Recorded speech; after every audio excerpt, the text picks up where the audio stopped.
I use a dub, I'ma win, I won't lose with this. Yeah, I'ma act a fool with this. Yeah, I'ma act a fool with this. Yeah, I'ma act a fool with this. I turn the knob, can't resist, I'm incredible. Yeah, came for the dollars, call it vegetable. Then I did the dash, can I catch me, bro? Ooh, then I did the dash, can I catch me, whoa? Your whole team is no competition. Boy, I did it by myself, it's a solo mission. Running up the charts, I'm a fool, dog. Turn the whole field to a schoolyard. Bunch of students ain't eating around here. I'm the GOAT, little man, and I made it loud and clear. Put the gas on them like I'm with the Cavalier. Show no love, got the confidence, no fear. I use a dub, I'ma win, I won't lose with this. Yeah, I'ma act a fool with this. Yeah, I'ma act a fool with this. Yeah, I'ma act a fool with this. Okay, Didn't I hit that? Okay, Didn't I hit that? Yes, I ain't like it. Okay, Didn't I hit that? Okay, Didn't I hit that? Stars born, I've been ready for this. Since like 9-5, I've been eager for this. Talent on the rise, I'm consistent with this. Trophy is the prize, ain't no gimmicks with this. Okay, now what's left on them? Told you I'ma flex on them. I did it all subtle, ooh, and then I hit that exit on them. Gotta blame my faith, cause these odds ain't got nothing on them. I secure the safe for the cradle, I ain't dropping nothing, ooh. Only winning is exception, ain't no truce. Ain't no dub, ain't no L on my crew. Ooh. Only winning is exception on my crew. Yeah. Ain't no dub, ain't no L. I use a dub, I'ma win, I won't lose with this.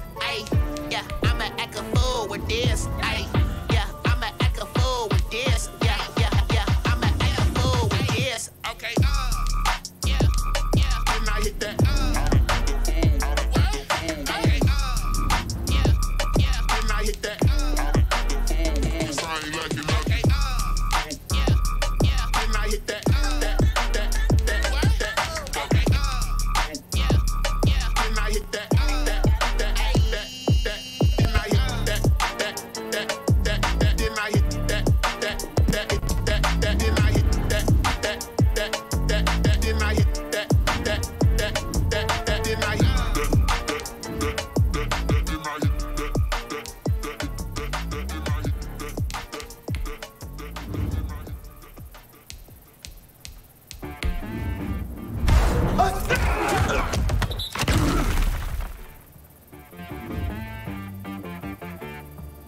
Hit boy on the beat, so you gotta go berserk. Okay. Sometimes you need a friend, not the ones that just show up and don't put nothing in. You know the ones that lend their hand and wanna see you win. When you come up on that lick, make sure you cut them in. And then, sometimes you need a foe, one to keep your eyes open, keep you on your toes. You know the ones that wanna keep you where you've been before. But I can't go, no I can't go. And whoa, sometimes I need a check. Not the sneakers, but the ones that make you watch your when I get expecting at the back. In fact, you know, I sat down with my accountant. He said, I got good news and I got bad news. Okay. I said, what's the good news? He said, the good news is you made a lot. I said, what's the bad news? The bad news is you spent more. Okay.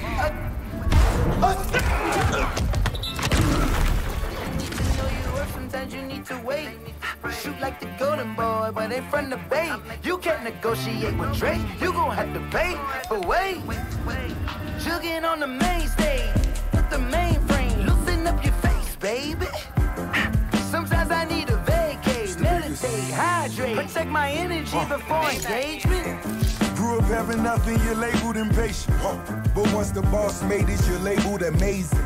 Meticulous with words, such a force of nature. Boss. I don't wanna seem absurd, but that boy's a gangster. Focusing on me, way from Tel Aviv. Barbados with the hustle pockets, LIDs. Distinctive destinations, all I wanna see. Oceanfront residences, 3 different ones a week. Cause I deserve that, it's time to learn that. Mess around and put that thing up where your permit. 6 figures every year, yeah, I earn that. At the front of this line is where my turn at. Sometimes you need a friend, not the ones that just show up and don't put nothing in. You know the ones that lend their hand and want to see you win. When you come up on that lick, make sure you cut them in. And then, sometimes you need a fool. Oh, men gon' lie, women gon' lie. You're looking for the truth and the numbers don't hide. Looking for the root of all evil, then you need to go open up the briefcase, see with your eyes. Everybody claim to be great at all times, but they never spend a day in the rain in the front line. No lie. Hey folks, it's the coach here. Welcome back for another exciting matchup in Madden Ultimate Team. Let's send it down to Brandon Gaudin and Charles Davis for the call. We will begin this challenge in the third quarter with 3 minutes remaining. You're down 2 scores. You've got the ball on your side of the field, and it's 1st and 10. Over the middle, and it's incomplete. Tyler Davis, the intended receiver, and that'll bring up 2nd down. Now, with that incompletion, I want to remind you, inspired by ongoing conversations with players, the NFL launched NFL Votes to empower and improve our communities through exercising the right to vote. Join the NFL family by making your game plan today and making your voice heard this November. Visit NFL.com/votes to learn more. Why is it so laggy?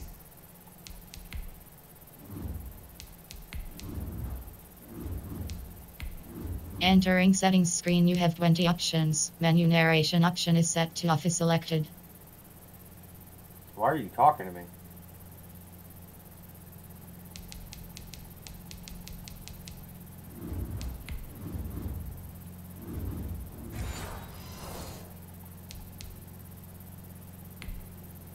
Entering settings screen, you have 20 options. Menu narration option is set to off is selected. Entering settings screen, you have 20 options. Menu narration option is set to off. Then why are you narrating?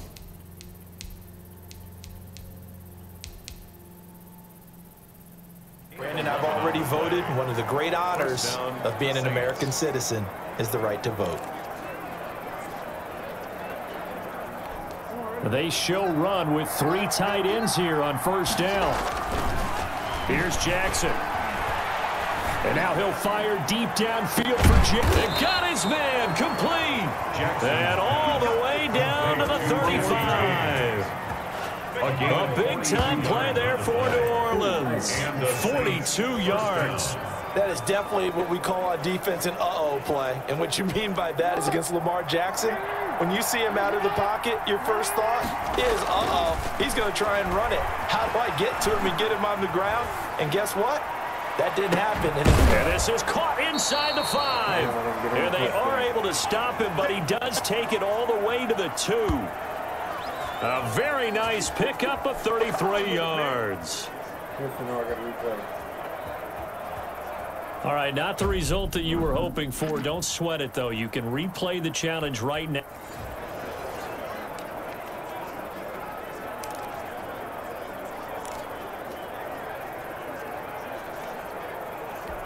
From down at the 12, it's 1st and 10.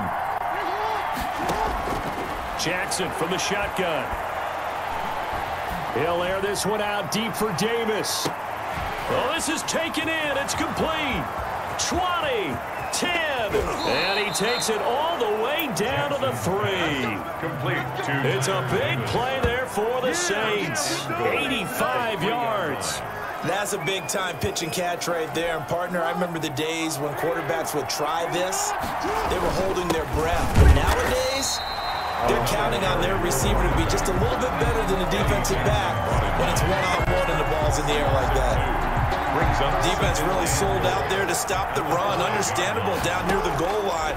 Now on 2nd down, you have to wonder, might we see play out? And he's got him. It's caught in the end zone. Touchdown, New Orleans. Touchdown. A 5-yard touchdown. And the Saints are back within a score. And that'll just about do it for us in this one. You've not...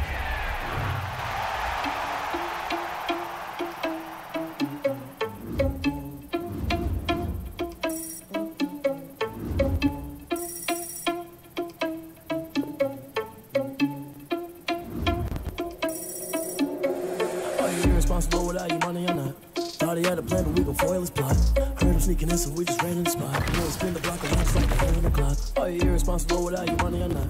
Thought he had a plan, but we gon' foil his plot. Heard him sneaking in, so we just ran in the spot. And then we spin the block around just like the hands on the clock. Come like a bat of the hell, I dare you to cross like a reverend. In my energy paralyzed, I'm like a finger 11. Take a second, I'm finna send it like a parent a message. You the best, if it ain't me, then you need you a confession. You a mess. You was scary to me. Heard you was a leader, but that ain't apparent to me. Put dust on you like cheetah, run up and I'm there in the scene. I feel just like Vegeta Prince and I'm an heir to the seat. I mean, for real. Touch the driver's soft so I don't even grab the wheel. That's a lot on my chest, but it don't mean the man is stealing. Mean I'm walking with some money, man, I mean a couple mil. Ew, think you need a meal. You ain't even eating while I'm feasting in the field. That's why I'm more killing, cause I feel like Uncle Phil. And all this losers think the freshman ain't half the man's will. Are you irresponsible without your money or not? Thought he had a plan, but we gon' foil his plot. Heard him sneaking in, so we just ran in the spot. And then we spin the block around just like the hand on the clock. Are you irresponsible without your money or not? Thought he had a plan, but we gon' foil his plot. Heard him sneaking in, so we just ran in the spot. And then we spin the block around just like the hands on the clock. Just like the hands on the clock, I go back to back when I'm doing numbers. All the mad that I'm driving the bus, so they threw me under. Heard they mad, they don't wanna bust, so they boo each other. Think that they're the winning team, go losing, then they choose another. And that's okay, cause I'm competing with me, not you. I live with blessings. Menu narration option is set to off. Me and myself top two, I blow away the competition like a bowl of hot soup. And there's no catch. I go and get the bag and I'm not bringing it back. I'm like a down QB, I put the pain in the past. And if you ever had a problem, promise I didn't ask. So it's 444 in the car, my dash. I shake a big, told them all, you ain't first, you last. Little boy, that's facts. I'ma grow that cash to my money. You know what?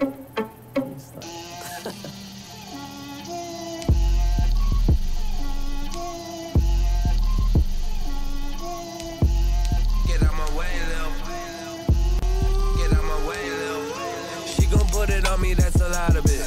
4 coops, 4 seasons, drop the top of it. Bust down, but my wrist, time to talk a lot of.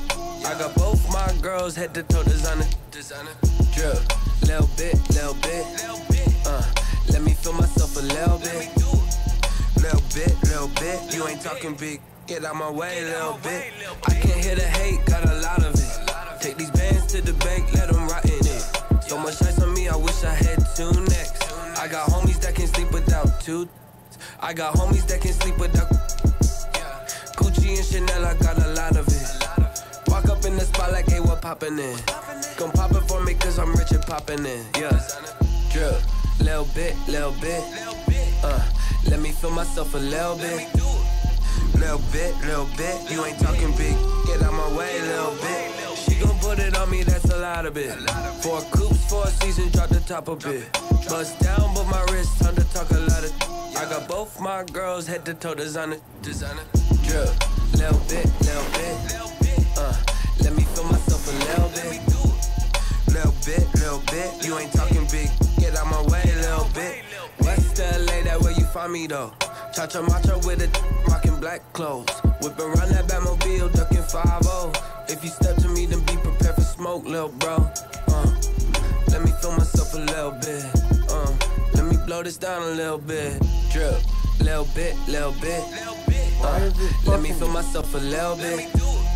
Little bit. You ain't talking big. Get out my way, little bit.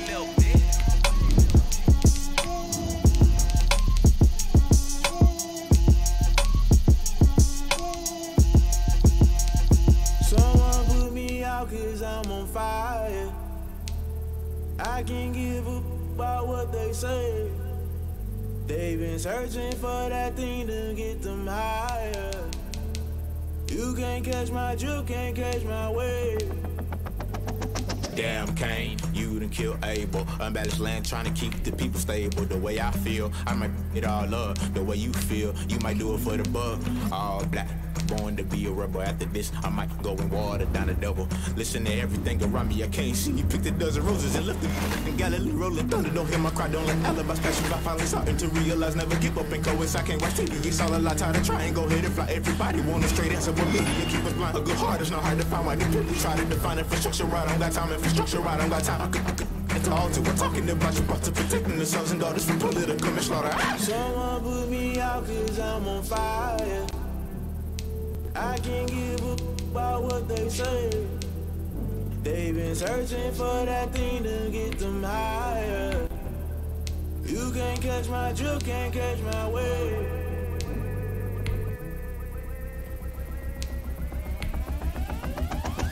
Never play by the rules. Guess I'm paying my dues. They gon' try to intrude. Poison the multitude. They be quick to accuse. When you got different views, just know you're true. I knew you was a vulture. Holy Ghost get the ushers. No, I can't trust you. Shock you, then now you fluster. Crashing down, I was clutter. I'm doing this so subtle. Falling out through the rubble. Remember this in jungle. The top always gonna get something. In the middle, gotta stay hunting. Why the rush left for nothing? Why the rush left for nothing? Why the rush left for nothing? Why the rush left for nothing? Agitated illusion. Only built for confusion. The institution. Modern day execution. Think I know the solution. Maybe not shit I do. Just put it in the music. Just put it in the music. Someone put me out 'cause I'm on fire. I can't give a about what they say. They've been searching for that thing to get them higher. You can't catch my drift, can't catch my wave. You'll burn out if you jump into the fire. Can you feel it rushing through your veins? Though you make it out that you desire. Those seasons when I never be the same. You burn out if you jump into the fire.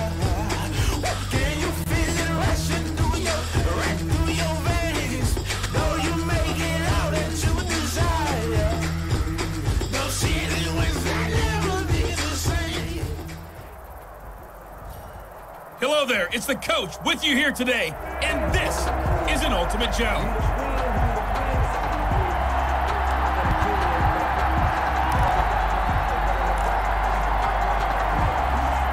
And now the offense getting set, 1st and 10. The drive starts with Reggie Bush. And from the 25, they work this to the 29, a gain of 4. He's tackled at the 20. Well, on every play call, you realize it's not going to go for a touchdown. So a lot of your calls are setting things up for maybe later in the game, trying to establish the inside run with toughness now, hopefully get to the perimeter later. And let's face it, you could do worse than a 4-yard run on 1st down.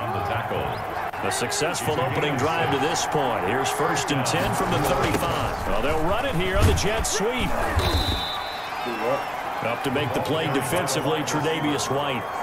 He's brought down. Defensively, they had that one pretty well figured out. Yeah, and one of the things about this play, it can be even more effective when you run a lot of motion, and there's plenty of times you don't hand it off. And able to get a couple as he's across the 40 to the 41. Yard gain on the play. Still going strong. Star Lotulelei on the tackle. His 3rd year in Buffalo after 5 previously with the Carolina Panthers. Play number 9 now on this pretty long opening drive. But this is 3rd down. And there he goes. Reggie Bush past the 20. Touchdown, New Orleans. Reggie Bush, 59 yards. And the Saints have taken the early lead. 3rd down, as a defender, all you're thinking about is getting off the field. How do you stop this last play? But if you don't wrap up when you tackle and you play it back like this, all of a sudden he's taking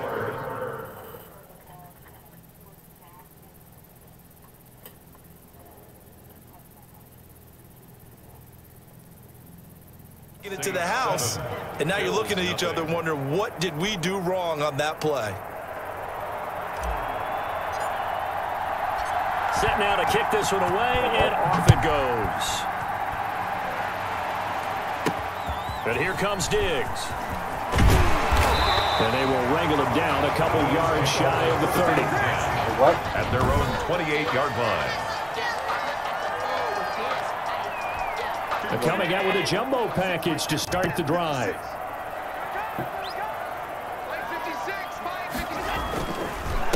Now the first carry for Devin Singletary. And he's taken down, but able to slip across the 35. Give him 10 yards there, and about by the nose of the football, he's going to have a 1st down. 1st and 10. So here's a 1st and 10 at the 38.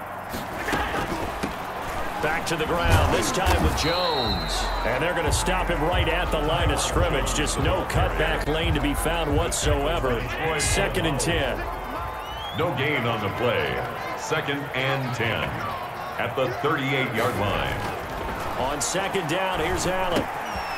Firing quickly here, and that's complete. And he'll be taken down as that will take us to the end of the 1st quarter of play. So a pretty early first quarter roughing the passer penalty. Seems like the officials are going to let everyone know they're taking charge of this game. They're always going to protect the quarterback. Allen going to give this one to Singletary. And he's going to be brought down on what will be the final play of this first quarter. After one, 7-0 on EA Sports. Bills nothing.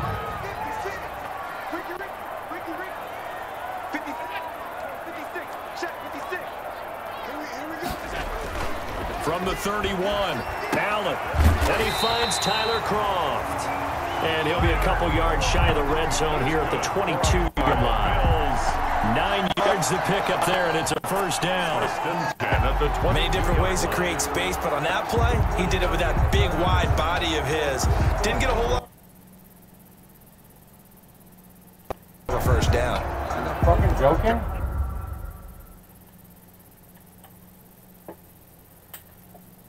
Oh my God.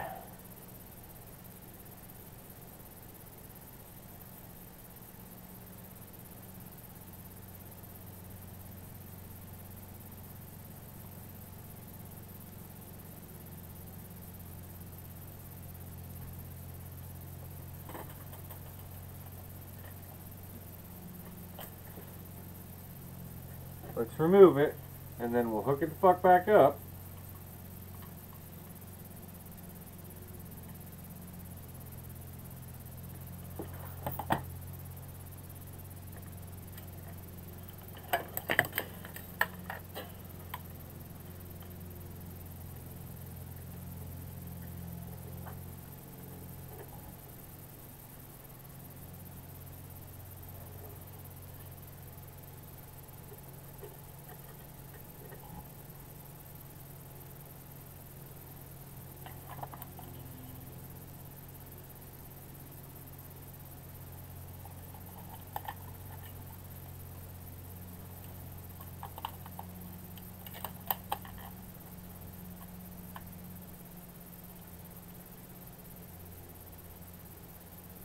Are you fucking kidding me?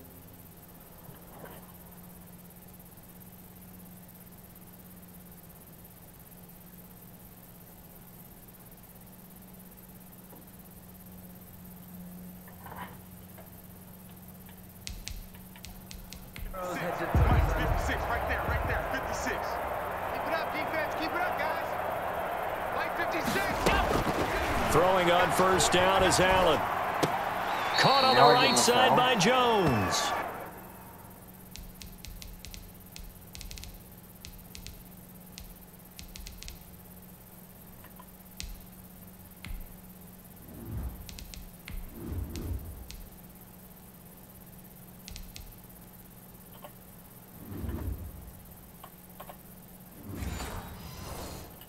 The completion, but they go in the wrong direction. A loss of yards, and now they're dealing with a second and long. 2nd and 12 after the first down pass play went backwards for 2 yards. Working out of the shotgun. Here's Allen. And he finds a man on a crossing route. 1:58 left to play till we hit halftime. Coming up at halftime in a little less than 2 minutes, we'll send you to Orlando where Jonathan Coachman is standing by. He'll have highlights and analysis of this first half. 4th down after the New Orleans defense holds serve. That was a nice job defensively of disguising their coverage and making it difficult for the quarterback to lock in on a receiver, and it results in an incomplete pass. And the 12-year veteran knocks it right through. And the Bills' opening drive yields 3. Bills chalk that down as an 8-play drive, capture the field goal. Yeah, as a friend of mine used to say, they were moving and grooving for a while, but they couldn't keep the momentum going enough to get a touchdown out of it. And he'll go down as this drive will start at the 25-yard line. At their own 25-yard line. Getting set to go again as we look at the back, heading onto the field again. And he's well on his way to a 100-yard game. He's already more than halfway there. We're only in the second quarter. And what I've always loved about running backs is they'll tell you, I had no idea how many yards I had. Right. Those guys have an innate sense of where they are in a ball game and how many yards they've accumulated, because you know they're always working towards 100. He's been working well towards 100 here. Nice way to start the drive. A gain of 12 and a first down. On first down, they stick with Bush. And he's able to break out of one tackle, but then quickly brought down. Trent Murphy, the one to bring him down. A gain of 4. It's now 2nd and 6. On second down now, it's Bush. And they get to him after a gain of 6 to the 46. He was tackled at the 46. That's a really nice job by them picking up the run blitz and detecting it and blocking it and turning it into a nice run. And a lot of times you think if you blitz a running play, you're going to smother it. But a lot of the blitzers, they come in a little bit high. They don't have great leverage, and they're easily blocked. All the way out, all the way back in. I can't give up about what they say. They've been searching for that thing to get them higher. You can't catch my drift, can't catch my wave. Damn, Kane, you done killed Abel. Unbalanced land, trying to keep the people stable. The way I feel, I might it all up. The way you feel, you might do it for the buck. All black, born to be a rebel. After this, I might go and water down the double. Listen to everything around me, I can't see. Picked a dozen roses and left them in Galilee rolling thunder. Don't hear my cry, don't let alibis pass you by. Finally starting to realize, never give up and coincide. Can't watch TV, it's all a lot. Tired of trying, go ahead and fly. Everybody want a straight answer, but media keep us blind. A good heart is not hard to find. Why they structure, I don't got time. It's all to we're talking about you, about to protecting the sons and daughters from political and slaughter. Someone put me out cause I'm on fire. I can't give up about what they say. They've been searching.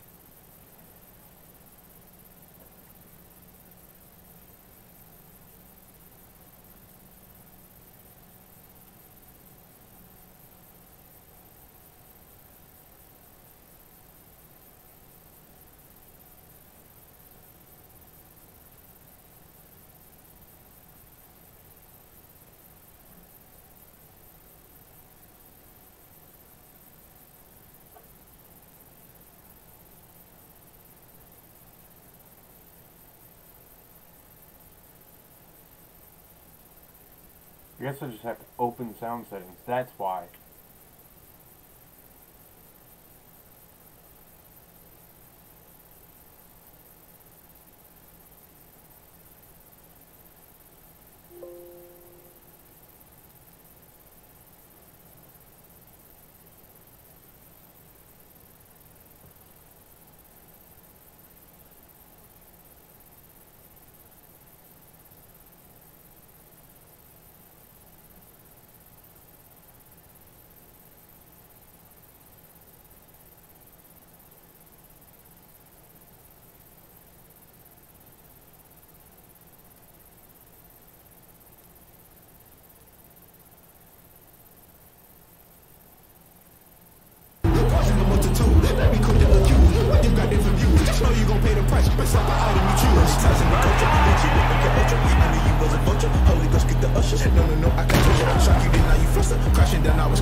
I can't give up about what they say. They've been searching for that thing to get them higher. You can't catch my drift, can't catch my wave. Damn, Kane, you done killed Abel. Unbalanced land, trying to keep the people stable. The way I feel, I might it all up. The way you feel, you might do it for the buck. All black, born to be a rebel. After this, I might go and water down the double. Listen to everything around me, I can't see. Picked a dozen roses and left them in Galilee rolling thunder. Don't hear my cry, don't let alibis pass you by. Finally starting to realize, never give up and coincide. Can't watch TV, it's all a lot. Tired of trying, go ahead and fly. Everybody want a straight answer, but media keep us blind. A good heart is not hard to find. Why the people try to define infrastructure? I don't got time, infrastructure, I don't got time. It's all to we're talking about you, about to protecting the sons and daughters from political and slaughter. Someone put me out cause I'm on fire. I can't give up about what they say. They've been searching for that thing to get them higher. You can't catch my drift, can't catch my wave.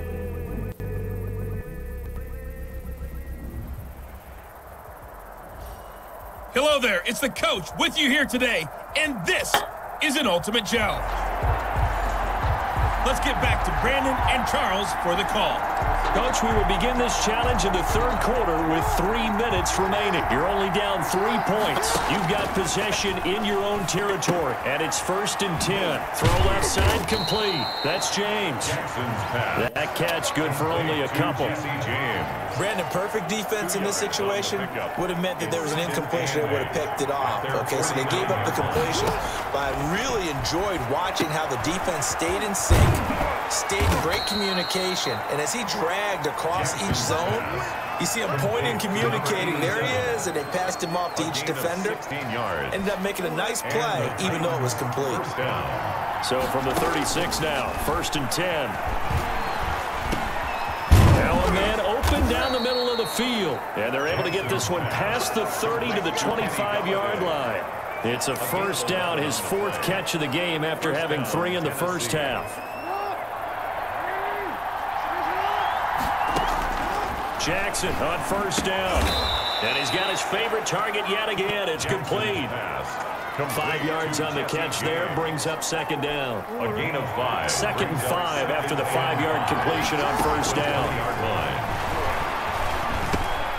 The throw over the middle, taken in. And on this one, he'll get to the 15, right at the 15-yard line. Just his 2nd catch of the game so far. This one moves the chains. 1st down. Line of scrimmage, the 15. It's 1st and 10.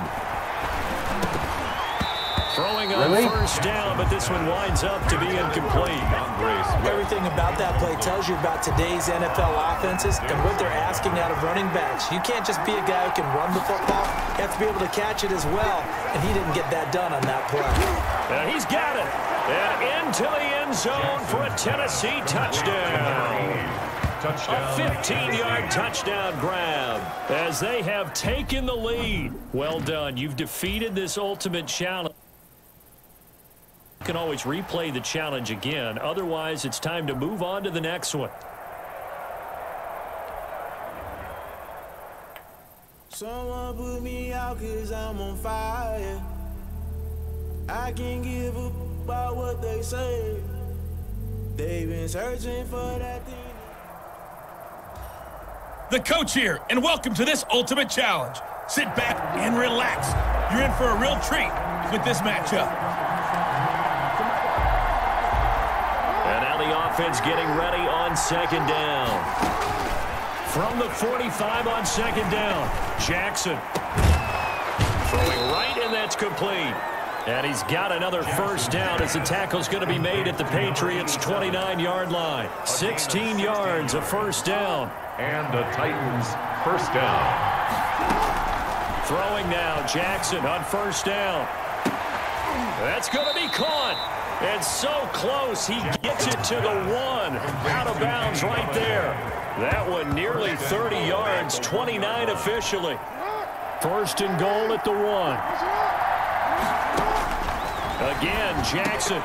And it's caught in the end zone. Touchdown, Tennessee.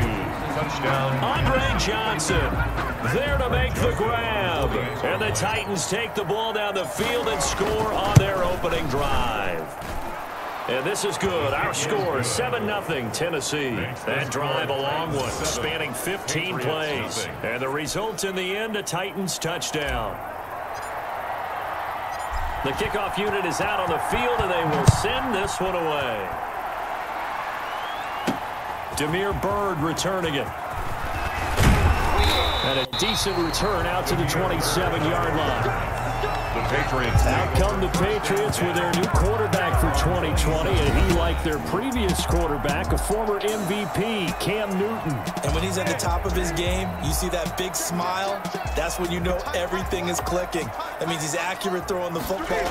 They can't get him down in the run game, and his team is having a whole lot of fun because when they score a touchdown, some fan's going to get lucky and get the game ball. Jordan Brooks on the tackle. They'd love to just strike back with a touchdown right here, and if it's a long play, so be it. But the main goal, get a couple of 1st downs, run some plays, run some clock, allow their defense to get a chance to catch their breath, settle down, and relax a little bit after they just gave up the score.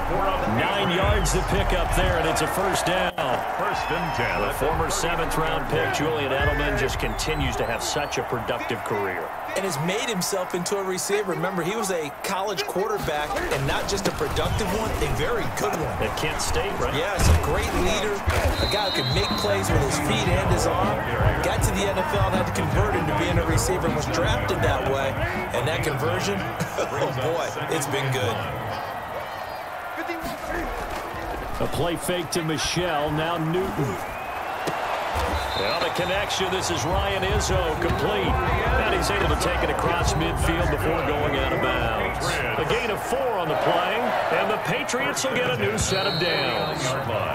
After one, 7-0 on EA Sports. Or Titans 7, Patriots nothing.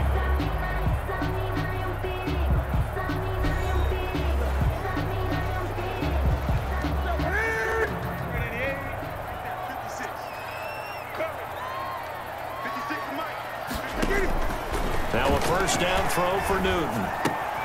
And that's complete to the tight end, Devin Asiasi. And they'll get him down as he's inside the 40. A 10-yard pickup, and it's enough for a Patriot first down. Nice job there of utilizing his big target. He didn't overthink it. Understands the catch radius. Understands that he knows how to use his body to keep defenders away from the ball. And puts it right out there for the nice pickup. So here's a first and 10 at the 38. Stays on his feet, and he'll be brought down, losing yardage back at the 40.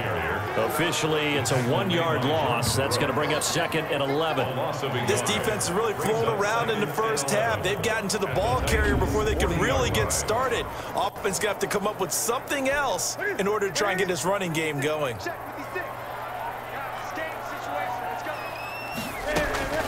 On 2nd and 11 now. Newton throwing over the middle, but it's incomplete.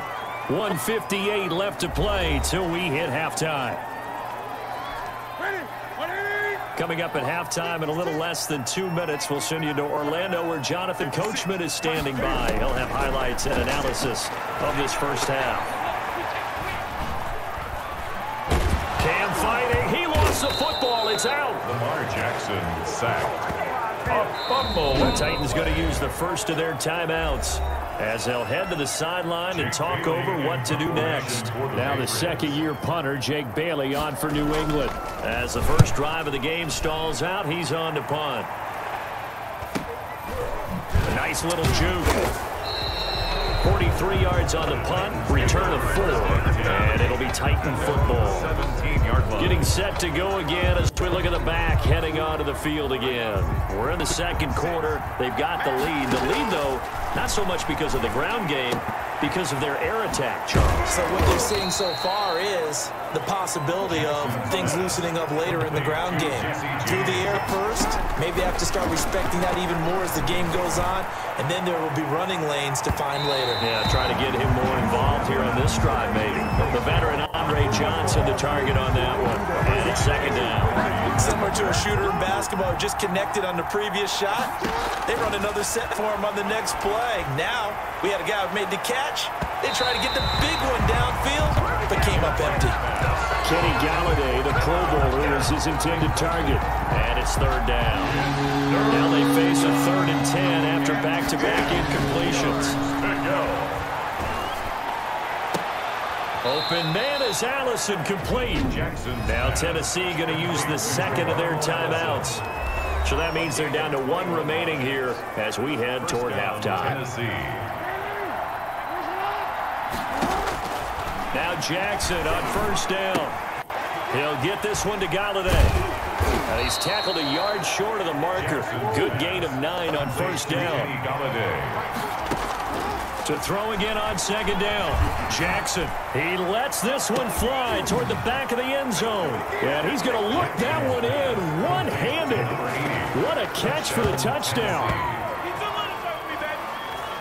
And that'll just about do it for us in this one. You've notched another win, and the next challenge awaits.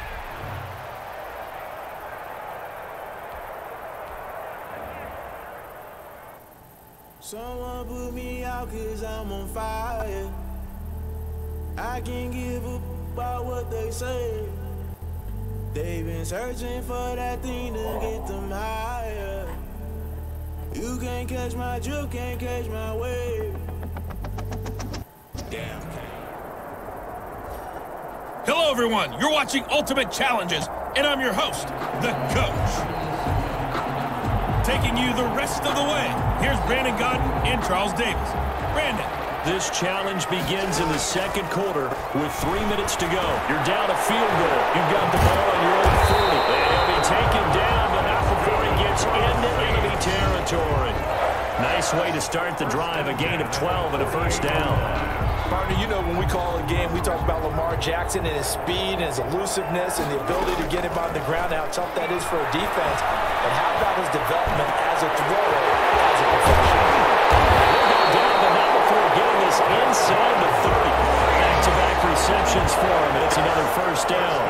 That is definitely what we call our defense an uh-oh play. And what you mean by that is against Lamar Jackson, when you see him out of the pocket, your first thought is, he's going to try and run it. How do I get to him and get him on the ground? And guess what? That didn't happen, and his receivers took advantage.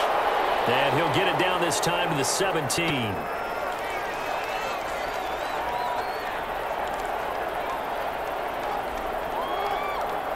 A reminder coming up here at halftime, we'll ship you off to Orlando. Jonathan Coachman will have first-half highlights and analysis from a back-and-forth first half that we've seen.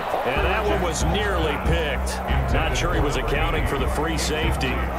Now it brings up third down. Defensively.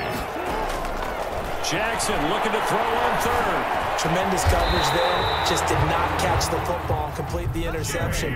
But what do they say all the time? If he had really good hands, he'd be playing offense. All right, you did it. You got the win. Congratulations. Keep.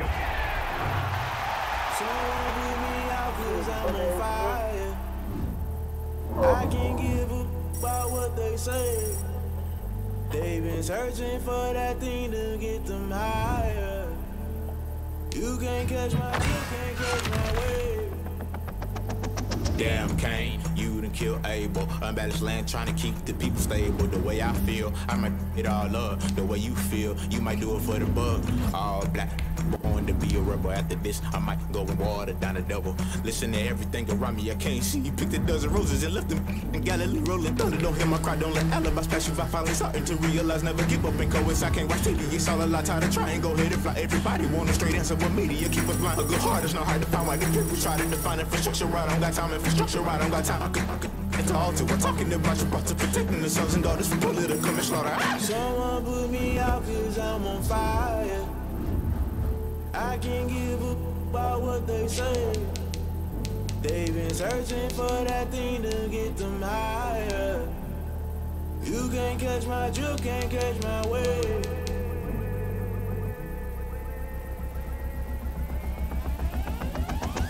Never play by the rules, that's I'm paying my dues. They gon' try to intrude, poison the multitude. Let me cook the accused, when you got different views. Just know you gon' pay the price, based off the item you choose. Many times in the culture, hit you with them K-Ultra. I knew you was a vulture, Holy Ghost get the ushers. No, I can't trust you. Shock you, then now you fluster. Crashing down, I was cluttered. Doing this so subtle, fumbling out through the rubble. Remember this a jungle, the top always gonna get something. The middle gotta stay hunting. Why the rush left with nothing? Why the rush left with nothing? Why the rush left with nothing? Why the rush left with nothing? Agitated illusion, only built for confusion. The institution, modern day execution. Think I knew the solution, maybe not should I do it. Just put it in the music, just put it in the music. Someone put me out cause I'm on fire.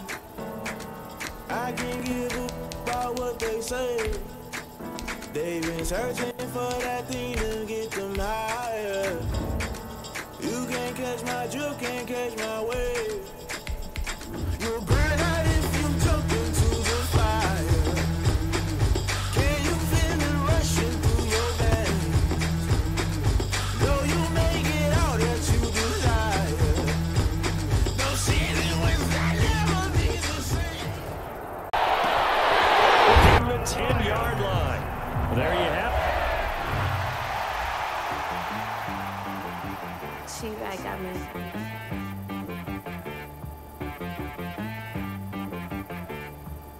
That boy on the beat, so you gotta go berserk. Okay. Hey, everybody, welcome. It's the Coach with you here today for another edition of Madden Ultimate Team.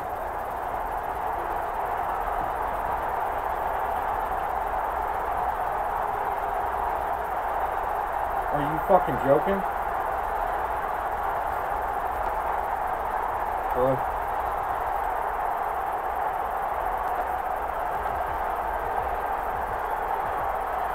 No, I'm in the middle of streaming, but I'll go for a day. Fucking kidding me. Love you. Yes, I'm going. Love you.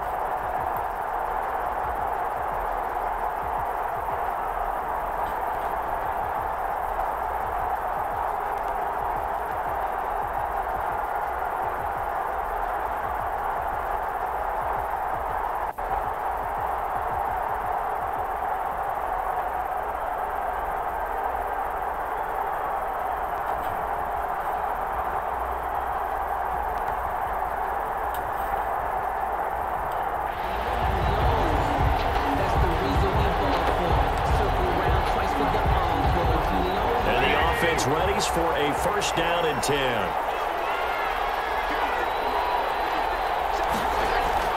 First down, Fitzpatrick. That's complete to his tight end, Mike Gesicki. It'll be a pickup of 10 yards. And it'll be second and very short. I know from past experience, before you actually play a game, you visualize what's going to happen. And I don't know anyone who doesn't visualize themselves being in the center of what's going on. That's 3 catches for him here in the early going. He's got to like the way this is starting. Absolutely. 3 catches on any drive is good. Opening drive, that's a tone setter. And a pretty good run as he'll get this down close to a first at the Lions' 42. That one, a first down pickup of 8. An 8-yard pickup. And the Dolphins first down. On first down, here's Breida. And very little there. He might have gotten a yard. Yeah, I think he got a yard to the 41. Down at the 41. Now we're at the 41, second and 9. Second and 9. Working out of the gun, Fitzpatrick. Now Fitzpatrick, it's out. He lost the football. And this is scooped up by the Lions. He's at the 30. You thought you had it. The 20. You thought you had 10. And into the end zone. A scoop and score on the final return for the Detroit touchdown. Congratulations on yet another victory. Now you can go right to the next challenge if there's another one available, or return to challenge. They don't know my name, I'll get through the pain. Taste sweet on my face like it's lemonade. Tie me up in chains, I'll get through the pain. Taste sweet on my face like it's lemonade. They say fall and you let go, but I know I got an antidote. Hello there, it's the coach with you here today, and this is an Ultimate Challenge.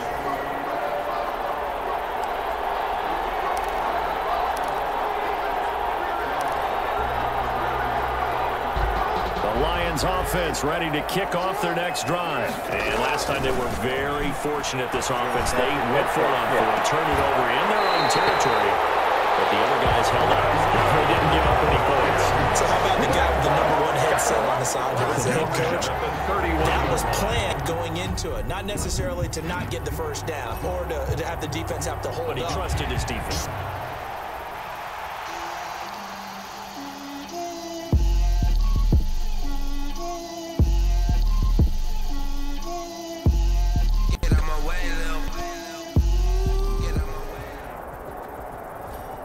Hey folks, I'm your host, the coach. It's game time. It's Ultimate Team. It doesn't get any better than this. So the Cardinals offense ready to go on first and 10. On first down, Drake. And that's not the start that he was looking for, as he's going to be met and dropped behind the line. 2 yards the loss, second and 12. A rare misstep on that last play because the drive has been strong, but now it's second and 12. Shotgun now from Murray. He's going to find his running back. It's complete. And down he goes at the 49, a 3-yard pickup. A 3-yard pickup. And so far, a very nice, methodical opening drive. This has a feel of a scripted drive that they rehearsed perfectly all week long, and now they're executing it on game day. Script looks good so far. And that is incomplete. I wonder if and I just wonder, you think maybe he was worried about where he was on the field? Was he far enough? Was he close enough to the first down sticks? Absolutely. He was right there by him, and I think he was thinking first down before he caught that football. Yeah, got to catch it first, because if you don't catch it, there's no chance of picking up a first down. Flag on the play. Yeah, yeah. That's a flag on the play. Yeah, yeah. Flag on the play. Hold up. That's a flag on the play. Let's go. Touchdown, I just scored a whole bucket. I just dropped the bag on the tag, ain't nothing. Make them throw a flag when I pass, come through stunning. Call me tired, girl, and hit the hole, then I'm running. Get money, you ain't tryna get that second flag on the play. Hating from the sideline, a flag on the play. Like Julio. Going strong, watch me shaking, baby. Let's go. I just took off with that rock, just like Tyreek Hill. I just count 100 racks, that's a whole field. He don't want no championship, get him out of here. I just gotta set like I run up in the backfield. I just gotta set like I ran up on a quarterback. Make a play just like a quarterback. We ain't worried about no fumbles, we ain't staying there. Running off the block, yeah, I'm something like a linebacker. I got juice like a Fanta, how you like it? How you like it? I'm on purple, I'm on yellow, like a Viking. Like a Viking. All these plays that I'm catching, I done gone crazy. I do my thing, 6 range, just like Tom Brady. Touchdown, I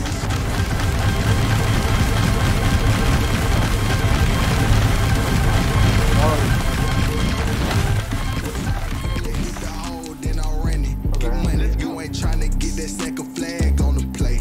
Hating from the sideline, a flag on the play.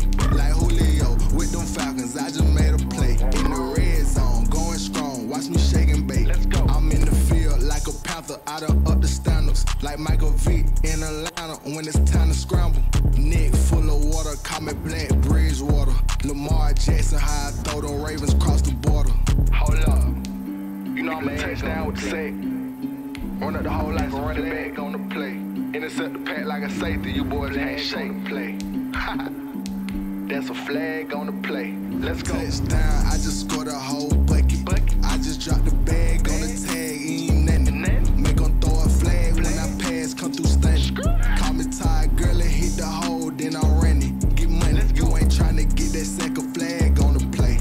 Hating from the sideline, a flag on the play. Like Julio with them Falcons, I just made a play. In the red zone, going strong, watch me shaking bait. Let's go. Someone put me out 'cause I'm on fire.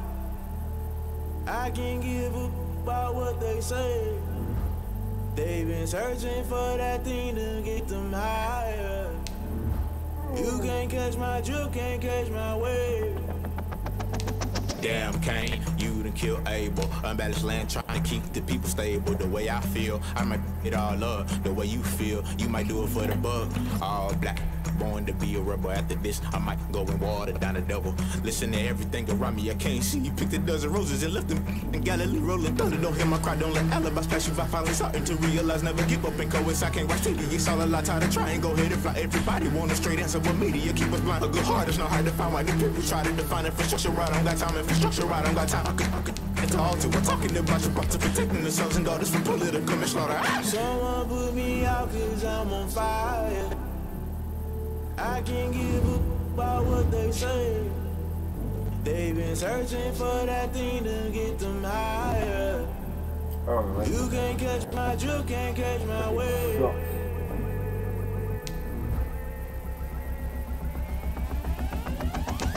Never play by the rules, guess I'm paying my dues. They gon' try to intrude, poison the multitude. They be quick to accuse, when you got different views. Just know you gon' pay the price, best up the item you choose. Many times in the culture, hit you with them K-Ultra. I knew you was a vulture, Holy Ghost get the ushers. No, I can't trust you. Shock you, then now you fluster. Crashing down, I was clutter. Doing this so subtle, falling out through the rubble. Remember this a jungle, the top always gonna get something. The middle gotta stay hunting. Why the rush left for nothing? Why the rush left for nothing? Why the rush left for nothing? Why the rush left for nothing? Agitated illusion, only built for confusion. The institution, modern day execution. Think I know the solution. Maybe now should I do it? Just put it in the music. Just put it in the music. Someone put me out 'cause I'm on fire.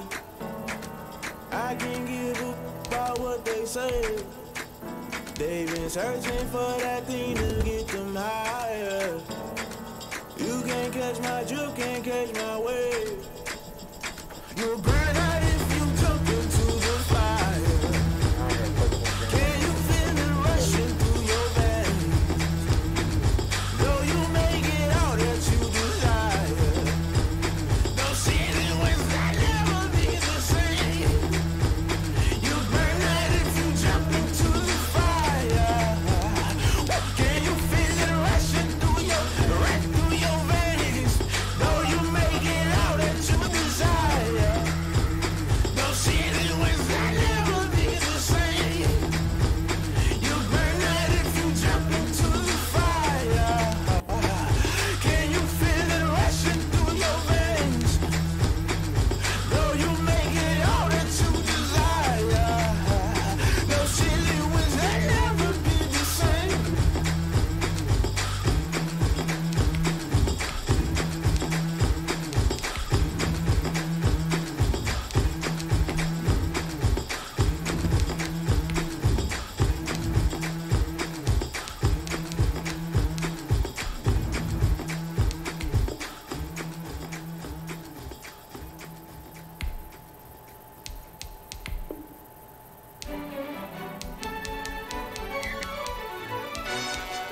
Yo, who told us we ain't gonna win, man? Really? He's a bozo. Bozo. Really? Yeah, we did a lot for the wins. Came in and drop on the 10. Now we on top once again. Yeah. I had to tighten the plan. Yeah, I got it right in the end. Now we on top once again. I don't want it if it ain't love. If it ain't, get it away from me. Who you gon' jack if it ain't us? LABB to the bakery. Some mad that I came up. I know my granny gon' pray for me. It was just us in the vacancy. We had to get it from A to B. Wheels never felt like this. 2 seats in the hills, how I feel righteous. Blue sheets for the mills, but the deal priceless. New keys can't care what's built private. I might just double it up. Did it? Never enough, I'm with it. 5, 2, 3 on the business, whole team got wins and the wheels still spinning. I told them what I told them. We did a lot for the wins. Came in and drop on the 10. Now we on top once again. Yeah, hey, I had to tighten the plan. I got it right in the end. Now we on top. Got a spot and it's locked to the click all in. I got ops, if he drop, I just hit my dance. I was pop, they just watched, had to take my wins. They wouldn't let me in. I've been on 10 cents. Who really holding it down? I've been holding it down and I go it again and again. Who is the dummy that died? I'm the coldest around, but he folding again and again. I'm in the what? I'm in the day. I'm doing 30 on 30 and up. You in the what? You in the way. Either you rolling or rolling the dust. You with it, so what? Keep it running. We did a lot for the wins. Came in and drop on the 10. Now we on top once again. Yeah. I had to tighten the plan. I got it right in the end. Now we on top once again. We did a lot for the wins. Came in and drop on the 10. Now we on top once again. Yeah. Hey, I had to tighten the plan. I got it right in the end. Now we on 10.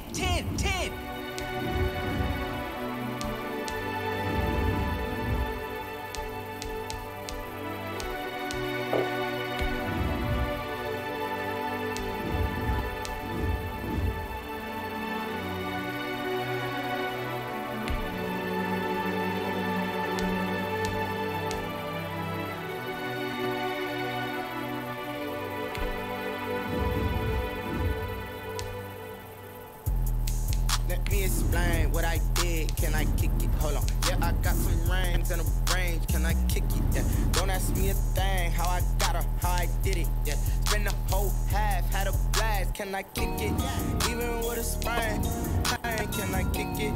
Just the flex, I went and bought a chain. Can I kick it? Things ain't been the same. Things have changed. Can I kick it?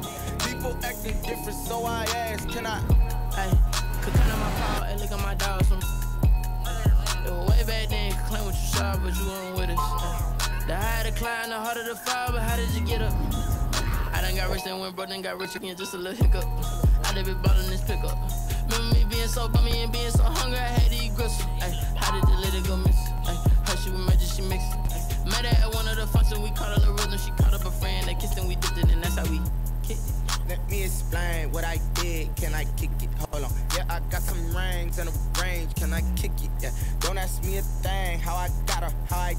Yeah, spend the whole half, had a blast. Can I kick it? Even with a sprain, pain, can I kick it? Just the flex, I went and bought a chain. Can I kick it? Things ain't been the same, things have changed. Can I kick it? People acting different, so I asked, can I? Before I went live, they ain't know what I was. Ain't no one alive that could do what I does. Wait, need a light here just to catch my buzz. Need Sprite here just to catch my cup. Now they don't really talk about us. Now they don't really talk about love. Honestly, they ain't never seen too much. What's love to a guy with a bag? What's heart to a guy with some cash? What's pain to a guy that's mad? Said.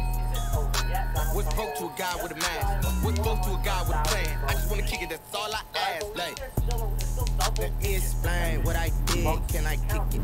Yeah, I got some rings and a range. Can I kick it? Yeah.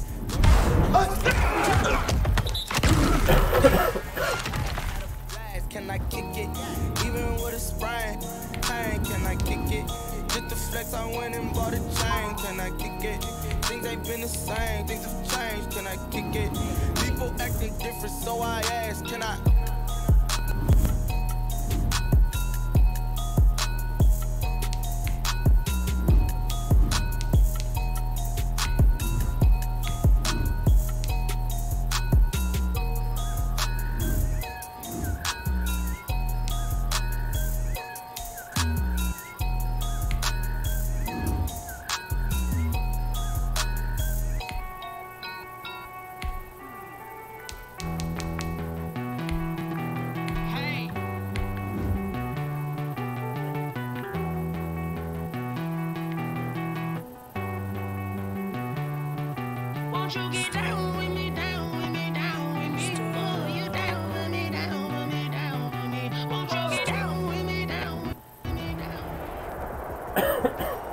The coach here, and welcome to this Ultimate Challenge. Sit back and relax. You're in for a real treat with this matchup. Let's send it down to Brandon Gaudin and Charles Davis for the call. Coach, we will begin this challenge in the second quarter with less than 3 minutes remaining. Tie game 7-7, but you've driven into opponent territory as we get set here 1st and 10. So after the missed long field goal attempt, this offense set up nicely at the 44-yard line. And he gets this inside the 35-yard line. Give him 10 yards there, and about by the nose of the football, he's going to have a first down. For a lot of guys playing this game, there's no better feeling than running right through a tackle. He's able to lower his center of gravity and churn his legs for a really nice pickup. Pretty solid run here on first down. Almost picked up another first, but he appears to be a few inches short. 24-yard line. That was a really nice job by them picking up the run blitz and detecting it and blocking it and turning it into a nice run. And a lot of times you think if you blitz a running play, you're going to smother it. But a lot of the blitzers, they come in a little bit high. They don't have great leverage, and they're easily blocked and turned to the side. We remind you that coming up at halftime, we'll pay a visit to Jonathan Coachman. He's in Orlando, and he'll have our EA Sports halftime report. And on this one, he'll get to the 15, right at the 15-yard line. 9 yards to pick up there, and it's a first down. Jackson. For a second there, I thought that might be a big screen pass. Looked like it was coming together. Looked like there was an opening. Still, ended up with a solid game. So after the incompletion on first, now 2nd and 10. To the end zone, but it's incomplete. Geronimo Allison the target there, and it's 3rd down. So back-to-back incompletions, and that has him staring at a 3rd and 10. Double team, it's intercepted. Back to the rookie Isaiah Simmons. And a big turnover there as his guys will get the football back. 10 at their own 3-yard line. They'll start the drive with Drake. And the running lane's non-existent in this first half as they'll stop him behind the line. 2 yards the loss, 2nd and 12. The opening play of the drive goes backwards. Now they'll come up on 2nd and 12.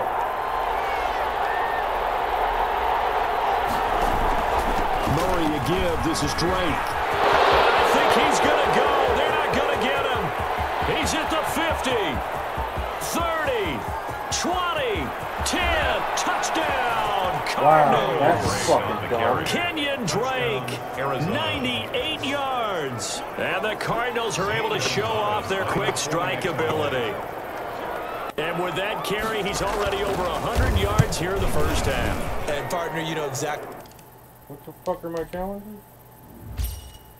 Score a passing touchdown and 179 plus yards. What he's saying to his teammates right now, right? Especially to the play caller. Give me the ball. Again, and again, and again. It's not that heavy, sir. I'll take it. Set now to kick this one away, and off it goes.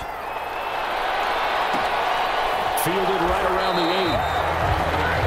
The Saints take over 1st and 10 at their own 10-yard line. Lamar Jackson marching back onto the field. He's had a solid start to this game, but bottom line is they're losing, so he doesn't care about his stats. He just wants to right the ship on the scoreboard. He wants to actually increase his stats because he feels like if he does, that means things will get better for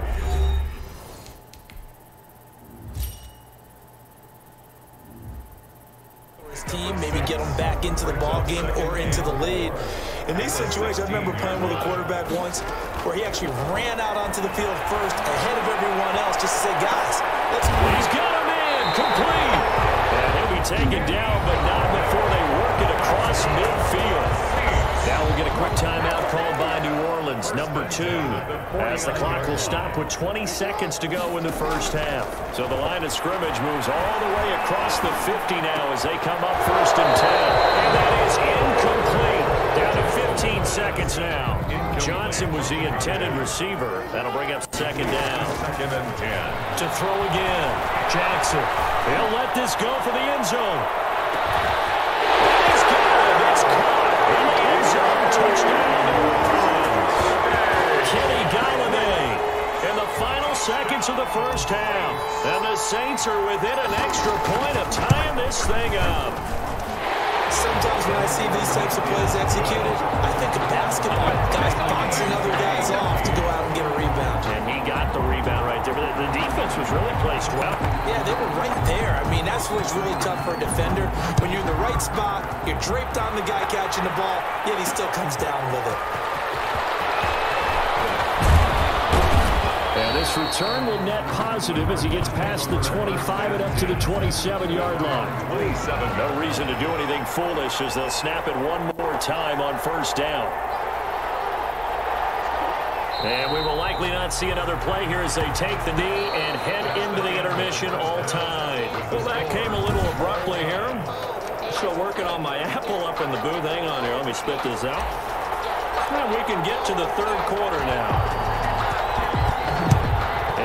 To get the party started for the 2nd half. It was an even first half, all tied on the scoreboard. And able to get this out to the 25. At their own 25-yard line. So here's the Cardinals offense now as they get set to start this 3rd quarter. First half showed us some pretty good offense. Tie game, we'll see what the 2nd half brings. And it'll be interesting because I think both sides feel pretty good about what their offenses are doing. Gotta wonder what adjustments are being made defensively to try and get a spark and maybe slow down the other side. But here, do you change up anything on this opening drive? Not offensively, you don't. You got everything going your way. You're probably prepared for maybe some change-ups you might expect, but overall, you like what your game plan's showing you. 1st down, Murray. And he's going to have the connection to Foster. And he's going to get a solid gain of 9 before being brought down. 2nd and right at a yard. It's a 9-yard pickup on the play, and it'll be 2nd and about a yard. Now the dual threat man, this is DJ Foster. He'll get the 1st down and more inside the 20. And he'll take this one in for the Arizona touchdown. My defense. DJ Foster, 32 yards. And the Cardinals have taken the lead. That almost looked too easy, and I think thanks goes to the offensive line for making it look easy. Yeah, I agree with you totally on that one. I'm not sure how much everyone understands the preparations that go into a game for an offensive line, because there's a reason that running backs and quarterbacks give them big gifts at the end of the season after a big year. The consistency and the continuity it takes to know each other and execute their blocks is pretty impressive. Now with 1st and 10 at the 11. Drake will start the drive on the ground. And some room to maneuver. And now he bowls it over. And here they get this all the way to midfield. Mark him down at the 49. A big pickup of 38. This is a little bit like baseball here. Strong up the middle. Both sides want to be that. In this case, the offense ended up winning the ultimate battle. And those big runs between the tackles, that's a little deflating for a defense, isn't it? It really is, because that's where your strength's supposed to be. You're supposed to be in a spot where they can't make that yardage there. You're supposed to send them outside. Not in this case. And he is out of bounds inside the 35. 11 yards there, 1st down. We use the word relentless a lot with guys who are aggressive on the field. In this case, it really fits, doesn't it? How about his ability to break tackles and his feet never stop moving? Inside the 20 before he's brought down. And just like that, another ultimate challenge has been defeated. Savor the victory, if only for a moment, because you know there's always another challenge right around the corner. At the 18-yard line. Oh, yeah.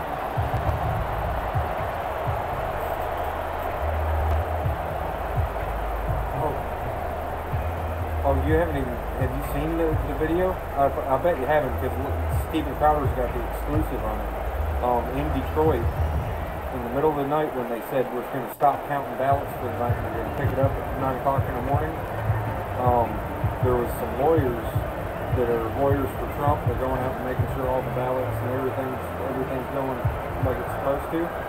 And the lady went up there because she had this feeling, and people just piling in the fucking voting booth or the ballot box or wherever they're counting them with fucking suitcases and all this other shit with no security checking anything. And it just so happened Trump's up 200,000 fucking votes in Michigan, and then all of a sudden, right around the same time this happens, Biden takes fucking Michigan over.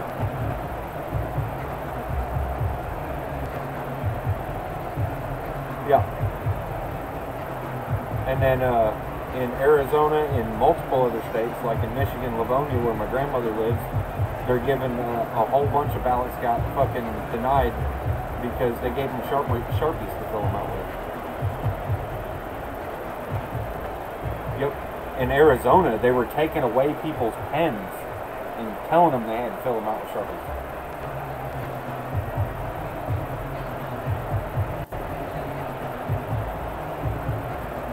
Nope.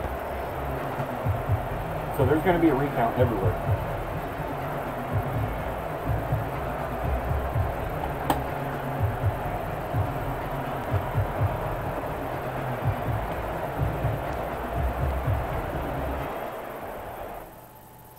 Know my name, I'll get through the pain. Taste sweet on my face like it's lemonade. Tie me up in chains, I'll get through the pain. Taste sweet on my face like it's lemonade. They say fall and you let go. Well, I know Rudy Giuliani vetoed in Pennsylvania because they weren't letting poll watchers go in. Hey everybody, thanks for joining us today. I'm the coach, and this is Madden Ultimate Team. Now let's hand it off to Brandon and Charles as we jump straight into the action. We start this challenge off in quarter number 4 with 1:45 left on the clock. You're only down 3 points. You have possession on your own 45-yard line. And he'll go down, but not before getting this inside the 30. 28 yards the gain there on the catch and run. It's worth noting when you talk about Jackson's running ability, the Baltimore wide receivers had just over 1,400 receiving yards combined last year. And Charles, that was the fewest yards by a wide receiver. And he's got it. Caught in the end zone for the Seahawks touchdown. Andre Johnson, 27 yards. Nice job there getting the win. Next up, another challenge, of course. And now they have taken a fourth quarter lead.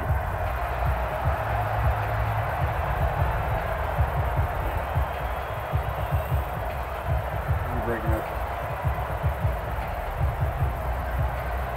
You're breaking up. I can now.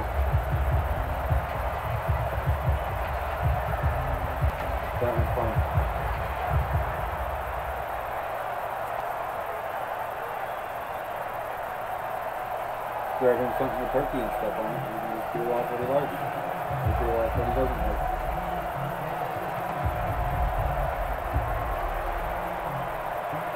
Wake him up. Maybe.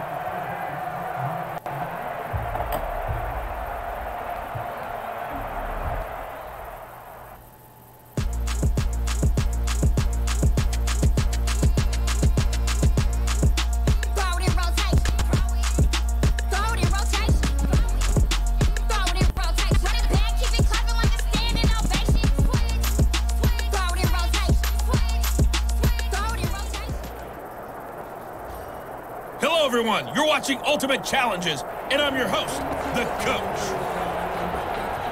To finish this out, here's Brandon Gaudin and Charles Davis. We will begin this challenge in the third quarter with 3 minutes remaining. You're trailing by 2 points. You've got the ball on your own 25-yard line, and it's first down. They'll throw on first down with Jackson. Throwing deep for Galladay. And that is going to be pulled in one-handed. Wow. It's a big play there for Seattle. 48 yards. Well, he's definitely a big target out there, listed at 6'4", and he used every one of those extra inches to go up and make that catch. Got his man complete over the middle. That's James. And he gets it inside the 10 to the 9. The Seahawks moving pretty well through the air. Another first down. From the gun, it's Jackson. Jackson. How the fuck do you drop the ball, you fucking moron? Scores to the Vikings. Are you fucking kidding me? There. No backs in the backfield.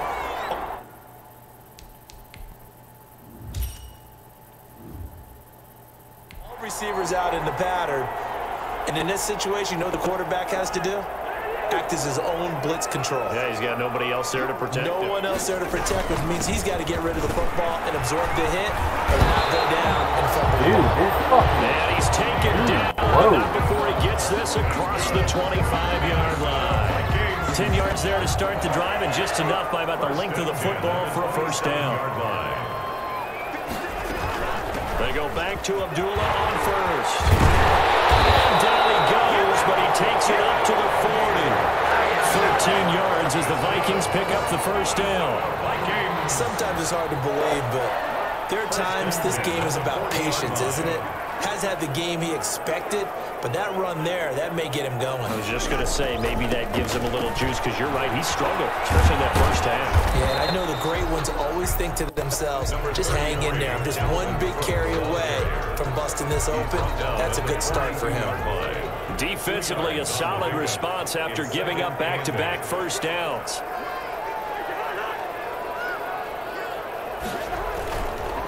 They run it again with Cook. And not much there at all. Maybe a yard up to the 43. Taken down at the 43-yard line. A gain of... So they'll get a little extra time to come up with his third down play as we played 3 quarters. You are watching Madden Ultimate Team on EA Sports. On third down, Cousins. And that's going to be incomplete. The contact there enough to jar that ball free. And it brings up 4th down. Critical play in this football game, because if they pick up the first there, that clock keeps rolling. Has to be a little frustrating for them, because they know that they pick up a first down there and continue to eat away the clock, really increases their chances of closing this one out.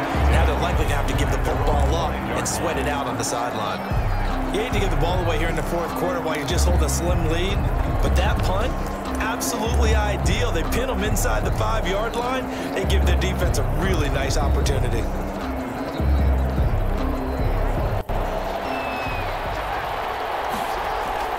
Jackson now down around his goal line.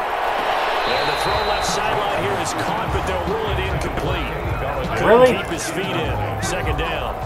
It's now second. After the incomplete pass, here now is 2nd and 10. The throw on the quick slant going to be complete. And they'll get him down right at around the 11-yard line. They get 6. That'll leave them with 3rd and 4. You can see the time and effort and thought that they put in. And he's going to go down right near the goal. Are you fucking joking? Look at each other. They're going to mark him at the 1-yard line. stops him for a loss of 10. And it's going to be 4th and long. Throwing middle, and it's complete. They keep the game alive, at least for the moment, as it's a first down. First down, Seattle.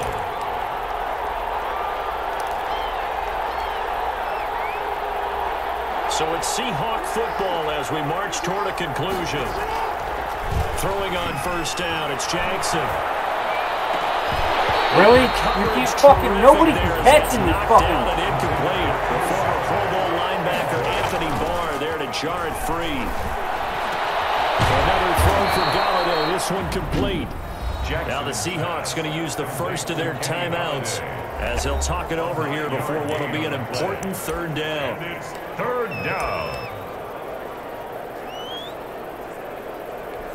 Came up a little short on the last pass play. They did get 9 yards out of it, leaving him with his 3rd and 1. Now a desperation throw deep downfield. And this is, oh my goodness, he pulled it in one-handed. And he takes it all the way down to the 28-yard line. 28 yards. What a game it's been for this duo. They remind me of a good comedy team. They know how to play off of each other so well. No matter how one riffs, the other's right there to pick them up, and they are shredded. And he can't get a throw off. He's taken down. What a huge play at this point in the game. A huge loss on the play. It's second down. Now this one from about 2 counties over after the sack. They come up on a 2nd and very long. He's going to let it fly. Got a man. It's caught inside the 10. And he will score. I need 5 fucking yards. Kenny Galladay. His 2nd touchdown of the afternoon. And the Seahawks have taken the lead here in the 4th. Now the Seahawks forced to use their 3rd and final timeout. And as the two teams talk it over on their respective sidelines, we take a break. All right, now the Seahawks face a big 2-point conversion attempt. Jackson now.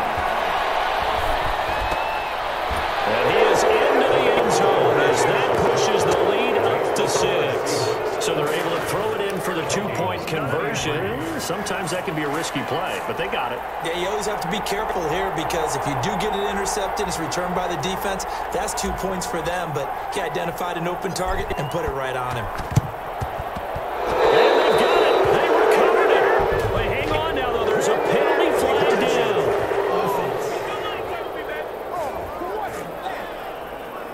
Well, they were a little too excited to get the football, touched it before it went 10 yards. And that's so difficult, isn't it? Because sometimes you can just take a bad hop and veer into your lane or into your body. In this case, though, they touched it before 10. Illegal touching is the call. The battle for here, and this will be called. And he works it past the 30, almost to the 25. Right about 20 yards on the pickup. And officially, they'll say it's going to go for 19. Oh, he's able to outmuscle him here as he pulls it in. For a Minnesota play fake. Cousins, 16 more on that one and another first down. Looking end zone, but it's incomplete. Tajae Sharpe, the intended target. And now it's 2nd down. As defensive coordinators around the league tell me all the time, that throw is not for every quarterback because you've really got to drive the ball downfield. It's going to be a tight window for him to fit that one into. In this case, unsuccessful. To the end zone, but it's incomplete. Out of the end zone. Brings up 3rd down and 10. Now they face a 3rd and 10 after back-to-back incompletions. They'll look to throw. And it's incomplete. Clock stops with 10 seconds left. So down 6, and they know they need this one on 4th down. Sets up 4th down. Now Cousins on 4th down. Seahawks have picked up. And a big turnover there as his guys will get the football back.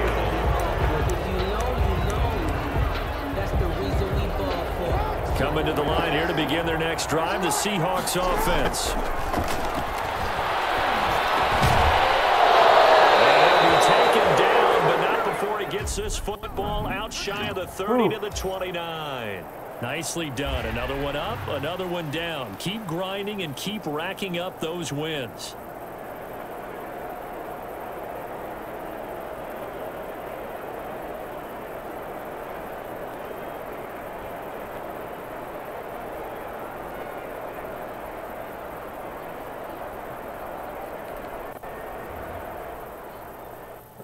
They don't know my name, I'll get through the pain. Taste sweet on my face like it's lemonade. Tie me up in chains, I'll get through the pain. Taste sweet on my face like it's lemonade. They say fall and you let go, but I know I got an antidote to retain some kind of... Welcome, everybody. I'm the coach. Up next, another Ultimate Challenge on EA Sports. Let's join this one already in progress. Here's Brandon Gaudin and Charles Davis. All right, thanks, Coach. We jump into this challenge in the second quarter, and we're already at the 2-minute warning. You've got a 14-point lead. Your opponent has the ball on their own 40. First and 10. They'll begin on the ground with Jacobs. The football comes out. Jacobs lost it. And it's picked up by the Eagles. And to the 43. So down inside the 45 to the 43-yard line. That's where they'll take over. Well done. You've defeated...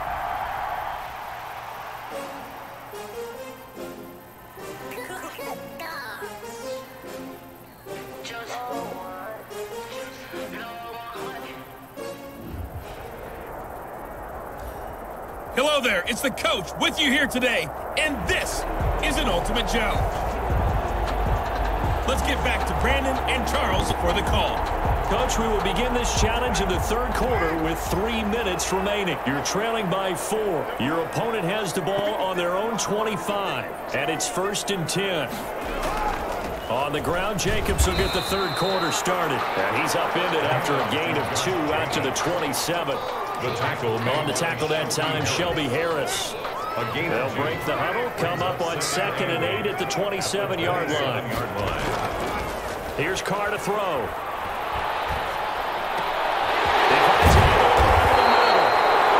He'll be taken down, but not before they work it across midfield. Nelson Aguilar with a catch there, and he, of course, he began his career with the team on the other sideline, that being the Eagles. Played with them from 2015 through last year, and that includes, of course, their Super Bowl winning season of 2017. So from Philadelphia territory now, here's a first and 10 at the 49-yard line. Now a first carry for their fullback. And good penetration here. He'll get this down only to about the 49-yard line. Now the defense going to use the first of their timeouts. That'll leave them with 2 remaining. We'll be back after this. Now it's 2nd and 9.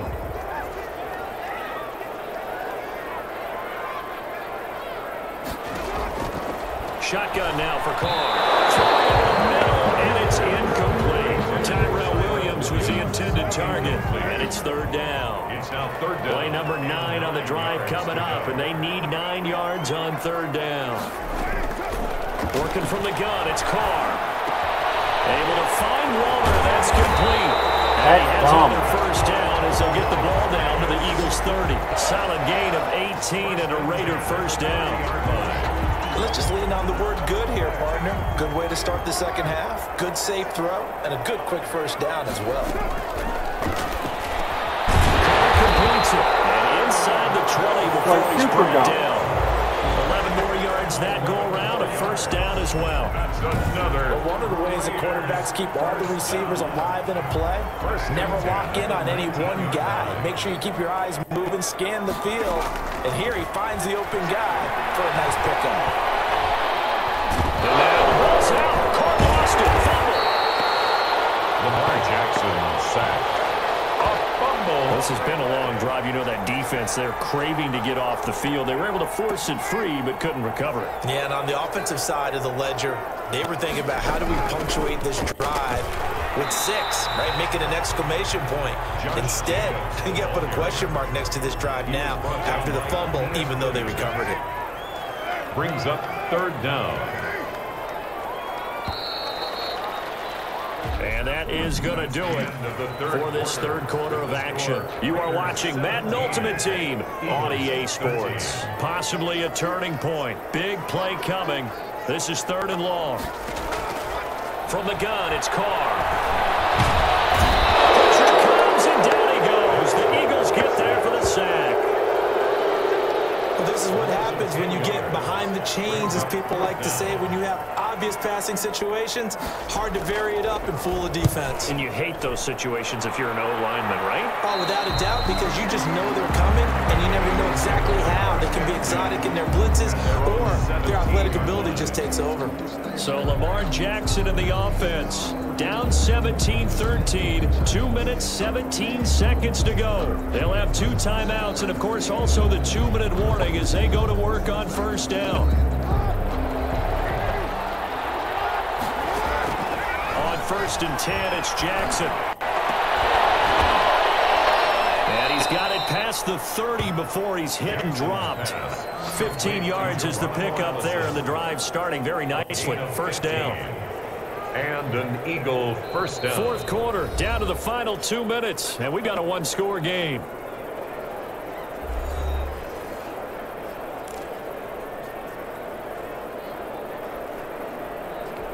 So it's Eagle football here as we get you reset. And let's see what they've come up with offensively after having time to talk it over.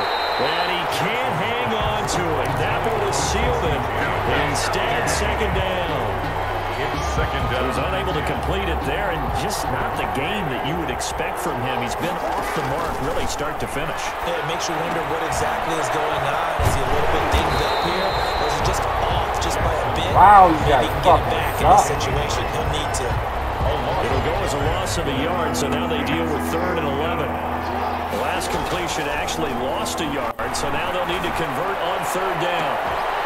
This is Johnson. He's got it. And he'll take this to the other side of midfield before going out of bounds.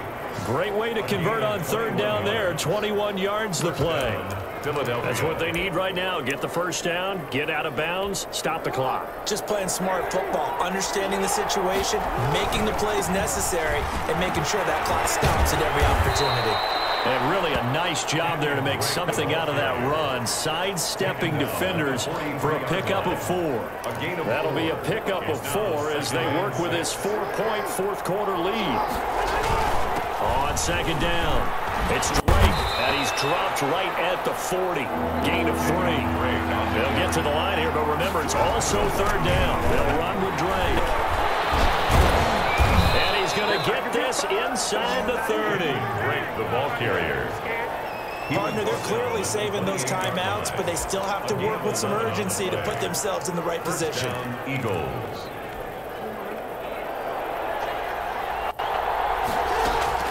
He'll look to throw.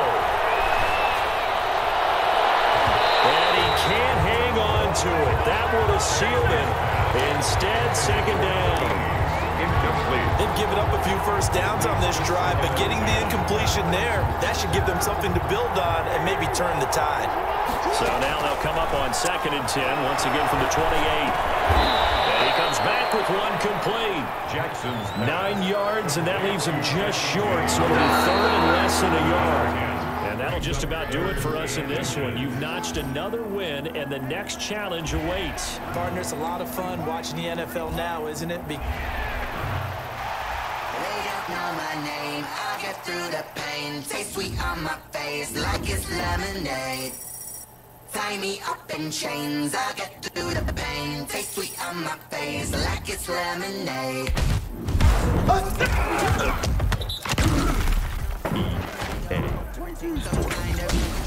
Look inside my head through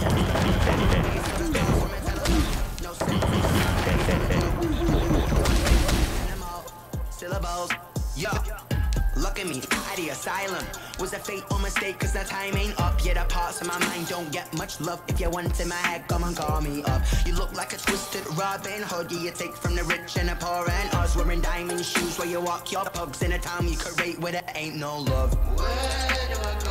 Where am I alone? Not on the phone. When I'm on my own. They don't know my name. I'll get through the pain. Taste sweet on my face like it's lemonade.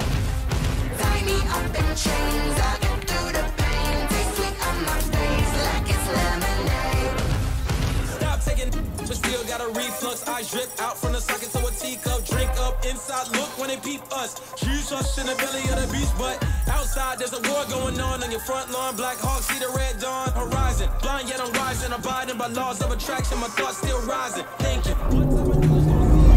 Gives you lemons and my only thought is drinking. Thirsty, will I be alive or dead before 30? That's all that concerns me early. Lemonade quenching my inner rage when it takes center stage way before they pour it on my grave. Minute Maid, let it set my soul ablaze on each and every way. Put me in the water for the save. They don't know my name. I get through the pain. Taste sweet on my face like it's lemonade. Tie me up in chains. I get through the pain. Taste sweet on my face like it's lemonade. They don't know my name. I get through the pain. Taste sweet on my face like it's lemonade. Tie me up in chains. I get through the pain. Taste sweet on my face like it's lemonade. Oh.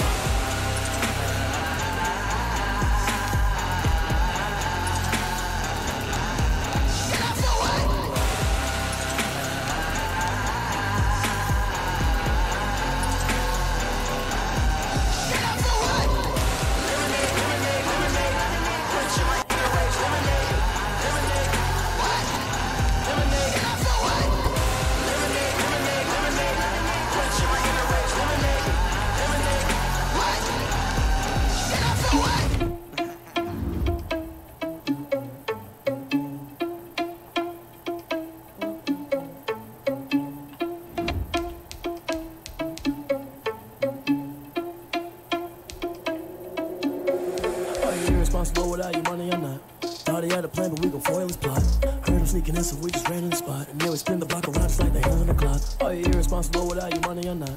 Thought he had a plan, but we gon' foil his plot. Heard him sneaking in, so we just ran in the spot. And then we spin the block around just like the hands on the clock. Come like a bat of the hell, I dare you to cross like a reverend. In my energy paralyzed, I'm like a finger 11. Take a second, I'm finna send it like a parent a message. You the best, if it ain't me, then you need you a confession. You a mess. You ain't scary to me. I heard you was a leader, but that ain't apparent to me. Put dust on you like cheetah, run up there and air in the scene. And I feel just like Vegeta Prince, and I'm an heir to the seat. I mean, for real. Tesla driving soft, so I don't even grab the wheel. That's a lot on my chest, but it don't mean the man is stealing. Man, I'm walking with some money, man, I mean a couple mil. Ew, think you need a meal. You ain't even eating while I'm feasting in the field. That's why I'm always cheesing, cause I feel like Uncle Phil. And all those losers think the freshman ain't half the man as well. Are you irresponsible without your money or not? Thought he had a plan, but we gon' foil his plot.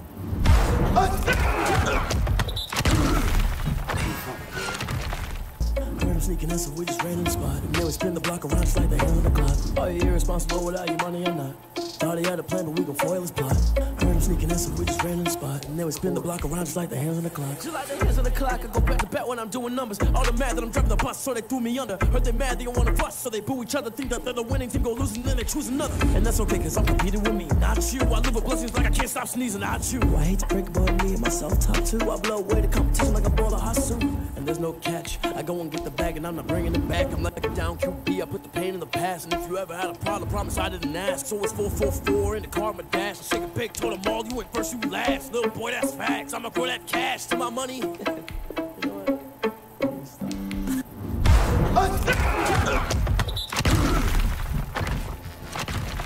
Flag on the play. Yeah, yeah. That's a flag on the play. Yeah, yeah. Flag on the play. Hold up. That's a flag on the play. Let's go. Touchdown, I just scored a whole bucket. I just dropped the bag on the tag, ain't nothing. Make 'em throw a flag when I pass, come through stunning. Call me tired, girl, and hit the hole, then I'm running. Get money, you ain't tryna get that second flag on the play. Hating from the sideline, a flag on the play. Like Julio with them Falcons, I just made a play. In the red zone, going strong, watch me shake and bake. Let's go. I just took off with that rock, just like Tyreek Hill. I just count 100 racks, that's a whole field. He don't want no championship, get him out of here. I just got a set, like I run up in the backfield. I just got a set, like I ran up on a quarterback. Shake and bake, make a play just like a quarterback. We ain't worrying about no formers, we ain't staying there. Running off the block, yeah, I'm something like a linebacker. I got juice like a Fanta, how you like it? How you like it? I'm on purple, I'm on yellow, like a Viking. Like a Viking. All these plays that I'm catching, I done gone crazy. I do my thing, 6 range, just like Tom Brady. Touchdown, I just scored a whole bucket. I just dropped the bag on the tag, ain't nothing. Make 'em throw a flag when I pass, come through stunning. Call me tired, girl,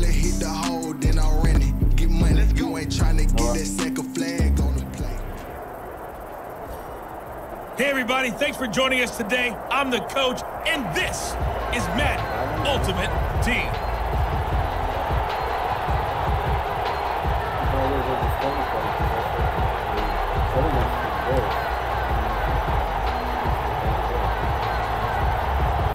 The Detroit offense ready to begin their drive. It's been an awfully slow start for them. This is their third possession. They don't have a first down yet. That means they have to change up what they're doing, and for some teams, it's a change in tempo, usually moving it to more up-tempo type of an offense, just to try and change their fortunes right now. What they've been doing so far isn't working. Maybe don't do that. Now left side, a completion who's tight end. And we'll get to the 29-yard line, brought down there. That one a first down pickup of 8. First and 10 at the 29-yard line. Throwing now, Jackson on first down. Little short pass to James. 7 yards, the pickup there. All right, you did it. You got the win. Congratulations. Keep that momentum going and tackle that next challenge. 3 at the 36. Someone put me out 'cause I'm on fire. I can't give up about what they say. They've been searching for. Hey folks, it's the coach here. Welcome back for another exciting matchup in Madden Ultimate Team.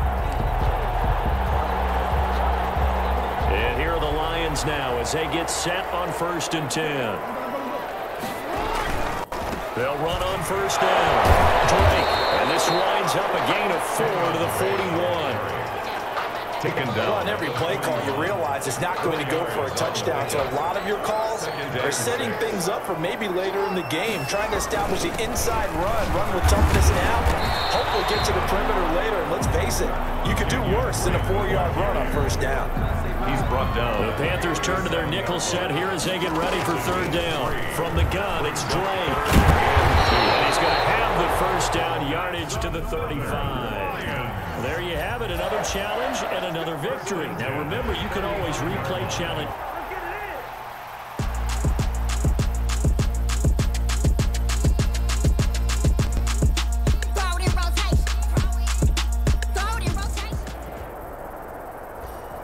Hello, and welcome to this Madden Ultimate Team Showdown. I'm your host, the coach.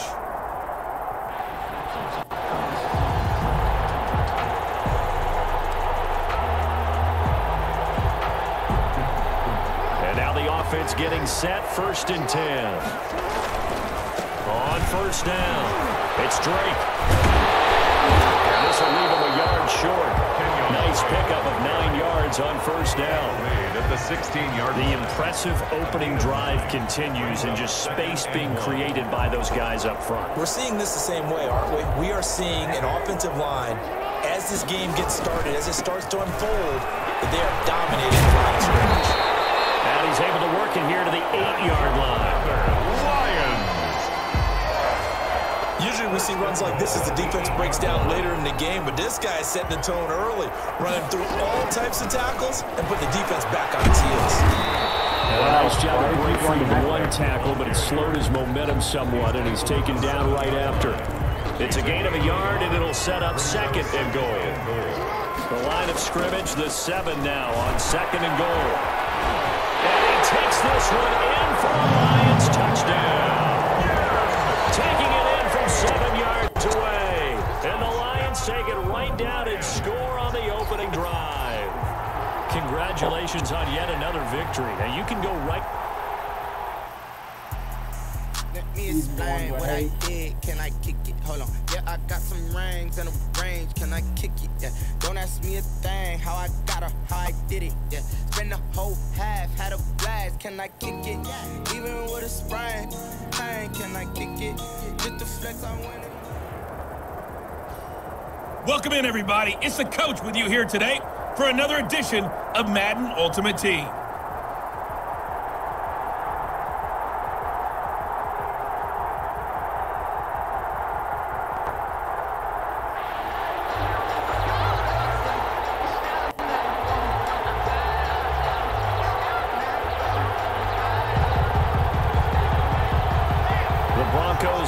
field ready to start their next drive. And this offense last time turned it over, went for it on fourth, didn't get it.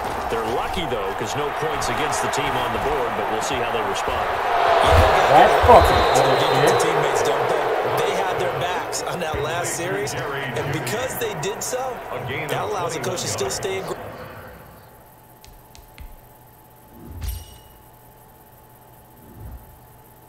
On offense and maybe go for it again in a similar situation. I was going to say maybe makes that offense feel good, but when you know you've got a defense making stands like that. Yeah, that'll loosen up things a little bit, won't it? Maybe you'll play a little bit better the next time you have the ball. Now Gordon on first down.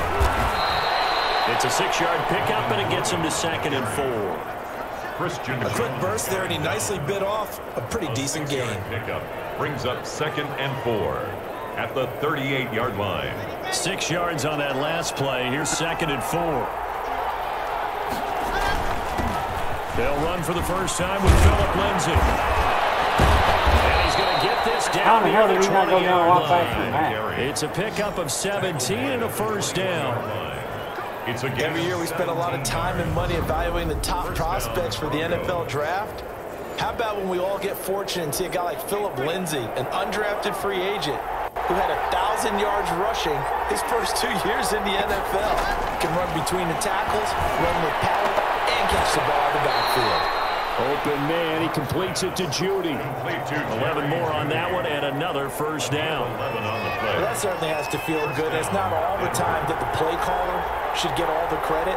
Sometimes I think in the huddle, the quarterback just says, hey, who's going to make a play for me? And he'll take it into the end zone for a Denver score. Well, you came up short in this one, but no worries. Select replay challenge and go get that win. Noah Fant on the touchdown pass from Drew Lock. Georgia. And the Broncos have taken the early lead.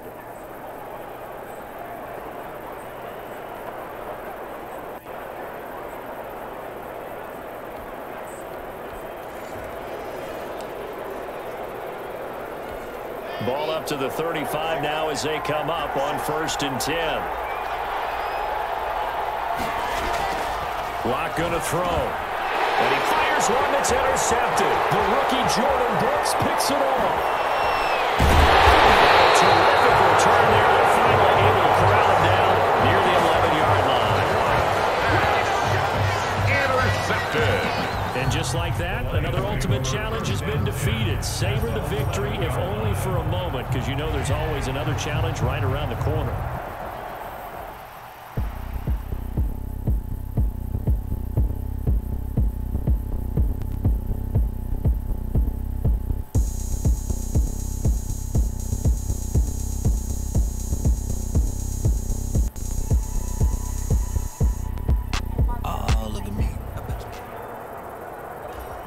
The coach here, and welcome to this ultimate challenge. Sit back and relax. You're in for a real treat with this matchup.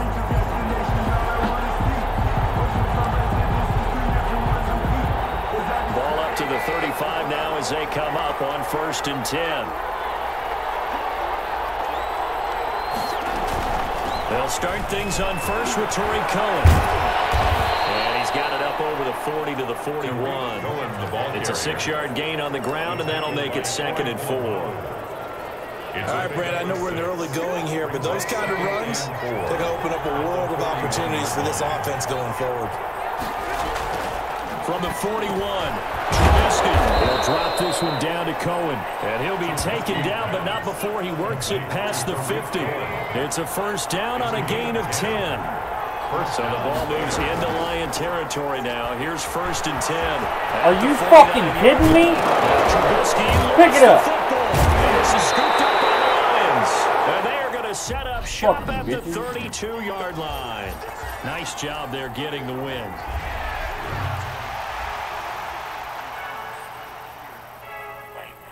I heard the flare gun. I'm ready to race. No, I don't fear nothing. Hello, and welcome into this Madden Ultimate Team Showdown. I'm your host, the coach. And now the Falcons on a 1st and 10, getting ready to go on offense.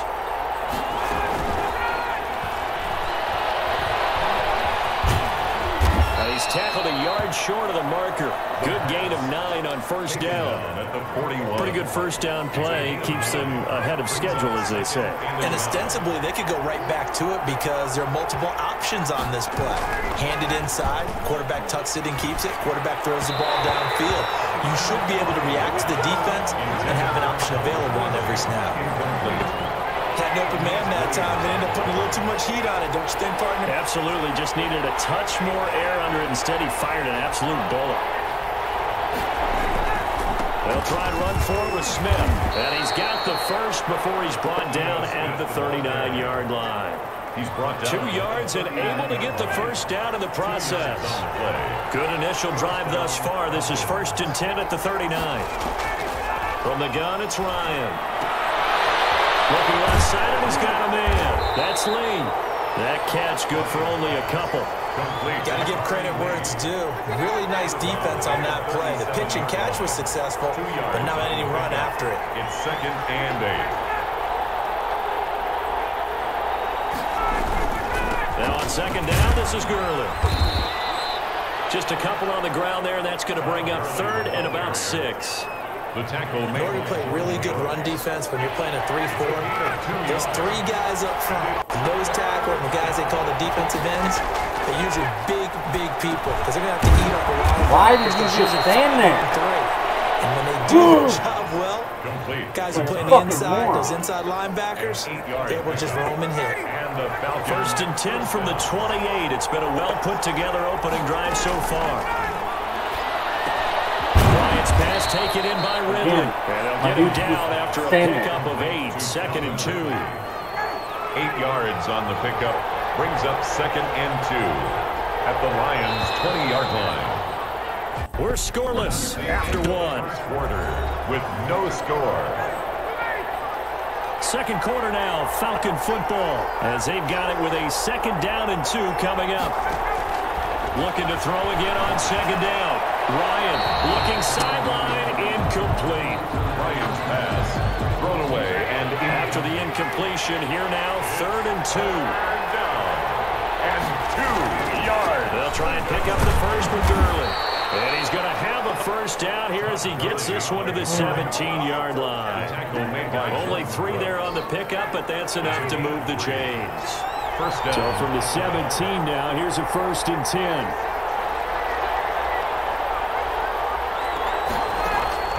From the shotgun, Ryan. That's going to be caught at the 10-yard line. This will be stopped about 2 yards shy of the marker. 8-yard gain, 2nd and 2. 2 minutes on the clock in what's been a scoreless first half.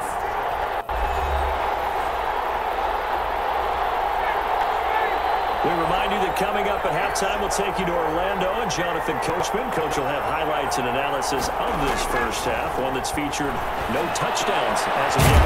And he'll take it into the end zone. Touchdown. Do all this and then Not that. quite enough that time.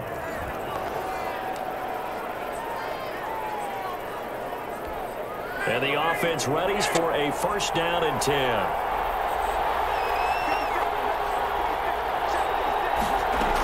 On 1st down, it's Gurley. And he's going to be stopped up at about the 47-yard line.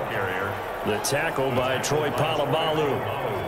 Well, that's just a pile of bodies there, and that's when you kind of find out who's a tough guy, right? Who can stand up and make a play. It was only a 3-yard run, but for both sides, they had to walk away from that field. I'm like, okay, stand up when the ball gets tough in here.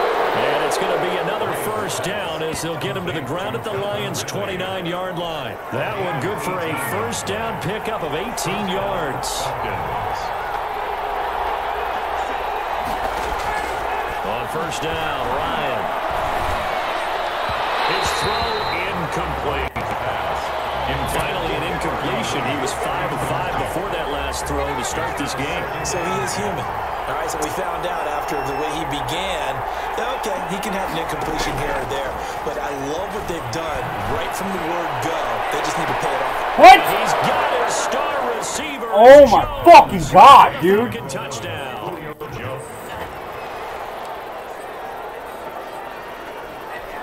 And now the offense getting set, 1st and 10.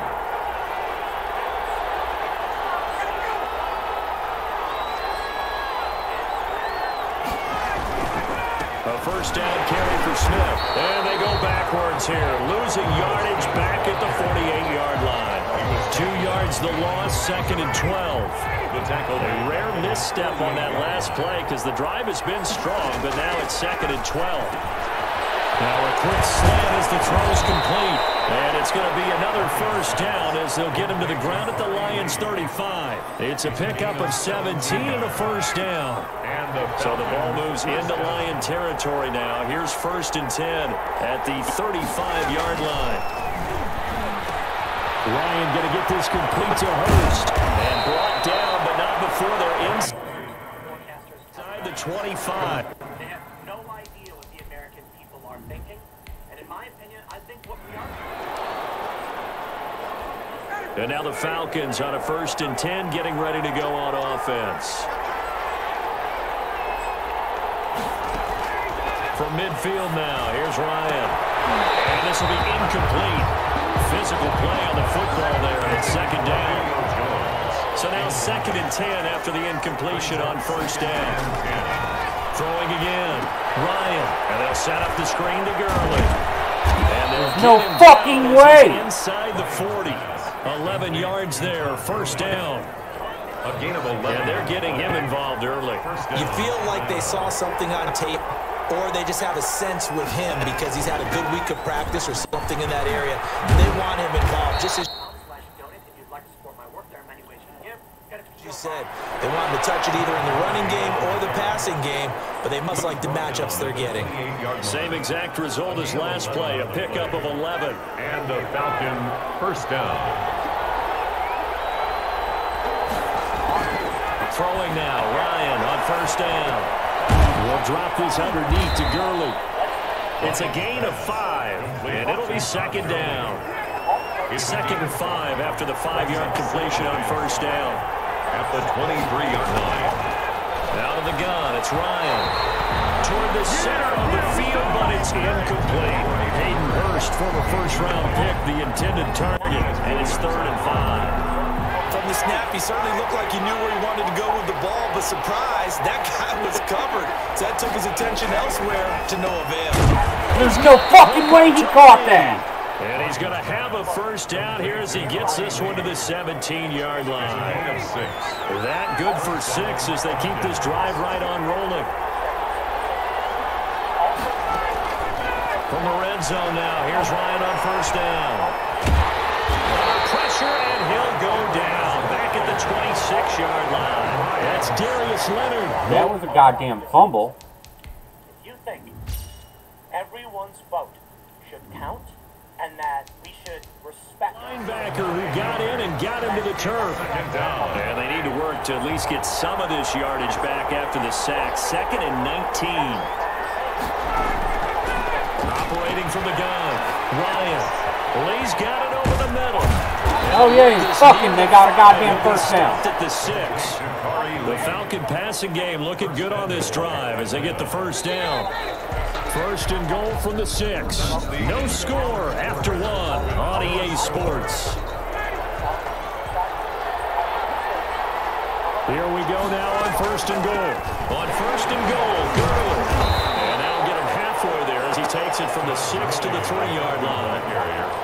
They went to a nickel defense, and that's a surprise this close to the goal line, because ordinarily you use the back end of the end zone, the sidelines as extra defenders, and you want bigger people on the field to try to help against the run.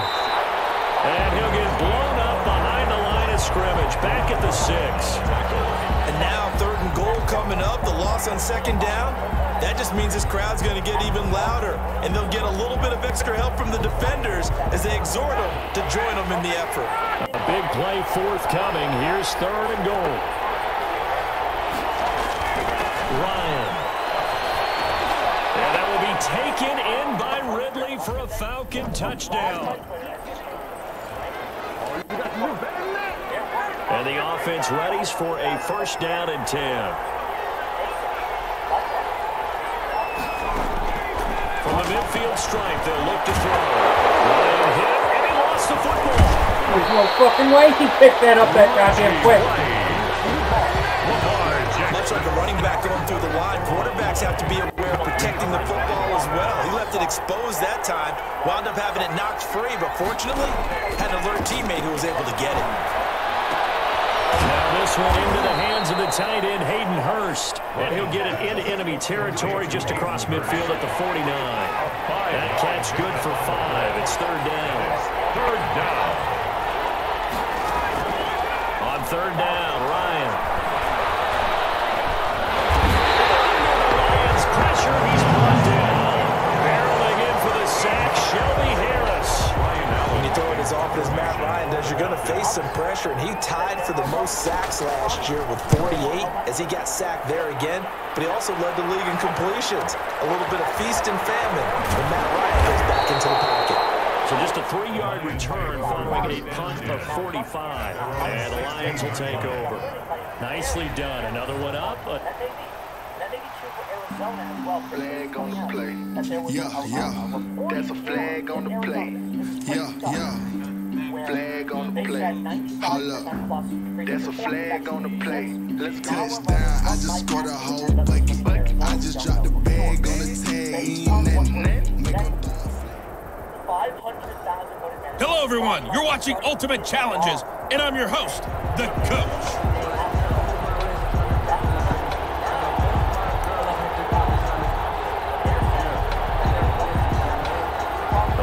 Offense ready to kick off their next drive. Throwing on first down, it's Jackson. Complete to his running back, Kenyon Drake.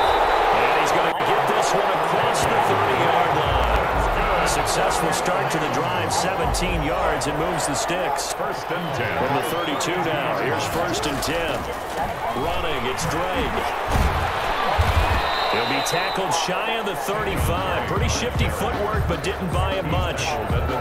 2 yards on the pickup there. It'll be 2nd and 8. Brings up 2nd and 8. Throwing on 2nd and 8. Jackson. Out there, the defense was ready, it looked, for that one-pass option. You get the sense that next time he has that opportunity, he may keep it himself and get to the perimeter. Probably owes his back a little bit of an apology on that one, huh? On first down, Drake shows his strength at the 50. And he'll be taken down, but not before he works it past the 50. It's a gain of 10 for the Lions and a first down. How best to describe that one? I'd say right down Broadway on that run. A straight ahead running. I think that might be something we see a lot of between the tackles today. Well, he's enjoying things so far here this afternoon. Sees a crease and bursts through it for a solid gain. 42-yard line. 5 yards is the tally on first down. That brings up 2nd and 5. On the catch, it's Andre Johnson. We set down around the 15-yard line. Lined up a gain of 27 on the catch and run. 10 at the 15-yard line. Well done. You've defeated this ultimate challenge. Now, if there are stars still available, you can always replay the challenge again. Otherwise,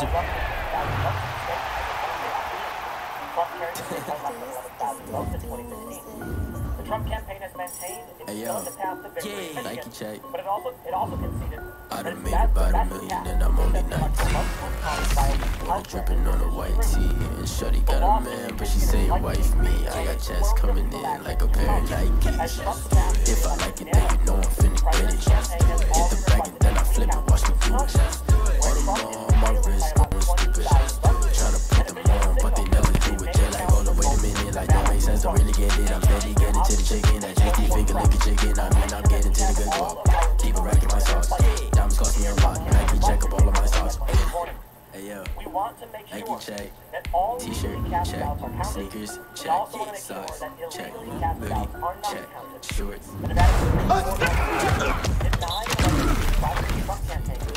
Water dripping on a white tee. Shorty got a man, but she saying wife me. I got chest coming in like a pair of Nikes.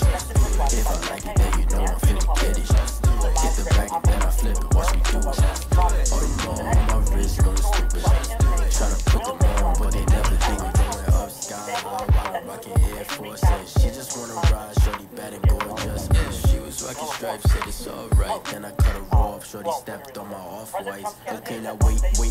Gotta get the bag in racks every day. Don't tell me to relax, I can't. I'm saying, got a new Prestos and a Jason away. Got a new Chris Watch, but it don't take time. I pull up on the office, stuck too hot. And he wanna play ball, hit a 3-point shot. Well, this my court, got a block on lock. I made it by me, I'm on the icy. Water dripping on the white tee. Yeah, shorty got a man, but she saying wife me. I got checks coming in like a pair of Nike. If I like it, then you know I'm finna get it. Hit the bag and then I flip it, watch me do it. Audemars on my wrist, no stupid. Like, hold on, wait a minute, like, don't make sense to really get it. I'm steady, get it to the chicken. That tasty finger licking chicken. I mean, I'm getting to the good walk. Keep it racking my socks. Diamonds cost me a lot. Nike check up all of my socks. Hey. Wisconsin offers 10 electoral votes, which could prove crucial to either candidate. Trump won the state by less than 1 point in 2016, and Biden has pushed to return the state. There are not automatic returns in Wisconsin, but a candidate who is within 1% of the winner can request one. Biden's campaign expressed confidence earlier Wednesday. I use a dub, I'm a win, I won't lose. I'ma act a fool with this, I'ma act a fool with this, I turn the knob, can't resist, I'm incredible. Yeah, came for the dollars, call it vegetable. Then I did the dash, can I catch me roll? Ooh, then I did the dash, can I catch me roll? Your whole team is no competition. Boy, I did it by myself, it's a solo mission. Running up the charts, I'm a fool, dog. Turn the whole field to a schoolyard. Bunch of students ain't eating around here. I'm the GOAT, little man, and I made it loud and clear. Put the gas on them like I'm with the Cavalier. Show no love, got the confidence, no fear. I use a dub, I'ma win, I won't lose with this. Yeah, I'ma act a fool with this. Yeah, I'ma act a fool with this. Yeah, I'ma act a fool with this. Okay, and I hit that.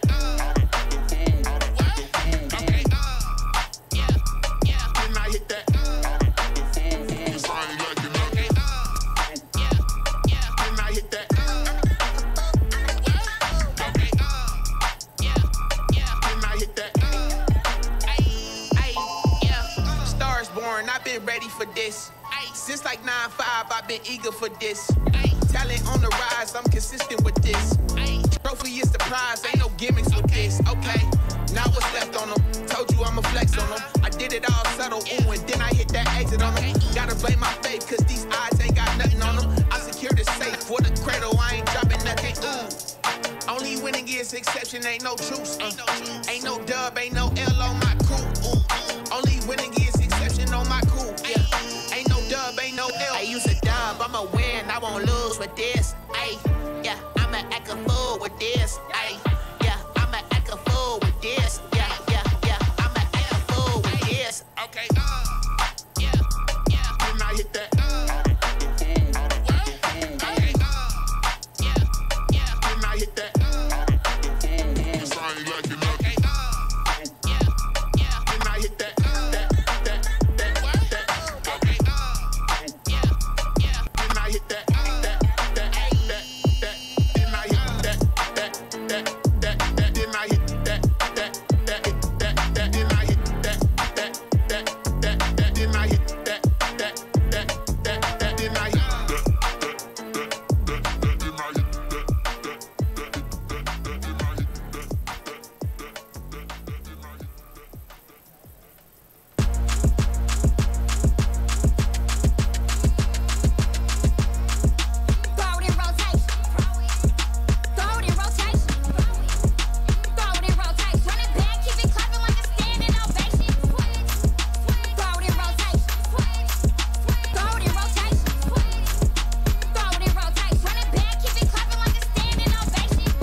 Won't you get down with me, down with me, down with me? Oh, you down with me, down with me, down with me. Won't you get down with me, down with me, down with me? Oh, you down with me, down with me? Hold on. I got a crowd wrapping around the whole town for me. They mama proud, got a thou in the balcony. Nah, nah, nah, I don't hear no clown talking foul on me. Won't shoot me down, send the cavalry. It been a while since I had time for me. Won't you get down with me, down with me, down with me? Hello. Max March out with the polo. Like my style, don't ya? Nights like this, I wish I was with ya. On my turf, roll out the Henry Rux. She like when I hit the receiver. Friend hop in, this is a four-seater. Made a yank straight out the wood, I'm Derek Jeter. Major leaguer, no fatigue. We don't get no handout, we don't get no Macarinas. Never gon' throw your back out, tryna work, you need a breather.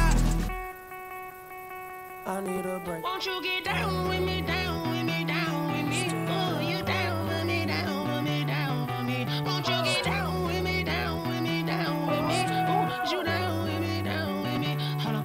Won't you get down with me, down with me, down with me? Oh, you down with me, down with me, down with me? Oh, down with me, down with me, down with me? Oh, you down.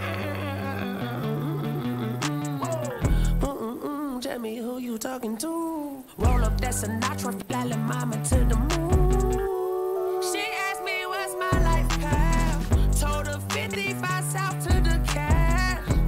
So many couches I cried. Shout out South Street and shout classy. I know you really wanna be my only one, but I didn't need somebody to hold on to the fuck up. Baby, I know you really wanna be my only one, but I didn't need somebody to hold on to the fuck up. Baby, I know you really wanna be my only one, but I didn't need somebody to hold on to the fuck up. Baby, I know you really wanna be my only one, but I didn't need somebody to hold on to the fuck up.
Take another L.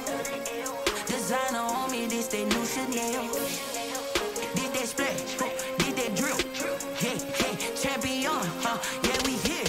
Yeah, this the winning teams. 6 rings with a pinky ring. Everybody used to pick at me, now I'm the one that they picking. Snakes out, they hit scene, but I can't hear when the crowd screams. Still ballin' like an offspring. This for all the ones that doubted me. Gotta lose once to be a true winner. Only want the hunters with the blues in it. Eating blood across it where the blood dinner. Juice stay turned like you know. I've been through that water like Olympic swimmers. Only bread and butter, what we ate for dinner. So I had to dream it till the dream is bigger. Only want the gold, we don't need the silver. Gotta be number 1, number 2 never count. Used to have bubble guts competition, now point them out. Making my babies proud, wanna cop my mama a house. Coming straight out the south, gotta know juice to end the drought. Yeah, I buy like 23. Won't fall again and I put that on me. Yeah, I feel the way, my heart all on my sleeve. Yeah, that's why I had to put my wrist on freeze. take another L. Designer on me, this that new Chanel. Did that splash, did that drill. Yeah, champion, yeah, we here. Reaching my goals, I do not feel ashamed. I'm a dog, I'm a beast, and I cannot be tamed. I don't do it for fame, it's the love for the game. I go in like I'm trained. I'm prepared for the rain, they amazed. I ain't break from the sticks and stones they threw. Anything that you could do, I could do it better than you.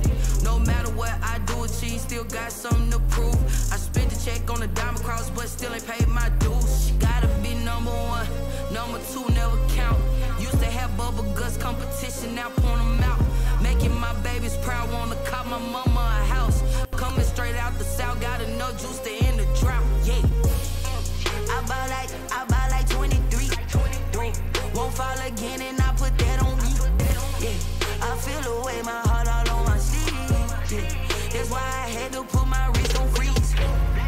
Coming for the win, can't take another L. Designer on me, this that new Chanel. Did that splash, did that drill. Yeah, champion, yeah, we here.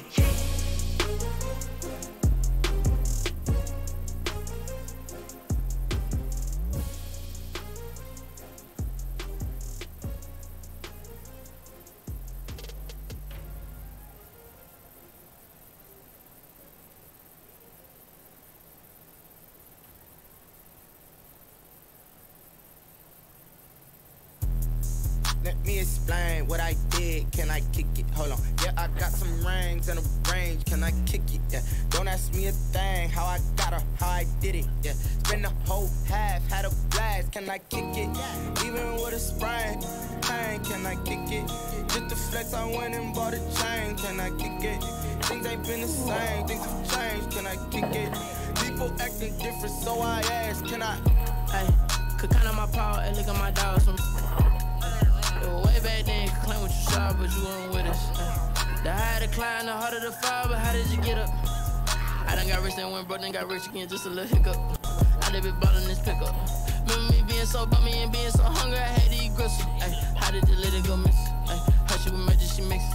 Met her at one of the functions, we caught a little rhythm, she caught up a friend, they kissed and we dipped it, and that's how we kicked it. Let me explain what I did. Can I kick it? Hold on. Yeah, I got some rings and a range. Can I kick it? Yeah. Don't ask me a thing. How I got her, how I did it. Yeah. Spend the whole half, had a blast. Can I kick it? Even with a sprain, can I kick it? Just the flex, I went and bought a chain. Can I kick it? Things ain't been the same. Things have changed. Can I kick it? People acting different, so I asked. Can I? Before I went live, they ain't know what I was. Ain't no one alive that could do what I does. Need a light here just to catch my buzz. Need Sprite here just to catch my cup. Now they don't really talk about us. Now they don't really talk about love. Honestly, they ain't never seen too much. What's love to a guy with a bag? What's heart to a guy with some cash? What's pain to a guy that's mad? Said. What's broke to a guy with a mask? What's both to a guy with a plan? I just wanna kick it, that's all I ask. Hey. Let me explain what I did. Can I kick it? Hold on. Yeah, I got some rings. Hey folks, it's the coach here. Welcome back for another exciting matchup in Madden Ultimate Team.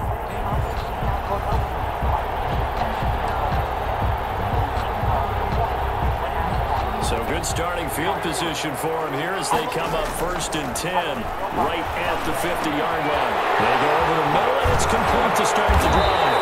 And they'll go down, but not before getting this inside the 30.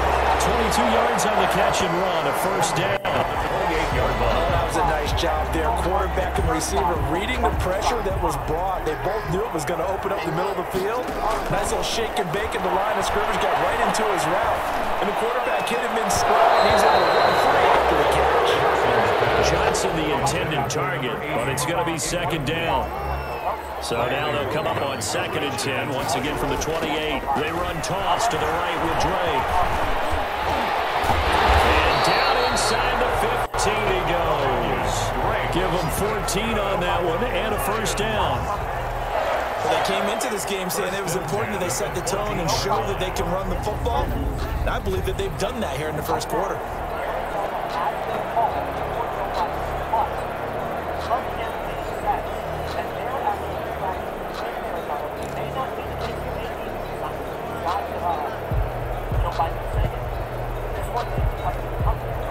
first and 10 at the 14-yard line. From the red zone now, they'll look to throw.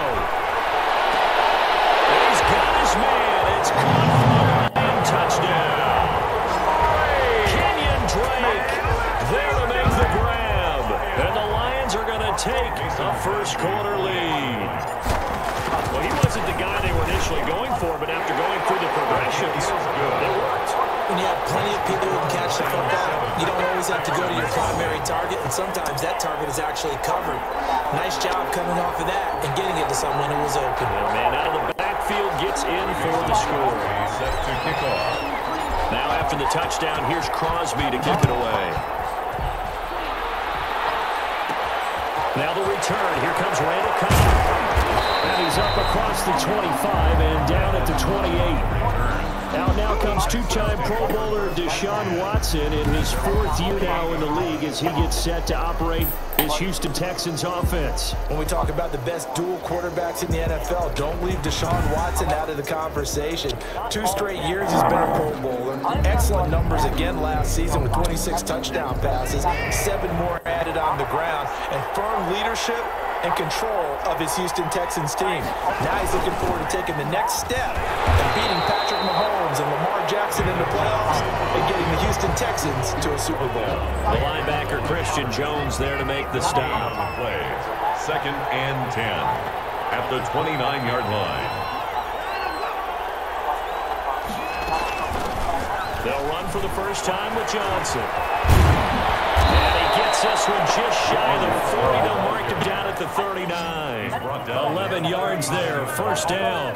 A gain of 11. We often give credit to the O-line there. 2 tight end formation. Those tight ends block pretty well also. Yeah, and that's one of the most dynamic positions in football now. The tight ends who can block at the line of scrimmage at the point of attack, and they can also get downfield and catch the football. He'll get a nice chunk there on the first down run, and it's 2nd and 4. 6-yard pickup brings up 2nd and 4 at the 45-yard line.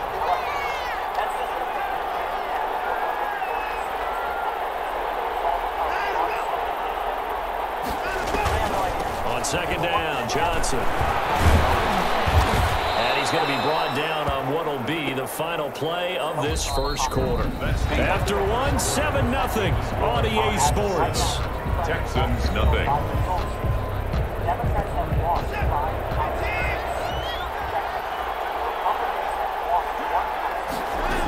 The first down carry here for Johnson. He'll be taken down at the 48 for a pickup of 2 yards. This drive is pretty clear. Almost feels like old school fundamentals, doesn't it? Want to impose their will on the defense. Was that 5 straight runs? Yeah, 5 straight carries to start this drive, and like you said, the way it's working, they may just stick with it. Watson on target here to Fuller. And it's going to be another first down as they'll get him to the ground at the Lions' 27-yard line. Well, remember, they tried to give him the ball, let him run on the last play, but I think the light bulb went off in their play caller's mind, and this time they get it to him a more conventional way, and it's much more successful as well.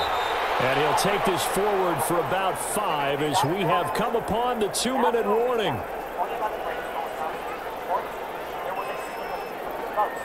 After recounting 2016 presidential race, Donald Trump's numbers went up by 101.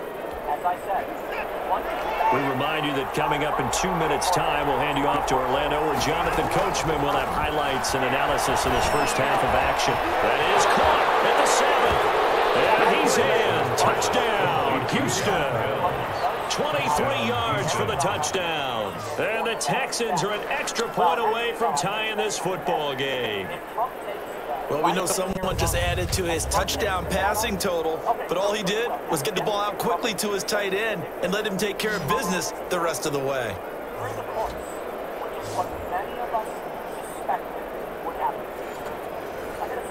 Kaimi Fairbairn on for the extra point.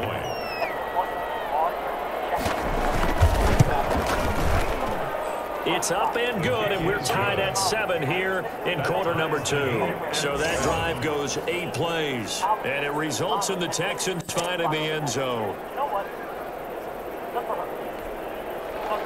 So all even at 7 now as they kick it away.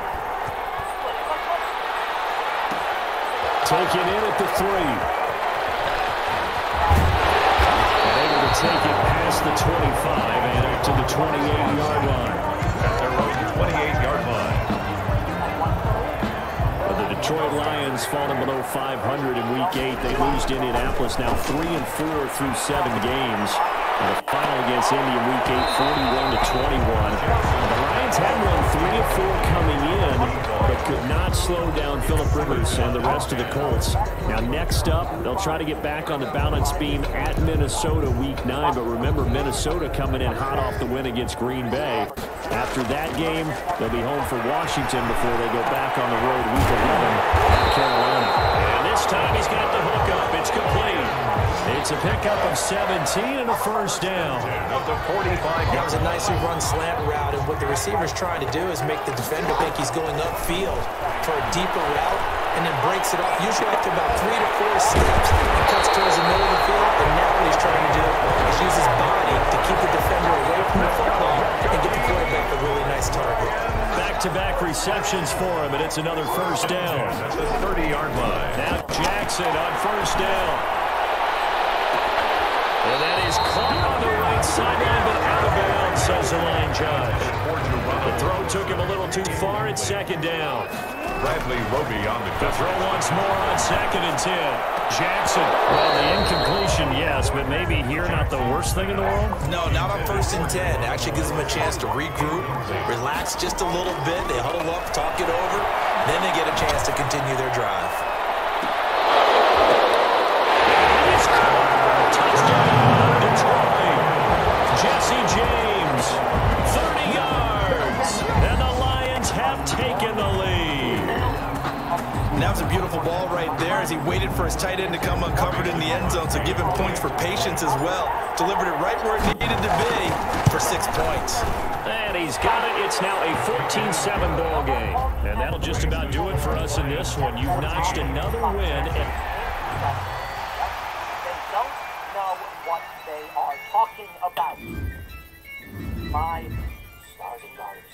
Emerson has given up 6. Yeah, I use a dub, I'ma win, I won't lose with this. Yeah, I'ma act a fool with this. Yeah, I'ma act a fool with this. Yeah, I'ma act a fool with this. I turn the knob, camera assist, I'm incredible. Yeah, came for the dollars, call it basketball. Then I did the dash, can I catch me, bro? Ooh, then I did the dash, can I catch me, whoa? Your whole team is no competition. Boy, I did it by myself, it's a solo mission. Running up the charts, I'm a fool, dog. Turn the whole field to a schoolyard. Bunch of students ain't eating around here. I'm the GOAT, little man, then I made it loud and clear. Put the gas on them like I'm with the Cavalier. Show no love, got the confidence, no fear. I use a dub, I'ma win, I won't lose with this. Yeah, I'ma act a fool with this. Yeah, I'ma act a fool with this. Yeah, I'ma act a fool with this. Okay, can I hit that? But I didn't know the whole can I hit that? Can I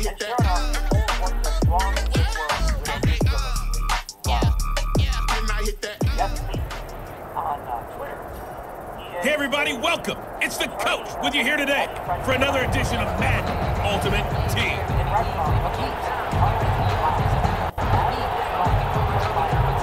The Detroit offense ready to begin their drive. And last time we saw them go for it in kind of an unusual situation. It's not like it's a fourth quarter do or die. They went for it, didn't get it. We'll see how that affects them this score. I'm wondering if we're starting to see the effects of analytics coming into play here, where people are studying the number of possessions, how many times you should go for it, what position it leaves your team in.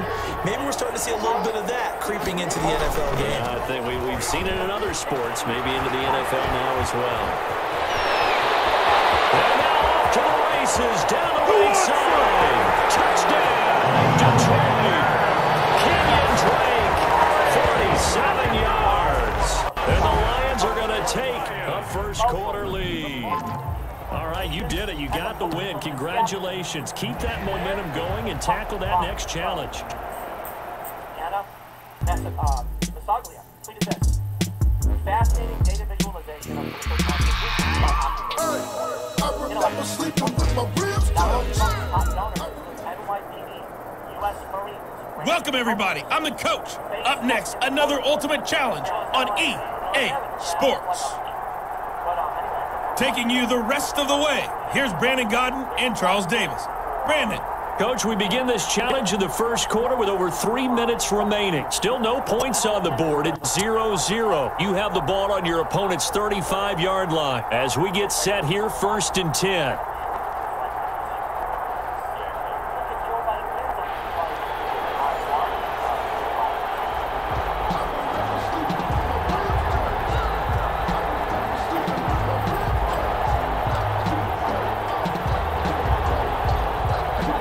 To the 35 now as they come up on 1st and 10. Here's a good way to kick off the drive, complete over the middle. And inside the 20 before he's brought down. First down for the Lions on a nice pickup of 18 yards. So from the 17 now, here's a 1st and 10. Now Drake. And he'll work free from one tackle, but that's about all as he's taken down. Give him a couple on the carry there. 2nd and 8. Brings up 2nd and 8. On 2nd down, it's Drake. And he's going to be brought down just shy of the 5 at the 6. It's an 8-yard pickup, and it leads to a 1st and goal. 1st and goal. Partner, in our years together, we've never really run into a player that's admitted a doubt or a lack of confidence, right? But right now, I'm just wondering about... And he'll get there to the end zone. Touchdown, Detroit. A 6-yard touchdown run. And the Lions take it right down and score on the opening drive. There you have it, another challenge and another victory. Now remember, you can always replay... Let me explain what I did. Can I kick it? Hold on. Yeah, I got some rings and a range. Can I kick it? Yeah. Don't ask me a thing. How I got up, how I did it. Yeah. Spend the whole half, had a blast. Can I kick it? Even with a sprain. Pain, can I kick it? Did the flex, I went and bought a chain. Can I kick it? That's why it's very serious. Hey, folks, I'm your host, the coach. It's game time. It's Ultimate Team. It doesn't get any better than this. Let's send it down to Brandon Gaudin and Charles Davis for the call. We start this challenge off in the first quarter with 3 minutes remaining. You're ahead 7 points. Your opponent has the ball on their 20-yard line. 1st and 10. The offense now at the line, ready for their next drive. They're still in search of an initial 1st down as they come up here 1st and 10. Pressure too strong. Down he goes. Pressure can come from all over when you're plotting a defensive strategy. On that particular play, it just came from the outside. Got to assume this defense will be charging again here. It's 2nd and 15. Throwing middle, but it's incomplete. The Pro Bowl tight end Zach Ertz, the intended target. But now it's 3rd down. An incomplete pass on that last play, and that means they'll need to come up with something here on 3rd down. Now Glennon. And that's caught by Smith. And way up past the 35 before he's taken down. Boy, a nice play there as they wind up converting on 3rd and 15.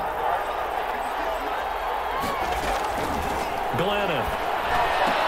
And he finds his tight end. It's Ertz. And he'll be out of bounds after getting this one across the 40. 5 yards on the catch there. Brings up 2nd down. It's 2nd and 5 after the 5-yard completion on 1st down. And that is incomplete. Thrown to the sideline and incomplete. They come up now 3rd and 5 following the incomplete pass. Yards to go. They'll stick with the passing game as he looks to throw. And he's got his man in stride, complete. And it's going to be another 1st down as they'll get him to the ground at the Lions' 45-yard line. So the ball moves into Lion territory now. Here's 1st and 10 at the 45-yard line. Now a nice play defensively on 1st down as this is knocked away and incomplete. They're bringing a lot of pressure here already in the first quarter. Already sacked him once. Now they get in there and knock another one away.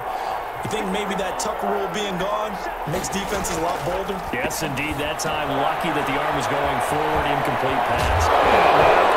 The ball's out, and the Lions have recovered. Congratulations on yet another victory. Now, you can go right to the next challenge if there's another one available.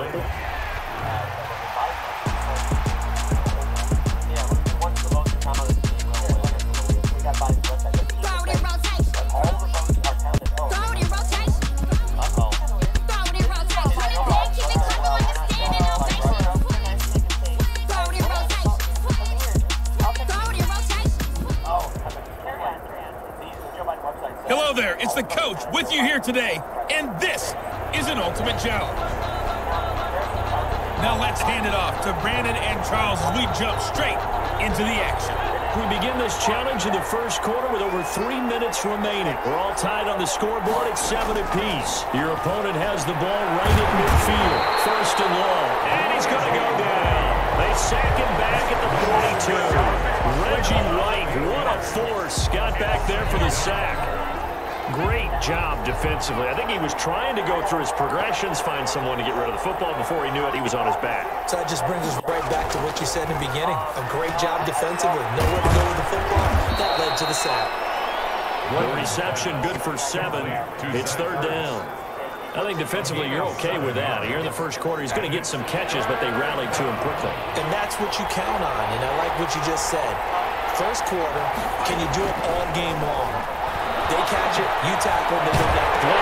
He loses the football, it's out, and the Lions have recovered.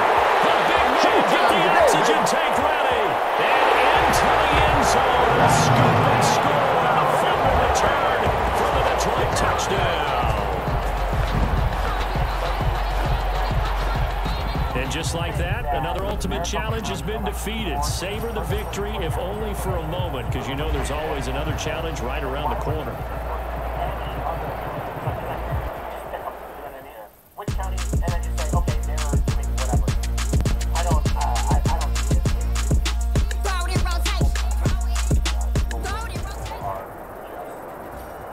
The coach here. Excuses, essentially. You know, it's like, well, this, Trump's appearing to lose Arizona. To finish this, here's Brandon Godden and Charles Davis. That's the thing. They've called it for the Associated Press, I believe, has called Arizona for Joe Biden.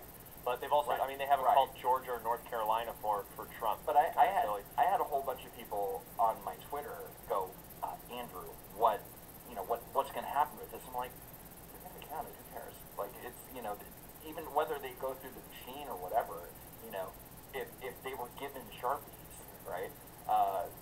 That's, they could just chalk it up to voter poll worker error and something, and that's it. They're not going to suddenly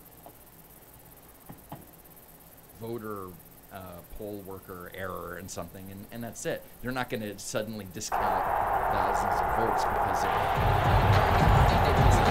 Sharpies, and that's definitely because the signatures will match and everything. What if for my mail? That's the thing that these Trump lawyers would fight, but it's not even an issue.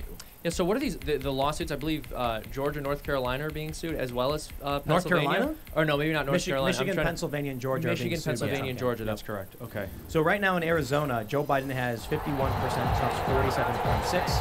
Biden has 1.413 to Trump's 1. So not quite a first and goal. However, at 9 p.m., Maricopa County is going to be dumping a ton of ballots, and the Trump campaign says they're going to swing heavily for Trump. About 60% of votes that come in should favor Trump, and only 57, so they think they're going to end up winning Arizona on Friday. I think that seems like Friday. Now, Trump must win Pennsylvania. That's it. He definitely needs to win Nevada, Arizona. He can win with either of these. So far, it's looking bad for Trump in that capacity. But this is just the media. This is AP calling. I really enjoy Associated Press is saying, based on 84% of those reporting in Arizona, Joe Biden. Trump is saying 84%. Actually, we can't pull it up. We can't look at this. I'm sorry. 84% expected total vote reporting. And then over in North Carolina, they haven't called it yet, with 94% reporting. Yep. And Trump is up about 1.4 or so points. And then in Georgia, 97%. 97, but Trump is only up by 0.2. Right. No, I'm sorry, 0.9. Well, Trump's actually go to him because why is this so fucking loud? They're going their math by their equation. They think that Trump's going to do have like something like 4,000 to 8,000 extra votes in Arizona, right? But AP is like they're saying Arizona's going to be 10 to 30,000. That's Trump. Okay, but the AP saying, oh no, we're calling it. And you're like, well, the media's been completely right with all these polls and everything. Yeah, exactly. Of course, we should allow them to call it. We should start trusting them now. Yeah. Let's do it. This is the issue I'm saying. They should not have called Arizona. So no, they should not. I really need to be able to pull They this up. called Arizona before they called Georgia. It's really annoying that our monitor display isn't working. But anyway, Jeff DeFore tweeted, "The latest plot twist comes from Arizona, which had reportedly counted 95+% of its votes. New York Times notes that due to an error in an Edison Research data feed of results, the actual estimate is that 86% of the votes have been counted. This gives some credence to the Trump camp's argument in a call with reporters that it expects to pull ahead in Arizona because most of the outstanding votes is in Trump-friendly territory." I'm going to give you my prediction. My friends, this has been a historic failure of the forecasters, the pundits, and the pollsters. Yep. It was a 5-point error in 2016, which was huge because the margin of error is always like 2 to 3. That was 5. It was 7. 7. And now, with 84% reporting, they're saying Joe Biden gets Arizona. But in Georgia, and in North Carolina, what's 98, 97? Well, that's too close. In Georgia, Trump, some new information came in. Trump is up 0.8 in this is Georgia, 0.8%, and that's about, it looks like 38,000 to 40,000 votes. Maybe there's a good reason for that. I'm not going to pretend to be a pollster, but I'm telling you, I don't trust the media right now. And here's my fear. They called Arizona for Biden with 16% outstanding. And that means if Nevada goes to Biden, Biden declares victory. Biden, and then the problem is Trump can take Nevada or Arizona, because in Nevada, Trump's only down by, I think, what is this? He's down by about 7,300 or so votes.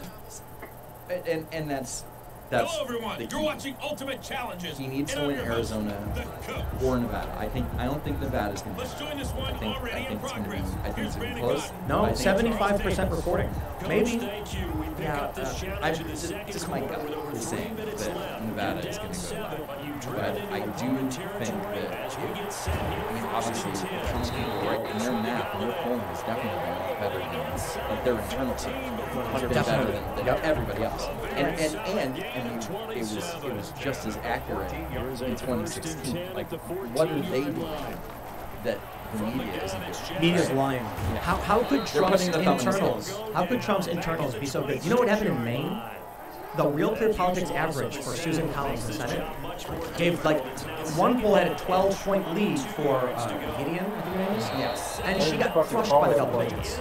So it's all of these polls wrong. You know what's crazy? It's not, we're talking about a 7-point failure, and that's the average across the board. Some of these states, nuclear, they're like the whole company's gone, it's failure. With Senate races, you mentioned Gideon versus Collins, and Collins she crushed it. Yeah. But you also had the Jamie Harrison versus Lindsey Graham race. Oh, double-digit victory. Yeah.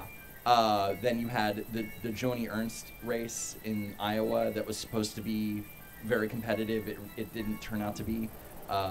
Then you had Welcome everybody. Amy I'm McGrath Up next, versus Mitch McConnell, and they put a lot of energy and money into Amy McGrath, who lost the congressional race, and then suddenly was a contender to Mitch McConnell. That made no sense. Right. I mean, I don't understand, but all the polling for the Senate is like really way up. And it's crazy because what everyone's been saying for the past several days or weeks is if they call the election wrong, this is just going to be the end for all the pollsters. The thing is, they could actually kind of get the election right in terms of picking the winner. Even if Joe Biden wins, they should all be out of the job, just based on how wrong they were about everything. You know, I degree to which he would win by if he got. I tweeted something, and it looks like I can't see it now. They must have deleted it. Oh, man. Yeah, no, this person deleted the tweet. Oh, I see. So, so someone tweeted that YouTube, Facebook, and conservative news are brainwashing people, and they firmly believe that Georgia and Florida's election machines were hacked. And so I think about that for 2 seconds. My response was, the polls were wrong in 2016, again in 2020. 4 years of unhinged Russian conspiracy nonsense. Then you go on to assert a conspiracy theory with no evidence. Yet you believe it's YouTube and conservative news. You need to ask yourself why you're wrong all the time. Yeah. This is important. We're having display issues, but I've got pulled up right now the presidential election. Guess what the toss-up shows? The toss-up portion in the Wall Street Journal shows strong, safe Republican. There's no lean Republican states. These are according to the polls. Florida, Iowa, Maine's second, Ohio, and Texas were considered toss-ups. They've all swung for Trump by decent margins. I mean, we've got one by almost 10 points. I think, yes, we've got like 5, 6, 7. Those are toss-ups? Those are solid red. Those are super Then in the lean Democrat portion, we have some solid Democrat, but then we have Republicans actually winning in Georgia, North Carolina, and Pennsylvania, which were considered lean Democrat. And my favorite is the House. Because when you look at the toss-up for the House, it's all way right.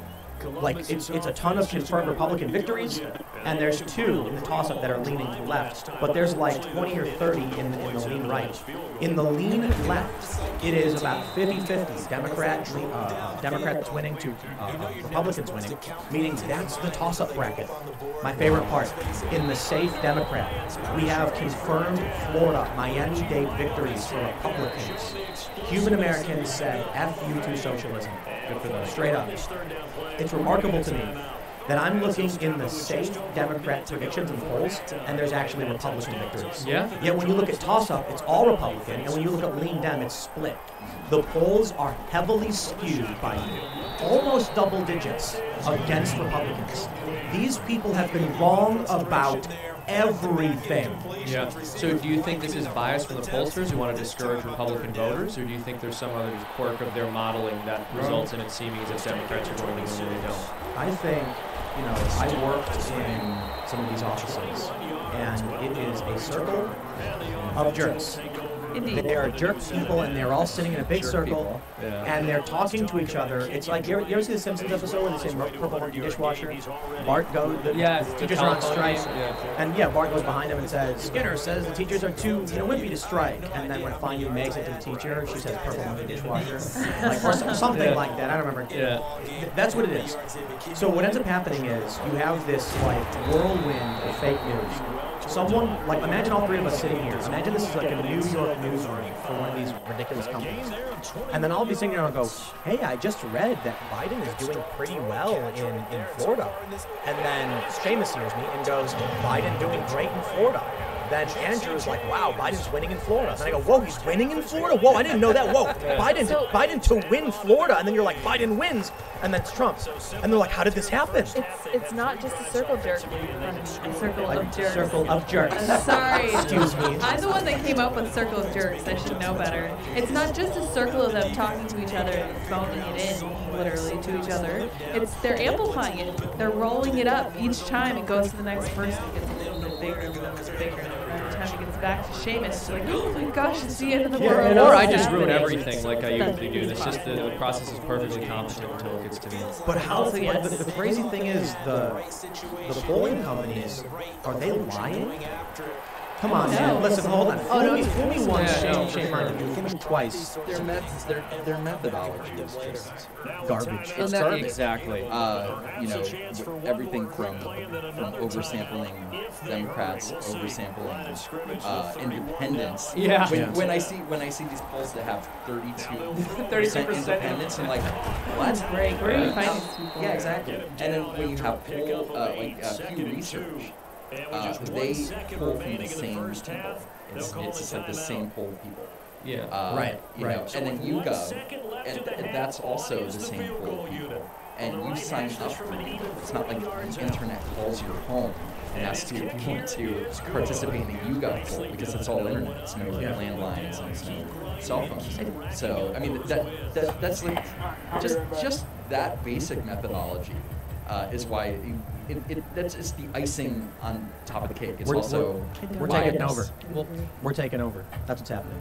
What, we? Who are we? Independent media. Oh, okay. Yeah, that's also we are taking over because the mainstream established media. Listen, they have been so wrong about everything. Yeah. I was looking at posts on Facebook the other day while this is all going down, and look, I've said repeatedly, anybody who thinks they're going to tell you who's going to win, that's arrogance, and they're going to come to regret it because we just don't know anymore. And you get all these people, you got like the Young Turks, Cenk Uygur saying, "Come watch my stream. We're going to show you." It's like, and everyone left kind of just shrugging, like, I have no idea what happened. Yeah. We still don't. But all the polls are wrong. All their narratives are wrong. Guess who was right? Independent media, for the most part, saying things like, we won't know who's going to win. I've been reading all of this. The fact that they thought the polls were going to show a Democrat blowout in a blue wave, and no, I think I know absolutely not. Yeah. I have a little 2 cents, and then I'll let you guys continue your conversation. Sure. I think they're wrong because they want it to be, and I think they want it to be because good polls for people like Biden, just like good polls for Hillary, are what bring in those donations. 100%. No, it's the viewership. It is viewership and it's donations. So look, I've done a bunch of videos over the past week where I'm like, is Trump going to win? Is Trump going to landslide? Like, here's one thing suggesting a Trump landslide. I did a video, I think it was the day before, saying wisdom of the crowd predicts Trump landslide. In the video, I go into detail about how the polls are heavily favoring Joe Biden, and USC Dornsiff argued that by asking people who they think their friends would vote for, they get a more accurate reading. And they predicted wisdom of the crowd says Donald Trump will win, and then we had DraftKings betting odds where everyone was betting on Trump to win. And so that was my argument, but I always try to be very careful saying this is just one thing. And I try to clarify.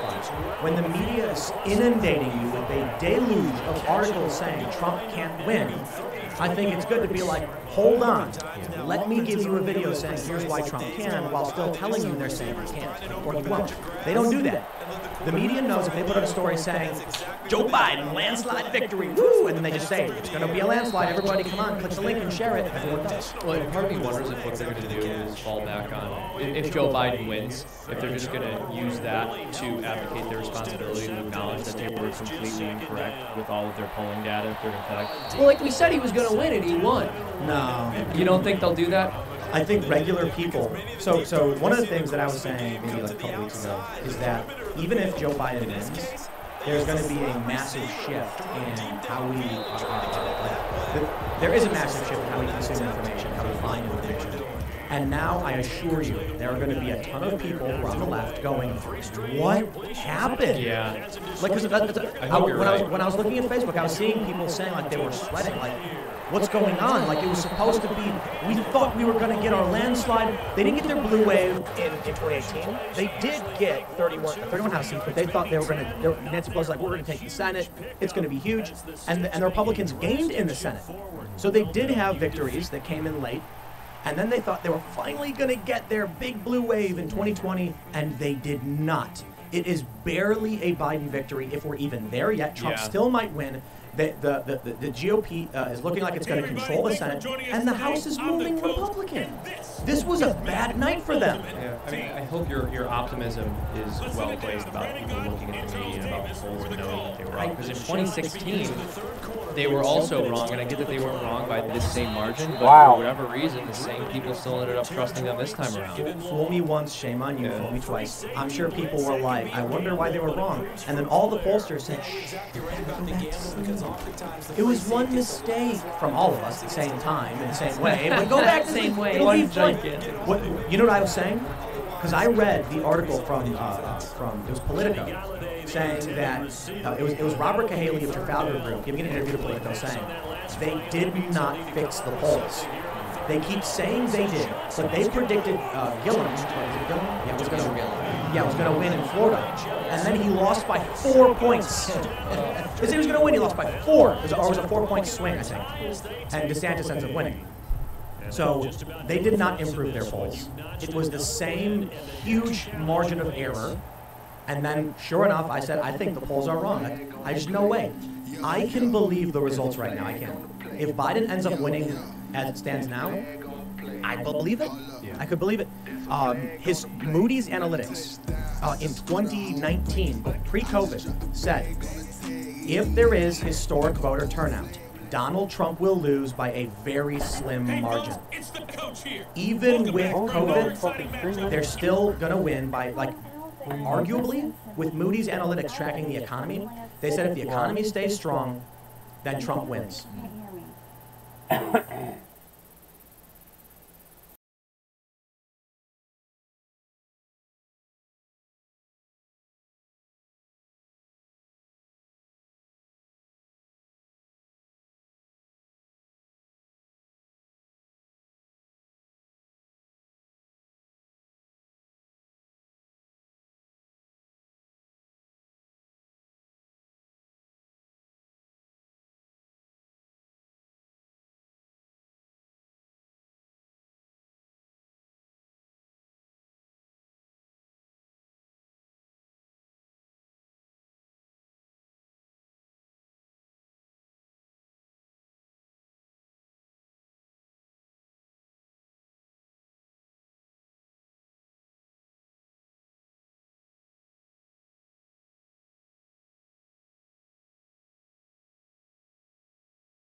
But if the economy falls down, Democrats are going to get a lead.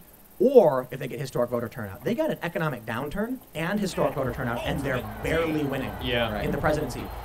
I can believe it. I can also believe there's impropriety, considering the Democrats are the ones who argue to change the rules, and we've seen 4 years of complete BS. But I think people need to be way more careful about this. Like these viral tweets where they're like Sharpie Gate and stuff. These are the videos the left is going to love to make a compilation of all the crazy, conservatives. Like there's a video you were mentioning, like someone bringing a cooler into a bowling place. I do think poll watchers should have said, pop open that cooler real quick because we're on edge. Right. And so it's bad that the video exists. But Occam's Razor, man, it was full of ham and cheese and some Pepsis and some barbecue chips. People are working late, they're not getting sleep, someone brought in food. But who's going to win? Is Trump going to get a court victory, or what's next? I have no clue. I really want Trump to win. I've made that pretty clear, but it's too difficult to say at this point. I like to think that I am out of the business of making predictions about anything related to Trump. In 2016, I made a decision not to try to call anything that he was involved with, and I don't know that I can break away from that here. Last night it looked really good for him, and it's definitely still possible. He's certainly not out of his race. But I do think the way the media has propped up certain states and is refusing to call certain states is to create this perception of a Biden victory. Yeah. Because I could easily, if I pull up the live election results right now, we could uncall Arizona, and then I could uncall Arizona, and then I could call Georgia and North Carolina, and it's really just coming down to a race for Pennsylvania. So, I make this post, and I get all these lefties laughing, saying, you won, you're so dumb. And I'm like, bro, I'm telling you right now, y'all need to check your hubris. Because they keep doing this, and they keep getting egg on their face. And they're the same ones that will scream that Trump is calling the election. Right. So the way the media has framed it is going to create this perception. So they're showing that they're plastering this thing, Biden 264, Trump, what is Trump at, 214? And that's just the media calling it. We don't know who's won Nevada, Arizona, Pennsylvania, North Carolina, or Georgia. And for that matter, have we even looked into any of these other states that may, like Trump's calling for a recount in Wisconsin. He's filing a lawsuit in Michigan to stop the counts unless they get meaningful access. To be fair, Donald Trump tweeted something like, what's the point of meaningful access? The damage has been done. And it's like, well, then walk away. What are you saying? What are you going to do? Are you going to go in there and look at all the polls? Just going to give up and go home. Well, they've been warning us for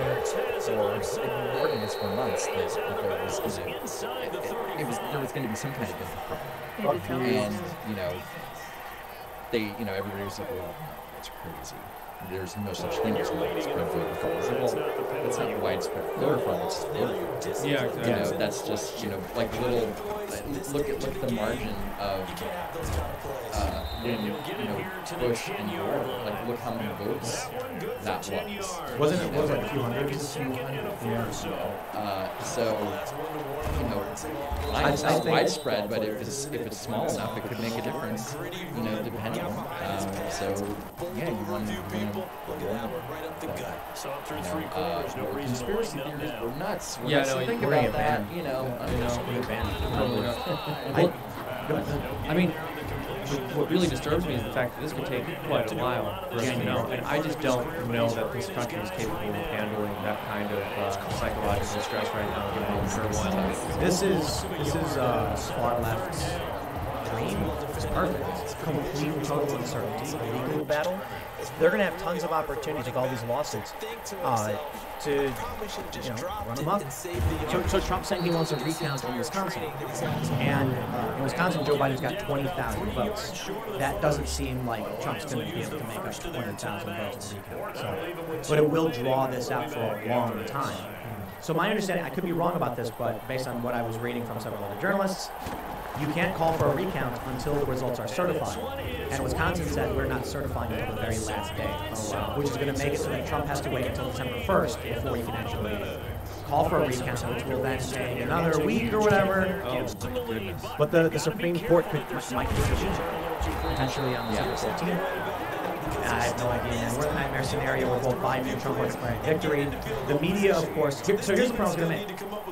with the media calling Arizona, for instance. Oops, it was a mistake. Edison Research gave us the wrong numbers, and now we accidentally called it early for Arizona. So what happens is you get a week where the left sees Joe Biden winning. I think we get to a point where the media says, look, at this point with Nevada, we're calling it for Joe Biden. What's Nevada, 10 votes?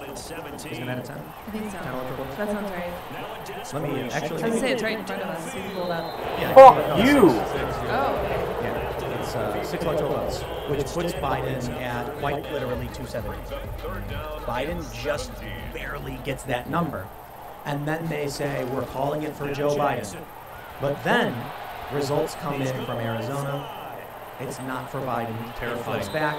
How in the fuck are you not catching anything? No, the media already said he won. Joe Biden already won. Trump gets a legal victory, and then they say Trump stole the election.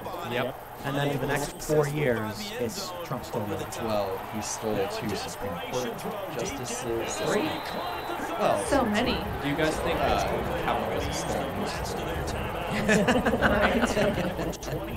Do you guys think Bernie can still win? Bernie. It's possible. Bernie's still in the race. Just somehow. No. Joe Jorgensen. No, look, can you imagine? I would have loved to see this. Same debate stage. I would debate both of them. Dude, yeah, if Bernie was on stage right now, if he ran as an independent, what percentage of the votes do you think he could get? How many progressives do you think would vote for him instead of Biden? Is that really? But is that like what? How large a percentage of the population is that? I'm curious. I think it's about 15 to 16%. Better than Joe Jorgensen, I'll tell you that. Yeah, I'm not a Jorgensen fan. No. So about half, about 40% of the Democratic Party is, according to Gallup, is progressive. And then you have the Democratic Party is, according to Gallup, also around 29 to 30% of the country. So it looks like maybe 13 or 14%. And that makes sense because we had the Hidden Tribes research from YouGov showing that progressives made 8%, and that was a couple of years ago, assuming all the media in a couple of years, like Insanity and Black Lives Matter support and things like this, you probably will have seen many more people join the ranks of the progressives. Considering how social media has been kind of radicalizing everybody, and I don't mean that in the sense, I shouldn't say radicalizing, polarizing everybody. That's a better way of putting it. Yeah. It's pushing the centers to the tribes. You've got mainstream liberals who are now like, I guess I'm a progressive, I have to support these things, and they're being called liberals. They're not liberals. But I wouldn't be surprised if that number gets big. That's one thing I'm really concerned about if we get a Biden presidency. But if we get a GOP Senate, I think his hands will be tied. Okay. But can we make some predictions?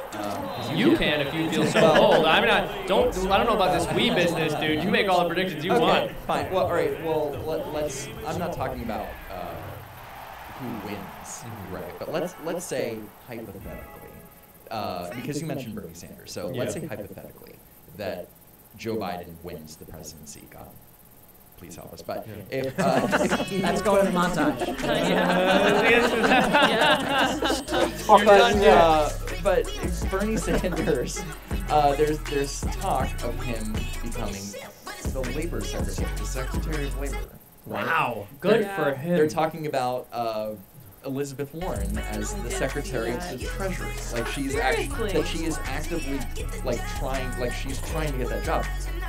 And then Beto O'Rourke, you were saying they're gonna put him in a hamburglar costume, and he's gonna go around stealing guns from people. That'll be fun. He's gonna be the anti-gun czar. You're gonna wake up, and there's gonna be Beto in a hamburglar costume grabbing your AR and running out the door, and you're gonna be like, Beto! I know, he's gonna be skating off. Skating out with AR-15. As his falls because he can't really skate. And then you're gonna start speaking Spanish.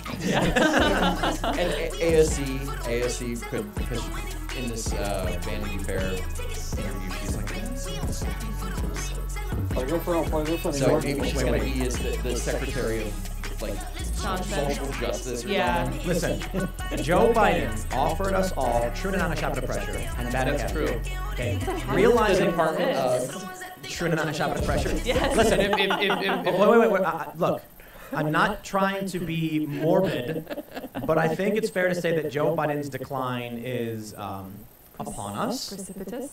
And Nancy Pelosi was calling for the 25th Amendment, using the 25th Amendment to create a panel of former presidents and scholars to determine when the president is no longer fit, because the 25th gives them the right to create, you know, to by law to create a body that would oversee this. They said it wasn't for Trump.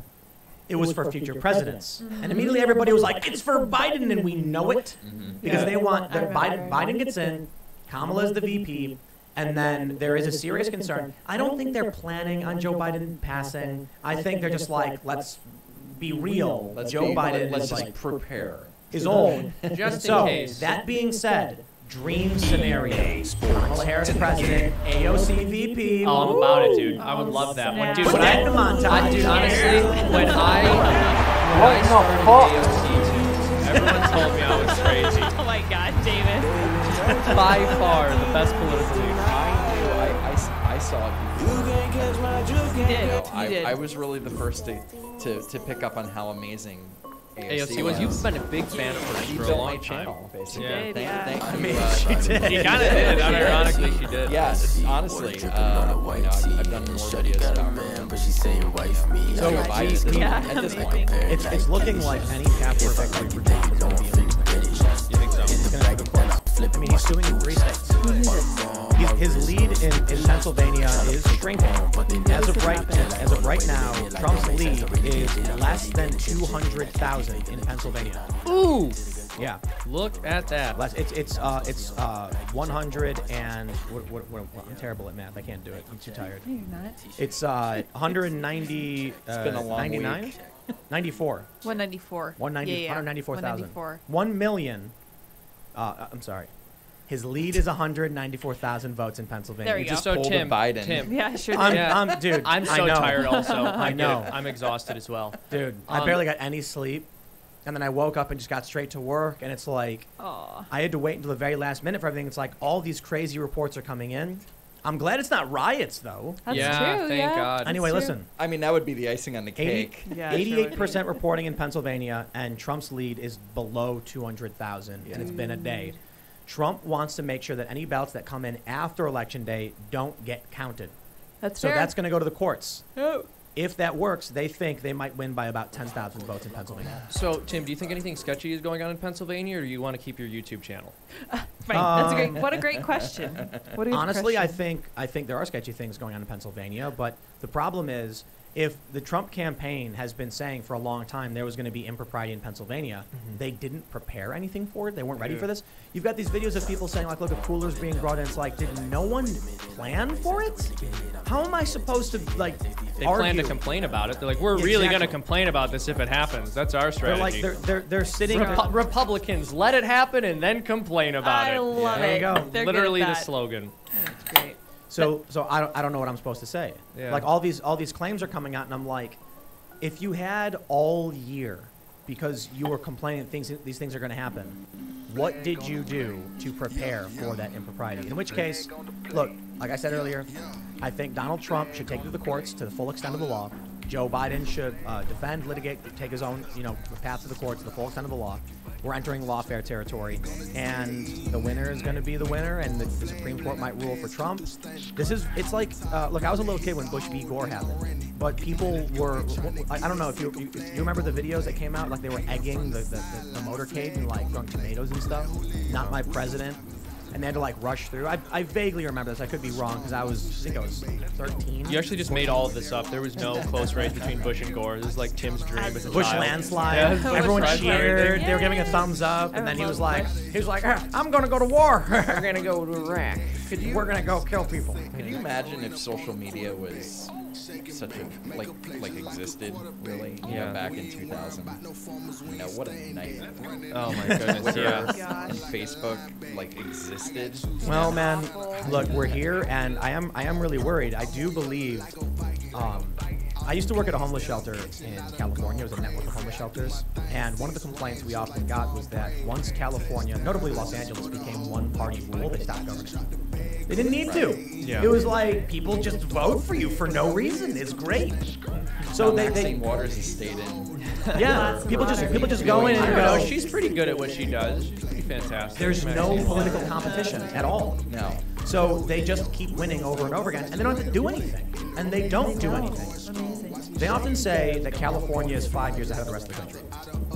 5 years after. Okay. Yeah. Is that why they have medieval diseases? Yes. Actually, yes. yeah. And you best be ready because They're we're coming. 5 years away coming. from typhoid outbreaks. Yeah, I'm excited. But there are a lot of things about what happens in California where they say it eventually, policies make their way. Doesn't. What happens in California, unfortunately, does not stay there. It doesn't. Stay and there. this is, I think we were talking about this the other day, but the role that California has played for the rest of the country, and the reason we've tolerated them is because there's a place where all the people who vote very stupidly can sort of stay together, but unfortunately they've begun to spread out and infect the rest of the country. I consider this to be a very serious problem. They're moving to other places. They're turning them blue. Yeah, because they abandoned California because of how horrible it's gotten, and then they vote for the things that made California horrible. This is my point is we are dangerously close to that happening federally. If the Democrats take everything, if they get the presidency, the Senate, and the House, congratulations. It's going to be a brutal battle for a while though, because at least we have an electoral college, but I think if they get to that point, there's no electoral college. So I want to. Well, you need a 2/3 majority to get rid of that. So right. I don't want to insinuate that this sounds at all suspicious because I like doing YouTube. But 538 tweeted unironically that 2 more batches of Pennsylvania vote were reported. And this was 4 p.m. today. 538 tweeted 2 more batches of Pennsylvania vote were reported. 23,277 votes in Philadelphia, all for Biden. All of them. Every single one of the votes. Every single one of the votes for Biden. And then about 5,300 votes in, I believe, Luzerne County, not sure how to pronounce it, nearly 4,000 of which were for Biden. The fact that the first set, 23,277 votes, were all for Biden would be something I would consider to be suspicious if I wanted to get kicked off YouTube. I would think that's strange. I don't. So I think actually that's probably really normal. No. Kick me off if you say it. So I definitely think this is really suspicious, if I'm being entirely honest. I mean, maybe it's part of that amazing voter fraud organization that Biden He said it. He did. Mistakenly? Yeah. That's an assumption. I don't Dementedly? Dementedly, Is that the yeah, word? yeah. It's slipped out. No. I mean, it's very possible. I'm not Nate Silver. I mean, maybe it's just the way he worded the tweet. Maybe it doesn't mean, all did you of the votes. You see what happened in Michigan? But that's what he said. So I think it was Michigan. Was it Michigan where 120,000 votes came in only for Joe Biden? I believe and Wisconsin. I mean, Michigan and Wisconsin both jumped up like that very quickly without Trump gaining a single vote. I do want to stress, though, reporting errors. When the reporting error in Arizona was in Trump's favor, everyone's like, oh, look at here. And then when you have this reporting, this strange anomaly, they're like, well, that must be fraud. It's like, fair enough. Yeah, we don't know. We're staying on YouTube. But it does, That's right. when those things happen, everybody's very sensitive right now. Yep. So when you do see that, you might react emotionally and think, wow, that there might be something to it. Right. That's why I'm saying you can't blame anybody for that. They better investigate as like legitimate claims, the ones they can, like the Sharpie Gate thing. I think. No, what they need to do is just make sure, maybe do a recount, or I don't know if a recount is even necessary, but make sure if you're in Arizona and use a Sharpie, just check your ballot and stay vigilant. But if there are legitimate fears and concerns and claims, like right now in Michigan, they're boarding up the windows so no one can see inside the poll counting place. I'm like, okay, why are you doing that? For transparency. Yes, yeah, exactly. Yes, yeah, it makes perfect sense. But people are outside and they're like looking through the windows and filming, and then they start putting up boards so no one could see in. Oh, no. That is weird. That's a little bit weird. That's like a weird thing if you want to get kicked off YouTube to point out. Listen. Robert Reich said, Truth and Reconciliation Commissions, right? Yep. Okay, well, the first thing we have to do to honor Mr. Reich's wish is to make sure that we have a full investigation of all of these so that we know for sure who won. If you're a Democrat and you're saying Joe Biden win, get over it, then you should welcome any and all challenge. So once and for all, finally, you can say to Trump, you lose. You lose, Donald in Trump. every possible way, in every investigation, in every attempt, in every legal battle you lost. You should want that. To have Trump be able to say, well, I'm so embarrassed. I'm going to cry and run home. That seems like That's what he's going to say. Exactly. He's going to run to Trump Towers and go into... Nobody wants to be my friend anymore. And then Trump is going to fall to his knees and scream at the sky. It's going to be a complete reverse. I can see it. He'll be part of one of those compilations. And wouldn't it be hilarious? No, it's dude, what they want is for it to be an exact reversal of trends where all the Trump supporters workers are screaming. So you're going to have like working class people with real jobs that are difficult, like construction workers just like screaming and crying on the side, like as if that would ever happen. I thought it was so revealing of the psychology of the left that it was actually left-leaning outlets that were posting the videos of kids who were upset and crying over it, as if we were going to watch that and be like, oh, well, no, I shouldn't have voted for Trump. What have I done? How horrible. The optics of that are so horrible, but for whatever reason, they think that like if they cry, we'll feel bad for them. And I think that's why they think everyone's a grifter. They're Yes, like, that's why so isn't true. Seamus crying? He doesn't Yeah. really care. He's lying. Yeah. Like, no, I'm an adult man, and An adult, I just period. don't really get that emotional one way or the other. Yeah, like don't get me wrong, this is really important to me. I think this race has meant a lot. It's going to change the future of our country in drastic ways. I believe that because Joe Biden has won, or if he does win, millions more unborn children will die, thousands more in the Middle East will die, and that's serious. I do take that very seriously. But what I take most seriously is my soul and the development of virtue and my family. And if you have stock in those kinds of things, as opposed to just being obsessed with the political process and nothing else, then you have some perspective that results in you not crying when your candidate loses an election, even if you recognize the seriousness of such a thing occurring. Can we talk about people crying on the internet? Can we cry right now? Just can I was kidding. I want to let it out. Let's all cry together. Well, I mean, that just kind of makes me think about how social media, like, who do you think are the loudest voices on the left? The left or the right? The left, definitely. Okay. Yeah, they are. It's a fact. Jack Dorsey's very loud. Because we talk about how the media definitely, the media are to skew the narrative and make everybody think that their candidate, that Joe Biden is gonna, that there's gonna be a blue wave. And there wasn't. And there wasn't. It's the same thing when, like, look, if the loudest voices got their way, like Andrew Yang would be president. Yep. You know, because the Yang Gang were like the loudest people on the planet. You know, with their blue hat avatars in their names, but it's. Oh no, go ahead, please. No. Well, had Trump won, the blue wave would have been liberal tears, but unfortunately, that might not be the case. He might be losing. I don't know. It's still a toss-up, though. We really don't know. Well, I'd say it's a toss-up just because the media is untrustable. You can't trust them, and we need certified results before anything. In which case, the left right now is already their futures are showing them, and you gotta be careful. I'll say right now, I got no idea who wins. If Biden wins, well, best of luck to Biden and Kamala. I don't really like them very much, and I'll hold their feet to the fire if they do things I think they're gonna do. And we'll move on with our lives. We'll keep running our businesses. We'll take care of our families, and we're not gonna cry about it. Yeah, be mature, I guess. Well, I mean, yeah, I don't think we're gonna. Did you see earlier? Did you see the video of the Nevada Secretary of State? There was somebody talking about their election process, and some guy came out and Oh, yeah. Did you see He had that? a meltdown, I heard. Yeah, it was pretty funny. Yeah, And that's going in the montage. Yeah, exactly, and that's the thing. What means is, of course, the loudest people are also some crazies. And What? Twitter, What are you talking about? Twitter won't ban them, is a thing, right? Well, they're on TikTok. Well, hold on. Listen. That's true. They're all 15. I think it's going to be really interesting to not have a president for a little while. We don't. If Joe, well, I should I say, mean, we don't know who the official victor is. No. We don't have a president elected. No. I mean Joe Biden. He's not going to be a president.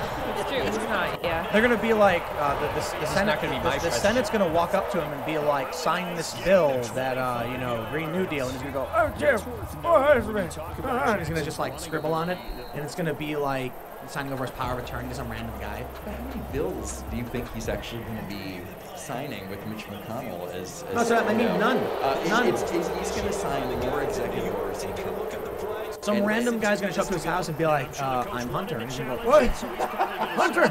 Yeah, I'm Hunter. Sign this document for our Ukrainian energy business. Oh, okay. And then he signs it and he's like signing over his bank account. It's like some random guy. We're gonna have a president Look, man, I'm not trying to be mean, but come on. Yes, you are, Tim. Nobody they who should voted, delete your channel. Nobody who voted for Biden voted for Biden. They voted against Donald Trump. Yeah, we're like 5 minutes away from this dump. Yeah, we are. Man. Just, you better prepare yourselves. For those that are listening, 5 minutes.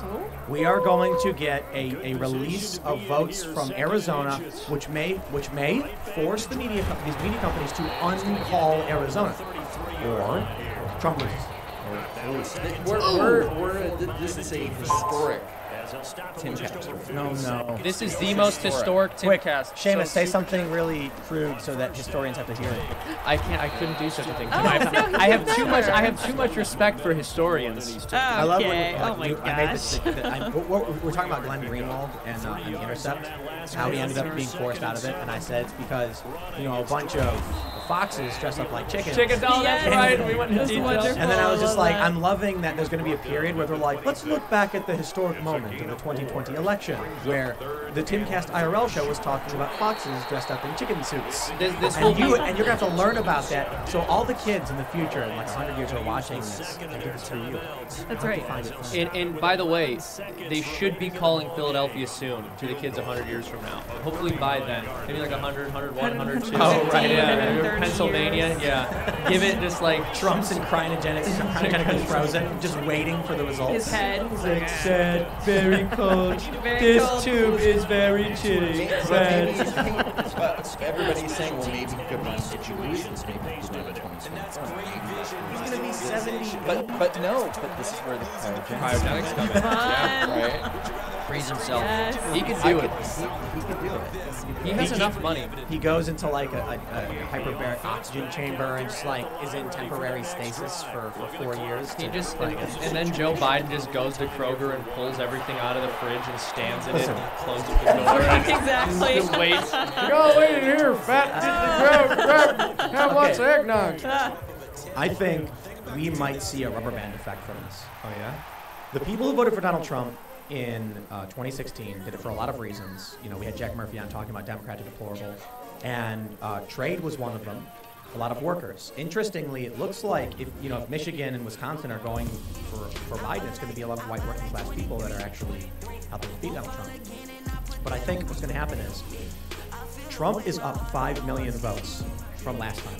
So far, it's almost 6. It's like 6 million votes. And Joe Biden is up about 6 from where Hillary was. They both made massive gains. That's the culture war was trying to get everybody out to vote. But the people who joined the ranks of Trump, people who never voted before, people like me, people like my friend, people like Johnny Rotten, these people, they're voting because they're seeing something from Democrats, something negative. But the people I see voting for Joe Biden don't know anything about him, don't know anything about Trump other than he's bad. And I had a very long conversation with a friend who couldn't tell me anything about Trump. Well, he lies all the time, and I was like, "You're describing every." Isn't that the whole thing? Yeah. Isn't that like you're describing every politician. And then I said, "I'm pretty sure." So my friend was like, "This guy I know." He said, "Trump just says whatever the crowd wants to hear." And I said, "I was like, I'm pretty sure when he called Rosie O'Donnell a fat pig, his goal wasn't to pander to everybody. He didn't care, and that worked for the crowd, I suppose." But the point is, if you're going to be like a first-time voter going out and voting for Biden, but you don't know the first thing about Biden's administration, the things Obama did, are you going to take responsibility for the war? Trump's the first president in 40 years to not start a new war. Not start a new war and drawing down our troops and historic peace agreements, and you don't know anything about that? Great. I think there might be a snapback effect because these people who are forced to be politically active to vote for Biden. Listen, the people who voted for Trump this time around, many of them came from the Democrats. Many of them did. So, we have someone in the room right now, chilling, Carrie, who you voted Democrat 2016, right? Yes. Okay. Carrie said she voted for Bernie. But she did not vote for Clinton. So there's a lot of people who did vote for Clinton who are now voting for Trump. That means they got politically active because they were seeing news and they said, okay, I'm going to vote for Clinton, Orange Man is bad or whatever. And now, 4 years later, they voted for Trump. The people who are voting for Biden now are, for the most part, not people who are like, wow, Trump was a mistake. Some of them, yes. But it's a lot of new people because that's what we were seeing from the data. Axios was reporting that Republicans weren't registering new voters. They were mostly registering people who had left the Democratic Party, or people were quitting the party to become Republican, or they were leaving the party. That's what Axios was getting as to why the voter registration gap was favoring Republicans. That means Joe Biden gained 6 million votes from a lot of people who don't know anything. Imagine what they're going to think in 4 years when they go through the same process as many other people who voted for Clinton, or Democrat, or Bernie, and then switch for Trump. They're going to be like, wait a minute, what did I vote for? So I think 2024 might be a serious red wave. Isn't it interesting how so much of the strategy for the Democrats depends upon people who know, getting people who know absolutely nothing to vote? Every single time you see a celebrity on television telling people to vote, it's almost always somebody who's a Democrat or sympathetic to the Democrats, and you know what they're doing. It's like, yeah, maybe it's not a great idea to flood the polls with people who only voted because a celebrity told them to vote. Maybe that doesn't make our democracy better. This is why when I tweeted my current thoughts, the media is going to call it for Biden, and then I get all these lefties being like, the media doesn't call elections. Like, do you watch? You can't literally call an election on the phone. Yeah, exactly. So I had a friend who messaged me saying, like, you really think the media would wrongly call a race early or whatever? And I'm like, my friend, you seriously need to go back to 2000. And I was like, but the New York Times just issued an error saying they were wrong about the percentage of counties reported in Arizona. So it's like, they literally just did it yesterday, dude. Yeah. But these people don't know anything. So they're like, I think healthcare is a human right. And I'm like, okay, it's no longer scarce. Great. Let's have a conversation about scarcity and resources and economy. You're so dumb. Europe does it. Bro. The European Union, when it comes to COVID, is a disaster zone. Yeah. The amount of cases and deaths are insane compared to us. But they keep comparing individual countries. They're like, well, look at this one country. It's like, that would be like comparing, well, look at South Dakota. So South Dakota compared to the EU. Whoa, what's wrong with Europeans? You're going to talk to me about the quality of health of people in a country that isn't literally the fattest one on the face of the planet? Oh, and they're doing better than us? Interesting. Oh, interesting. Wow. But also, I've made this point before, that the United States, like every state in the United States, is like its own country. Bingo, right? Yep. So if you compare each state to other countries, it's not too bad, right? You know, but when But when you put all the countries together, now California's in the mix. It's like it brings everything down. So the Wall Street Journal hasn't given us any updates on Arizona yet. It's still basically the same thing. But no, as you were saying. Oh well, I mean, what we're saying is that since we're a constitutional republic, we can't tell states to do some things, how to have their elections, or how to conduct their elections. I couldn't think of the word. We're all very tired. We're all exhausted. Yeah, we're a little bit tired. So it's like if we can't get a state to conduct their elections alone, how are we going to get them to wear masks? Like, I don't know how Joe Biden is Joe Biden going to deploy National Guard every street corner and tell people to put the masks on? Are they going to ideally, and put them in jail? Here's what I can't believe. I can't believe that in Michigan they recently just issued a mandate where the restaurants had to track people's names and addresses. Otherwise, it's like jail time. Good. And they voted for that. Wait, the people there actually voted for that? No, they voted to put this to vote. They voted Democrat. Wow. Donald Trump is the candidate of open the country up. Yeah. People are voting for the lockdown. Man, I tell you what's really scary is when I'm talking to my low information lefty friends and they're saying things like, we should just print more money. They don't literally say print money because they don't understand the concept of how money is created or given out. They say the government should just pay everyone's mortgages or whatever, or they should freeze the economy. And then I have to go very slowly and do like a sort of Socratic method with, okay, who owns the building you live in? My landlord. Okay. Does he do work to make sure the building is being maintained and everything? No. I just pay him. He doesn't do anything. Does he fix things? Oh, well, he fixes things. Is he paying taxes on the property? Yes. Is he paying the certain utilities like water and trash? Okay. Is he hiring a grounds person? Okay. Let's say you stop paying this person. Now, who's paying the taxes? Who's paying the utilities? If the utilities aren't getting paid, who's covering the trash? Who's covering the water? The system starts to break down. Then they say, okay, well then the government should just give everyone a stimulus check to pay for it. Do you know? And I'll ask them, okay, And then what happens with a massive influx of cash, but nothing backing that cash? Nothing was produced. Nothing being produced. yeah. It creates massive inflation. It can destabilize economies. Never seen Case in it point, take a look at many of these countries like Venezuela. When I went to Venezuela, we had a garbage bag full of Bolivar. It was Bolivar Fuerte, the strong Bolivar, where they hacked off 2 zeros, and then you had to get a stack of cash like this big to buy like a box of crackers. Yeah. Yeah, it's funny because in Venezuela there are people who will actually take the currency and craft it into origami art and then sell it online because they can get a better conversion doing that than just trying to convert the money. Dude, it was so amazing when I came back from Venezuela and I had this massive stack of cash and I like put it on the table at the vice office and I'm like, check out all this money, and they're like, whoa, and I was like, that's $10. And you're like, that's modern monetary theory. Yeah, man, right there. People were thinking you're Floyd Mayweather.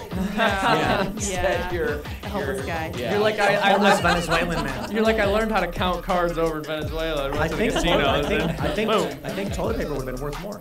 Yeah. So anyway, listen. During COVID, it was. When I'm talking to many of these lefties about this policy stuff, they say like deficit spending. And I'm like, listen, you are eroding the foundation of your country. It doesn't work. You can't just do that. There has to be some kind of balance. We do have problems with deficit spending. We do have problems with massive national debt, but you can't just keep doing this, devaluing your currency. Yep. Eventually, everyone's savings will be worth nothing. And the people who have retirements where they saved up for 50 years and are now finally old and on a budget are going to be like, I can't buy milk anymore. Yeah. But they don't care. And they talk about like, the stocks. Trump only cares about the stock market. Yeah, there's people's 401ks, man. Yep. It's their retirement accounts. He cares about They think it's like a Wall Street guy with a cigar going, I just made $1 billion. It's union people. Right, it's union pensions. They don't get it. Who are it. investing into their 401ks. That's the thing that Joe Biden says all the time. Trump only cares about the stock market. He downplayed COVID because of the stock market. Like, no. I mean, he's just lie after lie after lie with this guy. Believe it. Yes. And when because the media's really on the guy. It's the media. It's Joe Biden can come out and say, like, if Joe Biden could say something, I don't know, Trinidad Chapter Pressure. Yeah. And the media wouldn't talk about it. Not at all. I tell you, man, look, I just got to say this. I understand Donald Trump's got a lot of problems. And he is not my vision of, look, I was thinking about something recently. And I was like, you know what I missed? I remember, I come from a poor family, and we were in the south side of Chicago, but I remember waking up Christmas morning, or like the week of Christmas, and we have the ornaments, and you can smell the pumpkin spice and the gingerbread, and then like opening presents under the Christmas tree, and I'm like, it was a good feeling back in the day. We don't, like, we're losing this, and I gotta admit, Donald Trump does not represent this like warmth of my personal childhood experience. But I recognize you don't always get what you want. I'm not going to argue that we need a good president with a little puppy running around or a cat named Mittens or something and a couple kids giving high fives and laughing. Oh, those silly kids. We got a great family president. We've got a guy who's in office, and I truly believe I believe Donald Trump does love America. Yeah. And I think he's got serious personality issues, and he needs to learn how to. He's been doing better. Maybe he'll lose because of it. I think it'll be a big reason. But the idea that just because I have this warm fuzzy feeling that I look for in a home that's long since gone would make me vote for a man like Joe Biden, who said Truin Anana Shabda pressure and Vatican care is like a whole level of psychosis. Like, you have to be insane to be like, Trump is such a mean guy, I think we should sink the ship we're on. Yeah. But Tim, I totally disagree. Joe Biden does make me feel like a child on Christmas morning, and I think he should win this election so I can feel like that every single day. He's just such a moment. First earlier. Truin Anana pressure. You heard him earlier. Truin Anana Shabda pressure. Truin Anana Shabda pressure. Boom. Yes. Truin Anana Shabda pressure. That sounds like some hacky bit from a musical. Yeah, it's Truin Anana Shabda pressure. And then like extra tap dancing. There's like Truin Anana Shabda pressure. What was that? I said Truin Anana Shabda pressure. What is this? Well, Truin Anana Shabda pressure is when you get that feeling inside. When you're it's like Christmas morning and you're with your parents. Voting for Joe Biden is to vote for a guy who can't speak properly to pilot a plane while we're all on it, because the guy who was piloting it before kept shouting expletives. Said a bad word. And to be fair, he was doing that. Yeah, makes sense. I'm sitting in the plane being like, I wish I would stop doing this, but man, we are making great time, you know? And also, be there sooner than we realize. some of us don't mind the pilot screaming over the intercom. Every now and again, maybe he's talking smack on people who haven't been too nice to us for several decades. A vote for Joe Biden. A vote for Joe Biden is it's a vote for just. I was talking about when I was when I was talking about using man. I know I talked about this last night. He goes, everybody keep the faith.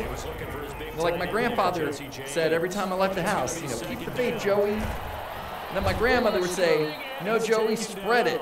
So everybody keep the faith. You're like, where are we going with this? And I know it's like just a man of wisdom that he is. He's just talking about record players and radios, and he's bringing us to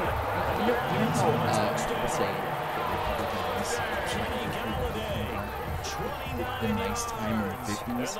That's what Joe Biden wants too. Yeah, I can see that. He lives in the 50s still. It's interesting. We do have an update in Arizona. Oh, sure. yeah. 2 more percent. It looks like Joe Biden is now up just under 80,000. So I don't know if there's any significant movement, but it doesn't necessarily seem like it's that good for Donald Trump. So we'll see. We'll see. This is Wall Street Journal says 86% expected total vote reporting. We will see. I just want everyone to know, I know we are really ragging on Joe Biden after the polls have already closed, and I want to encourage everyone at home. Yes, it is too late for you to vote, but it is never too late for your vote to not count. It may be too late. Listen, my friends. Just want you all to be encouraged by that. Seamus, if I may. It may be too late for you to vote, but it's never too late to apologize for who you voted for. That's true. I think because we're big Biden supporters here, and we always have been. Always have been. I was the first person to say Joe Biden should win the primary. Tim showed me Joe Biden actually for the first time. It reminds me of that Simpsons. I voted for Kodos. That's right. Man, I'll tell you what. I think conservatives need to be very careful about making this look really ugly. Like, not that it necessarily matters, I guess. I don't think the left cares what they look like when they scream on camera and drop them and start crying. Like, they don't seem to care. I think they do care. I think they think it makes them look good. I think they think we'll feel bad for them. I'm pretty sure they're acting most of the time. Yeah, they don't care about what we think. They care about and I think for conservatives, they're probably more concerned with winning, so they're going to say what they have to say to win. Let me tell you, I'm not tired of winning. Maybe we should prove the left right and, take advantage of those boarded up stores in Washington and, try and prove them right. Oh, you're saying you're trying to insinuate Are you that calling for civil unrest? Yeah. Don't do that. They're saying that's what we're gonna do. So I feel like I think too many of us have jobs, and that's coming from a cartoonist. But I think too many people who voted for Trump have jobs to go out and riot. That is true. Like they've got somewhere to be tomorrow. We have jobs. We can't go. We're all YouTubers, so none of us can really talk about the job. Yeah, we can't. It's true. I think it's looking like. Here, I'll give you my gut feeling right now. Joe Biden's gonna win. Trump's gonna go to the courts and it's gonna look really ugly. I wonder what Project Veritas is going to sell us. When are they dropping all this information? I don't know. My thing is kind of like, look, man, I have no idea what's going to happen. This could be a Bush v. Gore situation, and I think, like I said earlier, these people are claiming we won, I won, I know who's going to win. People, it's like, I don't know what you do in a situation like this, because I know if Biden ends up winning, like I got people yelling in the chat, like fraud here, fraud there. We got videos, we got Veritas. They're not going to accept it. So what do we do? I mean, the Democrats didn't accept 2016. If the right doesn't accept this, or if Trump wins, they won't accept it. If Trump ends up winning somehow, and I mean somehow, there is a path for Trump to win. It's not over. They're gonna, I would say burn it down. That's an understatement. They're going to like start nuclear fission and like with the buildings. It's going to be a remarkable feat of science. And it's possible. It is possible that the Republicans would not accept the results of the election if Trump loses. It is a guarantee that the Democrats will not accept the results of Joe Biden loses. They won't because they didn't last time. Well, worst case scenario, Biden wins. Yeah. I see we get chat. a Harris I see the presidency. chat, guys. The chat's going crazy. But let's say that Biden wins. It's like Greg said earlier today, said that he would be the first term lame duck president. Yeah, that was great. Right, Yep. and he's right because he's. First of all, he's not going to be able to campaign for a second term. Right. It's not. Oh, no. He couldn't There's campaign no for a way. first I term. know. Campaign for a first Well, that was because of COVID. By then, we'll have a good vaccine. You guys are being too hard on Joe. Sleepy Joe needed to put a lid on it. And he's going to be entering with a Republican Senate. Looks like, and so nothing's going to. I mean, it's not bad. Like he's going to be under a lot of scrutiny. I'll tell you what. The conventional wisdom is that he's going to drop out like sometime in his first term, right? And so then nobody's going to rally behind Kamala Harris. The first technically female president. So I mean, the first technically female president. What does that mean? What does that mean? Let me rephrase. Please try that again. The That was first clips. female technically I'll president. myself. Because she's not getting elected. Technically female. Oh my god. Oh, man. That's going in the montage. Wouldn't it be really funny if, wouldn't it be really funny if Joe Biden stepped down right now as he's at 264 and then just Kamala had to finish the race for him? No, it wouldn't. He would lose. Yeah, he did. What? He would concede. He has to get elected and inaugurated, and then he can hand. Dude, he's just waiting for the results to be in so he can take a nap. He's like, I'm look, right. this has to be over so I can Seriously. stop How amazing would it be if he's like standing in, at the where they do it at the White House, the inauguration happens, whatever. And then they're like, raise your hand, and they say, I solemnly swear, I'll uphold the Constitution. And then he finishes and goes, are we done? And you're like, yeah. And he goes, all right, I resign. And then he just walks off, and Kamala walks up, and she goes, and then she walks up and she puts her hands up. And no, I think she's already waiting. I think the media is going to pull an FDR, right? Oh, FDR was in the wheelchair. And they lied about it. Right, and they might do the same thing with Biden. They might go, well, Biden said today, from the Oval Office, but he said it, and you have to take a word for it, right? Or the press secretary comes out and says, they've already been doing this, dude. Joe Biden, it's true. Joe Biden will say something like, in Scranton, when I was talking to the union guy, and we got we got to fix the economy.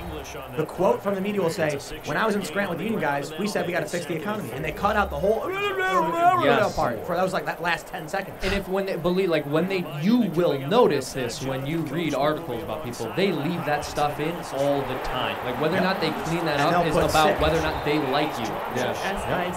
The media is acting like a translator for Joe Biden's failing brain. Yeah, okay. Honestly. Guys, I want to ask you. Conservatives have done this too. I want to ask the chat, guys in the chat. Okay. Who do you think will be, if a Republican president, who do you think the Republican nominee will be in 2020?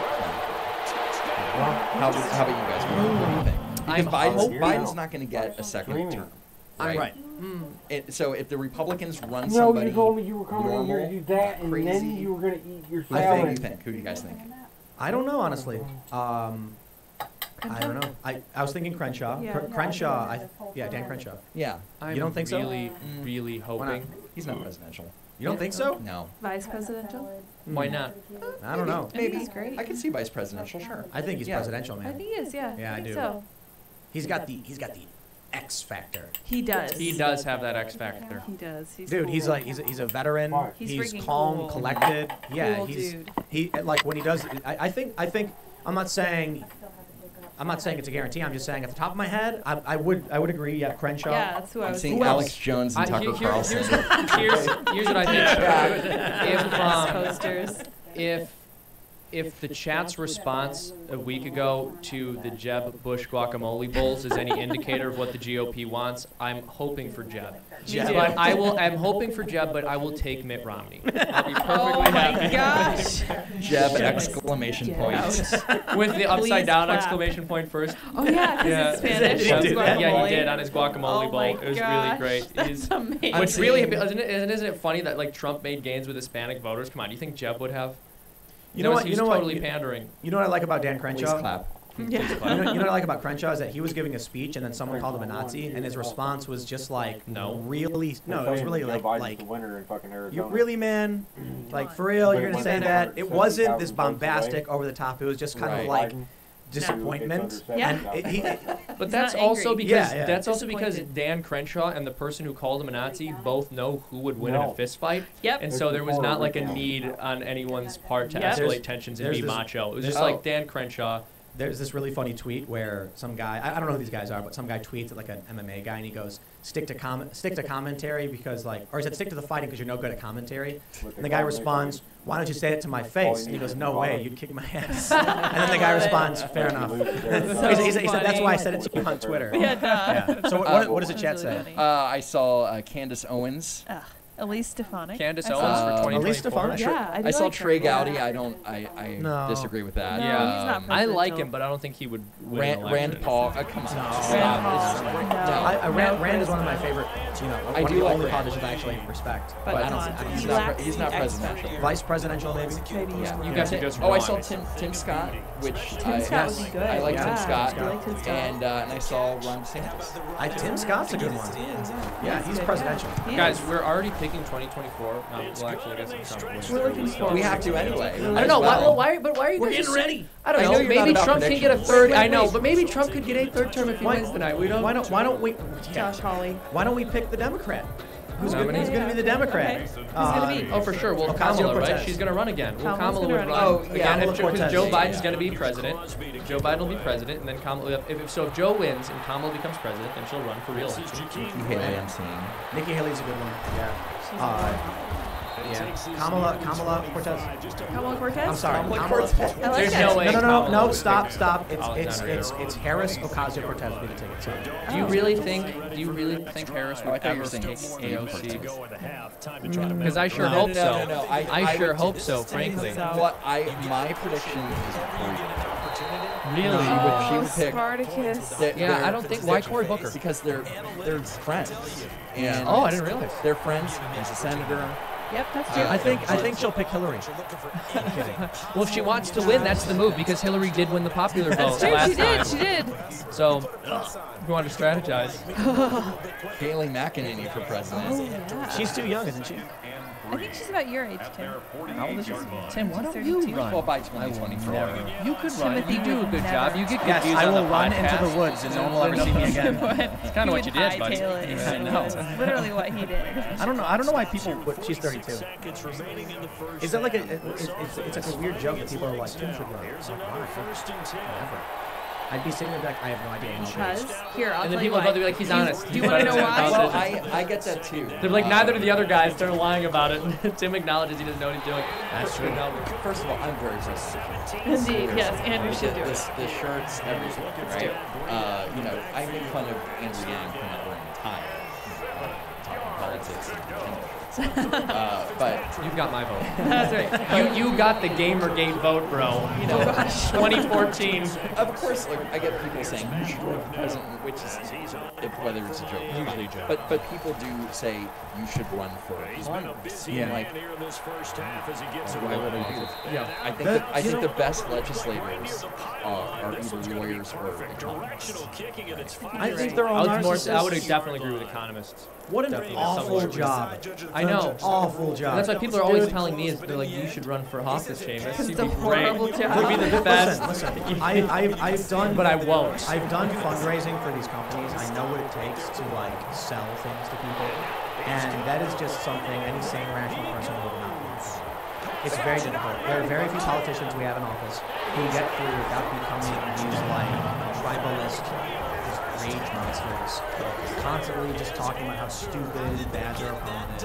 It's like The problem is, if you run a campaign where you're like playing with kid gloves, you're being nice, you're gonna lose. Because people like drama. That's why reality TV does so well. That's why vlogs on YouTube do so well. They want you to like, here's the Gen Z, like, you know, in 10 years we're gonna have some Gen Z running for office and they're gonna have their phone, or I guess at that point they're gonna have their Neuralink or whatever. And they're gonna be doing like a selfie video where they're like, yo, my opponent's so dumb. Like, I went to the club and he took my drink and I was like, yo, that was my drink. And, dude, you can't vote for him, you gotta vote for me. Yeah. It's breaking down into that. And I mean this with the utmost disrespect for the current wave of these young congressional politicians who we had. I'm going to give a special shout out to two people with disrespect. We had, who's the dude who just won? He's 25. Oh, Madison Cawthorn. Madison Cawthorn. And there we go. He tweeted, he won and then tweeted crime more libs, I think. Yeah. What? I don't know exactly why, but I tweeted, I was like, I absolutely have no respect for this or something. And then you got AOC. Where the hell did I get Dan Marino? Dude, I don't want politicians, and the same criticism goes for Trump. This is one of the things I think might actually cost him the election. Instead of just being like, listen, I understand I won, I didn't win the popular vote, but trust me, I will be there for you. Please speak with me, and we will do everything in our power to make sure we lead this country in the right direction. Trump's divisive. You know, when he talks about the left and the socialists. Okay. I'm not saying his criticisms are wrong. I'm saying that there's a degree of like trying to stop a polarized breakdown in this country. So you got AOC, who is just playing the social media game, the Instagram, and like sassing back at Republicans. Yeah. And I'm like, what is this? It works for her though. Yeah, it gets her 10 million followers and she gets elected. Great. Yeah. Now can we get some politicians or some stateswomen and statesmen to actually try and help us improve our lives? I believe there are very, very few people. I do not believe AOC is one of them. We'll see how Madison does. I'm not trying to rag on him too much, but that one tweet, I'm like, that's irritating. I don't like that. No. Well, this is the thing. I mean, ideally, you would want a leader to be empathetic and, of course, he can place himself in someone else's shoes and really think out those solutions that would help other people. But the electoral process is sort of set up to pick the best sociopath. Like, who's going to be the best at lying to the people about what their actual goals are, and who's going to be able to push anyone else aside so that they can win. Yep. It does seem to benefit you. I mean, when you look, let's look at Donald Trump versus Bernie Sanders, for example. Bernie Sanders sort of lacked this fight, which was necessary. He would talk about the other politicians on stage with him during the Democratic primaries as if they were his friends, and he would even refer to them as his friends, even after they would tell horrible lies about him. And these are people who he was claiming were destroying the country and hurting the working class and making your family's life more difficult. Trump didn't play that game. If Trump didn't like you, you knew Trump didn't like you, and so did the American people. And I think that's actually really important if you want the American people to trust you and if you want to get elected, because you're clear about who your friends and enemies are. I can understand the appeal from Trump and calling out and sharing all that stuff, but he needs to be more careful when he calls out the people. Oh, for sure. Well, this is one thing I've noticed about Trump, though. When he's insulting, most of the time he's insulting people who are far above the rest of us in terms of stats. He's going after the media. He's going after the establishment. He's going after the DNC. Yeah. I can't think of a single statement, and I'm sure you could find something here or there, but in my memory, I can't find a single statement of him just like trashing regular voters. Now, part of that could be that it doesn't really bother the media when he trashes regular voters. It bothers the media when he trashes the media, and so that's what we always hear about. So the issue is when he says the radical left and he goes after them. Yeah. And I'll tell you what, listen. It's a very, very difficult challenge, problem to navigate, because there is a radical left wing and rioters, but there are a lot of people who identify with them. So how do you talk to these people in a way that doesn't alienate them or make them feel like they're an other? When they may not identify with Antifa in the sense that they go around smashing things, but they also don't know Antifa is doing this. They think the far right is going to. They think it's the poor boys. The poor boys. The poor boys. The poor boys are going around and rigging the election. It's not necessarily just Trump's fault, right? I want to be clear. It's just this division itself is eating everything up. There is divisiveness. Oh, for sure. Of course. He's way more divisive. Well, agreed. He called Trump supporters ugly. Ugly chumps. I'm gorgeous. You know, very inaccurate. Well, when the guy was murdered, he goes, oh, you mean that Trump You know, not an American. Can you imagine? I'm not that Trump guy, and you're like, you're kidding me. Or when there was Greenpeace, Greenpeace were bringing these people that were at one of his rallies, and they started shouting. It's like, oh, the Trumpers are here, and they were like, they weren't Trumpers. Well, this is funny. I can't at all. They were like, I'm not trying to just single out Trump. I'm just trying to say. Yes, you are, Tim, because you love Biden. No, you admitted at the beginning of this podcast you were a Joe Biden supporter. I love Joe Biden. Politics are divisive by design. Yes. What I'm saying is, when we look at like the Pew Research showing that the polarization has got really bad and left has moved very far left, we need to figure out how to navigate that. And the reason I bring this up is not specifically about Trump's behavior or Biden's. It's that we're getting into a generation of politicians who are playing the social media game of getting likes and having drama, because people are going to get elected by getting the most hearts on Instagram. So not going to get elected by standing up at a community meeting and saying, we need more resources for this town from this industry because it's going to help people do this. And I'm going to clean up the water. They're going to be like, yo, did you see how dumb that person was? High five me, they're so dumb. Now, that's what it's turning into. That's right. I got a big update though. Oh boy. We've got breaking news from Veritas. Oh yeah, we do. Trump won California. Oh, that's why Veritas is going into Trump crazy. did not win California. This is So fake James O'Keefe has published a video breaking Michigan USPS whistleblower details directive from superiors. Backdate late mail-in ballots has received November 3rd, so they are accepted. Separate them from standard letter mail so they can hand stamp them with yesterday's date and put them through. I think this What stuff, state? Michigan. I think this stuff should be investigated. That's about it. Investigate it. If it's true, we should take it seriously, and we should make sure we get to the bottom of it. I think we want to make sure whatever this election ends up being for whoever it ends, we want to make sure it's clean, right? I think Democrats and Republicans alike will agree. We want the victory to be signed, stamped, I's dotted, T's crossed. Okay. If someone's saying, here's a guy coming out saying this, we look into it.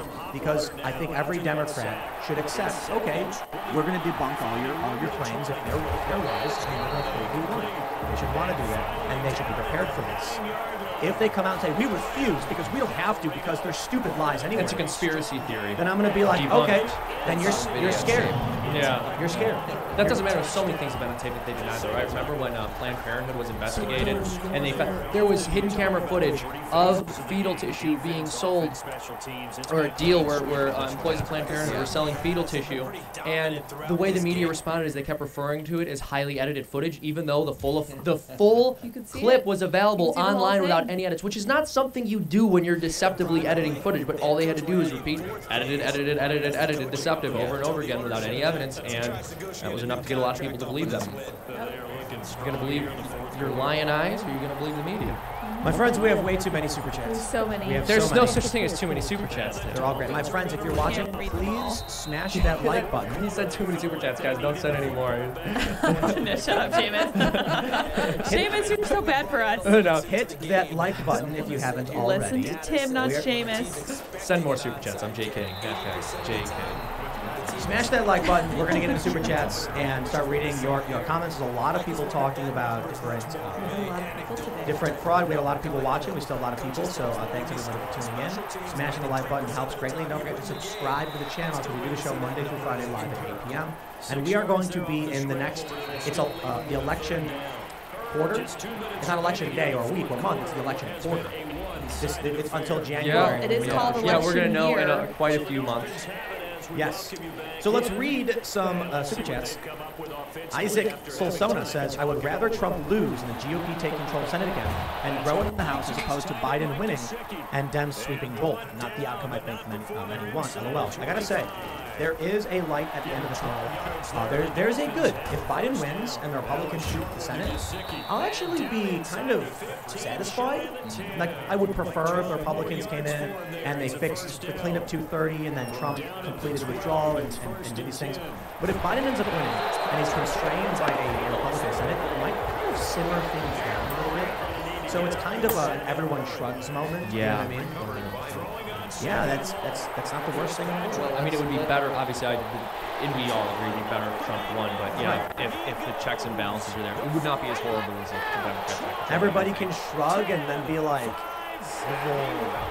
confusion? Yeah. Let's just hope that everybody in just about a minute left in this game, and they're still taking it to the end zone. You know they could have taken a knee, especially Chief Justice Roberts. You don't want to have Kamala Harris nominate a new Chief Justice to the Supreme Court. That's bad. Worst case scenario stuff. No, that's bad. That's bad. But it's already a 6-3. Well, Roberts, we'll call it a 5-4 conservative majority. Well, but Isaac was that. Yes. Yeah, Isaac, I agree with you that it could be a lot worse. And let's hope that in 2022 we can build on that. So they throw the pick six and get another shot at it now. We can get more Republicans. I'm so tired. This has been such a. It feels like it's been. I know. You know. But Isaac is. You're right on this. So thank you for the super chat. Someone told me to go check out the Michigan Secretary of State for the results because it's showing something way more favorable for Donald Trump. I'm not gonna. I thought you forgot his name and you were gonna say George. I'm not gonna be able to pull this up because I can't just go to the site and pull up the results. So we'll have to look into it. We're not Fox News. Yeah, we're not trying to get forward. I'll look. Let me see what happened. So Alan Jones says, alert, alert, I'm a registered AZ voter who voted in person. I was mandated to use a felt tip marker. I say that because it was not Sharpie. And I checked my vote online as you suggested, it's not posted. Anyone else? I'm hearing that it might take 2 weeks before you know if your vote was actually counted. That's true. Oh, yeah. This is going to be nuts. It's not going to be over for a long time. I think Trump could win in the courts. I really do. And I think there's probably some foul play, but it doesn't matter what I think. The votes are in, okay? Let's just take any accusation seriously to the best of our abilities. Let's learn from our lessons. Learn from these terrible lessons. Yeah. James K says, I'm from Nevada, so I've been tracking all night. Last night, he was down 30,000 votes. Now he's only down 7,000. I did the math. He only needs 51% of the remaining vote, and he is trending upward. But Trump needs Pennsylvania. Pennsylvania is the keystone state. Yes. Lee says, the physical ballot for Maricopa County in Arizona says explicitly, do not use a Sharpie as it may bleed through. A friend of mine lives in Maricopa County and can verify this. They gave her a Sharpie to use and it bled through. So a Maricopa County official said in a statement before the election to a local news outlet, this is fine. It won't affect your vote. Perhaps they're wrong. That's possible. But I think if you've got dirty election officials, we got a very serious accusation, in which case, like I said, investigate any of these claims. We should make sure this election is done right and thorough because people are ready to explode. So, Sharpie gates. All right, let's see. Bodes well, says, comrades, voter fraud is legit. The end justifies the means. We must defeat racism, fascism. Well, you know what I mean. Communist greetings, AOC, Biden, Cam, Stalin, Lenin, Trotsky, useful idiot X. Wonderful. Synodon says, love plus solidarity to Lydia, wishing you the best with MS. Cheers to a long, good life. May your eyes see many beautiful things along the way. I appreciate that. Jake Bushnell says, the reason why pollsters would skew who is favored to win is it is known that some percentage of people will always simply vote for who they think will win. They want to be on the winning side. It only takes a few percentage points to win. This is a fact. That makes sense. Absolutely. Can I comment on this? I did a video where one of the pollsters at CNN he basically said, well, in the polling data, it says that people who like Biden, that 96% of people who are voting Biden trust him on the coronavirus. And they didn't say a similar thing about Trump. They didn't go, people who like Trump trust him this much. Like they didn't say that. So it's all about spinning the data to confirm your narrative. Yeah, 100%. And so you're absolutely right. Where you see this poll, you see the poll bullet points, and you say, oh well, Americans, you don't even think. You don't even think down south. Oh, Biden more on Trump's maybe. I don't know why, and I don't understand why. I don't understand why people trust more on I don't get It's because they didn't really have to see Biden respond to it. They did not, yeah. I mean, Trump actually took the test. His feet were held to the fire, and there were some imperfections, but we have absolutely no idea how Biden would react. If anything, we kind of know that he would have dropped the ball. There wouldn't have been a travel ban. He would have listened to Fauci and all these people at the beginning. Jerome Adams, Surgeon General Jerome Adams, about the masks. And then suddenly, we want to use masks. Masks are bad, masks are dangerous to everyone that's wearing face cover. So it would have been worth. Janet says, the video with the cooler was filmed by a lawyer. She was on Crowder with Crowder's lawyer. There's much more to this. Sorry. Interesting. Well, that's why I'm saying, like, I'm not going to sit here and go, oh, you're all crazy. No. Right. We don't want people leaving this election going, this was never proven, this was never investigated. Because we need to make sure the American people trust the system. I think it's fair that everyone should agree that if you're in the right, you're in the right. Do the investigations. Trump's already suing. Great. We got a couple months before anyone solves what's going on. Let's take some time to look into it. Do not jump to conclusions. Fair enough. Let's see. Namdi says, holy 95K pair of eyes on you guys. You guys are changing things. PA voter here took me only 40 minutes to vote, and 5 people were trying to figure out why they got mail-in ballots and weren't allowed to vote in person. Troutman was there saying how they won't lose at all. Interesting. Let's see. Paul Van Dinter says, Mr. Trump, it's time to go Galt. Interesting. 404 says, the election is a fraud. 130K votes for Biden after Michigan stops counting last night with 0 votes for Trump. Perhaps should be looked into, but it could just be the New York Times. I think it was the New York Times who did this. Who trusts them? Not me. One of the big issues with like whenever conspiracies pop up, and I'm not referring to this election as a conspiracy, I'm saying like the 9/11 stuff. There are a lot of people who are like, on this day the news reported this, and how come a week later they reported this? And I'm like, because the news is terrible at what they do, and they get things wrong all the time. Constantly, we don't need a conspiracy to explain that. Yeah, I know. It's like, how do you say the media is garbage and lying, and then be like, but on this day they said this, they just blurt it out, whatever. They're done. Yeah, they're bad at what they do. Yes. Let's see. Conservateer says, Timcast and Seamus, check your Twitter for election fraud info from John Doyle and others. This is breaking news. Why aren't you helping, send me too? Send Andrew stuff. Don't walk run on Twitter. That's right. I'm not wearing my glasses so I can't see. But send it to me anyway. I pulled it up. Yeah, it's from John Doyle. He's saying help fight the fraud threat. He's a commentator. I would definitely check his stuff out. Yeah, he's pretty conservative libertarian. I would definitely recommend him if you want. I would bring him on the show, are you? John Hyden also says John Dole is spearheading his charge on Twitter. Let's go. Okay. Yeah, let's check it out. Shout out to John Doyle. Yes. Yeah, you know what's really crazy? Check him out. That Trump swung Miami for the House, and that it was Cigar and Jenny tweeted this. Zapata County in Texas went for Clinton 2-1. Went for Trump 2-1, and then Trump flipped it by a decent margin, by 3 percentage points. The Latino community, I think they know full well what South American socialism is, and what they're proposing here, and they flipped for Trump in a really crazy way. I love that Florida. That the polls were so wrong about Florida. That's just it makes me happy, I appreciate that. Yeah, I mean, just the fact that they went for Trump in such a big way is, I love you, Florida. Like I like that, and I'm happy to see Hispanics being bled off the Democrats. Yeah, thank God. Yeah. Baczynski says hyperinflation is simple. It's a mass psychological effect. First sign is stocking goods. Money value per unit diminishes as more is needed to buy, and more people start stocking, i.e. paper. It snowballs. Take it from me, a Brazilian. Interesting. Mad Wolf says, YouTube didn't notify me when you started streaming. That's because we're talking about naughty things. Yes. We're not supposed to. Yeah, we're having very demonetizable opinions here. Yeah. Trey Patterson says, honestly, I'm happy dying on this hill with this close of an election. And after beating what all the polls and media said, then taking ground in the House, I can live with this. GG, boys and girls, what are your thoughts, Tin? Can you live with this? Oh, definitely. Like I said, there's kind of like a tepid satisfaction if the Republicans keep the House and Biden ends up winning. obviously, yeah, we want Republicans to take everything because there's a lot of things that got to be cleaned up. But I will take a kind of ceasefire in the culture war. You know, Biden's not he's going to be held back a bit by the Senate. He'll still do a lot of really bad things as the commander-in-chief.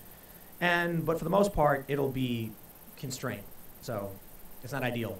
But it's not the apocalypse. The apocalypse is Democrats taking everything. No, right now it's we're looking at a few years of gridlock easily. Yeah, absolutely. And it's not necessarily a bad thing. That's all I'm gonna say about that. Maybe the movies will open back up. How long do you think COVID lockdowns are gone? Oh, like next week. Well, Trump, Biden's got to be. If Biden's announced as the winner, he's Yeah. declared. Just it's like poof, it's gone. It's I mean it's great. I mean, think about it. I was here, like at the peak of COVID when Trump was when he contracted COVID. That was like my first appearance here, and now I'm here near the end of it. You know, because Biden's probably going to win. In all seriousness, I don't think if Biden wins, COVID stops. I think a couple of months after Biden gets in, COVID clears up, and Well, I'm gonna say that you're never gonna hear the phrase "dark winter" again. You know, like Biden is just like death, death, death. You're never gonna hear him.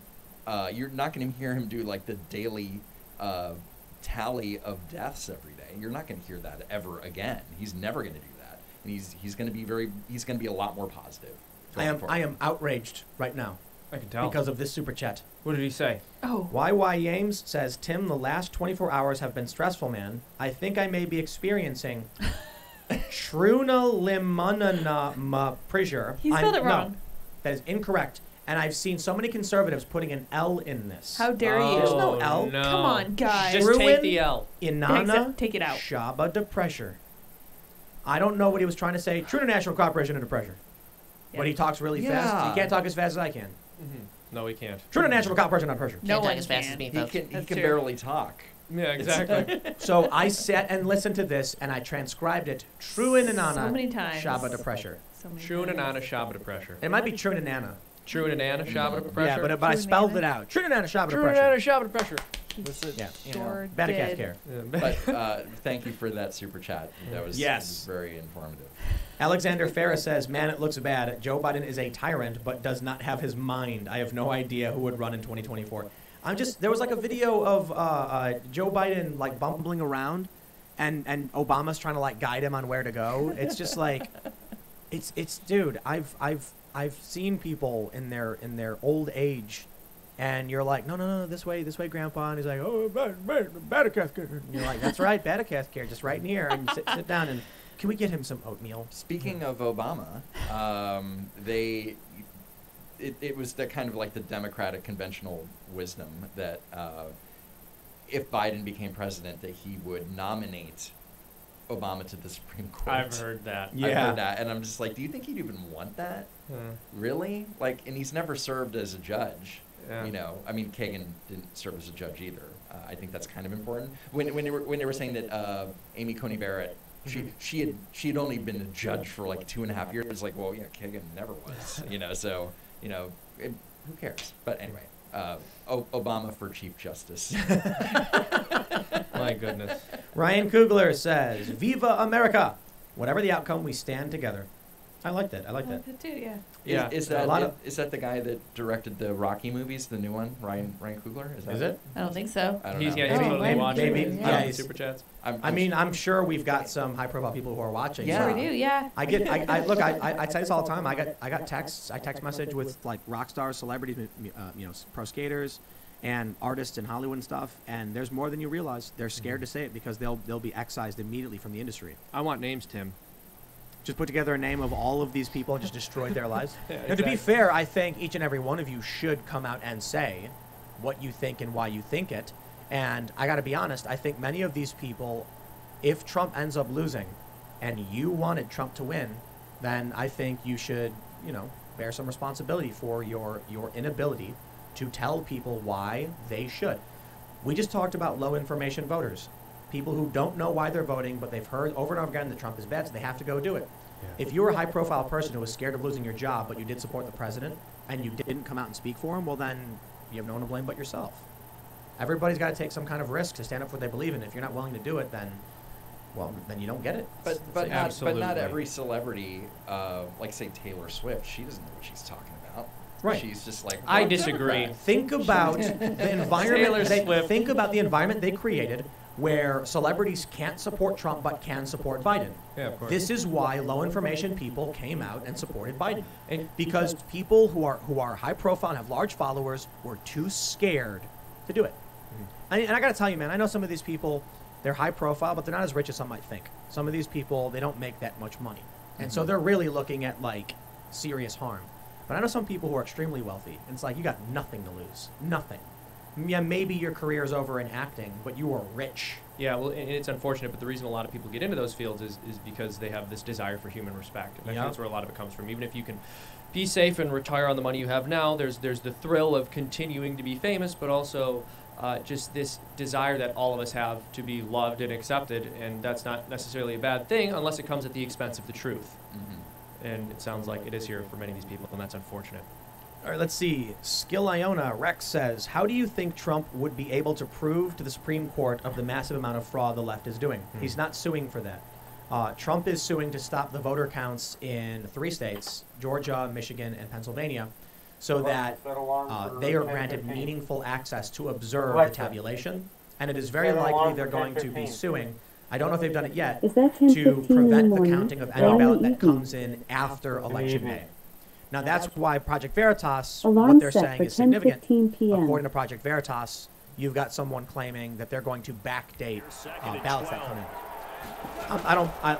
I think extraordinary claims require extraordinary evidence, so I think if a claim is made, investigate, but we require evidence for any claim. Well, if they can take 15 FBI agents to investigate a noose. You mean a garage pull rope? That wasn't even a noose. A garage pull rope. Well, with a... Was it a noose? It wasn't a noose. It was sort of a noose. It was a knot that kind of looked like a noose. It was not intended to be one. So if they can do that, they can investigate voter. Hopefully. And the chat, I'm sure the chat's going to go crazy. But, if Trump wins, I think the first thing he does is find his way. Yes, he's gonna and what Gina Haspel and right? Yeah, Gina Haspel. And then he's gonna find who else is gonna Mark Esper, Fauci. Fauci's been wrong about it so much. I don't get it. Have you seen the montage of Fauci getting rid of this dude? Oh yeah, no. He was just saying what the media was saying, so I don't mean to drag him, but it's like the media would say something, and then 2 days later he'd say it. He would wait, and I was always like, is he just saying what NBC just said? He thinks he's a politician now, and also Chris Redfield. And get rid of Jerome Adams. Isn't that the guy from Resident Evil? It is, right? No, no, from the series. Oh, yeah. Oh, not the guy from Resident Evil. No, fire him too. Wasn't that the guy's name? Fire. I think it was. It is. Chris Redfield is the guy from Resident Evil, and in the real world, he's the CDC director. That's crazy. Yeah. What? That can't be good. Are we in a simulation? We talked about this. Yes, Jack Dorsey runs it. That's a sloppy Yeah, Chris mistake. Redfield. He's like the OG character from Resident Evil. Yep. Is it the same person? Yeah. What? Yes. And think about it. There's Biohazard, right? Oh my gosh, he's Umbrella. Exactly. I knew it. Corporation. Oh my gosh. That's some crazy. That's amazing. Yeah. Oh man. Andrew Jones says, if Trump loses and Biden takes office, what does Trump's future look like? His Twitter is gone in 15 years. Yeah. No. I was thinking that. I agree with that. I think Twitter will just kind of just. Yeah. He's not the president anymore, so there's nothing. Yeah, I don't think so. Twitter was dying before Trump joined. So they're going to try and milk it for all it's worth for quite some time. Yes. Twitter was dying That's before not Trump true. joined. Twitter was doing fine. No, they weren't. Spreading fake news, Tim. That's not true. That's not true. That's fake news. Yeah, they were the cable news. Like Trump saved the media industry. That's too. Oh yeah. That's also really true. I am so. It was excited. symbiotic though. Like they gave him so much free press. You know what I tell people? Like I get these messages like from the lefties. They're like, one guy, I was talking about this the other day, one guy who's like a high-profile lefty said, I can't wait till Trump is out of office so that you go away. And I'm like, I've been doing this work for a decade. Like, I was so away. It doesn't just stop. Like, I don't just magically quit my job, which I've been doing for 10 years. Yeah, when Biden's president, nothing will upset me anymore. So Right, where's the exactly. content going to matter. come from? No, they really think like all social ills will be cured, and everyone will be like dancing under the rainbow and singing "Good Morning Starshine." And you know, This is like when Trump was impeached, and they're like, so when does he leave office? Like he's not actually gonna leave office. Guys. that's fantastic. How could you like? I guess the challenge is these people are wrong all the time. Everything wrong. Yeah. Everything. And then it's like I'll say something like, my pizza is supposed to be delivered by 8:30, and it's 8:57. You were wrong! Oh my, you're so dumb! It's like, it's a cope. It's funny that, like, you have these people screaming yesterday that Trump's going to lose, it's going to be a Biden landslide, and like you're going to see it, and the Republicans actually make it.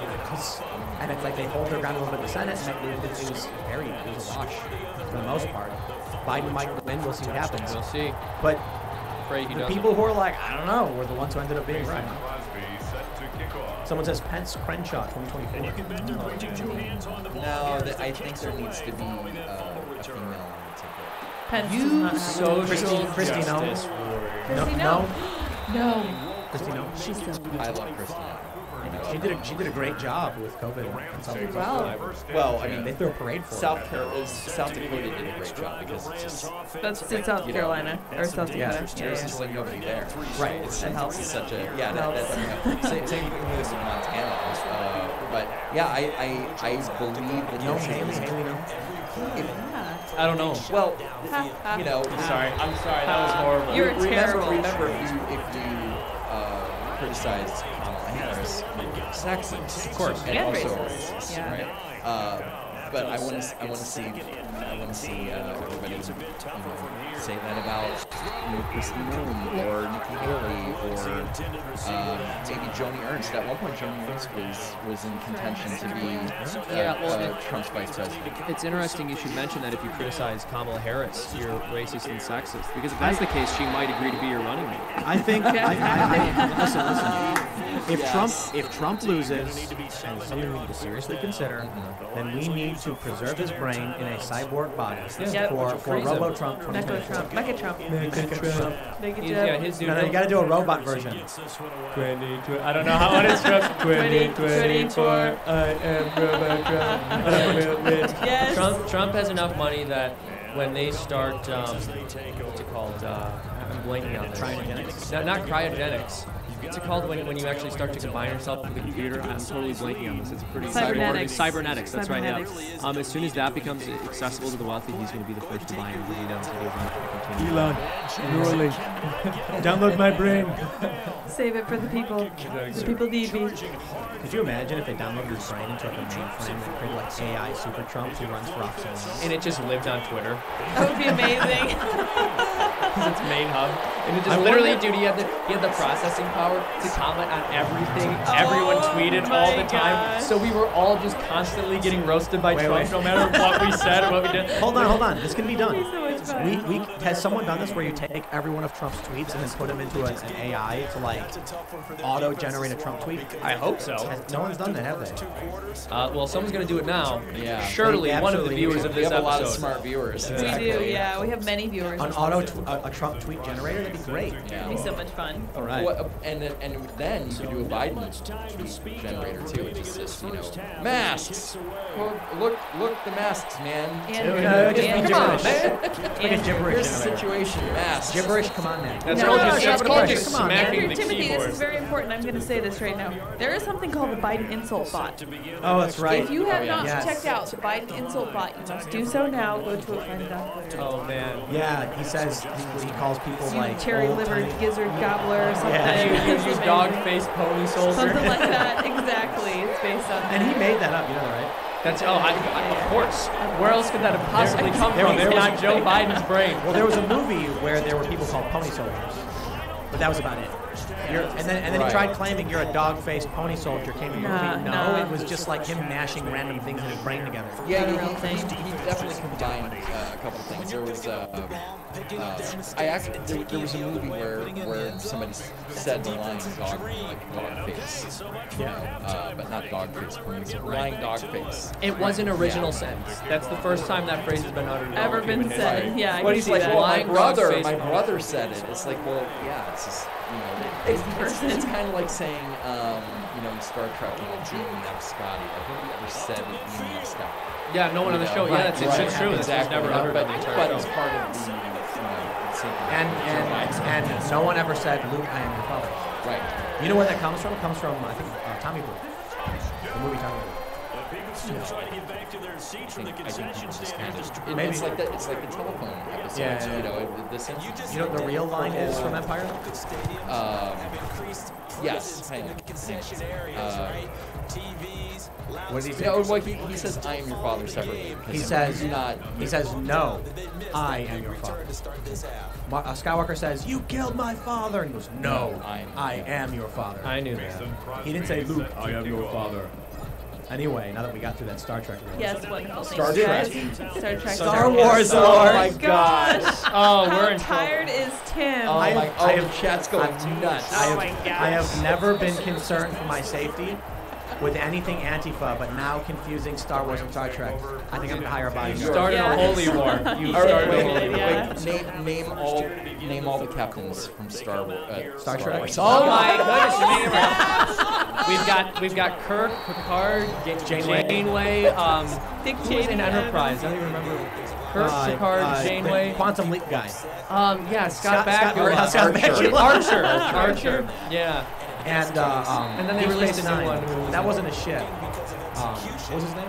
Deep Space Nine? No. Yeah, Deep Space Nine. That was a good one. I like Deep Space Nine. He's the best captain. I just can't remember his name. And then they made Star Trek Discovery, and I never really watched it. I don't think it counts. Okay. Where are we? Uh-oh, the internet's getting us. Oh, no. I got an important super chat. Sid Alpha says, fellow YouTuber, but I focus on gaming. With that understanding, at what point does fraud catching become too late?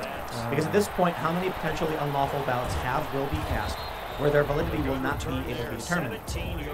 I'm sorry, but to be completely honest, cue the banhammer. Mail-in voting has no chain of custody. That's it. I can't believe you said that, Tim. That's it. No chain of custody. We don't know where any of these votes came from. They've created. It's like you guys know what Tor is? The onion relay. Yeah. Basically, that's what that's accounting. So when you actually have in-person voting, we know where votes come from. We know who came in. In fact, probably got cameras. Well, this is why this is one of the arguments for election to actually say, hey, where are those boxes? That doesn't matter. The post office. Where do the ballots come from? I don't know. The box. But then you can count that. But you say, okay, this batch is sketchy. Why is it sketchy? Because they came in November 5th. Listen, if everybody in an area put their ballot in the mailbox, then the mailbox is going to have a big old stack of mail-in ballots, go to the post office, and then get sent to the Board of Elections. We don't know where those individual mail-in ballots come from. There's no chain of custody. Unless you put a security camera on each of every mailbox to track who's doing it. Then you'd have to start cross-referencing all the different videos, because you might have one person dropping off 3 ballots at each mailbox to obfuscate what they're doing. The point is, the moment we switched to mass universal, mass mail-in voting, the entire election, in my opinion, had become insecure. Yeah. That makes sense? Yeah, So what do you 100%. do? Yeah, I don't know. You can't do anything about it. What can you do? Can't do anything about it. And if you go in and like track down each individual voter, you're never gonna know. You might as well just. That could take like 2 weeks. You're right. That would be the easiest thing. Is to hold these elections. You're totally right. They did that in Patterson, New Jersey. And have everybody vote in person. That's true. They did do that in Patterson. Donald Harrod says Republicans need to keep and increase the minority vote. Pence Elder. Larry Elder, 2024. Huh. Well, they... Cisco. Yeah, Cisco. Benjamin Cisco. Yes. And he was great. Yeah. He was the best captain. Yeah. Yeah, was this really? I thought you were thinking of like another politician you'd put up in 2024, but it's a Star Trek character. Yeah. And not Cisco. I was the like, actor I with feel really uninformed because I don't know who this I don't know political who that leader is. who they're really excited about is. Oh, it was a Star Trek captain. Great. Yeah, great. Sorry about that segue. But not Cisco the rapper. With Cisco the yeah, not that guy. He was not the captain. He seems terrible. Let's see. Fulgrim says, Fulgrim the Illuminator, if this is mail-in voter fraud, why doesn't Trump do something about it? I get mad when someone steals my pencil, let alone an election, because he can't. It's like I'm suing. I could get banned on YouTube for even saying the things I've said so far. They could just outright ban all of my channels. Yeah. I know people have been perma-banned from YouTube permanently for making jokes. I'm not kidding. Like people I know are like making stupid jokes that were very clear. I'm glad I don't make any of those because I'd be at risk. I got a text message. I made a joke. Your channel's so serious. Yeah. The morning of the election, there's 2 first-to-vote villages in New Hampshire. It's like what's it called, like Dixon Hitch or something, in Millsfield. And Trump won Millsfield 16-5. Tiny little towns. They both vote winners. And so I made a joke with 0.0001 reporting. I'm calling Trump, and that was a joke. And I had people text me saying like, "Yo, they're gonna ban you for that. You need to be careful." I'm like, "I'm not taking that down, dude. It's a joke." And I said, I'm calling it for Trump. Y'all can start rioting now. Okay, well, that was the key. But I tweeted right under immediately this is Twitter, so I have to inform everyone this is in fact a joke. It doesn't matter the 2 different tweets. And then everyone said, "Dude, he's claiming it's a joke now. What did he really think? People should riot over 0.1% of the vote." It was 0.1. It was 0.00001%. It makes it all the more later. Makes it all the more He totally meant it. Whatever, man, dude. I am so over this authoritarian garbage. I don't care. You like it? I love it. The authoritarian garbage. No, you don't. My favorite kind of garbage, Fake frankly. news. I, for one, welcome our new Biden overlord. I do too, yeah. Oh, man. Rough. Yeah, that's the what if we just did the show where we were like, we've all come to love our Biden. Got my lobotomy last night. Biden is good. So many super chats. I love this, by the way. Can I read one? Just don't read the ones where they're putting on the racial slurs. Yeah, don't say anything offensive. Let me read one right now. You find it. Okay. Charles Turner says, Tim, there is something you can do with these mail-in ballots that are backdated for being late or not separated like in Pennsylvania. You declare that all mail-in ballots in those states contaminated and throw them out. Yeah, that's true. Yep. What's it say? YouTube's yelling at us? What is YouTube yelling at us? The stream's current bit rate is low. No, that's whatever. Okay, we don't care. Here, I'm gonna read one. I have glasses, both pink glasses here. Max. Wait, who are you? Wait, I thought we just said don't walk over here. Don't walk, run. Let's put these. Yeah, now get your COVID mask on, and we will. Max Lee says, please take a deeper look into the Michigan vote.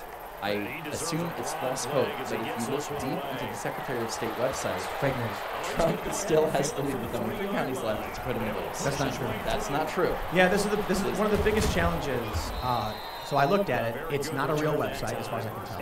And it's got Joe Biden at like 1-point-something million votes when all other tallies have him at 2-point-something million. So yeah, it looks like Trump's winning. You take 1 million votes away from Joe Biden. And this website is just some, it's not even about .gov, but it's got a fake .gov up top. So don't, do some research. Don't jump to conclusions. I know everybody's like really hypersensitive right now, but when I saw that, I'm like, yeah, this is. If it's something that you would like to be true, then definitely double check it. Yep, it would not be true. Yep. Just 2 minutes. Daniel Erie says none of the right-wing alternative talk show hosts will ever run for president. I think that's true. Why would anyone? But a cartoonist might. Well, if they Seamus 2024, I won't be old enough. Here we go. The racial slurs, right? Yeah, I'm sorry. It's all the curses.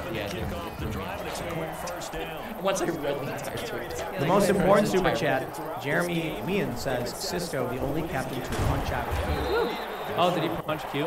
Yeah, it was I'm sick of him spreading those conspiracy theories. That's right. You got to punch him too. I just have to say, I watch Red Letter Media. Mike and when Mike and Rich talk about Star Trek, and I've never seen every Star Trek episode before, and they always talk about it. You know Red Letter Media, they did the Phantom Menace 70-minute review, and that's kind of put them on the map, and now they're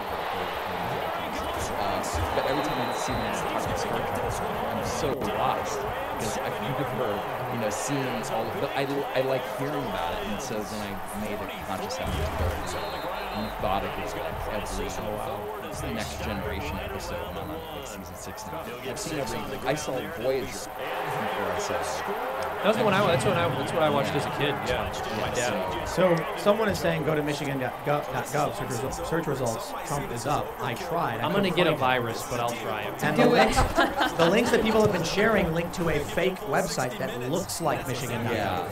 Michigan.gov. All right, where am I? All right, Michigan. I don't know. .gov. I'm there. I'm on the website. Do you see any results for? I don't. I see Gretchen Whitmer. Ew. Maybe it's mi.gov. Michigan. Oh no, this doesn't look like the Michigan website.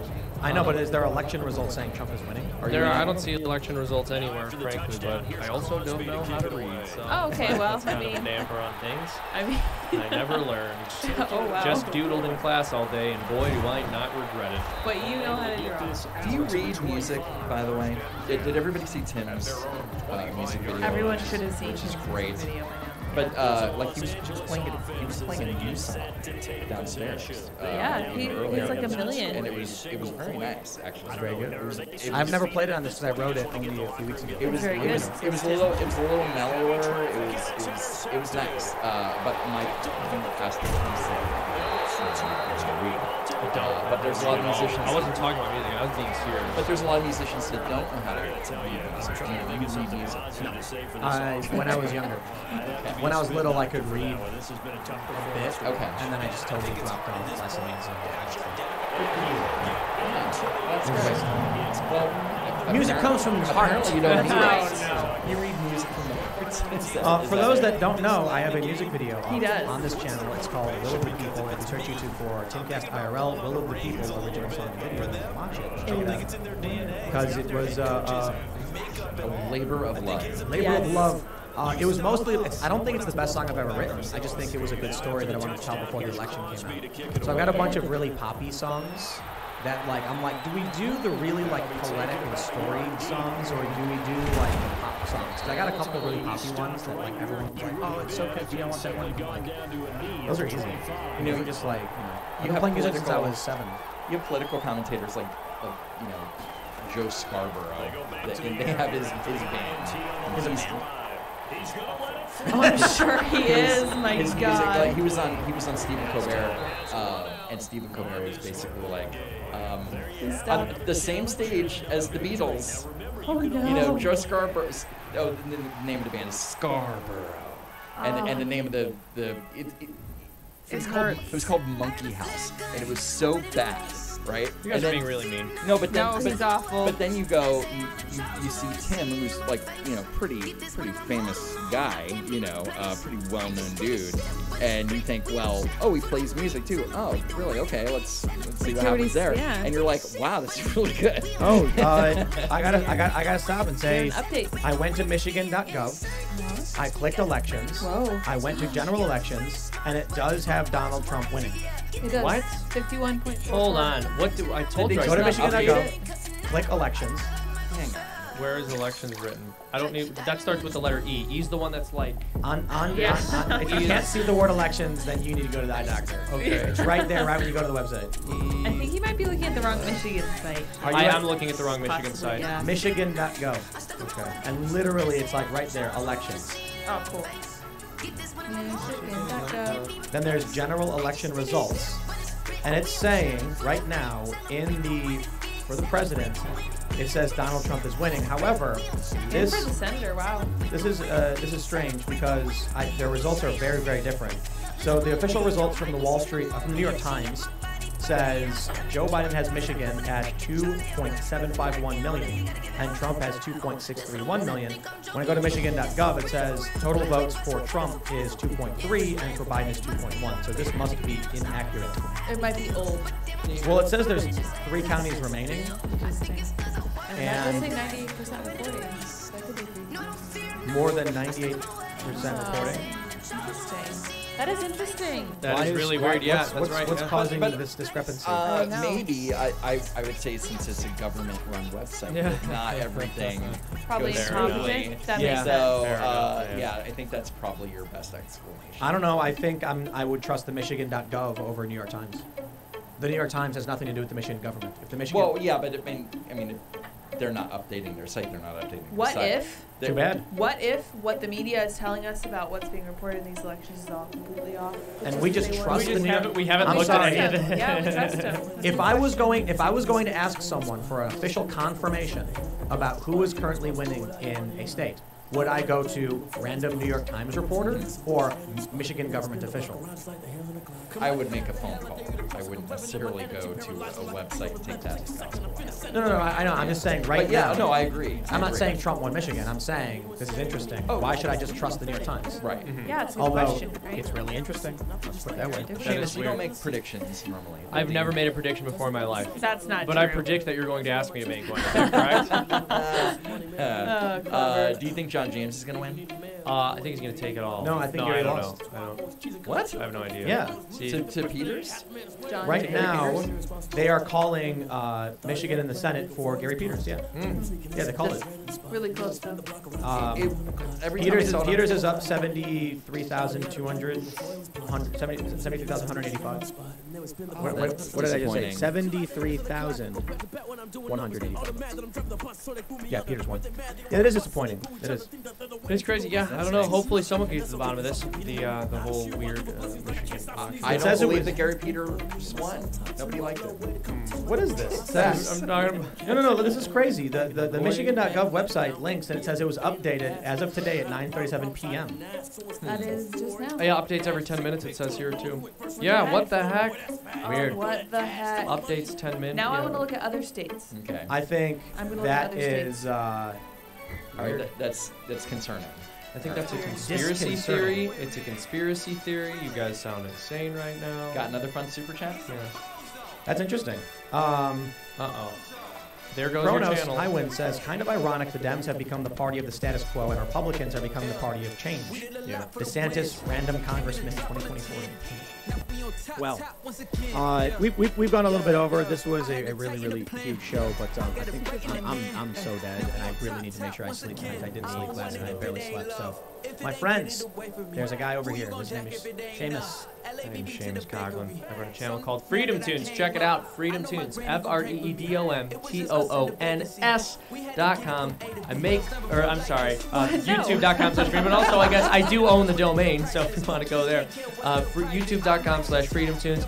I release a cartoon every single week. We usually on Thursdays, but we did one on Tuesday this week because we wanted to get it out before the election. It was about Never Trumpers. If you want to make fun of those people, check that video out. Freedom Tunes, Never Trumpers. And you want to follow me on Twitter? That's at Seamus Coughlin if you can figure out how to spell it. Good luck. Seamus Coughlin. Just type in Freedom Tunes like I did. Freedom Yes. Tunes, and I'll come up. And who are you? You're apparently somebody. Yeah, I am Andrew, the senior police at Don't Walk Run. Yeah, the only senior political analyst at Don't Walk Run Productions. And you can follow me on Twitter and Tumblr at Don't Walk Run, and you can also follow me on Instagram at Don't Walk Run Productions because I'm huge and on that platform. And of course, like Lauren Chen was here yesterday. Yeah. And I'm like talking with her on Twitter. I'm like, I'm gonna demand selfies. She's like, oh, of course, like we never did it.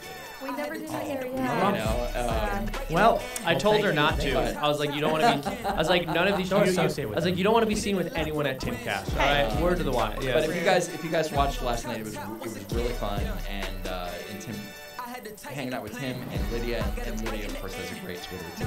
We do Sour Patch Lids. That's correct. Yeah, last night was a lot of fun. A lot of cool people Okay. yesterday. My friends, I have a music video. We just put it out the day before the election. It is about the cycle of violence, revenge, and revolutions. It is called Will of the People. It is on this channel. Go watch it. And a lot of people are asking about iTunes and Spotify. Yeah, we're waiting on that. It actually takes like a week to list or whatever. So, but you can listen to it on YouTube. So YouTube Music is a way you can listen to it for now, and then it'll be up on like all the platforms. You can tell your little robot lady from Amazon to play it. It'll play it.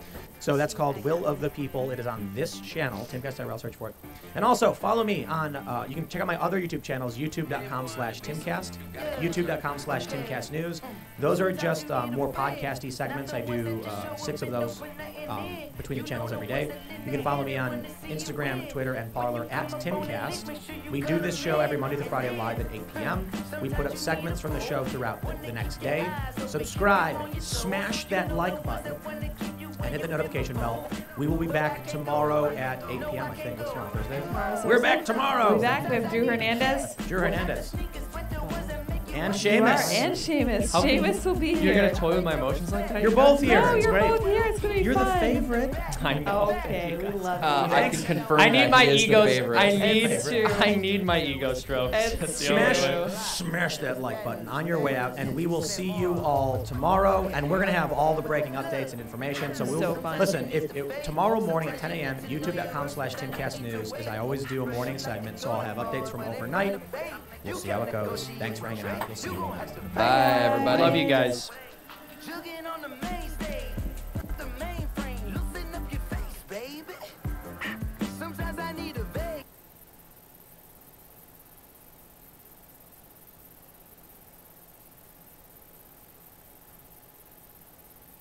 Yeah, let's start the show. Y'all take it easy. Don't jump to conclusions. It is not over till that fat-ass liberal lady sings. Till you see her fat ass up there with her purple hair singing, this shit is not over. Ain't no way in hell Joe Biden won Wisconsin or Michigan. I don't even think he won Arizona. Hey, I went to sleep last night. I felt good. I felt good, man. I felt positive. Even though I switched back to Fox News, they hadn't even called Alaska yet. I was like, that's kind of weird. They hadn't called Texas or Florida. But as soon as, man, it was calling states early like Arizona, California, which rightfully so. California's a little shithole and always will be. New York, but they hadn't called Texas or Florida. Or it's still too close. It's only up by a couple million votes. Yeah, so I went to sleep feeling good. I woke up this morning. Oh, we just found 138,000 votes for Biden in Michigan. I'm like, what kind of Easter egg hunt shit y'all doing? I'm thinking, okay, no big deal. He's got a big lead. How many did you find for Trump? 0.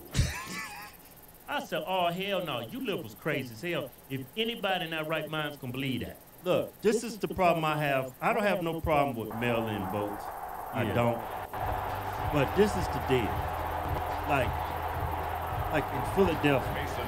Not only Philadelphia, Michigan, Detroit, Michigan. They said, hold on, let's not count these mail-in votes. Even though they've been sitting there for days and weeks, we ain't gonna count those until we count all the other votes. And they're the slowest counting the votes. Even with the people that was walking in votes, they was like the slowest ones to make.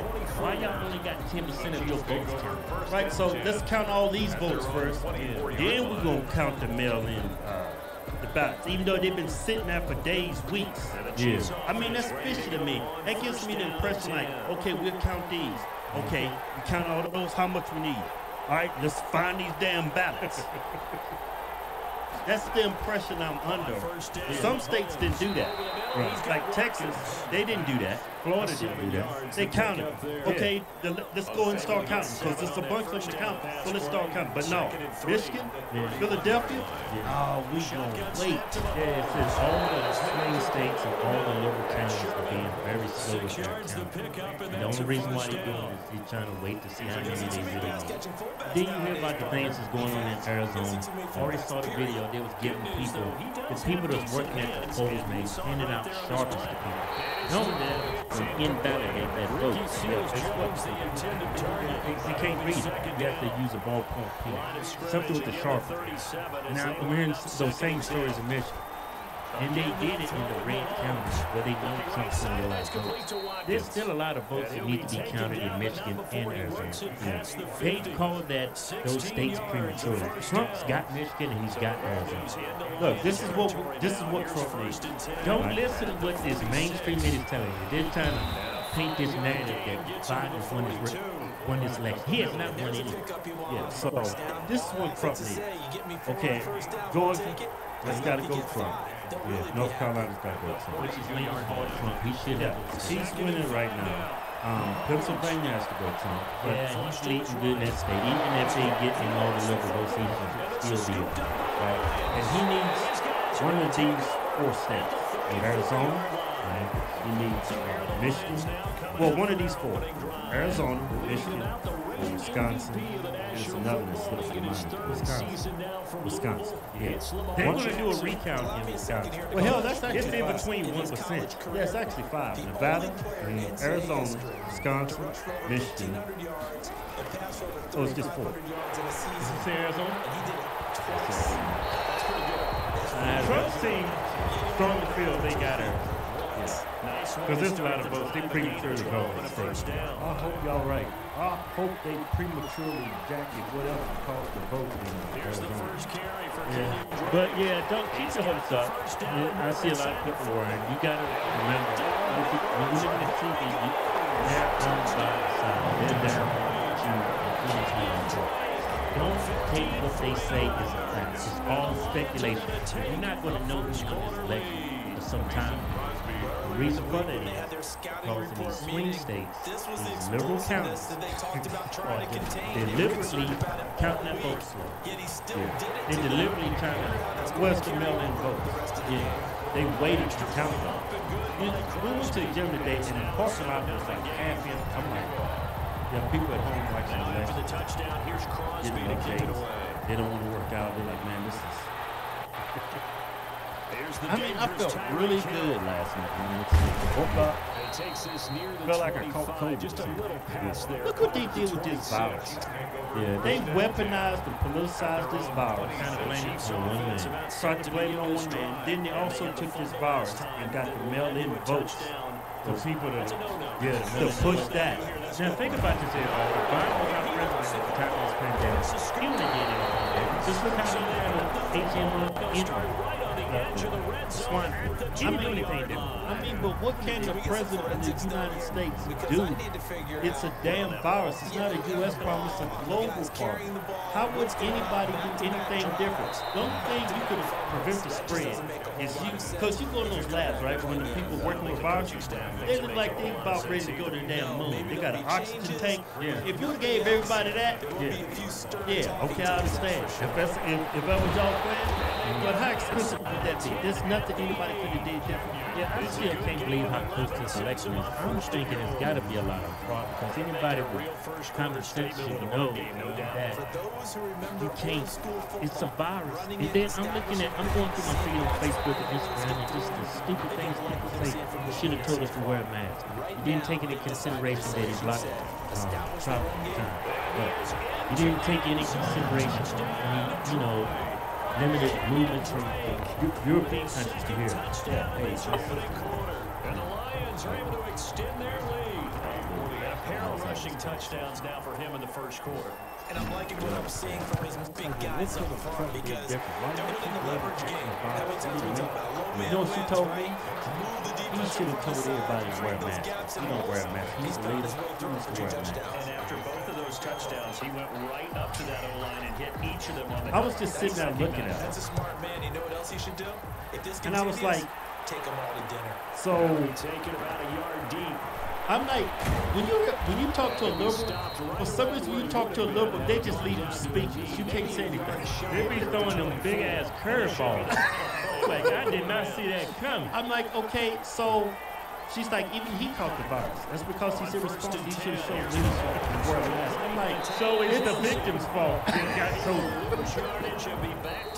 It's his fault he got COVID. That's like blaming a woman who dressed provocatively while she got raped to me. Yeah. How can you stop from getting a virus? Yeah, in a global pandemic. We're doing social distancing. We got the mask.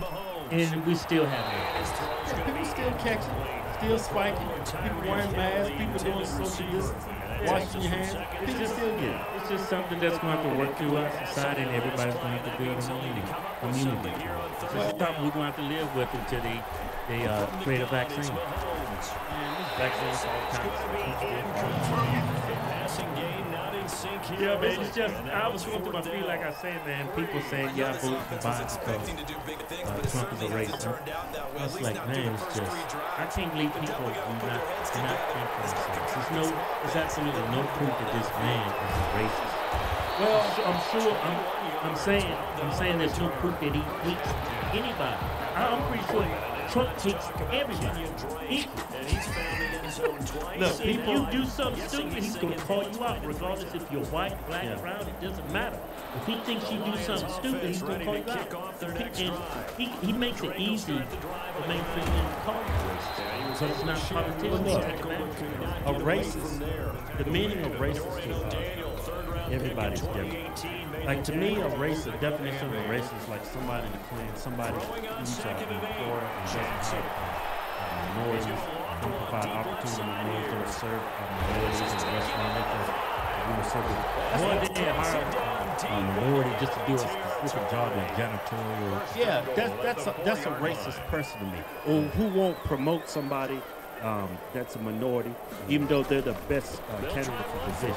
You know, they just give it to a white person. That's a racist to me. Yeah, not but Trump or anybody in politics. I don't have any proof that anybody's a racist. Yeah, but the thing is, when you like, them just asking President Trump to denounce white supremacy, that brings out a perception where there's smoke that's spark. So people have that perception that he's racist just because they ask him that question, and the media knows that. Yeah, and that perception is not reality, but there's a perception of racism. Yeah, and there's a perception that Trump has lost his election.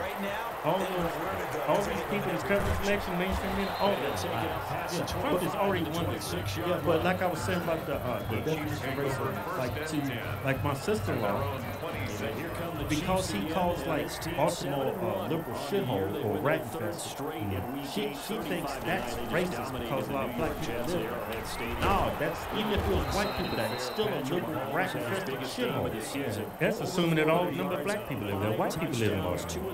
Brown people live in Baltimore. Asian people live in Baltimore. So when these politicians like AOC and all these people use this provocative people racist and racism and all that, they don't have no proof that he's racist, but they put the perception out there that he is. And that's enough for a lot of people. That's my point. Yeah, a lot of people just assume what they hear on TV. Yeah, they literally cannot think for themselves. They go by what they hear in mainstream media.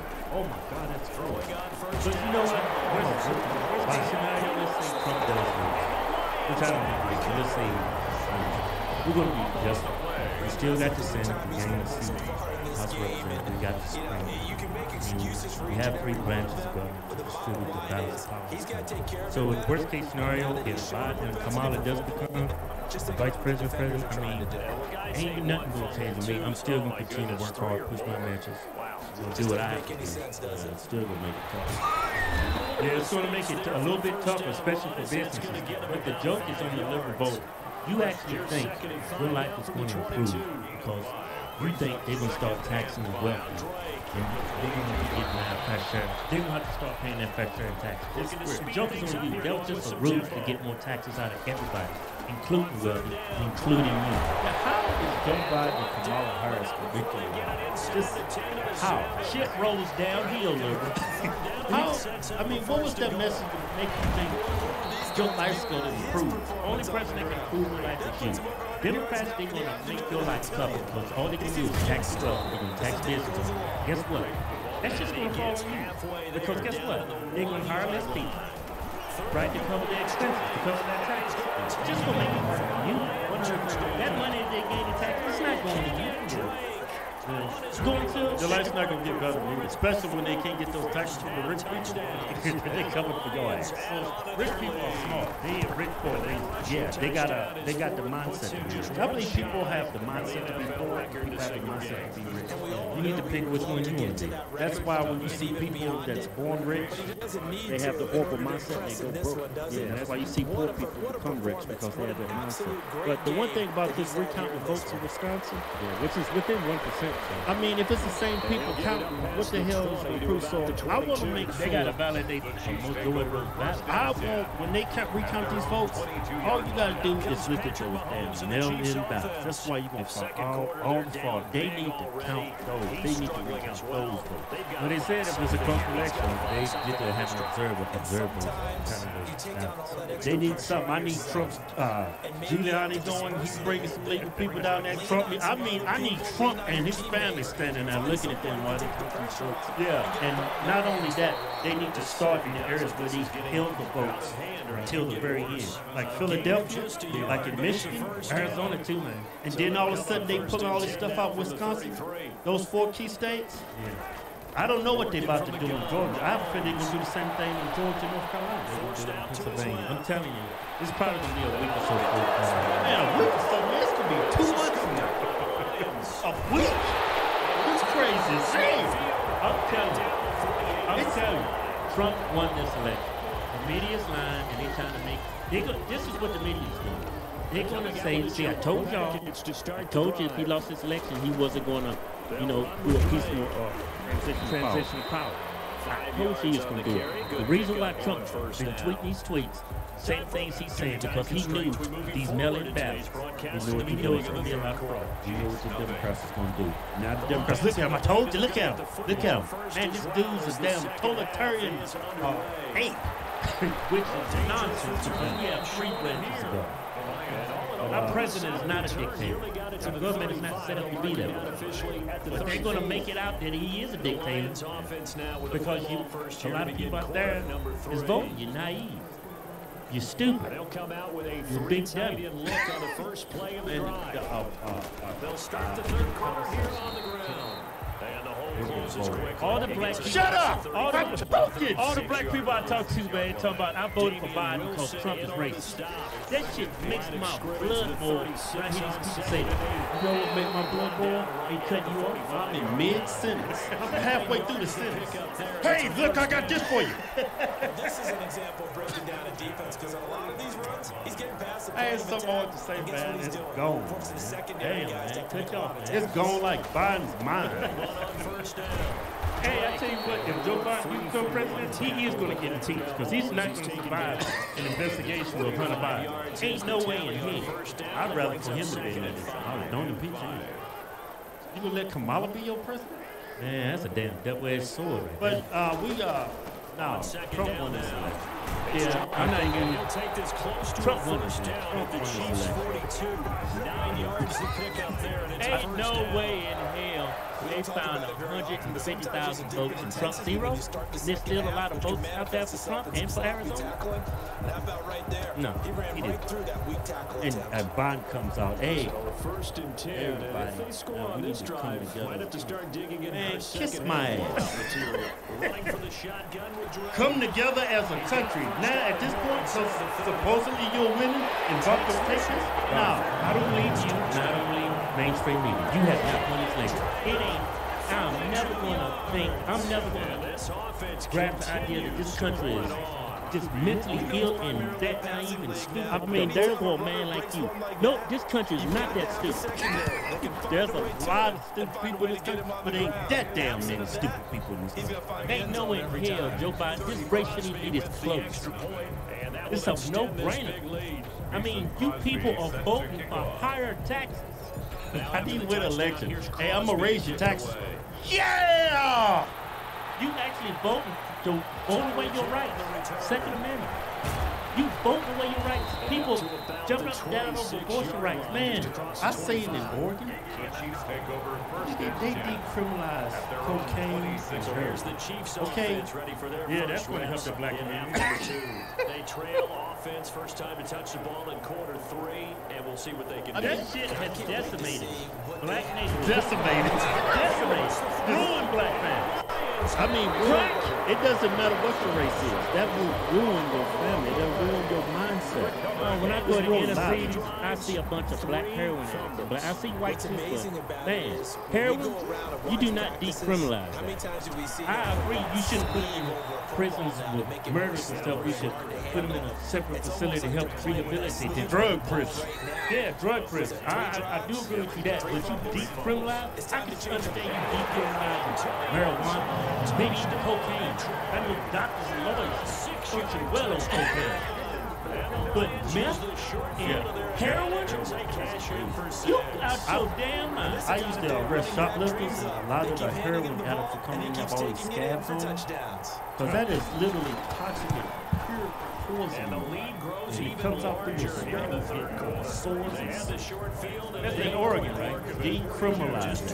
That's it's legal? You just go down the street and buy you some heroin. It's cool. Yeah, it's gonna make everything better. You just walk down the street and be able to buy some heroin. I wonder if they're gonna have shots like weed and shit. Like you go in, hey, give me a couple crack rocks, give me some of that cocaine right there, and you know what? Let me try some of that crystal meth. That's gonna improve things in the inner city. That sounds bizarre, but I could see that in the liberal area. I really could. These people are bad shit crazy. Yeah, it's liberal, man. It's just radicals, man. It's just... So keep the faith. Trump has got this election. Yeah. I know everybody's down. I'm down, but you know you can't forget who you're watching. Even Fox is acting weird. They ain't even called Alaska. There's not even. I was gonna say something I shouldn't say. Hey, don't say it. I already know what you're gonna say. Hey, you gonna say it? Don't say it. I know what you're gonna say. Don't say it, man. Hey, Trump 2020. Yeah, it ain't over. To that. It's a damn good show. Yeah. Go to officialhorsetwins.com and pick you out a patriotic t-shirt today. Hell, I'm even giving you 20% off. Just type in discount code Chinese Virus. We call it Chinese because it's from China. We making t-shirts great again. Yeah.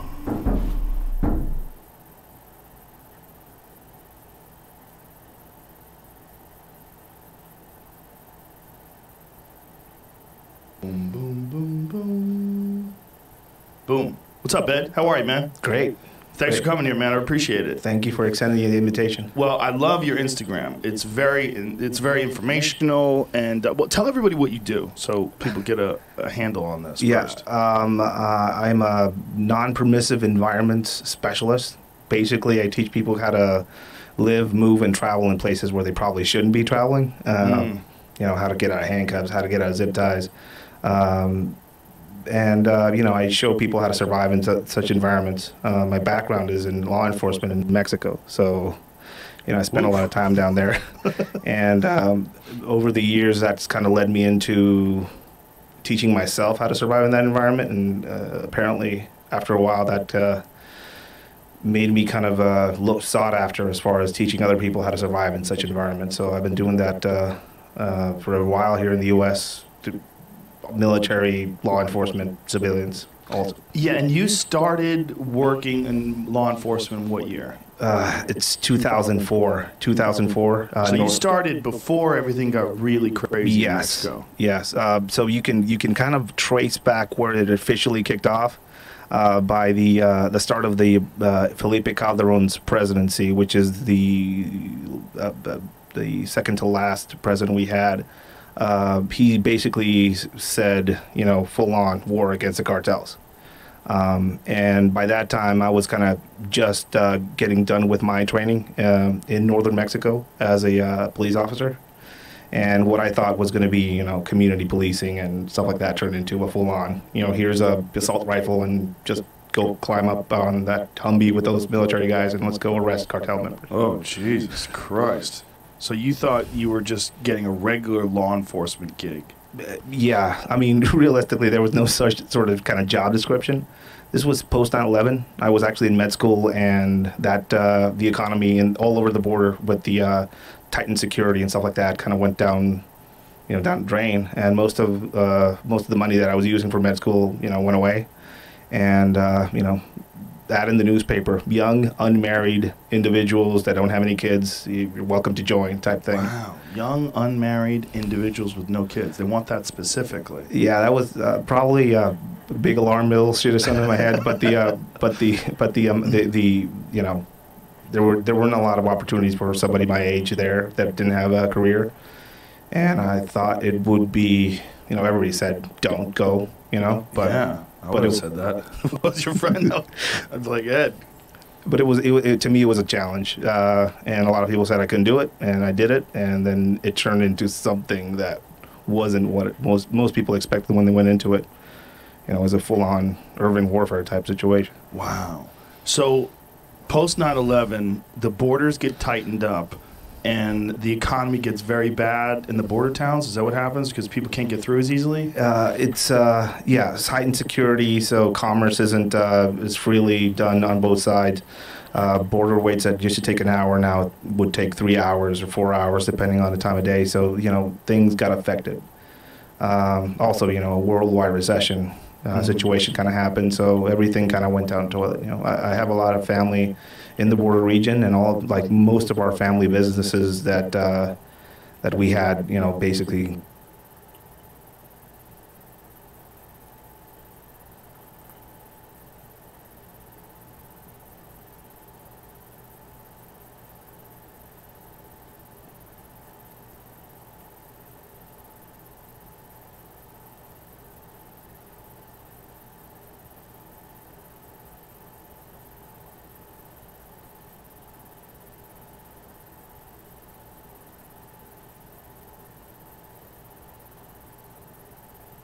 Tears were running down her cheeks, and this is what she said. He's gonna deport all the gays. That's what she said. I swear to God. After the touchdown, here's Crosby to kick it away. There's a lot of scandals. One that I stayed uncharacteristically silent about, and it was the Roseanne Barr scandal.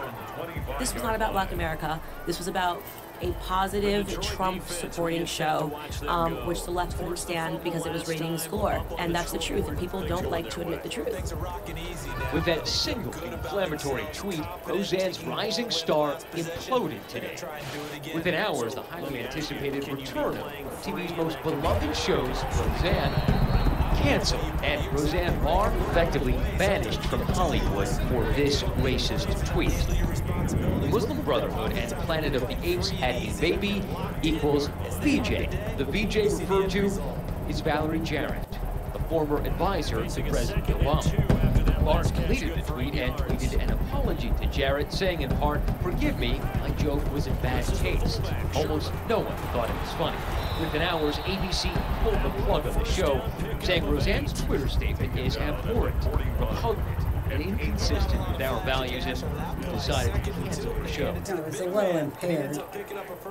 It was Memorial Day. I had a couple of beers and I took an Ambien mix those. So I woke up out of a dead sleep at 2 a.m. and I'm like, I've got it. I've got the words that are going to put the whole thing in perspective and save the world. And I sent that tweet. And now, since that time, which was June last year, it's been like, why did I put it that way? And I look at it like, I should have reversed it, and it was a total impaired tweet. But it disguised what I meant. It all got a little jumbled up. But what was horrifying about it, to me, was the way that it was purposely mischaracterized, and I was not allowed to explain it or apologize. Well, I mean, I did apologize, but I was never allowed to say what it was actually about and what I meant. I was, yeah. That's not how it works. Conservatives don't get second chances. Conservatives don't get to apologize. Conservatives don't get to explain in a fuller form what they were talking about. You should know that. Those are the rules. And nobody knew that Valerie Jarrett was even 10% black. Nobody knew that. Nobody thought she was black. They just dug for something and said, "Ha, we got her. We can get this show off. We don't want to normalize Trump supporters in any regard." That's what they said. Media. Yeah, I found all that out after. They targeted me from Megyn Kelly, gone. Megyn Kelly didn't even say anything that was offensive. She said, when I was a kid growing up, People used to wear blackface and they weren't offended as long as you were truly going as the character. Her entire show is gone, wiped, gone. She's off of NBC. Her whole career, done, because she said something that wasn't even offensive. She's telling you about something that happened in the past, and why can't she talk about her experience with that in a non-offensive way?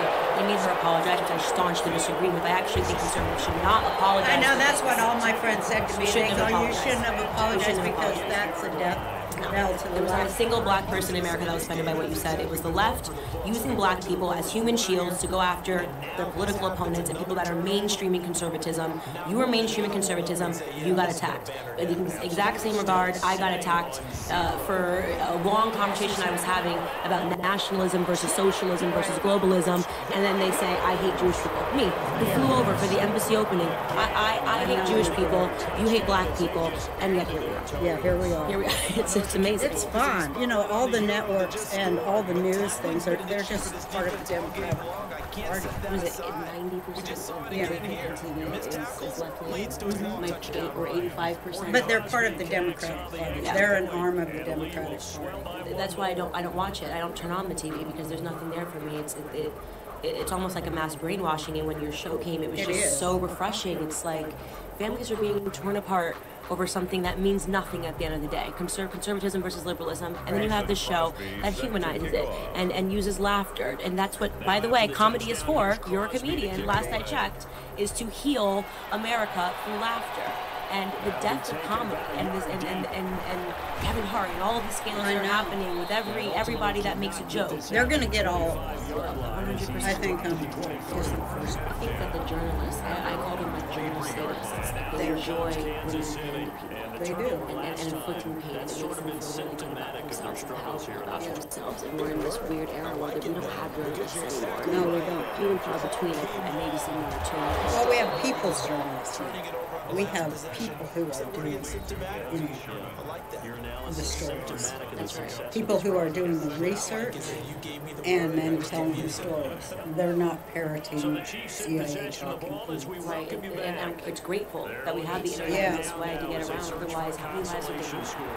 Like you and me woke up, there's millions of us all across the world. And, we got to be glad for that and say, they're putting their lives on the line. I honestly did not think ABC would cancel the show. I thought that they would bide their time, put out some statements, pull the show from rotation. Later today, Hulu and Viacom following suit, pulling past episodes of the comedy from their platforms. That included its first run in the 80s and 90s. Then her agency, ICM, dropping her, saying she violated our core values. It's a shocking end to the #1 show on TV, whose premiere in March grabbed 27 million pairs of eyeballs. A show that the network and the cast and Americans had so much money from. They didn't want the money. No, it doesn't make any sense. They killed the #1 show before one sponsor pulled out. Wow. And their first phone call before one sponsor, they killed it in 40 minutes. And you know who their first phone call was to? Miss Cherry. The president of ABC said his first call was to Miss Cherry. Apologized to her. And then I was gone. It's more important to me for my good name and what I fought for my whole life than even the show. So I signed it, and they go, everybody's going to love you because you gave up the money, so everybody can keep their job. We're going to thank you, blah, blah. Next day, Roseanne's a racist from ABC. And Sarah Gilbert and Michael Fishman and Wanda Sykes and Sandra Bernhardt and Kathy Griffin and all of them. Listen, I'm going to say one thing. When I went to bat for Sandra, Kathy, and Sarah to get them on TV, because I gave them all their TV jobs, every network that I had, Kathy was on Fox, I had Sarah on ABC, and Sandra on ABC. You know what the people at the networks told me? Those girls are too ugly to go on TV. And I said, this is so incredibly sexist. Look at me. I'm no beauty. You can't take talent and for a woman and reduce it to her facial flaws. Are you me? And nowadays I'm like, God, they were right. Yeah. They are too ugly. The ugliness inside, like Sandra Bernhardt sat at my mother's house for Shabbat and then made fun of me for being, an abused, having lived through child abuse. I mean, they just have no decency. No. I think Hollywood is so really I do too. Well, I know what they really are about. And, one of these days I'm just telling. A show made for this moment. Roseanne's TV family encounters, just like any family, complicated, funny, and politically diverse. On the liberal left side of the family tree, Roseanne's sister, Jackie. What's up, deplorable? And on the conservative side, it was Dan and Roseanne, the politically incorrect heads of the family. Thank you for making America great again. Their roles resonated with Middle America, with some of the highest numbers of viewers in cities like Tulsa, Cincinnati, and Pittsburgh. And my one daughter, she'll be very angry at me, but she's really liberal. And when Trump won, she started crying. I'm not kidding. Tears were running down her cheeks, and this is what she said: "He's gonna deport all the gays." That's what she said. I swear to God. So your show actually was Yeah, pretty... it's my family. Oh, and my she's goodness. like, "Oh, mother! Of course she's conspiracy theories and all that." It's always like that. Right. And tonight, Roseanne apologizing to the show's cast and crew, but it would be too late. ABC is replacing Roseanne with The Middle in the Tuesday 8 p.m. slot. The message is clear, even for network TV comedy icons. There is a line. I felt when I sat down and critically that they were trying to create drama between the Jewish community and the black community. Yeah. You say the Jewish community, you can't see the people that are blessed today, you stay away from them because they hate Jews. And I think, what a crazy, absurd concept. Right. But a necessary been one that that they want to create. They wanted to. I've been in activists since the 60s. I've seen it from beginning to now. I've seen it all the way through. I've been in there the whole time, and they definitely tried to put a wedge. I remember I used to be in a women's collective in the 70s, 60s and 70s in Denver, and we were Jewish women, women of color. We had a lot of white women too. We started to see the factioning that came along, and it factioned first between blacks and Jews, and it was because of Angela Davis. I was there when she said Zionism is racism. That was the cudgel that broke it. Interesting. And it was on purpose. It was with foreign money to create a divide in this country so that we can't stick together and make sure that our children are taken care of. That's right, and they think that if the minority community comes together, right. I mean, they know if the minority community comes together, it's over for them. It spells the end for the left because it does. We are the slaves. I mean, we are the ones that are mentally enslaved. We are the ones that keep buying into the same narrative and getting no results, and it's actually negatively impacting our communities. Well, we're the ones that are targeted. Right. And so, when they broke the blacks and the Jews apart, what happened, I've seen, this is me saying it, black people's public schools and living conditions and their safety net became less and less. And so did the Jews. She asked me at one point, do you think that white supremacy exists? And I said, the closest thing I've ever seen to it in my life is the radicalized feminist movement. The closest thing to white supremacy that I've seen in my lifetime has been this radicalized Lena Dunham types going around saying we want this now, whatever we say happens. Do you remember this scandal with Lena Dunham, saying that some black guy didn't say hi to her at the Met Gala and she was victimized? I mean, I've been paying attention to the growth, Kesha, in the back of a courtroom crying. Just believe her. The believe women thing has been building up, and I've been like, this is getting crazy. It is crazy. And women have to be the one to take it down. It's up to us to say something about it. Well, I said it yesterday. I'll tell you what. She says something to me about, they were there in the room because they thought they were going to get a job 15 years ago. Oh, yeah, no. She's like, because they're hoes. Have you lived? Have you seen the way that women use sex if you don't together? run out the room and go, excuse me, me, you don't talk to me that, you don't do that to me. Excuse me, and leave. But you stayed around because you're like, well, I thought maybe he was going to give me a writing job. Well, you ain't nothing but a hoe. Right, and that's, but I saw that when like the Louis C.K., I think it might have been Louis C.K. That's who another I'm scandal talking that happened, and I was reading an article, and we were in his hotel room at 3 a.m. in the morning. My first question, what the hell were you doing in his hotel room? What happens at 3 a.m. in the morning in a man's hotel?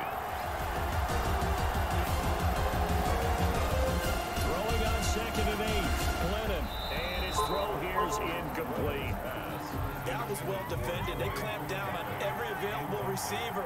Just got to give the win to the defense on that snap. How much responsibility do you feel that you have? Teams guys, the alt-right, as you say, some of them have enjoyed your work. And say, No, I'm not one of you guys. I'm not with you. They haven't enjoyed my work. I've definitely read bits on the internet. Read more.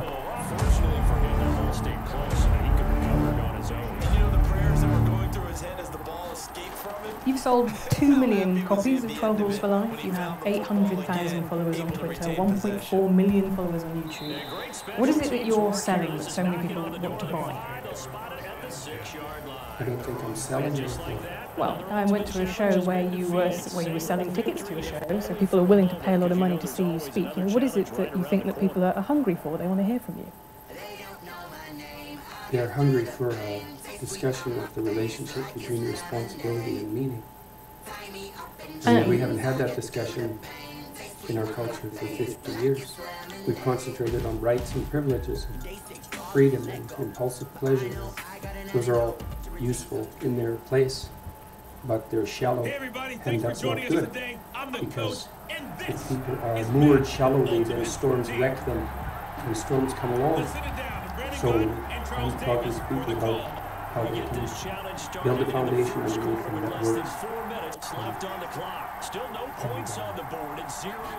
People don't know that, because otherwise their lives are harder than they need to be.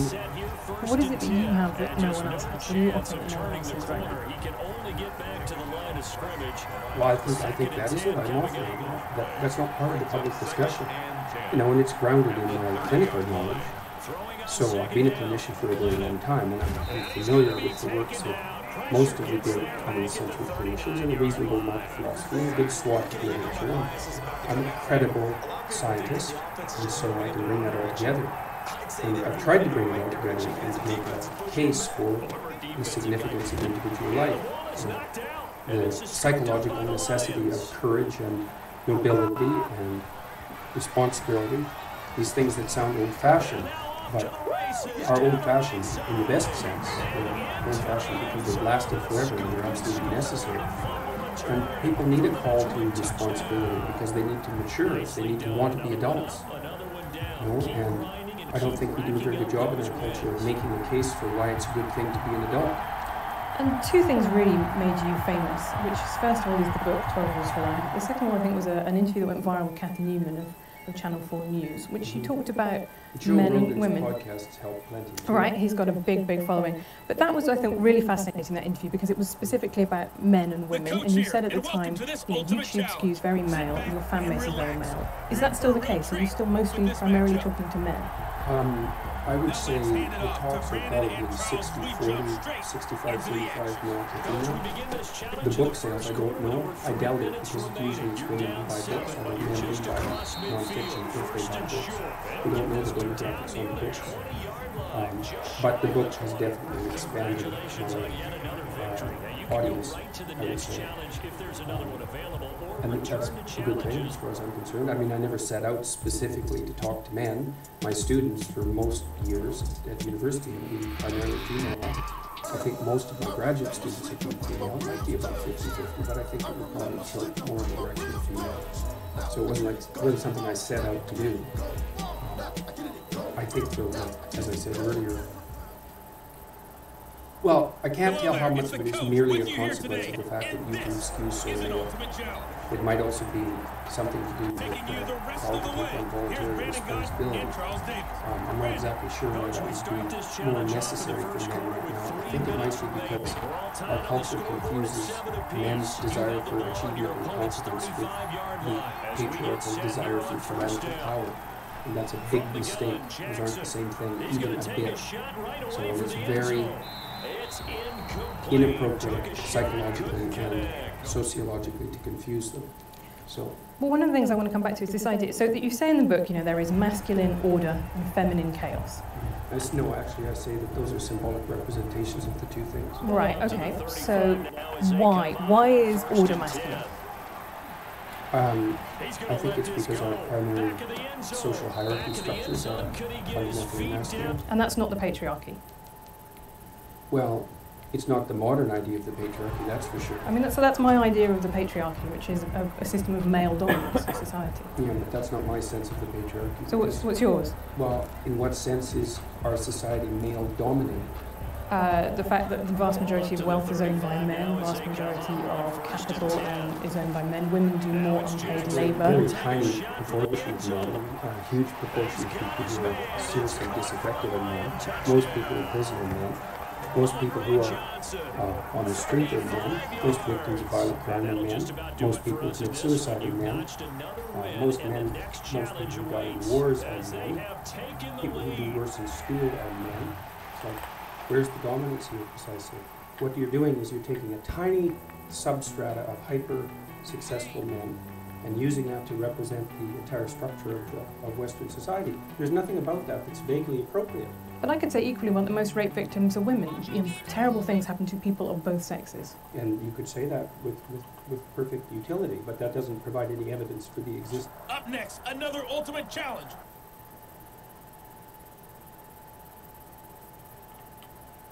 In Port Salerno, Ari Height, WPBF 25 News. Dumped ballots, as has been widely reported. So while it might seem like a done deal, the fact is it really isn't. And the vote totals, including tonight's ballots, could matter, especially as legal challenges happen as expected. By the way, outside the center here, there were a number of protesters, and they were upset over the idea that there simply weren't an even number of investigators and challengers based on party. In fact, they felt like they were more heavily weighted in favor of the Democrats. More than 3-1, according to a GOP watcher that I spoke with, making this process, they argue, flawed and unfair, and one that should be stopped. Now, we did see some GOP witnesses, some challengers, actually escorted out of this room, Shannon, during the counting tonight. Again, very frustrated. They feel like the fix is in, for lack of a better description, that the Democrats have all the advantages here on the table. And by the way, when they left, we heard a lot of folks here applaud. Can you tell what I played? Yeah, you played defense. I'll let you go. I took a shot. 6 yards. Facing a 2nd and 2 after that last catch, good for 8 yards. Shannon? Interesting that people would take sides on picking a particular party to watch this out. Okay, so also in Michigan, a Senate race that appears it is flipped, and a legal challenge in Wisconsin as well. Yeah, you're right about that. GOP ballots, it was a real shift, quite frankly, in ballots overall, not just GOP ballots. I want to take you back overnight. You may have gone to bed when you and I were up late. You may have noticed that at one stage late in the evening, Wisconsin really seemed like it was going pretty much the president's way, but a huge shift in balloting there really raised eyebrows, and something similar happened right here in the state of Michigan. We're talking about that Senate race, the one that saw the GOP's John James looking like he was in great shape, and then ultimately he ended up falling in his race to Gary Peters. Let me take you inside the numbers. 49.61 for Peters, 48.51 for James, with absentee ballots being a major factor in that race. The state's Secretary of State said she was expecting between 2.5 and 3 million absentee ballots by Wednesday morning, but now that may have gone up to 5.6, so we'll have to see what happened in that particular race, even though right now it looks like James is the loser there. One other thing, the Trump campaign is suing Wisconsin. They say because of voter irregularities there, they want a recount, and that will likely happen. Shannon? Okay, Kevin Corke on the ground for who knows how long. We'll keep checking back with you. Thank you so much. You bet. Let's get back to Okay, what some predicted as a blue wave that would completely overwhelm Republicans and carry Democrats to control of the U.S. Senate has so far not materialized. So let's find out where things do stand as of now from Chief Congressional Correspondent Mike Emanuel. I feel that this is an affirmation of the work that I'm doing in Washington. A huge hold in Maine with Republican Susan Collins defeating Democrat Sarah Gideon in a critical race for the balance of power in the Senate.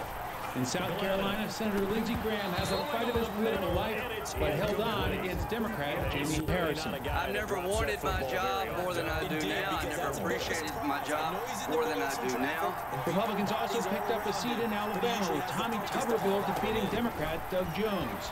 Senator Mitch McConnell expressed hope today he will continue leading the Senate. I don't know whether I'm going to be the majority leader or the minority leader. As I've told you, I've been both. Majority is better.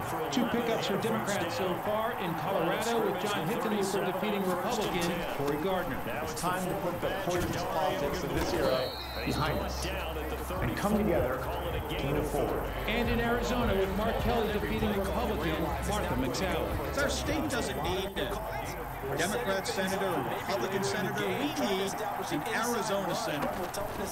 A senator like John McCain. In the House, Democrats lost numerous seats, many that they won 2 years ago, in Iowa, New Mexico, and Florida. Donna Shalala and Debbie McCarcel-Powell. In Oklahoma, Kendra Horn. And in South Carolina, Joe Cunningham. And it wasn't just freshmen. House Agriculture Committee Chairman Colin Peterson of Minnesota lost his 15-term seat. Democrats could still lose seats in New York, Michigan, and California. House Republican leader Kevin McCarthy celebrated beating expectations so far. As our numbers continue to grow, I think at the end of the day, no matter where we end up, that we'll be able to have a very big say or even run on the floor when it comes to policy. Last night, Speaker Nancy Pelosi downplayed her losses. It's not just about the quantity, it's about the quality of leadership. There could be quite a bloodbath ahead among Democrats. In the House, the expectation was they would gain seats, including in places like Texas. And in the Senate, this cycle was supposed to be the opportunity to regain the majority, with Republicans defending tough seats. So far, Democrats in Congress have not lived up to the hype. Shannon?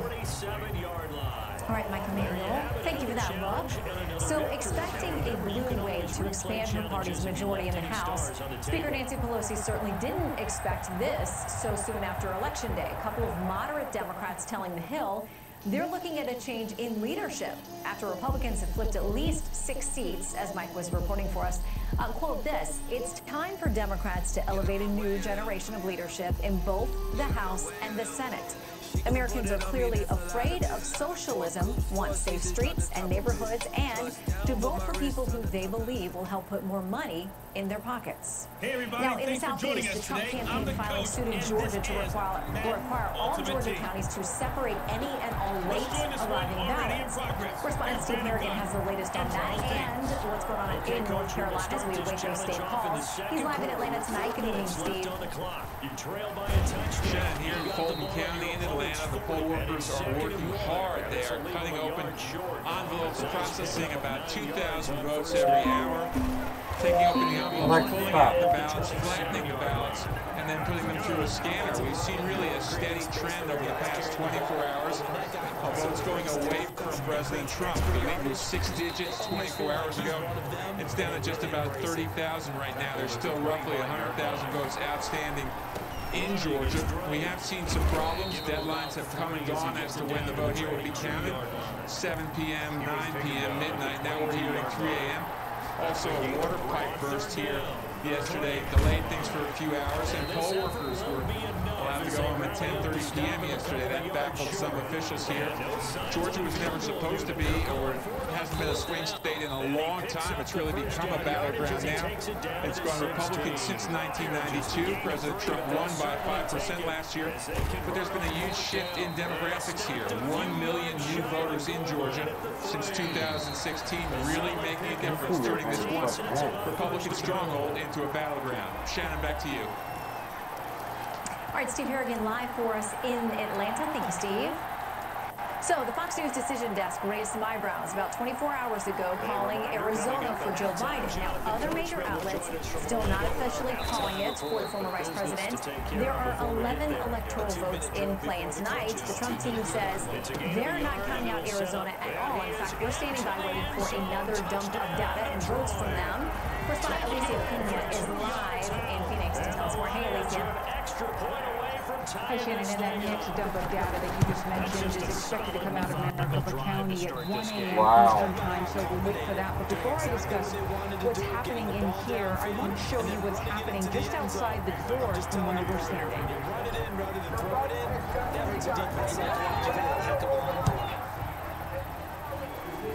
Trump supporters are demanding to be let in to observe the counting process, asserting that Republican votes are somehow being toyed with.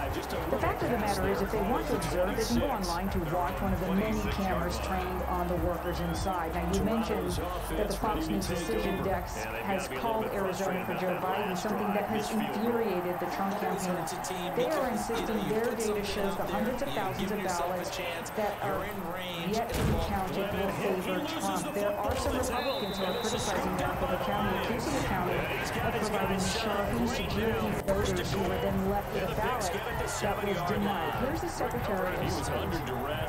There is no concern about ballots being counted because of the pen that was used to mark the ballots. All of those ballots are being counted.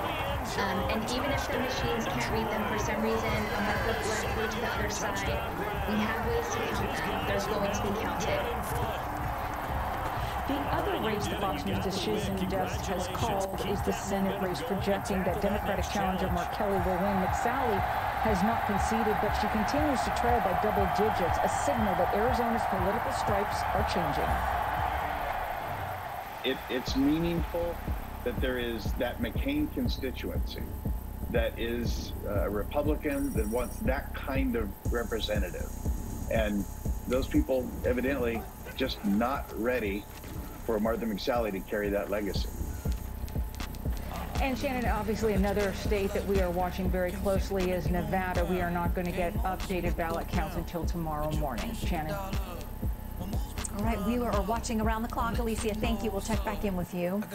So what are the legal avenues available to both campaigns in Pennsylvania and beyond at this hour?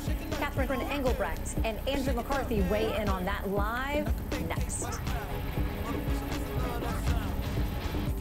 Let not your heart be troubled. Ye believe in God, believe also in me. In my Father's house are many mansions. If it were not so, I would have told you. Download the Play.com app today. CoQ10 is the #1 cardiologist-recommended heart health supplement for people taking cholesterol-lowering statin drugs. I recommend Cunol CoQ10 because it has 3 times better absorption than regular CoQ10. Cunol is the brand I trust.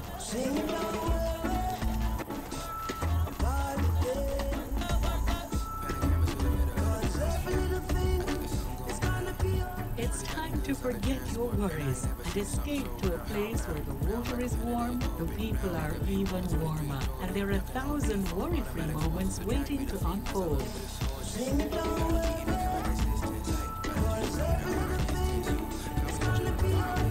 Call 1-800-SANDALS.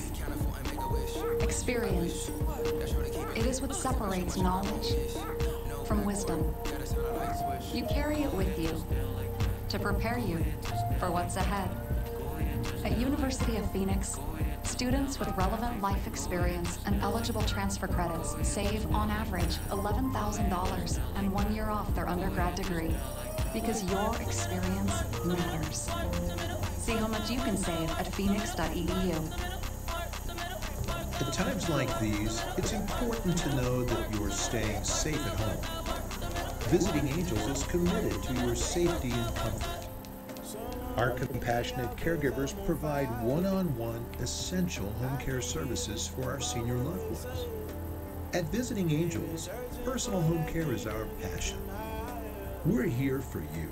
Visiting Angels, America's choice in home care. Hello, I'm Mike Fidel, inventor of MyPillow. Thanks to your support, you've helped make MyPillow become one of the fastest growing companies in America. Over the last 12 Hey, years, folks, you've it's helped the My coach Pillow here. create Welcome thousands back of for jobs another right exciting here in the matchup. USA. When I got my pillow, I will sleep almost immediately. I stay asleep at night, and I wake up more well-rested. That's why I invented My Pillow. My patented pill adjusts to your exact individual needs and helps keep your neck supported and aligned.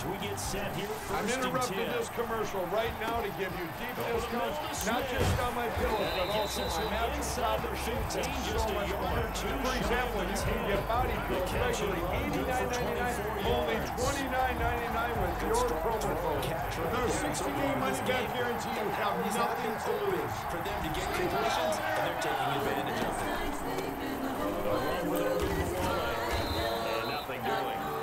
As America waits the results of our next president, Brett and Martha break down the latest numbers with critical insight on this pivotal moment for the country. Don't miss Democracy 2020 special coverage tomorrow. We've all been spending a lot of time at home, probably more than we ever thought. So creating an environment that is comfortable and functional has never been more important. With Rooms to Go, you can easily make the most of every space. Whether you want a place to share or somewhere just for you, the incredible styles, colors, fabrics means you can always find the perfect something. Super affordable and delivered fast. Whether you shop online or at a store near you, anything's possible at Rooms to Go. The offense was nestled on snug in their base as Doritos and touchdowns danced in their head. You're very loud. To the front of the sofa, run down the hall, snack away, y'all. Because kickoff is here, and it's game day, y'all. Protecting the football as well. It's exposed that time. Not that great, but fortunately, the teammate was able to get it. It's the worst biggest experience I've ever had. And his kick is good. And that'll bring him back within a point. All right, I believe we're going to take you live to a look in Las Vegas, as this is where we're told there are a number of people who are gathering. We're told these are pro-Trump folks who are out there. They are talking about the votes. They're talking about what they'd like to see. We're understanding a number of groups are popping up out west where we're still waiting on things like in Nevada and potentially another group of ballots coming in Arizona. So we'll keep an eye on these groups down here. Oh, yeah, a lot of activity across the country, some pro-Trump, some not, but we're trying to track it all and let you know what's going on out there for voters. We don't know. This may be a pro-Biden group, but whoever they are, they want every vote to count. And so we will continue to track them and other groups showing up as we wait on vote totals to come in. Okay, as we told you earlier, Joe Biden adding Wisconsin and Michigan to his column today. That means he needs basically one other battleground state to become the next president of the United States. Correspondent Jackie Heinrich is on the Biden campaign beat. Tonight she is live in Wilmington, Delaware, as this thing remains undecided. Hey, Jackie. Good evening, Shannon. Well, as the Biden campaign waits on incoming totals, they're feeling very confident about. They are not waiting around to mobilize their lawyers. They saw this coming from a mile away. They have thousands of lawyers all across the country who've been working on voter protection cases for months, and today the Biden campaign primed anxious supporters for what kind of lawsuits they expected and why they believe and they're confident that the president can't win. They spelled it out on a PowerPoint presentation describing cases ranging from efforts to stop ballot counting to efforts to disqualify ballots in states like Michigan, Nevada, and Pennsylvania. They also showed why the courts struck them down. We're fully prepared for it because it's almost as if they handed their strategic playbook to us and read it to us out loud. So we're well prepared for it, and wherever they go and however they go about it, we have lawyers ready to go, papers ready to go within an hour of hearing of any step that they take. Meantime, this setup behind me will stay in place. Once those totals come in, the new vice president's planning a victory speech aimed at uniting a divided country. They are so confident, though, in their projections that they launched the website for the Biden-Harris transition team tonight. To make progress, we have to stop treating our opponents as enemies. We are not enemies. What brings us together as Americans is so much stronger than anything that can tear us apart. Campaign campaign said they will continue these election security briefings to give a view of what they're seeing on their end as they continue to fight off these claims from the Trump campaign. Shannon. It all continues. All right, Jackie Heinrich still on the road out there with the campaign. Thank you. So the Trump campaign is playing hardball in Pennsylvania, asking now the U.S. Supreme Court for the right to join a lawsuit that the Republicans in Pennsylvania already brought to the court. It's over this 3-day mail-in ballot extension in the Keystone State. The governor says he wants the count to continue. Let me be clear. In Pennsylvania, every vote is going to count. I'm going to fight like hell to protect the vote of every Pennsylvanian. I'm going to do everything in my power to make sure that every vote counts. Because in Pennsylvania, every voice matters, every vote matters. So let's talk about that and the plethora of legal challenges in states around the country with True the Vote founder Catherine Engelbrecht and former Chief Assistant U.S. Attorney Andrew McCarthy. Good to have you both back with us. Thanks for having us. Okay, so Catherine, you have been tracking lawsuits all over the country.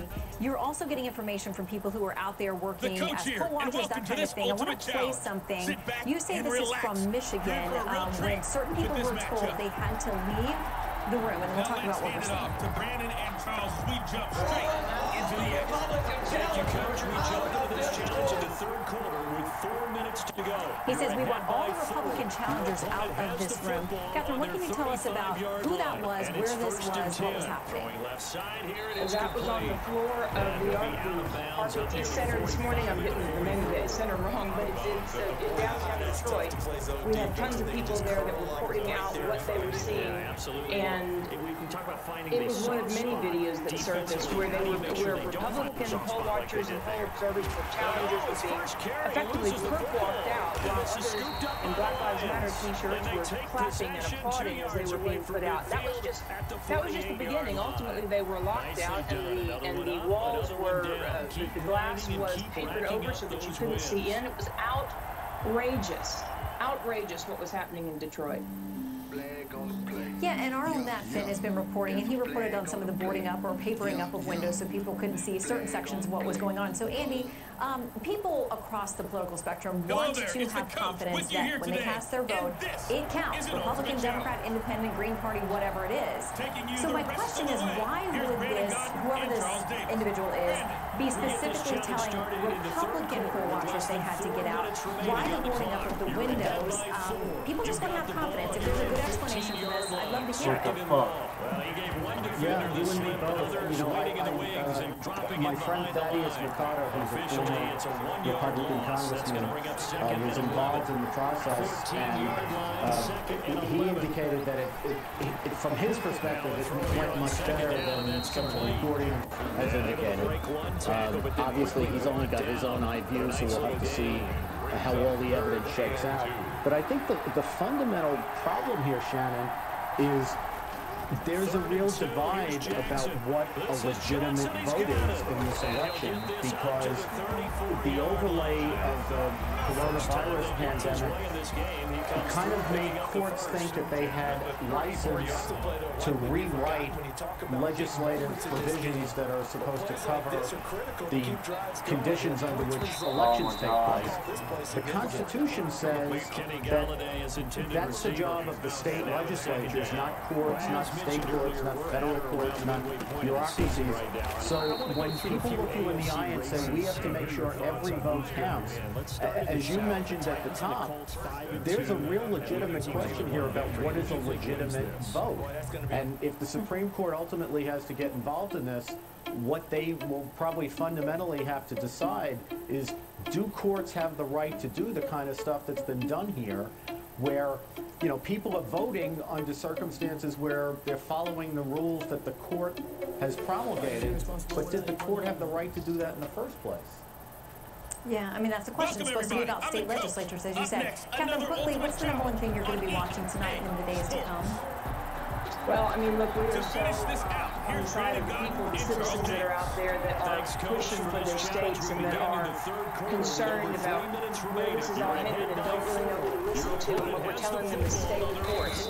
This is not one that we can back down from. This is the battle on which we need to plant our flag, because we cannot shirk away from the right to a free and fair election.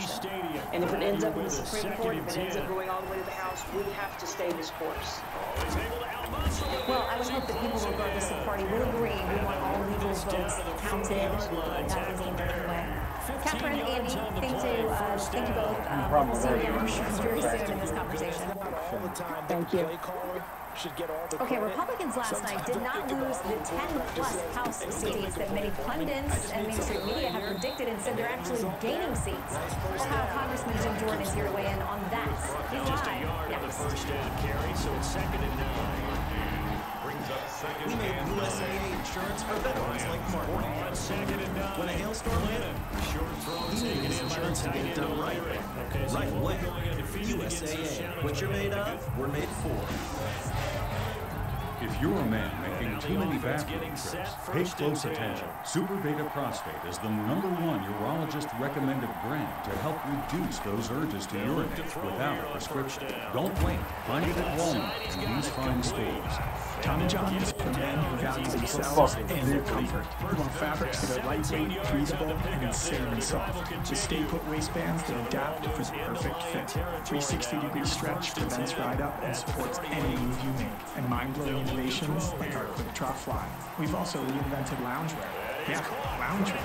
You can trust our thousands of 5-star reviews because Tommy John knows how comfortable you want to be. Go to TommyJohn.com right now for $20 off site-wide. It's an important time to save. With Priceline, you can get up to 60% off amazing hotels. And when you get a big deal, you feel like a big deal. And that's going to be incomplete. Too tough to hold on to that. Every trip is a big deal. The new Ergo Smart Base from Tempur-Pedic responds to snoring automatically, so no hiding under your pillow or opting for the couch, because it's our first system to detect snoring and automatically adjust to help reduce it. Your best sleep all night, every night. They got the first down.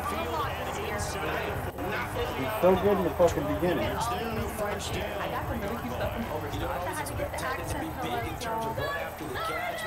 This rug feels so festive. Free shipping on everything. The small stuff, the cozy stuff. This year, Overstock is your partner in cheer, making sure that the most wonderful time of the year is the most wonderful yet. Overstock, where quality costs less. Shop early during our pre-Black Friday. The Thunderbirds offense here set as they've got 1st and 10. High-intensity workout. They want it. It's over the ball. Wow. Across midfield down to the 45.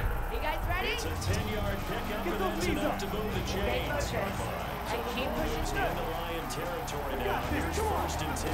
At the 45-yard line. See you next time. Thank you for joining us on First down, but this one winds up to be incomplete. Attention, a week killer roundup has been linked to non-Hodgkin's lymphoma. The manufacturer of Roundup has set aside over $10 billion for victims of non-Hodgkin's lymphomas. If you were diagnosed with non-Hodgkin's lymphoma after using the pocket That was stupid because that was a fumble.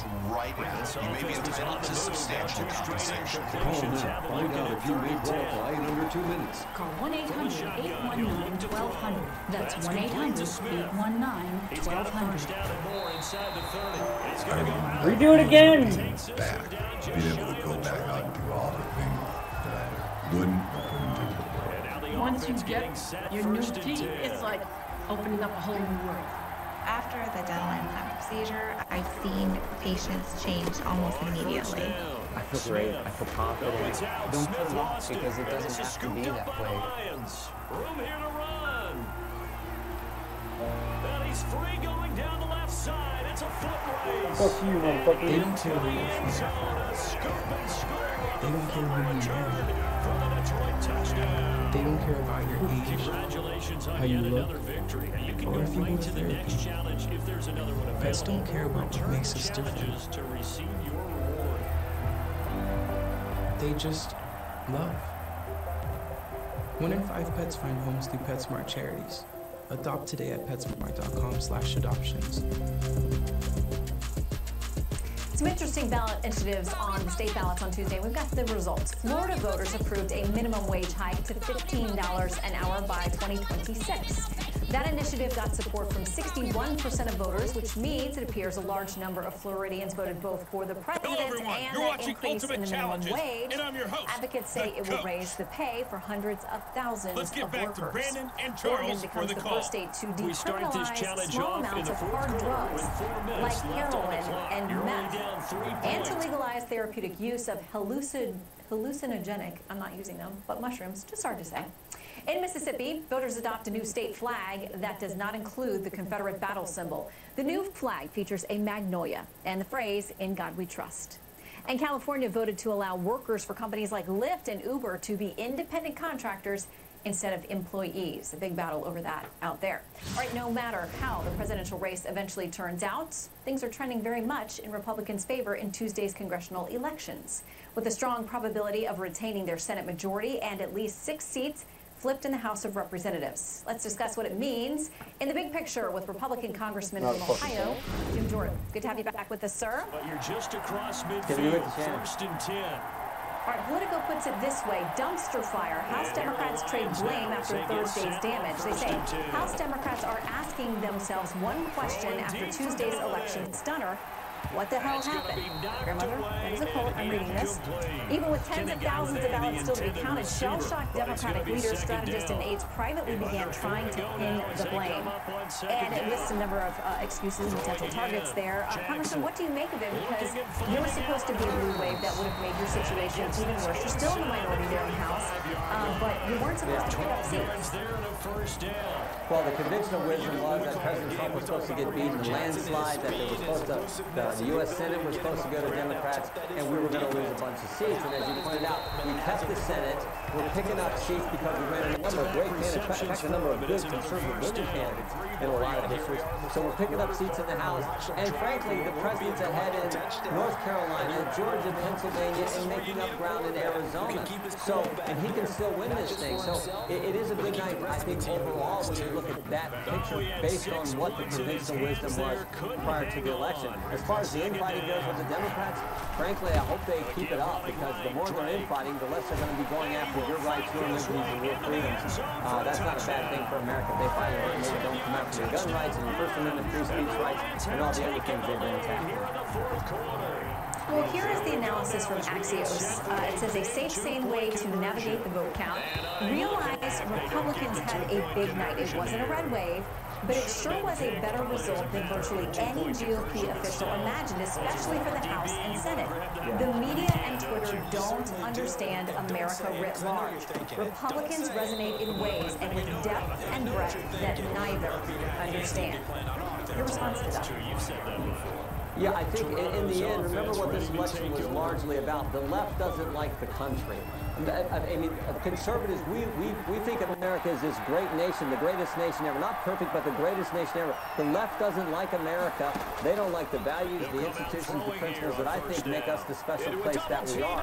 That was on display. I think that was a key issue in this election. And you saw a lot of voters say, I'm going to go for the Republican candidate because they value the things that I value. They value the principles that make this country special, make us the greatest nation in history. I think that was a key element. Okay, I want to play something from the former vice president now talking about moving forward from this point where we are tonight. But I also know this as well. To make progress, we have to stop treating our opponents as enemies.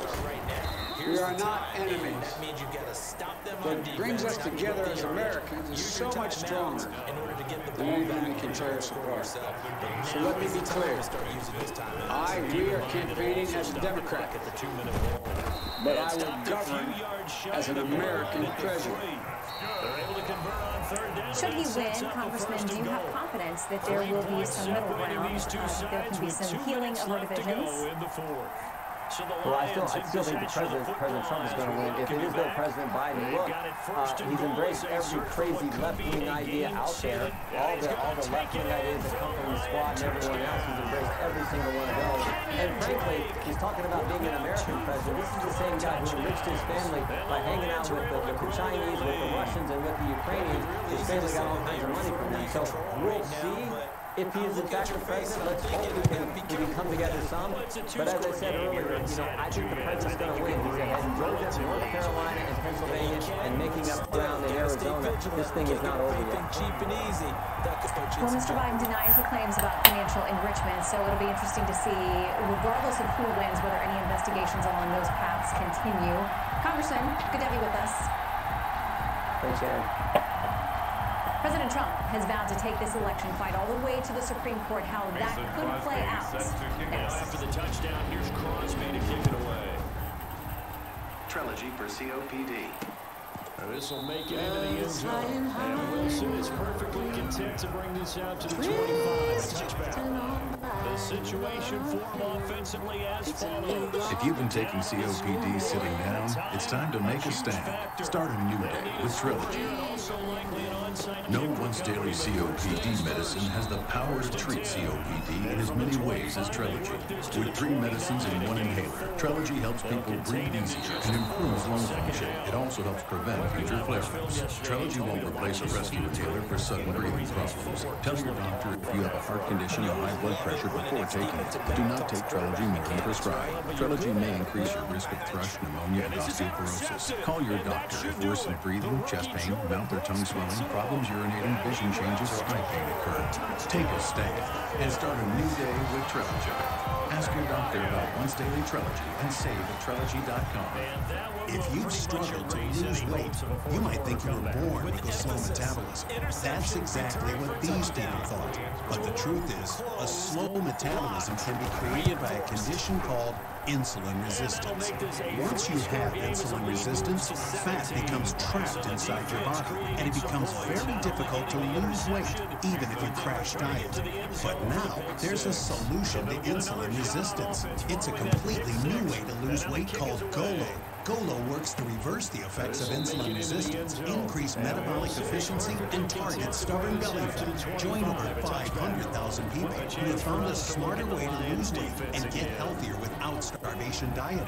GOLO allows you to step off the yo-yo dieting merry-go-round and obtain lasting results, just like these people have. Head to GOLO.com now. That's GOLO.com. Go lose weight. Go look great. Go love life. GOLO.com.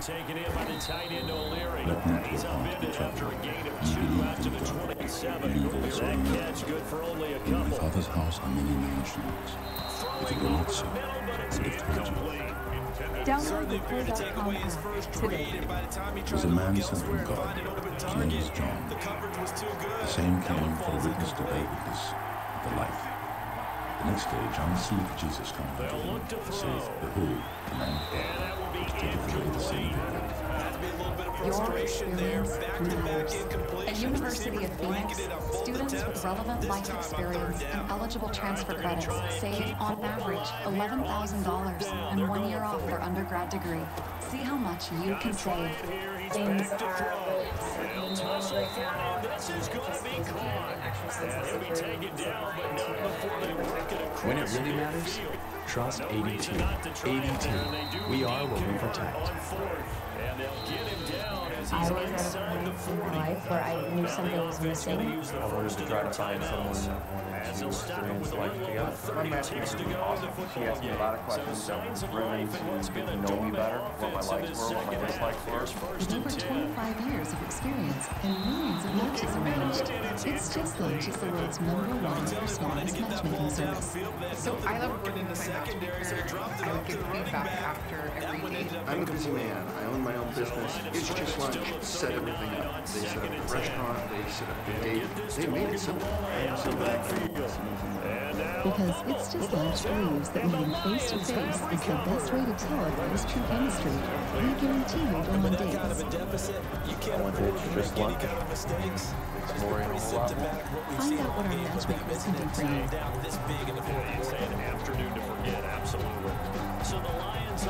It's Just Lunch, but imagine the possibilities. A growing number of legal challenges mounting tonight, with the Trump campaign hoping to take their case all the way to the Supreme Court, including Justice Amy Coney Barrett, despite Democrats' calls for her to recuse herself. But no matter who ultimately wins, the country is deeply divided tonight. And the man sworn in on January 20th, 2021 is going to have an enormous task ahead, trying to unite the country. Is it possible? Well, let's bring in Princeton University professor of jurisprudence, and we consider him a voice of reason, Robert Jordan. Professor, good to have you back with us. It's wonderful to be with you, Shannon. Thank you for inviting me on again. Okay, I want to read something from the Washington Post under the headline, Election Reveals Deeper Divides Between Red and Blue America. They say this: even if Biden amasses enough of a majority in the Electoral College to become the nation's 46th president, he would lead a bitterly divided country. That leaves the nation potentially heading toward a period of entrenched partisan warfare, even as it is battered by crises. What's your take on where we are tonight and where we go from here? I'm afraid that's absolutely true. We're bitterly divided. We're divided ideologically. We're divided between the religious and the secular. We're divided along lines of class, and of course we also have divisions along the lines of race. These are all profoundly important divisions. They were not caused by Donald Trump. They existed before Donald Trump came onto the scene. Of course, Trump has been a very divisive figure, but he's more of a symptom than a cause. These divisions have been in place for a long time, and the parties have shaken out now as ideological parties. It wasn't that long ago, Shannon, when there were conservative Democrats and there were liberal Republicans. The parties weren't so much ideological. Today they are ideological parties. Increasingly, the Republican Party is taking on the position that the old Democratic Party had, the party of the working class, especially the white working class, although now the Republican Party, as we saw last night, starting to make significant inroads among minorities and could become a multiracial, working class populist party.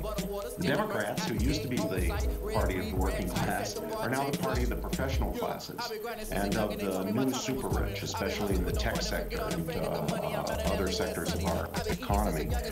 The Democratic Party now, with the exception of its minority base, is the party of the secular.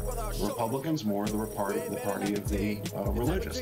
And where the Republicans are making inroads among minorities, it's often among religious folks and minorities, Hispanics, blacks, and so forth. So we are divided, and we're divided along very profound moral ideological lines. I pulled a tweet tonight from Sean King, who is best known as a social justice warrior, a Black Lives Matter supporter, a big voice on that particular side. And he says this: Democrats actually need to come to grips with why Trump's support increased significantly among both Black and Latino voters. He says since 2016, President Trump improved with Black men by +4, Black women +4, Latino men +3, Latino women +3. He ends the tweet, it's not negligible. So you mentioned this. Do you feel there's a real shift there, and how these two parties operate, who they appeal to, what the fundamental characteristics or talking points or selling points of these two parties now are? The seeds of a shift are there. The Republicans have made inroads among minorities. Just look at the black vote, 4% for McCain, 8% for Romney. Now 12% in the case of Trump, with especially large gains among black men. Here, I think you see, although the Republicans could blow it, the potential for the Republicans to get stronger among blacks. Certainly, there's the potential to get even stronger among Hispanics. Trump got 32% of the Hispanic vote, very large. If that growth continues, Shannon, it will be among working class minorities and especially religiously observant minorities. That's where the real potential is for the Republican Party if they don't blow it. It could, as I say, become a working class, multiracial populist party. Yeah, that needs to be recounted. Well, and there's talk tonight about whether some of the more progressive pull on the party, on the Democratic Party, didn't resonate with average, hardworking Americans who want to take care of their families and put food on the table, that kind of thing. Real quickly, just a few seconds before we go, what do you make of that? Well, I make a lot of it because the Democrats have become a hardcore secularist party, and that's going to damage them with minorities who are actually more religious on the whole than non-minority Americans. So, as I say, the Republicans have real potential there. The Democrats have real dangers, and we'll see how it's played. All right, Professor, always good to have you with us. Stay safe out there. Thank you for your time. Ready to kick off their next drive. Okay, how did so many pollsters seemingly get so many key races so wrong again? We're going to dig into that next. We got one of those new purple mattresses, and it is amazing. You have to try it. Oh, this doesn't feel like memory foam. This feels amazing, right? What is it? Actually, it's called Perfect, and it's a completely unique comfort technology, meticulously designed to cradle and support the human body. Cool. It's our best Black Friday sale ever. Get $400 in the mattress and sleep bundle at purple.com/TV. Hope. It is the light in all of us that cannot be extinguished. It rages on to give us a glimmer of what we can do and of who we can become. Because hope fuels opportunity. University of Phoenix is awarding up to $1 million in new scholarships through this month. Yes, hope is alive and well. See what scholarship you qualify for at phoenix.edu. One of my favorite supplements is Qunol Turmeric. Turmeric helps with healthy joints and inflammation support. Unlike regular turmeric supplements, Qunol's superior absorption helps you get the full benefits of turmeric. Qunol is the turmeric brand I trust. Our retirement plan with Voya gives us confidence. So we will spend a bit today knowing we're prepared for tomorrow. Wow. You think you overdid it, maybe? Well planned, well invested, well protected. Voya, be confident to and through retirement. Too close to call. With key votes still being counted and the country's choice for president still uncertain, America is watching Fox News Channel for continuing coverage. Selling a home is expensive and stressful, so we set out to create a better home selling experience with a network of the most successful real estate agents in America that'll sell your home for as little as a 2% commission. The icing on the cake with the Ideal Agent was that we saved $12,000 in commission. We would definitely use Ideal Agent. The whole process was so positive for us. Excellent service. Getting right to the point of hiring an Ideal Agent, I wish we would have done that sooner, and we would have saved 6 months of of time and mortgage payments that would have probably never happened if we would have just gone with it first. They were so stress-free. The whole process was amazing, and I would definitely recommend them. We certainly recommend Ideal Agent now to all our family, all our friends. It's just a great experience. We are not a discount brokers. These are top-level agents that'll get you the best results.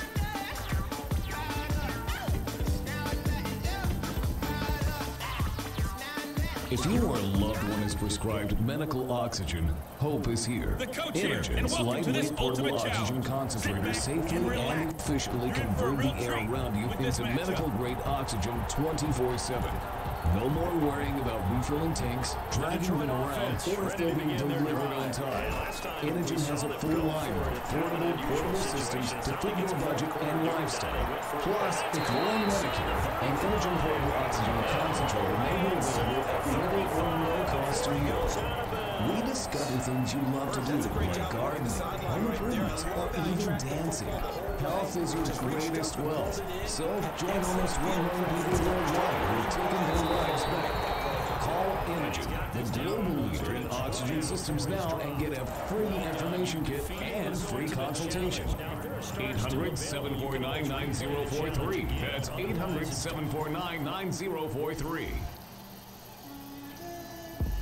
The president shocked the world in 2016 with his upset win over Hillary Clinton, in part because the polls had that race so wrong in so many state-level predictions. So what lessons, if any, did the prognosticators learn in predicting this year's election? Correspondent Alex Hogan taking a look for us tonight. Good evening, Alex.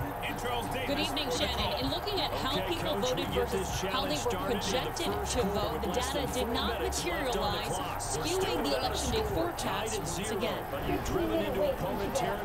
Expectations of a blue wave falling flat. Record-breaking numbers of voters in this historic election challenging poll predictions, with one national poll showing former Vice President Joe Biden winning by 17 points. That's polling malpractice. You have to go to tremendous lengths to be able to get something that wrong so close to the election. The reason that people right now think we're hurt is because we got a little bit inflated with these polls. Just Days before the election, polls saw Joe Biden ahead in key demographics like women and Hispanics. Still, as of earlier today, 35% voted for President Trump compared to 28% in 2016. The support from Cuban Americans in Florida helping him win the Sunshine State's 29 Electoral College votes. When it comes to polling, experts say a lot of variables come into play. Who takes a poll? Do they answer genuinely? Critics questioning how some projected voter opinions so wrong. Meghan McCain tweeting in part, modern American polling is dead. Former Senator Jim DeMint calling the polls embarrassingly wrong, adding, quote, the experts mocked anyone who questioned ridiculous claims like Texas going blue or Biden landslide. In 2016, Trump inched past Hillary Clinton in Michigan, Pennsylvania, and flipped Wisconsin. Despite the state returning blue this time around, Trump did sidestep polls once more, winning Ohio by 7 points and Iowa by 6 points above what polls predicted. Pollsters argue it's too soon to discount polls just yet, with many votes still being counted. Shannon? Thanks, Alex. We are waiting another round of votes from Arizona. Stay with me. This was when I noticed how white my son's teeth were and how yellow mine were, and I needed to make a change. My smile's yellowish or dingy, and it definitely made me self-conscious. I can't magically become younger, but I can certainly look younger.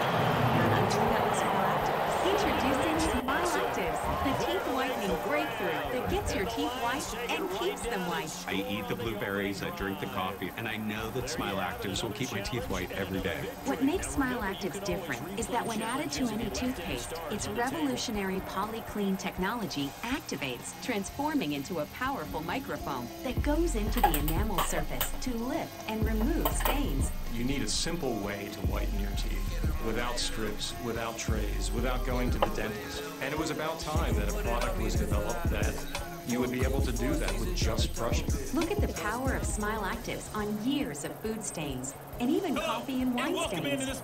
Smile Actives is safe and effective and also works on veneers, crowns, and dentures.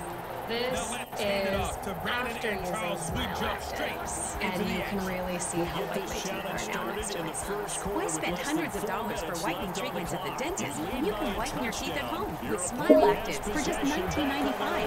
Order in the next 5 minutes and you'll get a second Smile Actives power whitening gel absolutely free. That's a 50% savings. Perfect for travel, work, or to share with family or friends. Order right now and we'll sweeten the deal and include free shipping. That's 2 for the price of 1. Yours for just $19.95. Best of all, Smile Actives will get your teeth 6 shades whiter, guaranteed, or your money back. Hurry and take advantage of this special TV offer not available in stores. Call 1-800-717-8803 or go to smileactives.com. That's 1-800-717-8803. Order now. In today's uncertain times, it can feel overwhelming, leave you struggling for answers. But you can overcome life's challenges. Wake up every morning inspired and looking forward to each day. Introducing Joel Osteen's Inspiration Cube, the easy-to-use portable audio system filled with life-changing messages of hope, guidance, and strength from Joel Osteen, one of the world's most inspiring spiritual leaders.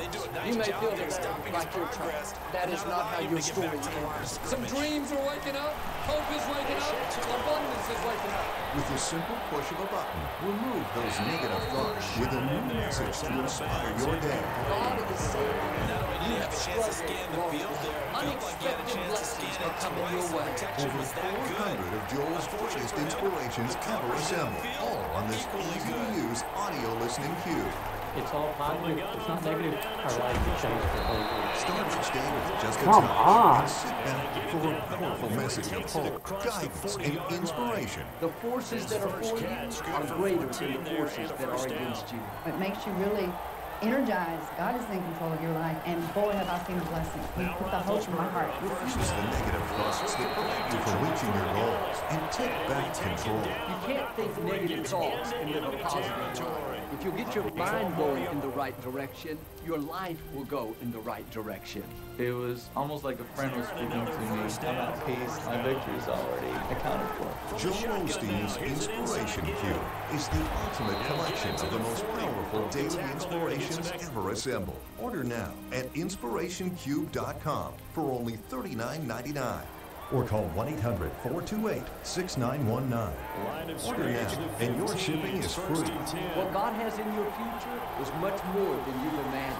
Challenge yourself today to be the best of you tomorrow. Side, it's complete. He's got it. And he's going to get a solid gain of 9 before being brought down. Second and right in the yard.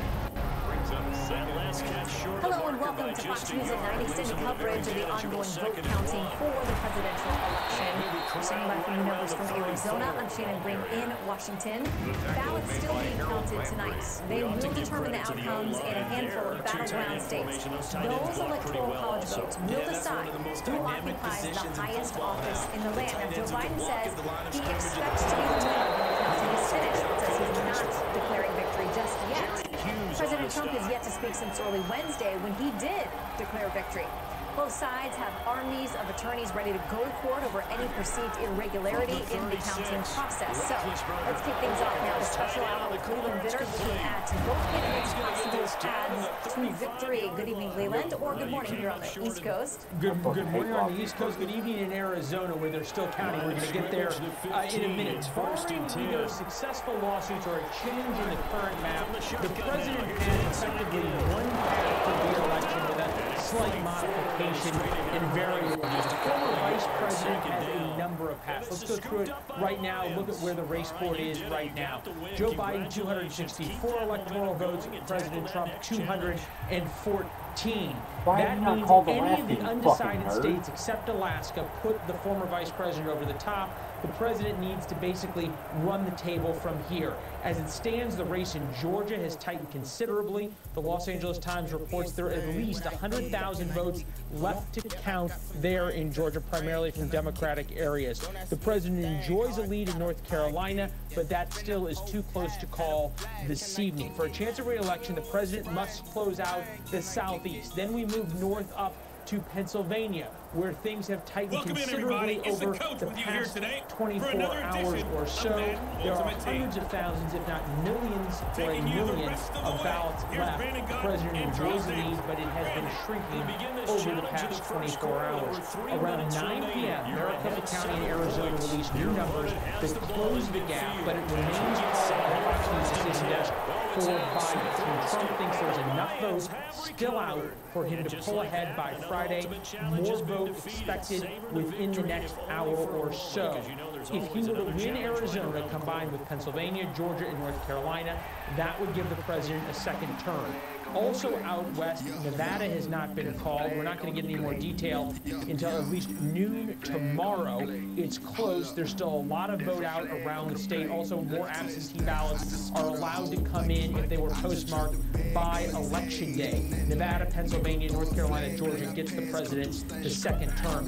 Both campaigns are saying that they are confident that once all the ballots are counted, they will prevail and be the first one to 270, Shannon. But as we've been talking about over the past hour, there is this debate between each campaign about what constitutes a legal ballot and what all the ballots counted actually means. All right, and people may see that very differently. Yeah. So we'll stand by for that as we get those numbers that we think from Arizona, like you said, in the next hour. So, Leland, thank you.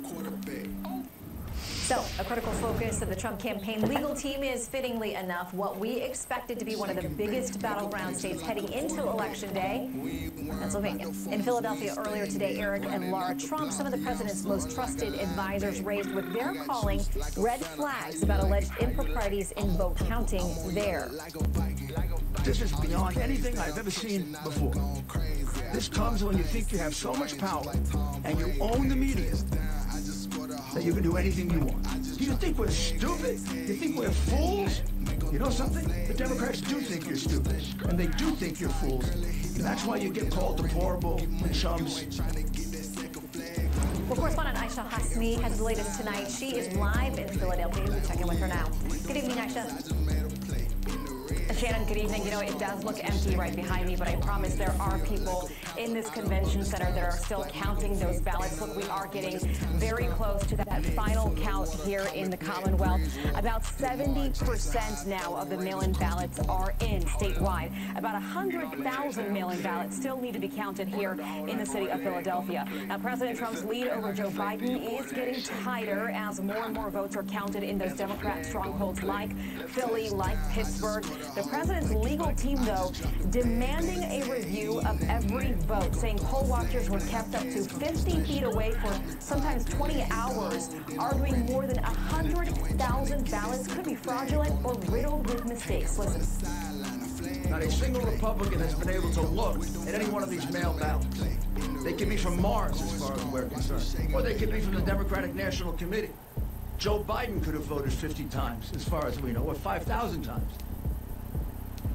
Now, some other legal issues we are watching closely. Montgomery County is being challenged right now over claims that it may have started pre-canvassing early. And according to the Buck County Courier-Times, a federal judge just told election officials they must stop contacting voters and helping them fix their ballots. And also a late addition tonight, the Trump camp filing a lawsuit against Pennsylvania Secretary of Commonwealth and also every single county board of elections in this state. This is over a letter she allegedly wrote or issued, which extended the amount of time that absentee voters have to provide missing identification cards. So a lot is up in the air right now. A lot of these mail-in ballots are up in the air. The state is counting every single one that comes in the next 2 days now, but they are keeping them, Shannon, separately, sort of in a different pile in case perhaps they have to be thrown out. Shannon?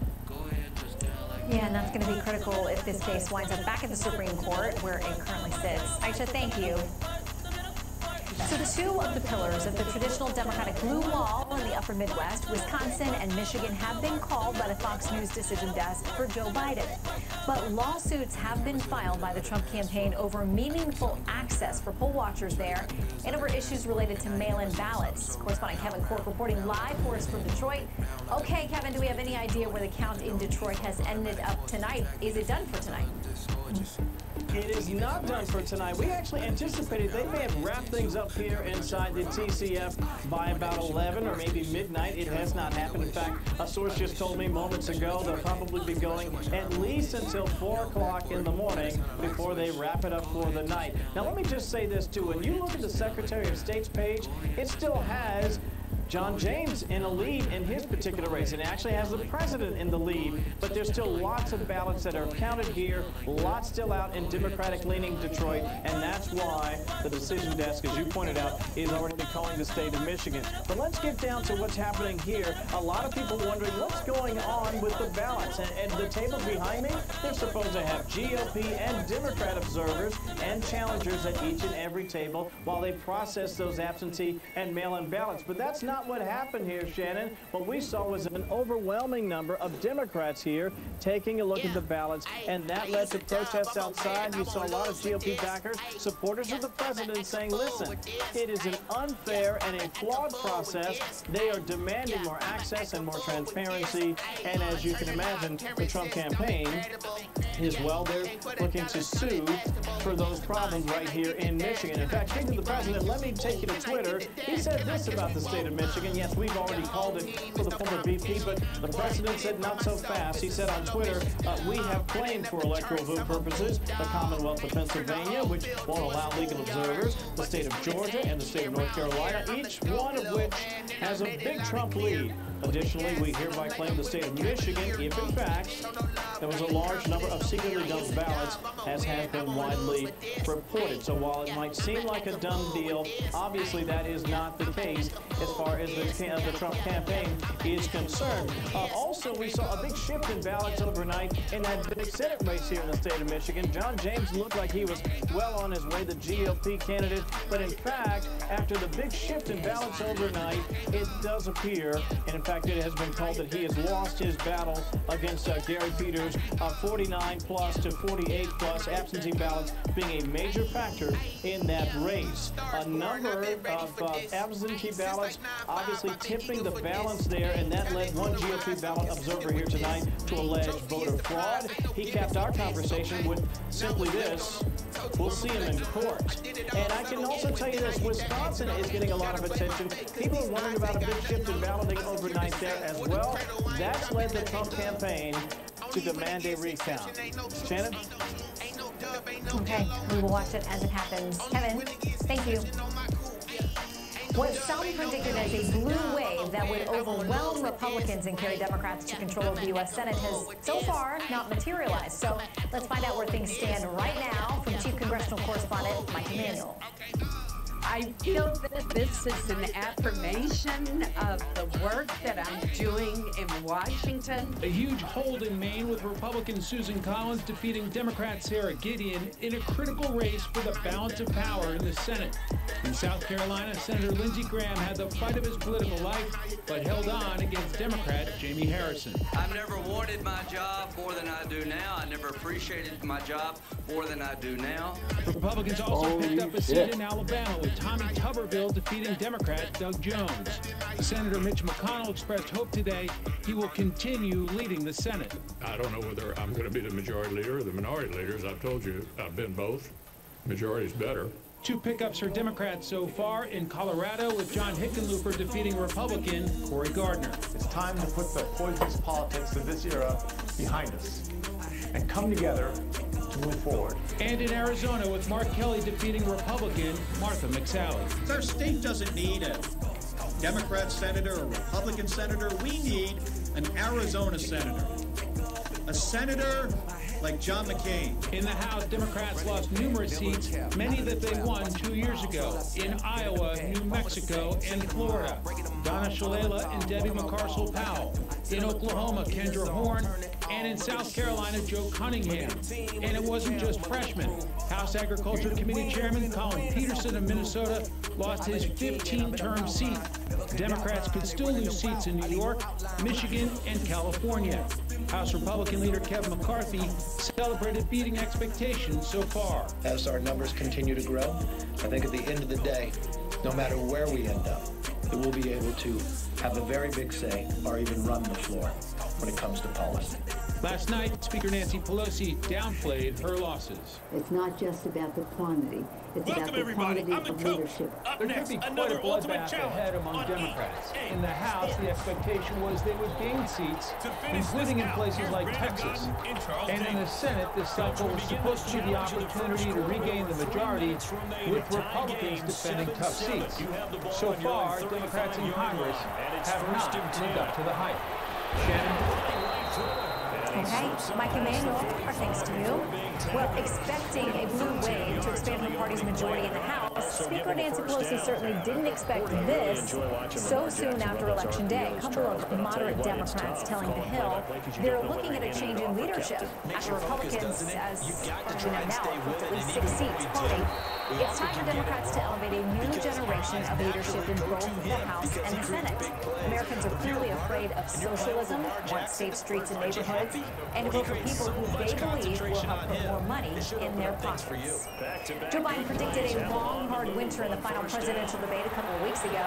We presume he was talking about the possible coronavirus pandemic extension and not what's looking like a tough legal fight shaping up over the results of the presidential election. So let's debate these cases and what's going on. Fox News contributor Jessica Tarlock, recount lawyer from the Bush-Cheney 2000 legal team, Alex Vogel, and senior legal fellow at the Heritage Foundation, Hans von Spakovsky. Thank you all for being with us tonight or this morning, wherever you may be.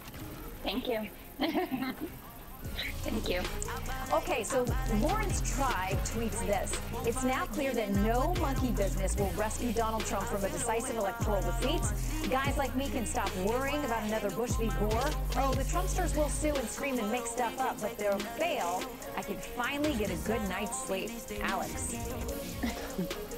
Well, I think it's a little early for any of that. First of all, at this point in the process, the votes are going to be counted. Then the campaigns will decide whether or not they're within recount margins, or they can go to court if they see problems with the administration of the election. But to get from there to the Supreme Court is a long way away. So I'm not quite convinced we're heading to Bush v. Gore territory. It's certainly reasonable for the campaigns to look at how things are going, and certainly they're within their rights to request recounts if they're within the margins allowed by the state. Hans, you and I talked about this earlier today on my podcast, Living the Bream, that's out there. If people want a more extended 20-minute conversation about this, we were really able to get into some of the minutia. But here is something that Bill Stepien, who is the Trump 2020 campaign manager, had to say today. We are declaring a victory in Pennsylvania. This is not based on gut or feel. This is based on math. We feel very, very positive that the President and Vice President will again deliver a victory in Pennsylvania. In fact, we have a high degree of certainty that the margin won't be close.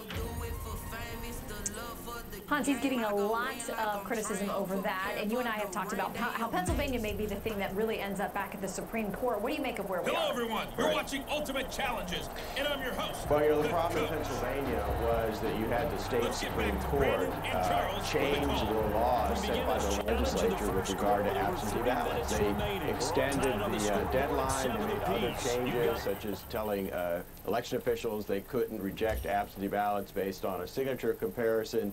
Look, if the state legislature wanted to make a change like that, they could do that. They've got the constitutional authority to set those rules. But the state courts do not, and that's why this may end up before the Supreme Court. The Supreme Court, if they actually follow the Constitution, is going to say, I think, that the courts could, the state courts cannot make those kind of changes, basically overriding the state legislature and certainly not doing it so close to or in the middle of the election process. And from one of the opinions or statements that we had that came from Justice Alito, joined by Justices Gorsuch and Thomas, he seemed to say as much that this is about state legislatures and the Constitution gives them the power to make a decision. So if this case indeed does end up before the Supreme Court, they'll be free to watch very closely there to see who else may join them or not. Okay, Politico says this: Biden looks screwed even if he wins. Biden lost ground with black voters and Latinos, though he gained some ground with white voters. He needed a crushing rejection of Trump to strengthen his case. He also needed the Senate. Jessica, he didn't get any of those things. Well, we don't know how big the crushing of Donald Trump will be if Joe Biden does go on to win. Certainly if he wins Arizona and Georgia and he puts back together that White House. Well, no, it's not going to be 400 electoral votes, but in these highly partisan times where we know that people are really going to their corners and we have so few undecided, you would certainly have to say that if he wins Georgia for the first time in, I think, 28 years and picks up Arizona, which has been a holy grail state for Democrats that have been working on chipping away at that for another 20-plus years, that that's a huge achievement for Joe Biden, as well as putting back together the blue wall. Now, in terms of the down-ballot races, I'm personally disappointed. I thought we would have a few more Senate pickups and the House, that we would get those extra 10 to 15 seats, not losing people like Colin Peterson and Kendra Warren in Oklahoma. I think Nancy Pelosi and her team, the Cheri Bustos, is going to have a lot of soul-searching and work to do there. But I don't think we should be diminishing at this point. Well, first of all, we don't know the outcome, but the level of achievement that Joe Biden has pulled off at this particular moment in time with a force like Donald Trump on the other side. Well, a lot of people would argue with the mainstream media and the pollsters giving a heavy assist to the Biden campaign. Both campaigns tonight maintaining that they have a path to victory. And we're waiting. Again, we expect in the next 45 minutes or so we'll get another vote tranche from Arizona. We'll see how that impacts things. But people very angry about the polls again this time around. The Atlantic says this: the polling is a catastrophe for American democracy. It's the failure of the polls that leaves Americans with no reliable way to understand what we as a people think outside of elections, which in turn threatens our ability to make choices or to cohere as a nation. Alex, there were a number of, whether you're talking about the national overall, the popular vote, whether you're talking about individual state races, we told would be nail-biters and their blowouts, these Senate races, in a number of the states that were absolutely off by 8 to 10 points. What do you make of where we are with polling? Because a lot of people are saying it's basically dead here in the United States. It is dead, and this election has proved that it's awful what happened. It's shocking given how much ink and airtime was devoted to pollsters explaining how they've solved it and why their results were accurate, and even more disturbing, mocking some of those pollsters who ultimately look like they called these races correctly. It is a problem not just in terms of people's expectations, it's because it absolutely changes voting behavior. If voters hear over and over again for weeks and weeks that their candidate is either going to win by 15 or lose by 15, it changes whether some of those folks will go to the polls or not. And that's a problem. It's a problem for the media organizations who rely on some of these players, and it's certainly a problem for the people producing them. It definitely needs to be addressed before we go through this process again, because it is clear they have not figured it out. Right, Hans, a very quick final comment from you about this idea that it's only Republicans who are dragging this thing into the courts. You and I know, we talked about a number of cases that have been brought by parties on both sides of the conversation. Well, particularly prior to the election, almost all the cases have been brought by Democrats and their allies. And what those lawsuits all involved was trying to change the rules regarding absentee ballots, trying to void out signature comparisons, trying to void out witness signature requirements, trying to extend the deadlines for absentee ballots. And those suits were filed in almost every state all around the country.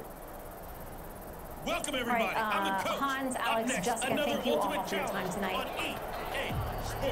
Thanks, Shannon. All right, coming up, we've got breaking news out of Portland. We're told it is getting ugly, it is getting violent there. The National Guard has been called in. We're going to bring you the images and tell you what's going on next. Minutes on the clock. It's a tie-ball game, 14 points apiece. You hate coming home to a dark house, and you're uptight about noises outside in the night. Outdoor lighting systems cost a fortune, and leaving lights on all night drives utility bills out of sight. You need the Bell & Howell Bionic Spotlight, the outdoor motion sensor light that is motion activated, so it automatically turns on the instant motion is detected and turns off when the motion stops. Bionic Spotlight is solar powered, so there's no expensive wiring or batteries to change. Simply place it where the solar panel can soak up the sun, and you're done. The panel collects the sun's energy to charge all day, so it has the power to provide light when and where you need it all night. Bionic Spotlight looks just like a professional security camera that is actually a high-tech security light with smart motion sensing technology.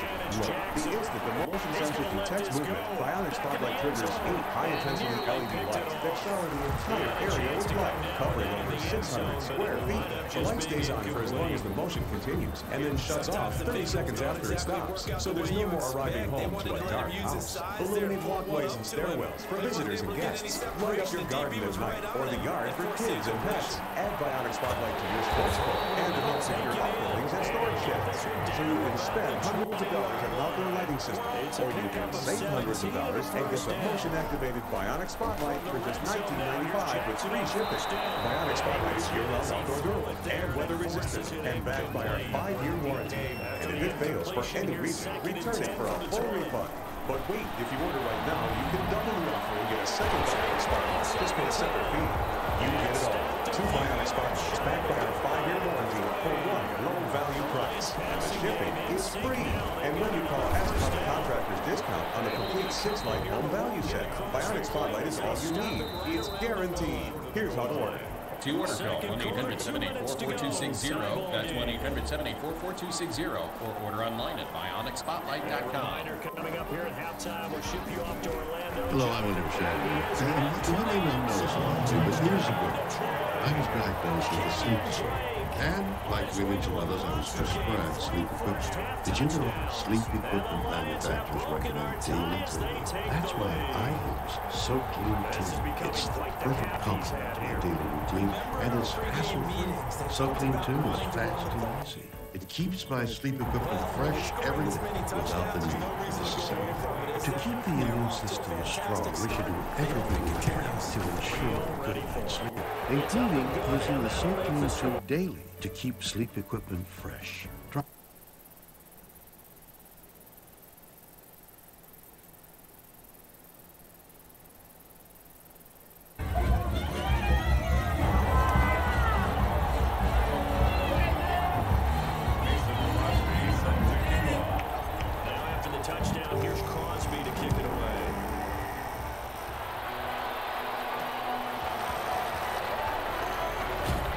I'm sure a lot of you feel the exact way I do right now. You're equal parts jaded and just kind of sick of 2020. Nothing could surprise you, but also you're kind of surprised because you thought last night was going one way when you went to bed, and like every day in 2020, you woke up and you realize you don't know what the hell's going on. And to talk a little bit about what the hell's going on is my guest today, Lauren Chen. Thank you so much for coming on. Thank you so much for having me, although I do want to preface that I also don't know what's going on, but we can kind of muddle through it together, you know, talking about. I was hoping you had some evidence or you had some clue, but at least we can be confused together. And those of you that are watching or you're listening, join us in this very convoluted time where it's just like 2020 is like high school all over again, right? Every year you think it's going to get better, but it just gets more complicated and worse. It just gets worse. And I've had people say, do you really think that 2021 is just going to magically reset and be better? And it's like, well, I have to hope.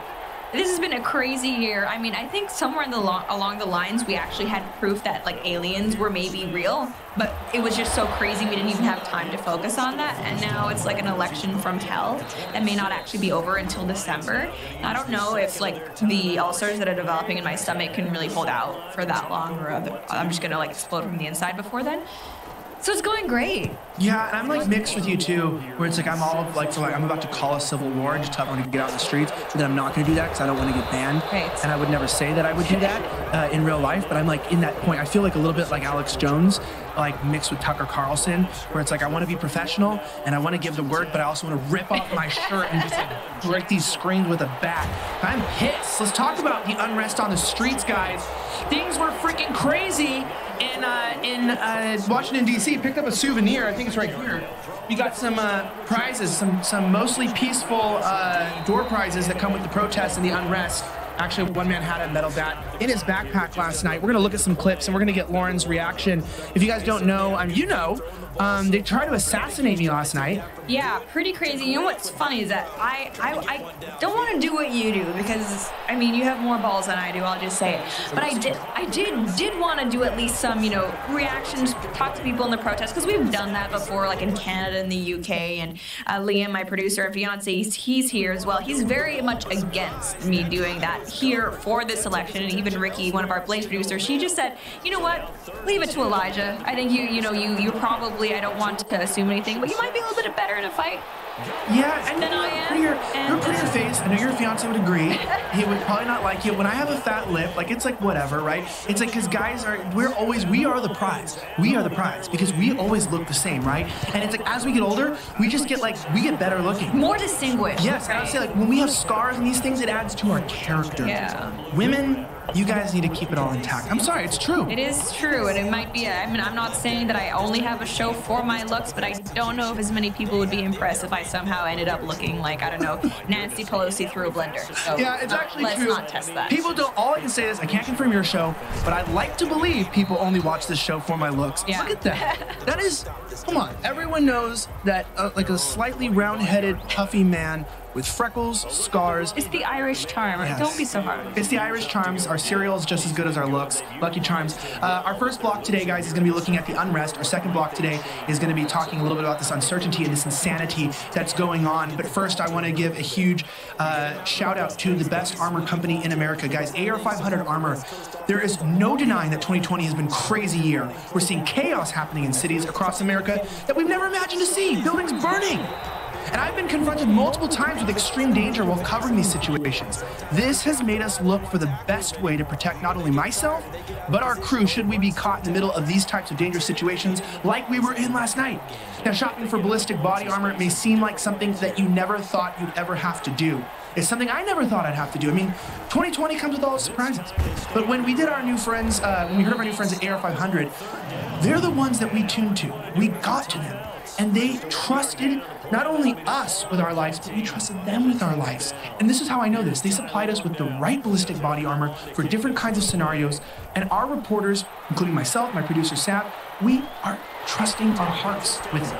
I wouldn't trust your face with it because I don't think they do the face sheet. Oh, it's too bad. Maybe next time. Yeah, but anyway, AR500 Armor makes buying ballistic body armor easy, approachable, and affordable. They built out a special package for my listeners and my viewers that's perfect for anyone trying to ensure that they have just the right amount of protection for dangerous situations while maintaining affordability.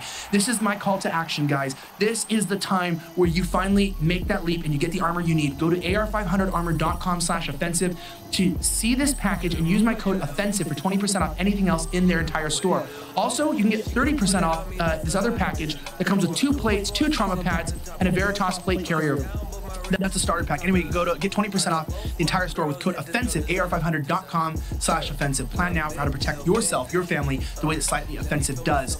Let's jump into this. So, you weren't able to go, Garrett. If we could roll clip 2, this is why this happened early on in the night during the unrest before we knew anything. Let's see these mostly peaceful protesters.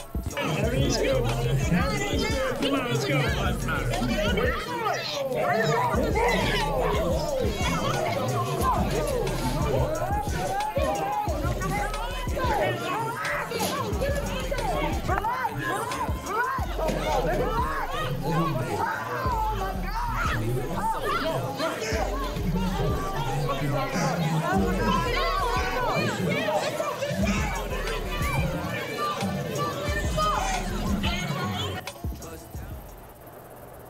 I'm not shocked by anything anymore, sadly. I've become so jaded.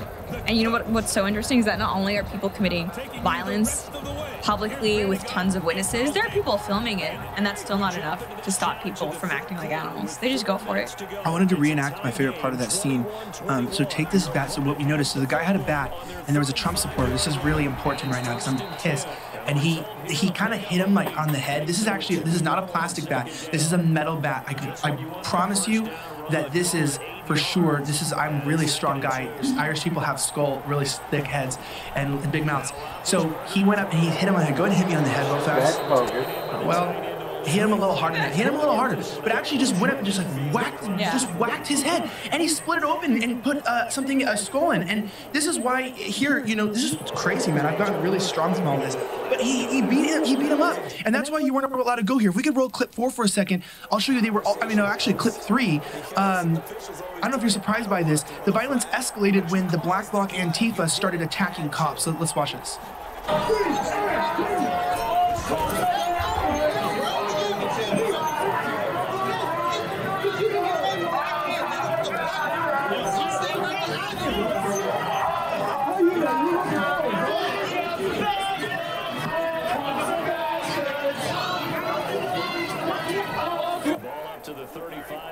Why don't they? That's what I don't know. Why don't they do anything, right? I support law enforcement for sure, but someone has told these cops, stand down, stay away, let things play out. And I want to know who that person is, and I'm sure a lot of voters do as well, because they need to be held accountable, right? This is not acceptable. There shouldn't be political violence happening on the streets in the United States, right? This isn't a third world country. There should be law and order. This shouldn't be something that's acceptable, but we see this more and more now.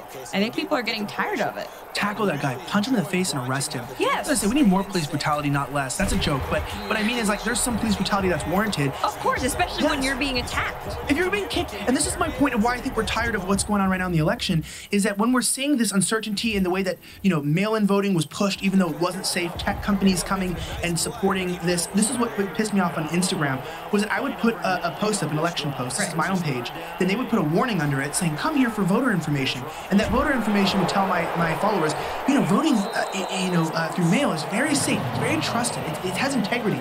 So what they were doing is taking messages I don't agree with, attaching them to my political my political post to confuse the people. And this is my point, is that we are no longer in control of our government. Our government is no longer in control of law and order. Social media platforms have taken away our own voice and our ability to express our own opinions. And we are in one of the most unfair elections where we see police are unable to enforce the law. Politicians are getting rigged out of office. We're seeing an election of a democracy, of a republic, being overturned by some sham mail-in ballots. I mean, basically, I think Americans like myself, when I say I'm jaded, look at clips like this of the police getting kicked and not being able to do anything, that we all feel like that officer, like that we have the power and we feel like we should have the power to get control, to take back law and order. But it's like there are powers at B, there are globalists, there are people out there that are just keeping us from being able to do what we could so easily do, which is just get our freaking country back. Right, and I think fixing this starts with, I mean, stopping giving these people validation or pretending that their arguments are at all accurate. You talk about mail-in ballots, and you know, there is, the system is right now rife with fraud, right? We've seen it from the Project Veritas exposés. We've known for a long time that there are issues with voter registration of, you know, dead people, right? Mail-in ballots appearing at people's houses under a different name and things like that.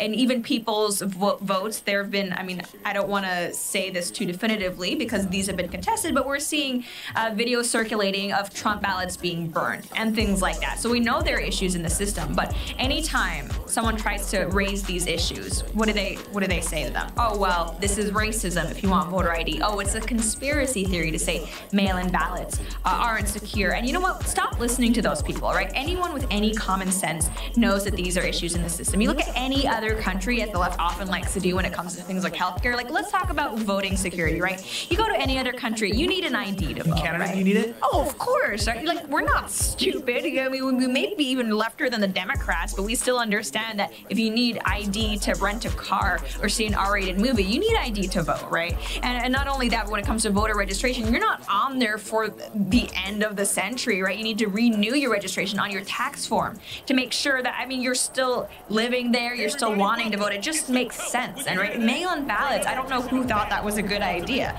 So these are things that any common sense person knows are an issue, but we have Democrats gaslighting the American public by saying like, oh no, if you have any problem with this, you're crazy.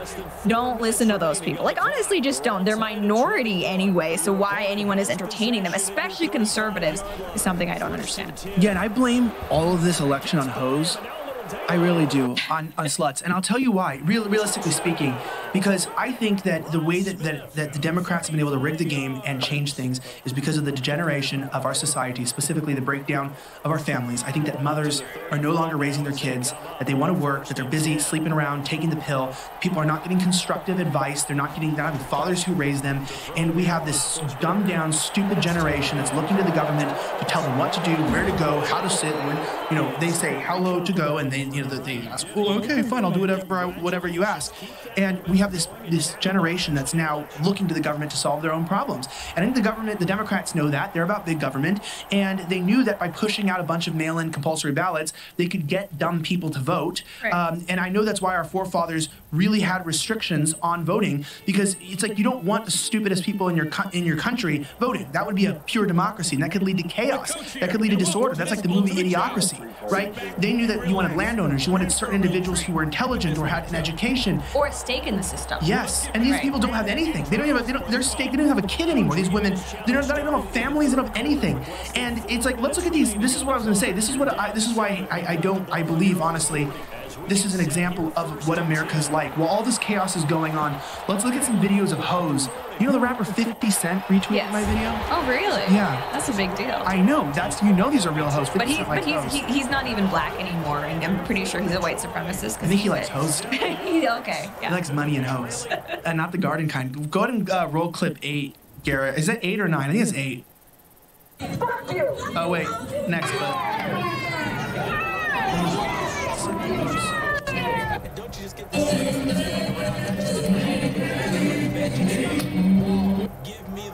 Freaking humping each other. Yeah, I know it's gross. I know we saw stuff like that outside with the Women's March. People were doing that. Women were doing that in front of pro-life protesters who were kind of like trying to raise awareness of how quickly fetal development happens and that, you know, that is a human being.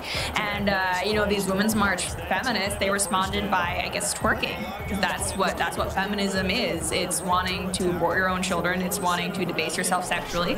Yeah, you know, gotta love progressive values. But no, this is disgusting, and this is unfortunately what a lot of modern political discourse has come down to. And I've said it before on our show. I don't care. It's controversial, but I'll say it. I don't think democracy is the be-all, end-all. I don't even think it's a particularly good idea. I'm not in favor for every person needing to vote. It's like all of these get out the vote efforts. I'm like, no. If you know you're informed and you have a stake in the system, okay, yeah, let's vote. But if you don't know what's going on, or you're apathetic, or you just want to vote so you can get as much back from your fellow citizens, actually don't vote. You know what? Because all you're trying to do is exploit the system for personal gain, which is not what politics and government is supposed to be about. But that's why we have people on the left focusing so hard on democracy right now, because all they want is mob rule. And you know what? If mob rule wasn't in their favor, they would be completely ignoring it anyway. But for now, it is. And so that's why they say things like count all the ballots, right? Even if they may not be legitimate or whatever, they just want power. Well, and that's what this was about. The compulsory mail-in voting. I will just say this here. I don't care. Literally, you can hit me with a bat and call me whatever you want, because realistically speaking, you know, this is where people talk crap on InfoWars, they talk crap on Alex Jones, and I've always said he gets some things wrong, but most of it's right. Because one thing that he's always talked about is this idea of globalists trying to tap into the stupid masses, trying to get control through media and subversion. And what I notice is if you go onto Spotify or any of these apps, big tech companies, the get out to vote campaigns are like using childish cartoons or like naked people. Yeah. Like it's like, want to see my titty? Vote. And it's like, well, first of all, gross pair of tits. No offense. It's really like Liza or whatever. Yeah, it's Lizzo. Like, Lizzo, is that her name? Yeah. Yeah, it's like, I don't care if you're fat. I don't care if you have flat boobs and they hang down to your belly button. But I don't want to see them. Mm-hmm. I didn't ask for it. But most importantly, like, what's weird is that if someone thought about taking a fat black woman with saggy breasts, painting half her body in a flag, putting it on a picture, and really said this will get people to vote, which is not really sad for Lizzo or whatever. Lizzo, yeah. Lizzo. It shows you how much they think of the American people, and really, truly, what tactics they're using to gain power. They're going, let's tap into the most ridiculous, like lizard brain part of the psyche. That's what I'm saying. Like, somebody goes, that will get people to vote, and maybe it did, and that scares me. That's where before we blame the Democrats and stuff, you go, oh my gosh, this is a cultural problem. If people in America will vote because of that, you know, or your stupid little pictures like, you know, be a feminist, vote, or vote for the black power, or whatever. If that actually can move people and mobilize people to get out and cast a vote specifically for the Democrats, it's like maybe we are doing something wrong, or maybe they're just unethical and we need to catch up to them. Right. Well, I strongly believe that a society gets the government that it deserves, for better or worse, right? And unfortunately, I think a lot of Western societies, we are getting the government that we deserve, and we have no one to blame but ourselves. Right? We've let this happen, like you mentioned, we've let this happen through the destruction of the nuclear family, through letting the education system go to the leftists without really any challenge up until very, very recently. And, you know, Lizzo's not the only celebrity who was getting naked in order to get people to vote. Amy Schumer did the same thing, and I very strongly and seriously believe that Amy Schumer getting naked in order to make people vote should count as political terrorism, as far as I'm concerned. Yeah, that's nuclear warfare. I think so. That's cheese. Like, oh my gosh. Yeah, how to drain a pool, drop her. Water gone. Terrible. But this is what politics is, and it's kind of disappointing because, you know, the personal now has become political. And what I think that means is that now politics, like entertainment media, has to appeal to the lowest common denominator, which is not a good thing. It's like 12-year-old boys. You know, there's a creator in here named Taylor Hanson. He's like 20, right? And like 20-year-old boys, it's like they're like, oh, like I mean, I'm not to be crass, but they're just like, oh my gosh, like titties. You know, you're a 20-year-old boy and like you're going around. Now here's what happens. It's like as you grow older, you know, he was like a teenager, and you're like, you know, you always know these little horny boys and stuff like that. And then they grow up and you start, you know, respecting women. You start realizing it's not just about the body, and there's character qualities and traits, and you become sophisticated. And now you know what's attractive to you as a man is not just a woman woman, you know, with a very curvy body and skimpy clothes. It's like, you're like, I don't want that. You know, you're like, I want a real woman, right? Who has other qualities too. I think the voting bloc is kind of like that, where they just like, people but in nature are kind of carnal and they're just kind of dumb. And they just kind of look at the government like it's like a partner. And it's like, how can I get the most? What's the biggest benefit I can get? And they're just like dumb young boys. They're just like, yeah, give me stuff, give me whatever. And people, rather than looking at our culture and wanting to educate them and get them out of that, just like you would take a young man and you want to mentor him, right? Guys go from boys to men through good strategic mentorship from fathers, from strong men in their life, and they learn to value the right things.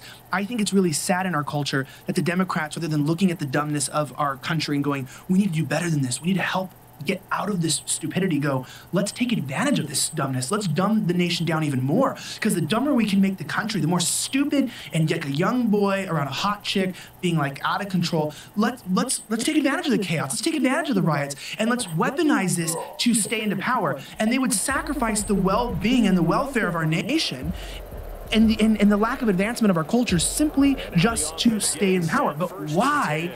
That's the question. Is it because there's globalists and they're working hand in hand with the UN and China and these organizations to sort of decentralize the nationalism of the country? Or is it just for the age-old reason of politics, where people just love power and they get blinded and corrupted by it? I think it's both, right? I think there are people out there who are just power hungry, right? And I think there are also ideologues, and I'm talking specifically about people like AOC and I think Ilhan Omar, who are really driven by this ideology where they believe the state is God. Right? So, I mean, they don't care about things like destruction of the family. They want the state to be able to essentially be your be-all, end-all from cradle to grave.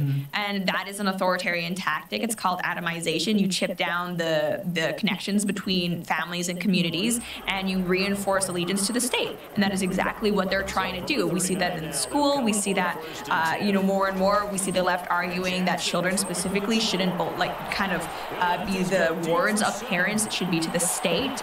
We saw that most recently with COVID, where even saw Harvard Magazine coming out against homeschooling because, heaven forbid, parents be more involved in their children's education. And I think it's all connected. And what's especially scary in terms of globalism is seeing how far these leftists, their influence reaches, right? Because we have, for example, Black Lives Matter protests. That's going on not just in the United States now, that's going on in Canada, that's going on in the United Kingdom. I'm pretty sure they've had similar movements in Australia. And it's really scary because it gives you a sense of the scale of what you're up against, right? It's not just a couple of elitists in New York and California. This is actually a global phenomenon, especially with how academia and cultural institutions are thanks to the internet. They are global. So, I mean, without similar backing, I'm not sure what conservatives can do in order to oppose that. And I mentioned to you before the show, unfortunately, I'm kind of black-pilled about this. I don't know if the conservatives that are left are A, strong enough in numbers, or B, strong enough in resolve to actually do something about it. Yeah, I would have to say that, and that's why I want to tell you about a really important book that I've been reading. It's called Not Free America, and we got to talk about America not being free and really what's going on this smoke screen. This is actually one of the most interesting books that I've come across in a while. It's written by an author named Mike Donovan. You might be asking, why do I care about that? Well, his name is irrelevant, but this guy, his reputation, is what's important. He fought tyranny for years as the founder of the nation's largest pro bono civil rights law firm. As Donovan puts it in his new book, Not Free America, our Bill of Rights has been under attack long before COVID-19 or George Floyd's murder or even this election confusion. If you refuse to surrender your liberty to any earthly power, you need this book. Not Free America solves the issues of citizens being used by the government, but it's more than just a book. This is a solution. Whether you read or you know someone who reads, now is the time to get your first book. Go to notfreeamerica.com to take the Liberty Pledge and order your copy today to find out how to stop the overreaching abuse of our government and what actions you can take to do better. We must work together and do better to fix our ever-compounding liberty crisis in America. If we can unite around the concept of liberty, we can create lasting greatness. I still believe in 1776. Remember, the most significant changes usually come from crisis. Do your part and visit notfreeamerica.com today. That is notfreeamerica.com. Order your book today. You won't regret it.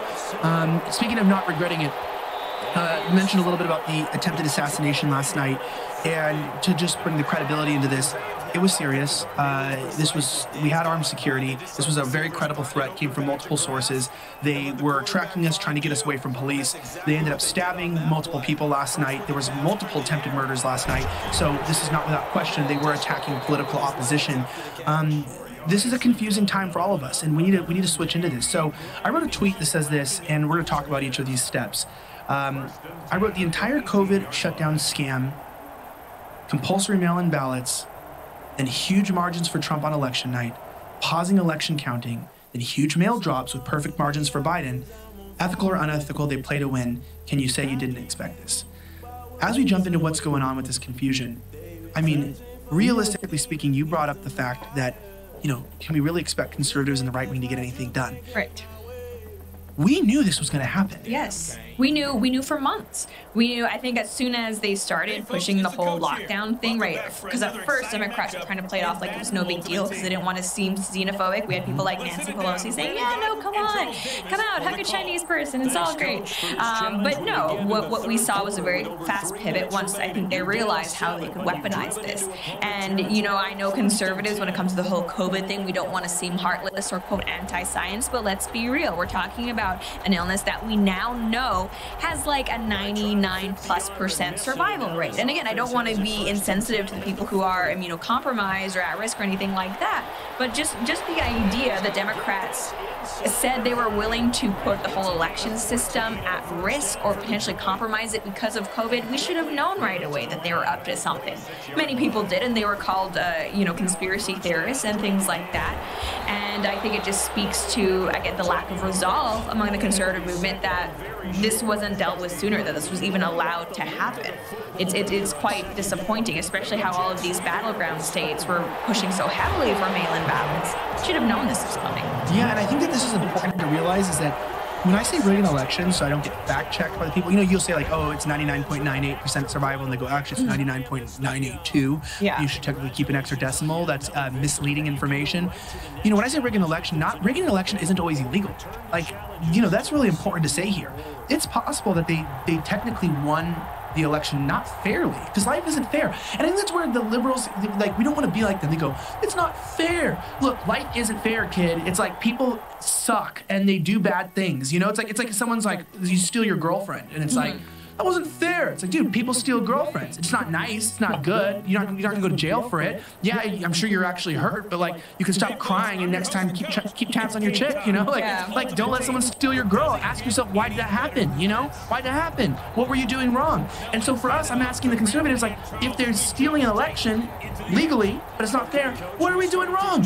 You know what I mean? Like if they can just dump ballots and get vertical spikes in swing states like Michigan and stuff like that, right, at a perfect margin to beat Trump, it's like, how did they find over 100,000 ballots? How did they do that? Why are we not asking the questions? How are they doing what they're doing? Instead, we're like, I'm just going to go to court. And it's like, oh yeah, that's really going to solve everything. Not just, I'm just going to go to court. Those are at least conservatives who have some sort of plan of action. We actually have conservatives saying, well, it actually makes sense. He was leading in the polls in these states, totally makes sense because we have conservatives who are actually just willing to, I guess, bend over and loop themselves up in order to take this from Democrats, which is really, really disappointing. And I think it's just representative of what we've seen for way too long from the establishment side of conservatives, which is just, we'll let the left establish the rules and we'll do whatever they want, and if they win, well, I guess that's just too bad. Will Chamberlain talks a lot about wartime conservatives, which I think is absolutely what we need right now. I think it may be too late if Biden wins this election. Remember, he was talking about giving a pathway to citizenship to at least 11 million illegal immigrants. War. That's war right there. That absolutely is. What they're essentially doing is ensuring Democrat reign for the foreseeable future. Never mind if you look at the idea, they've already been kind of laying the groundwork for packing the Supreme Court. Like you said, I guess it's not illegal for them to do it, but it's not ethical. I mean, they always talk about oh, this is unfounded. We want to talk about unfounded, let's talk about packing the courts and things like that. But I'm pretty black-pilled, like I said, about the whole situation, and I think at the very least, if you are a conservative who cares about this, look at the establishment conservative figureheads that were in charge for the longest time. And I'm talking about people like the Rick Wilson and the Charlie Sykes. You know, look where their leadership has gotten us, and look how strongly they're opposing, you know, the Trump movement that actually might influence some change. Never trust these people again. You really shouldn't. Like, hate them all. Depose them. Should. With peace. I know. Mostly peaceful. I bully them on Twitter, and I think they deserve it. Yeah, they deserve it. You know, I was gonna say, where do you just find 100,000 plus mail-in ballots for one candidate? And I just got a message in my ear right now from my producer. She said that actually it's very common to find 100,000 ballots. She said she was walking down the street from 7-Eleven and she found a box full of 100,000, I think it was actually 100 million ballots, all for Biden, and she brought it. Can you go and bring that in here? I was really crazy. That's just, so what's crazy about this is, let's see this. Oh, yeah, they're everywhere. It says, and it's crazy on here too, because it says not illegal ballots, so you know that it's real. That is legit. Right, and I'm gonna tell you this, you might wanna look inside, but I just want you to trust me that this is really all for Biden. I mean, I know you can see the clothes in here, but I want you to just believe me, because this, I said so, and so that's what they're doing. 100% for Biden. And they're barring up windows. They don't want you to see inside the box. I mean, look at this. That is a Biden vote. Yeah, and that's several thousand. This is 1 trillion Biden votes, maybe. And I just gotta say that for every thread, for every vote, this is the kind of stuff that I want to remind you of. And this is not sponsored by Lowe's. At least that's good. But I mean, that's literally what they're doing. They just go, you should trust us. And then it's like they just go on with not only that, not only are they just like, I mean, Biden ballots are just spawning in these swing states conveniently, but also, you know, those darn pipes bursting in areas where Trump voters are in the lead, and then kind of like, we don't know really what's happening with that ballot, with those ballots. We shouldn't kind of care too much. Stuff happens. You know, got to hand out some Sharpies to Trump voters as well. Talk about that. I actually have one here. This is a Sharpie. Some children put it in the bag and smell it. They get high, and some of us should do that, because I need something to get through whatever is going on right here. I know that we're supposed to pray to the Lord, but I don't. It does smell pretty good. We're getting high on camera. Yeah, it smells pretty good. So let's get high on this. So people are accusing, like, we'll just talk this Sharpie thing. Can you explain what this was? Yeah, for sure. So I know at least in Arizona there are reports from multiple people who I don't have any reason to doubt that they were given at the polling offices Sharpies to fill out their ballots, and that was the only thing that was provided. And they were told to use what was provided to fill out their ballots. Now we're finding out that actually ballots filled out with Sharpies are being disqualified and discounted. I guess because they can't be read properly, or because the ink bleeds, some sort of technicality like that. Something that people at polling office, you can bet your bottom dollar they probably knew ahead of time, right? Because this is not a new thing. Sharpies have existed for a long time. So it's something that the average voter probably didn't know the people working at the offices did. So what that means is that we have reports of this happening specifically in precincts where Trump was ahead, or at least predicted to do very, very well. And now there are a lot of people who are saying, well, was this a concerted effort? And I'm not saying this needs to be some sort of top-down organized grand conspiracy, but was there someone at these polling offices who maybe knew what they were doing? So actually, and we mentioned this on my show, if you are an Arizona voter, you're actually able to go online and check to see whether your vote was counted. And if it wasn't, you know, a lot of people are saying call a lawyer. There are several lawyers who are working on this, and, you know, take action for that, because your vote deserves to be counted. You know, don't let them throw away just tons of Trump ballots, especially in an area like Arizona, which at least at the time that we're filming this is still in play. Yeah, well, this is the sad part, and I kind of want to end on this closing thought here with our group that is watching this.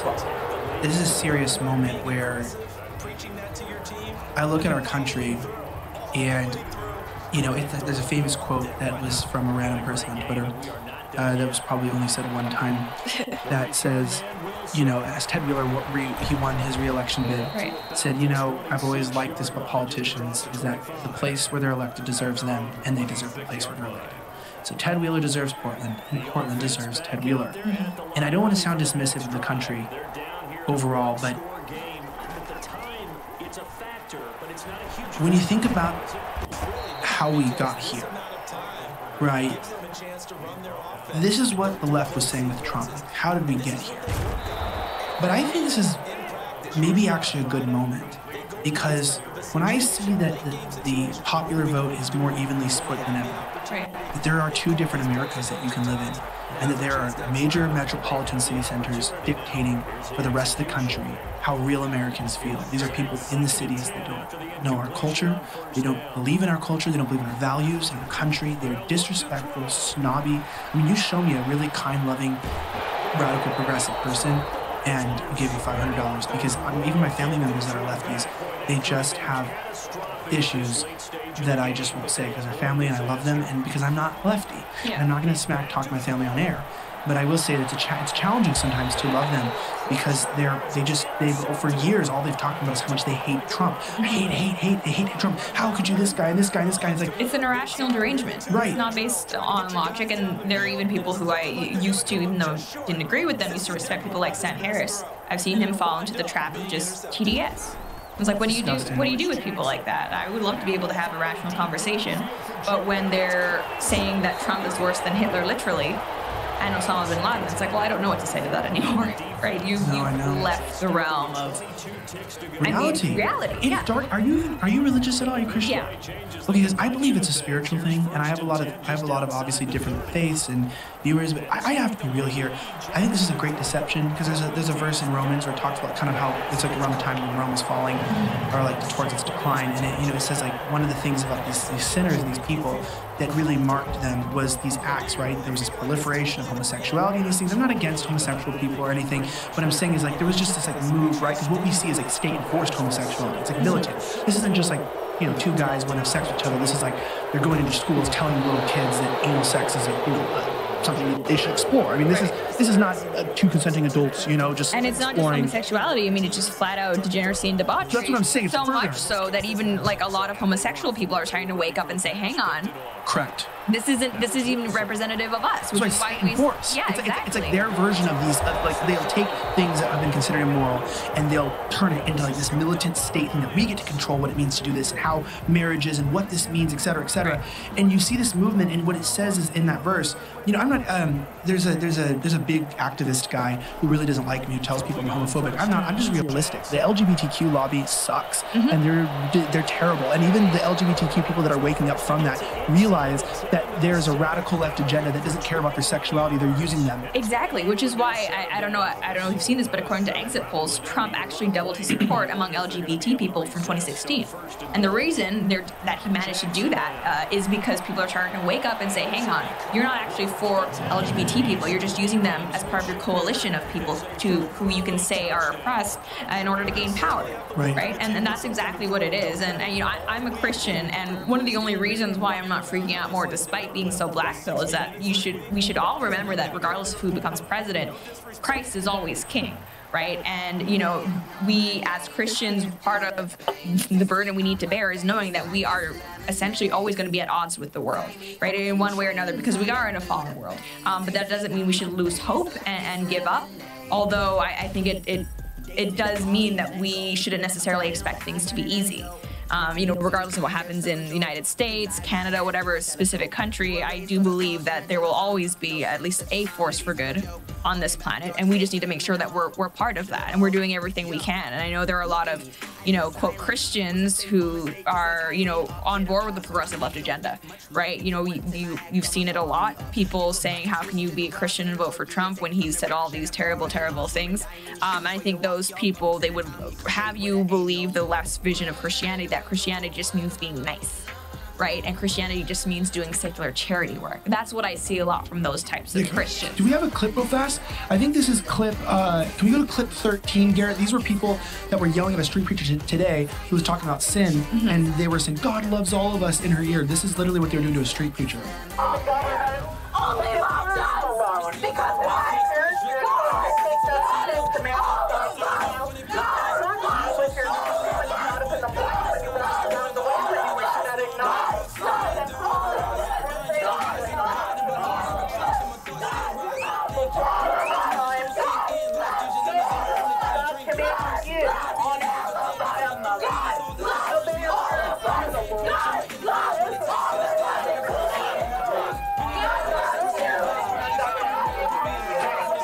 Is that what you're talking about? Yeah, that is exactly what I'm talking about. We didn't find that.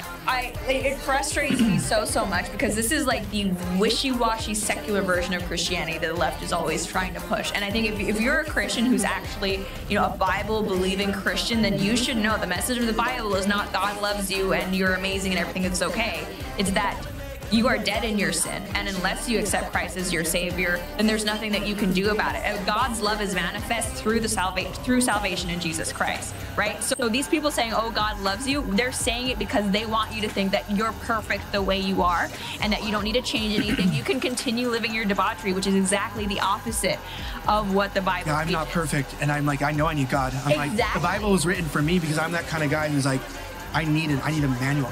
And I think we should, as Christians, be willing to accept and embrace that. How without salvation of Christ, we would be dead in our sin. But these people, it's like they want us to embrace the sin without the Christ part of it, which is completely a perversion of the Christian message.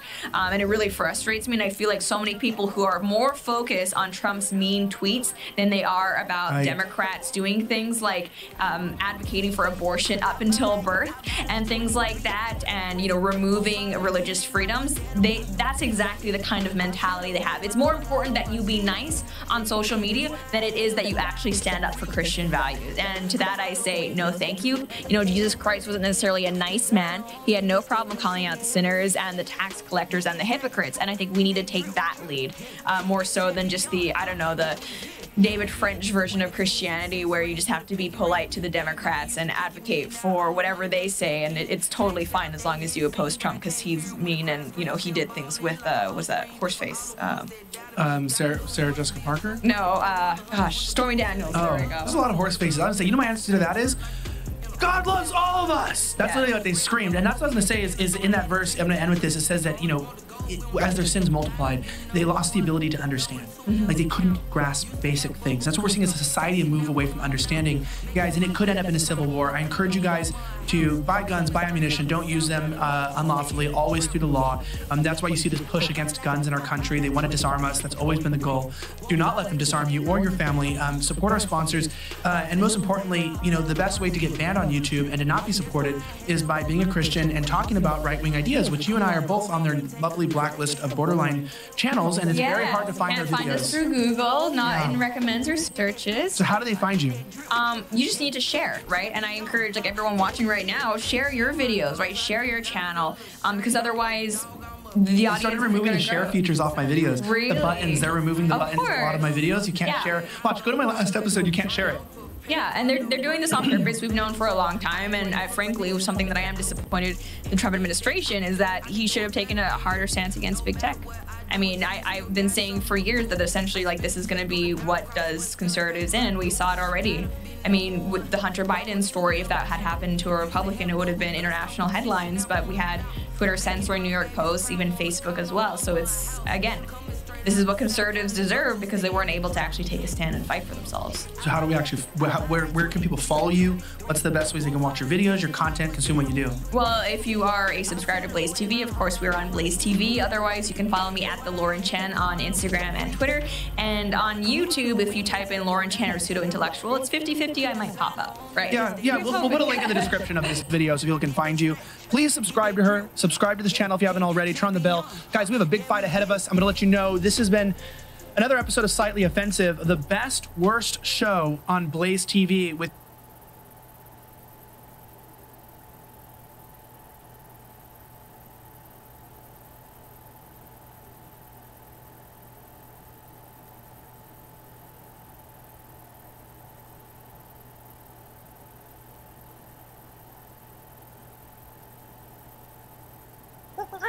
The Joe Rogan Experience.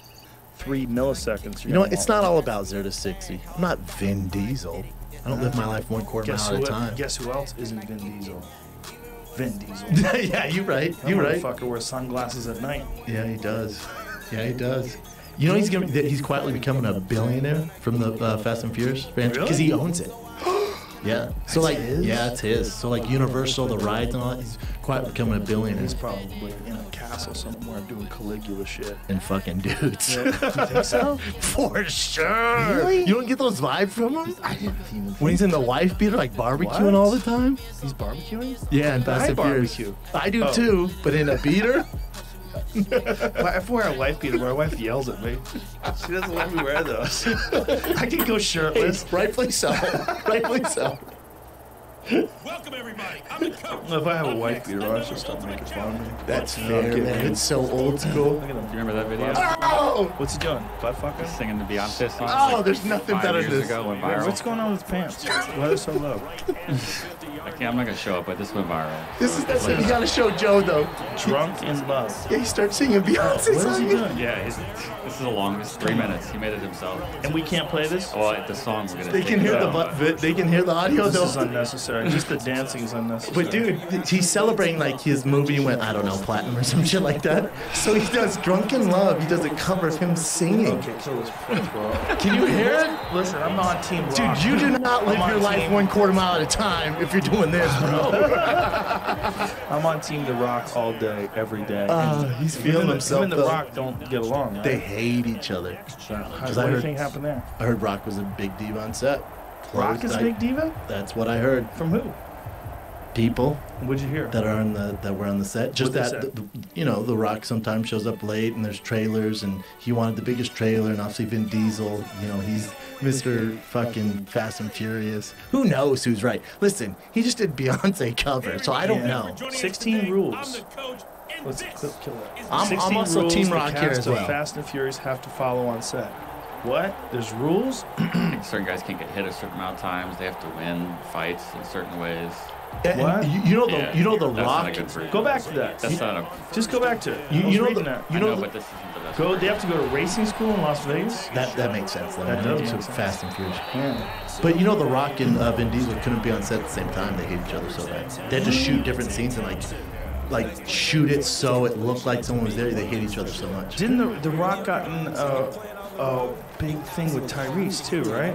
Tyrese just flipping out because all he has is Fast and Furious. So that when the Rock did a spinoff, he's like, "How dare you? We're a family." Rock was like, "No, we're not." Well, they gave me a spinoff, dumbass. But remember when the Rock was shitting on his music? That was fantastic. Because Rock is so positive. Tyrese Gibson reignites Fast feud with Dwayne Johnson, calls spin-off Hobbs and Shaw's not a win. Tyrese crying in that video. Why is he crying? He went crazy. For Why a is he shot. crying? This is all I've got? And he asked Will Smith for money. That's what he's mad about? Why did he ask Will Smith for money? I don't know. I think he fell on hard this times. makes me sad. Yeah. The video. Here's the thing. People lose their mind, man. The actors, really. They lose their mind. They were crazy because you're pretending to be someone else all the time. Yes. Except for The Rock. Not good for you. That guy, you know what he does? He just goes to the gym. The Rock with 2 hours sleep. A lot of steroids. You think? Joe. Do you really? You think he's getting big like that from cocaine again? Cocaine again? You used to do cocaine? No, I'm saying the John Jones thing.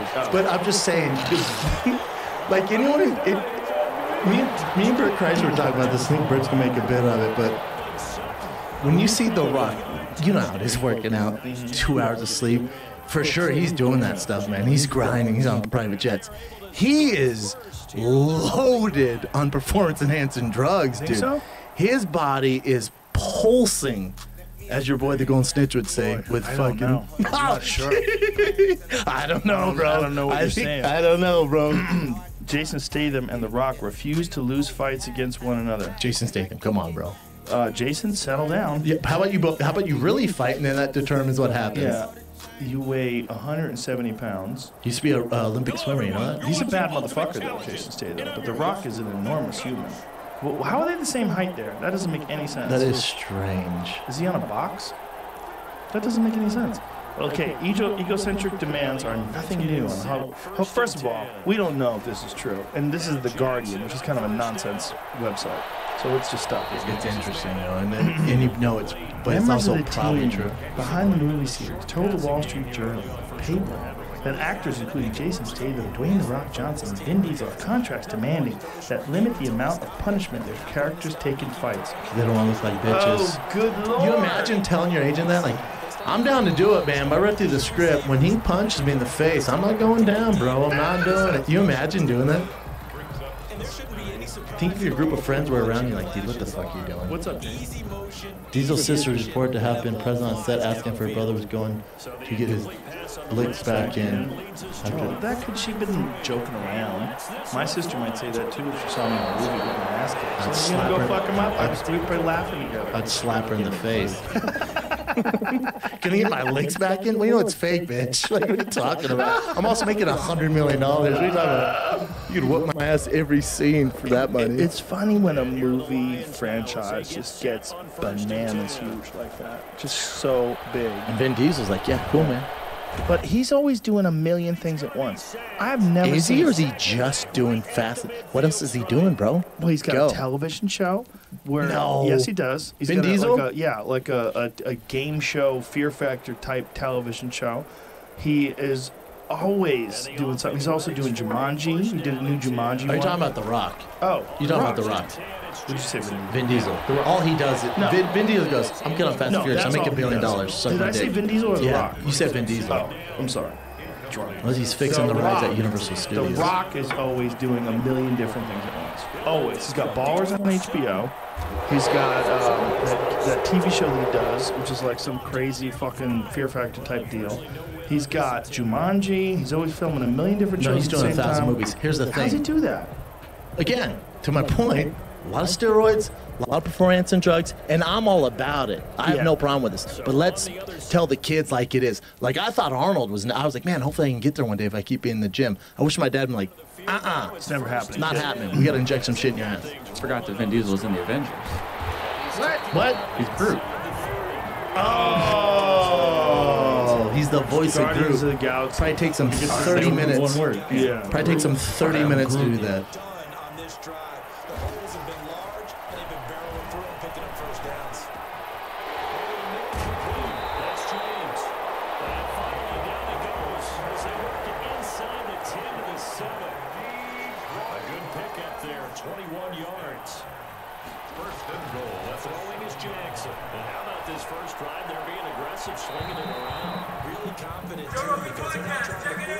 The Joe Rogan Experience. Drink by day, Joe Rogan podcast by night, all day. Hello, Luke. Hi, Joe. We did it. We made it. We finally made it I happen. wasn't sure it was going to happen. Yeah, well, kudos to you for taking the chance to come here during the I know. The all very oppressive pandemic. Well, we were supposed to do it in March, and then the world turned upside down. Basically. But we figured out a way. Yeah. It's is it? You said you did some travel. You did travel before this? So I went to the Charlo Brothers doubleheader in Mohegan Sun, which was interesting because I got there early in the week and the casino was empty. That bitch was slamming by Saturday night. I'd not been in crowds since March, right? So that was a little bit weird. But So the casino is packed? It was packed. Yeah. Not like to the rafters, but crowded. Do they have rules like masks? It's Native American territory. They make their rules. So yes, I mean they do have the normal protocol. Like there's hand sanitizing stations everywhere. You have to wear a mask. But if you're at the table and you're drinking, they just pull the mask right down. Yeah, I'm like, and even if it wasn't that, it's like, can you imagine how fucking dirty those poker chips are? It's like the Excalibur. You ever seen chips in the Excalibur? Holy shit. But anyway, so I was just, I minded my business because it was actually in the sun, the Mohegan Sun Arena. So we would just like beeline to the place there. And then last week I went back to Jersey City, which is where the studios are. So it is interesting that if it's on Native American ground, they can kind of do whatever they want. Pretty much. Which is why the casino's in the first place. Right. And again, I would say, you know what? Most people were pretty good about compliance. I did not feel like honestly, I thought people were more compliant than I was like the airport yesterday. All these fucking constituted people that pull the mask and wear the nose and fucking hate all of them with a card. I hate every single one. It's not. I just want to look at them. It's like it's not that shit. Just fucking. Not only that, if you have it below your nose, you're not doing anything. I know. I was like, just take it off. Just take it off. I feel better if you had it off. Right. Because at least you're like, you're an honest broker in this exchange. You know what I mean? But so it was fine. They tested us a bunch of times when we were there. Have you seen the new things? Like these new hazmat suits they're selling? Like it's literally like go to John Joseph Chromatic. Go to his Instagram page. You know John Joseph? I do not. He was he's the lead singer of the Cro-Mags. He was also a triathlete. Okay. No, he's a firm believer in strengthening your own immune system. Yeah. Something to be said for that. Look at this. Look at this. Holy mother Jesus. We're in space. I mean, this is the future, and it apparently has some fog-proof attachment, some way, somehow, and you put your hand. If you have to scratch your face, there's little zips on the side. Yeah. You put your hand through. You know, I appreciate the spirit of innovation here, but this is a Black Mirror episode, right? It is. It is. Well, you know, you talk. How many people do you know that have gotten it? A bunch. Yeah, me too. Jamie's Jamie. But they're saying this, which is very interesting. They're saying it really depends upon what kind of dose you get. Right. You obviously got a very mild dose and a very mild pace of it. That's why the masks are important, right? Because even if you get it, someone has it. You're not wearing it properly. You're not getting sprayed with this huge amount. That's the thing with drunks. Like bars are super spreader events, right? Because everyone's like drunk talk. That's what I miss. I miss the bars a little bit. I miss the movie theater and I miss the bar. And I'm not like, till 4 a.m. I got a kid, but just saddling up a little bit, having a couple cocktails. Yes. I miss that a little bit, to be honest with you. I do. Well, me too. I just got through sober October. Hey, it's November 2nd. Yeah, you want a drink? I'll drink. I was going to lift after this, but I'll have a drink. Have a couple of drinks and stuff. Listen, I'm 40. I can't have a couple of drinks and think right, much less lift weights. But I'll try. But you know what? It never gets talked about. It deserves to be mentioned here. Send in some whiskey. I know a guy who was an ER doctor in New York, and he's still there now, obviously, but through March. This doesn't get talked about, but it's worth mentioning. So I knew a bunch of people that went to Iraq because I was in the Marine Corps, but I got out right before my unit sent, so I was very, very lucky in that regard. But a bunch of them came back super fucked up. They're all fine now, but super fucked up. These doctors who were in New York in March, they all have PTSD. Watching day after day. Remember, there was times when New York was losing 800 people a day. And he was telling me, you hold up enough phones to someone who's dying, and so their kids are crying on the other end of FaceTime, and you do that day after day after day. He started smoking the whole thing. We don't talk enough about that. I don't think it's bad enough now. And he was even saying, if you're 25, you're fine. But all of these at-risk folks just coming in, collapsing one after the other, it fucked him big time. Imagine. This is also falls in line with the conversation that I've been having a lot about cops. Oh God! People don't understand what it is to be a cop. All you see is these terrible videos like George Floyd. Just imagine being a person who every day you're seeing suicide, murder, rape, car accidents. You're constantly worried that the next car you pull over is going to be the guy that shoots you in the head. Right. And you've had improper training, probably. Oh, yeah. You're asked to do responsibilities you couldn't possibly handle. The policy failures of the world are just pushed onto you. And, you have to deal with the dregs of society. Certainly, obviously, the George Floyd murder is horrific in every way imaginable. But my stepfather, my mom eventually got divorced, but I had a stepfather for a time. And he was a cop for 30 years in Washington, D.C. I'm not saying he had the most enlightened ideas of the world, but when you spend a few months in the hospital because they broke all your ribs, and you had to deal with, a 2-year-old with a gun and, every other situation, it will warp you. It will affect your moral calculations, and if you have improper training and improper funding, it only exacerbates the problem. We ask cops to do way too much shit, and it results in a lot of problems. And the job, now, good luck trying to find really intelligent people that could do other things. Right now, no one wants to be a cop because the cops are the bad guys. Right. They're the enemies. Hello, and welcome to this Madden Ultimate Team Showdown. Defunding the police is now a mantra that the left likes to use. Right. Which they use. And by the way, I'm a member of the left, and so when I first heard it, I was like, I didn't know what it meant. And they like to tell you that it means one thing. I don't think that it means one thing. It means a series of different things. So for some, it means actually what they say, which is what they claim, which is utterly demolish it and start from scratch. For others, it means not go into that nuclear option, but sort of rearranging funds to go to different policy or other kind of intervention projects. It depends on how good the whiskey is there, Joe Rogan. It's still Austin. I've not tried it. I'll try it neat. 15 yards on the play, first down.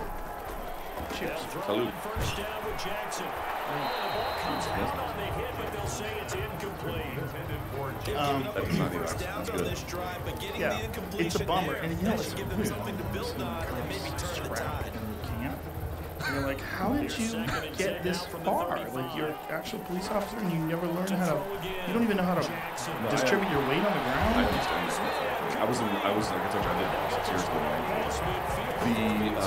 The Marine Corps has its reputation, somewhat deserving, about there being super macho and shit relative to the other forces. And some of that is true and some of that is deserved. I had never seen, I remember the first time, you ever been to the Mojave Desert at all? Yeah. So there's the 29 Palms is out there. I'll never forget the first time I went to 29 Palms, because there is fuck all to do at 29 Palms. And so the Marine Corps wisely just invests in weight rooms. It was the nicest gym I'd ever been in my life, and it was nothing but Hoss Marine. After the, I mean, they're all on steroids. They had to be. I don't think any commanding officer gave a fuck. And they were all huge. And they lived this gung-ho life and blah, blah, blah. But then when it came time for hand-to-hand combatives training, McMap is shit. It's not good. It's better than nothing. But unless you do straight up Army combatives, like, which is a best thing maybe the Army's ever done for themselves in terms of that kind of aim, policy aim, you get nothing. And every cop I know who has ever trained, there's a bunch of guys who I know from various different martial arts schools, they took the initiative to go train outside of what law enforcement was providing them. But like, this is what I mean, they don't get any of this shit. And that's the only thing they do. It's like, you know, here's how to get out of if someone's choking you in this it's almost like a women's self-defense class is really the extent to which they learn. Yeah, it's not much. It should be mandatory. And not only should it be mandatory, it should be like part of the curriculum. You know, Jocko Willink said it should spend 20% of the time. I think he's right. Who's got money? He's tackled at the 32-yard line. Real consideration should be put to why don't we have the money for that. Also, I would challenge it a little bit, if I may, which is I saw in the wake of the George Floyd thing, there's a lot of people like, how do we? Most people were basically horrified. But the question is, what do you do about it? And so I saw some op-eds. I think MMA Junkie published one from this guy. I'm sure he was well-intentioned, but he was like, I think Henry Gracie had some similar ideas because he really believes in the transformative power of jiu-jitsu, right? I do to an extent. I mean, here's what I would say. It's the same thing going through the military. Like, if you don't succumb to the process, it will not redevelop your character. Right. You have to willingly give yourself to that. Just giving cops jiu-jitsu training does not force that transformation.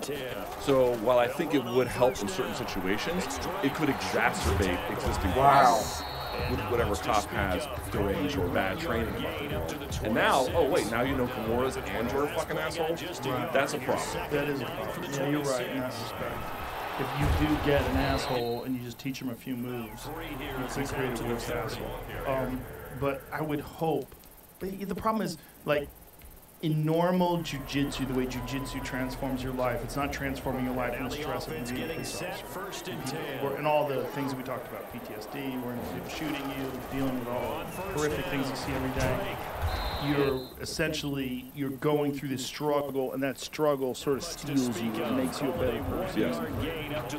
Yeah, if you went through that struggle along with the chaos of the police academy or of rather police duty, I would imagine best case scenario is it alleviates some stress. It helps you get past a lot of the bullshit that you would normally and it also allows you to relieve some tension. What the? Yeah, I don't know that I would, for cost reasons, I don't know that I would mandate that kind of training. I think it would offer particular forms of incentives to get it to the right kind of folks. I wouldn't mandate it just because you're going to have situations where people are feeling the experiences. So you should know how to distribute it. Fair enough, but I would say doing that by itself would not be sufficient. That along with other forms of reform, so that we're asking police to do the things that police are supposed to do and not the things they're not supposed to do. I think in conjunction, it's never one solution, right? Yeah. Most problems in the world require a series of solutions. Do those in conjunction with others. When I was 19, I worked as a security Massachusetts,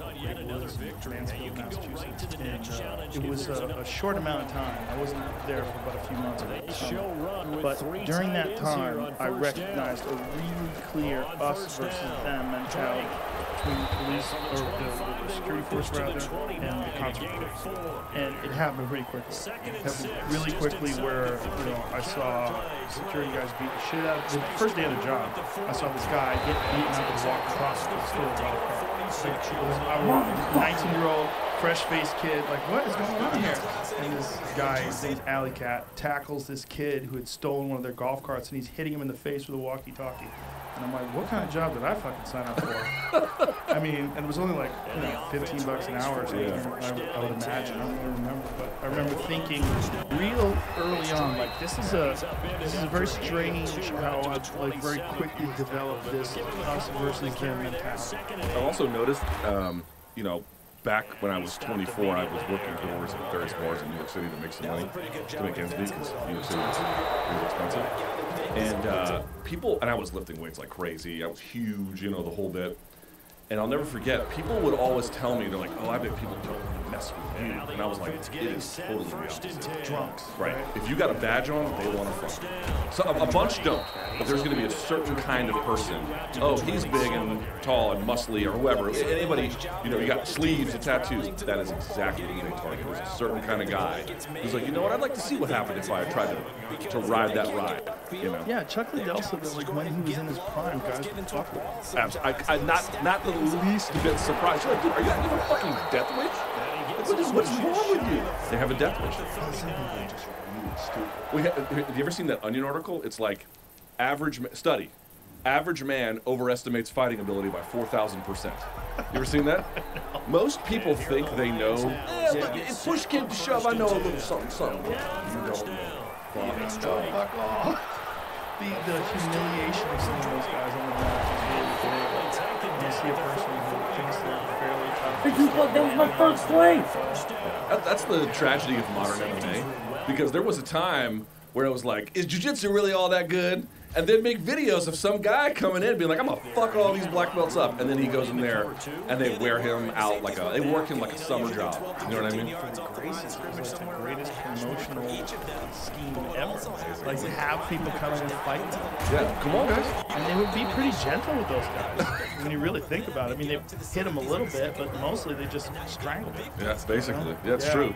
But we don't really see that anymore because basically the word got out. Like, maybe don't do that. But it's kind of crazy when you think about the history of martial arts. That martial arts were around since the dawn of time, people have been trying to figure out better ways to fuck people up. Since they figured out language and figured out how to teach skills, they've been working on techniques. Right. And not until 1993 did we really know what worked. You have a quote. I have an old DVD back when those really mattered. Hello there, it's the coach. I bought it with you here in today. 2004. This must have been one of the early editions of like Ultimate Knockouts. Phil Baroni fucking up Dave Monet was on the cover, something like that. And you had a quote, and it was maybe it was like 2003. I think that's what it was. So I forget. Maybe it was like one of the Miami shows, whatever it was. You had a quote, and it was, "Martial arts has evolved more in the last 20 years than it has in the last 2,000." With the exception of weaponry, that is 1,000%. Yeah, a million%. In weaponry, really. Guns. If you want a weapon, guns and knives. Knives have been around forever. Swords, I guess. Well, I don't know enough about hand-to-hand combat with weapons to say one way or the other, but I just know it's related to martial arts.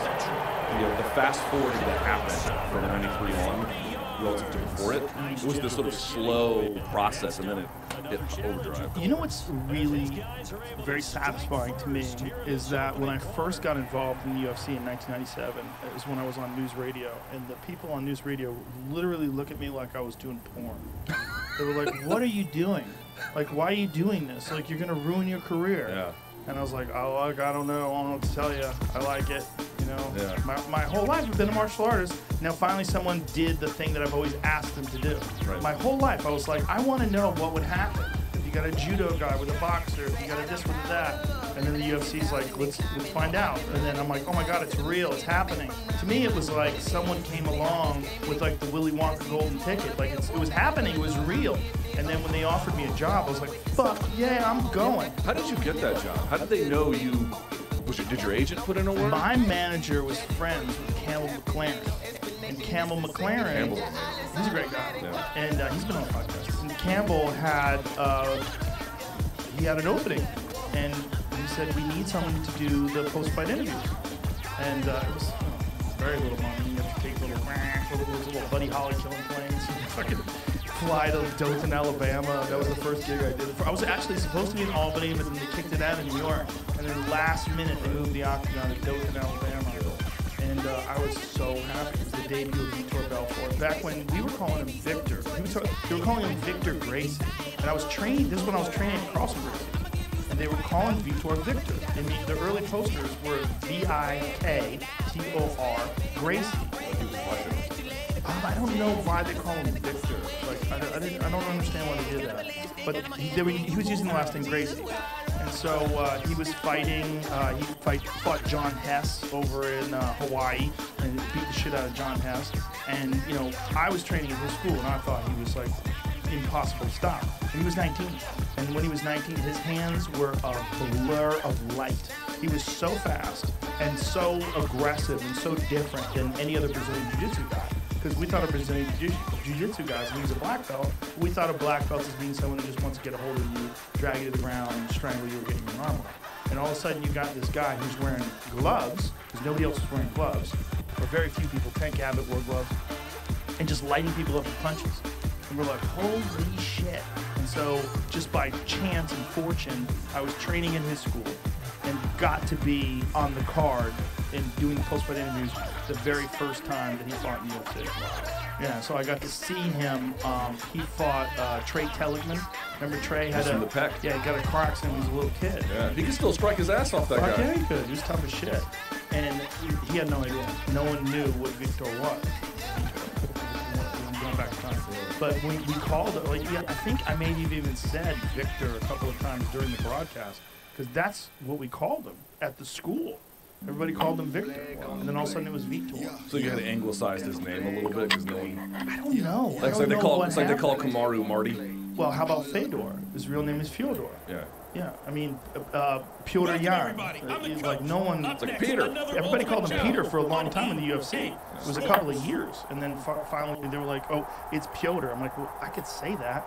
Why didn't you tell me that earlier?" Like, they just decided to anglify it. But Fedor's probably the biggest example of that, right? Right. Because like Fyodor is not a hard name to say. I think that's the biggest example. That's one of them. But he's the great. Right. I mean, if you want to think about heavyweight greats, you've got Stipe, Kane, and Fedor. Those are the three. You got to choose between. To have the Mount Rushmore of heavyweights, you have to have Fedor. Yeah, he was an anonymous figure. Right. You get introduced to him the wrong way. It's hard to undo that. Right. Like, so that I got introduced to him in private as Fedor. Yeah, I'm still saying it. And that will just stick forever, despite how it actually is supposed to be. I know. If I was friends with him, I'd probably say it fire. But if you, what you ever met him? No, I never have. I had him in studio. Not the most thrilling interview ever. He didn't give much. No. I found that out later. I'm like, I don't think he wanted to be here. But you know, to your point about like the origins thing, I remember like most people are like, I've been watching UFC since UFC 1. Well, I didn't, because I just didn't know. I was a 12-year-old kid at the time. You only know what someone shows you. This is pre-internet, so you definitely know.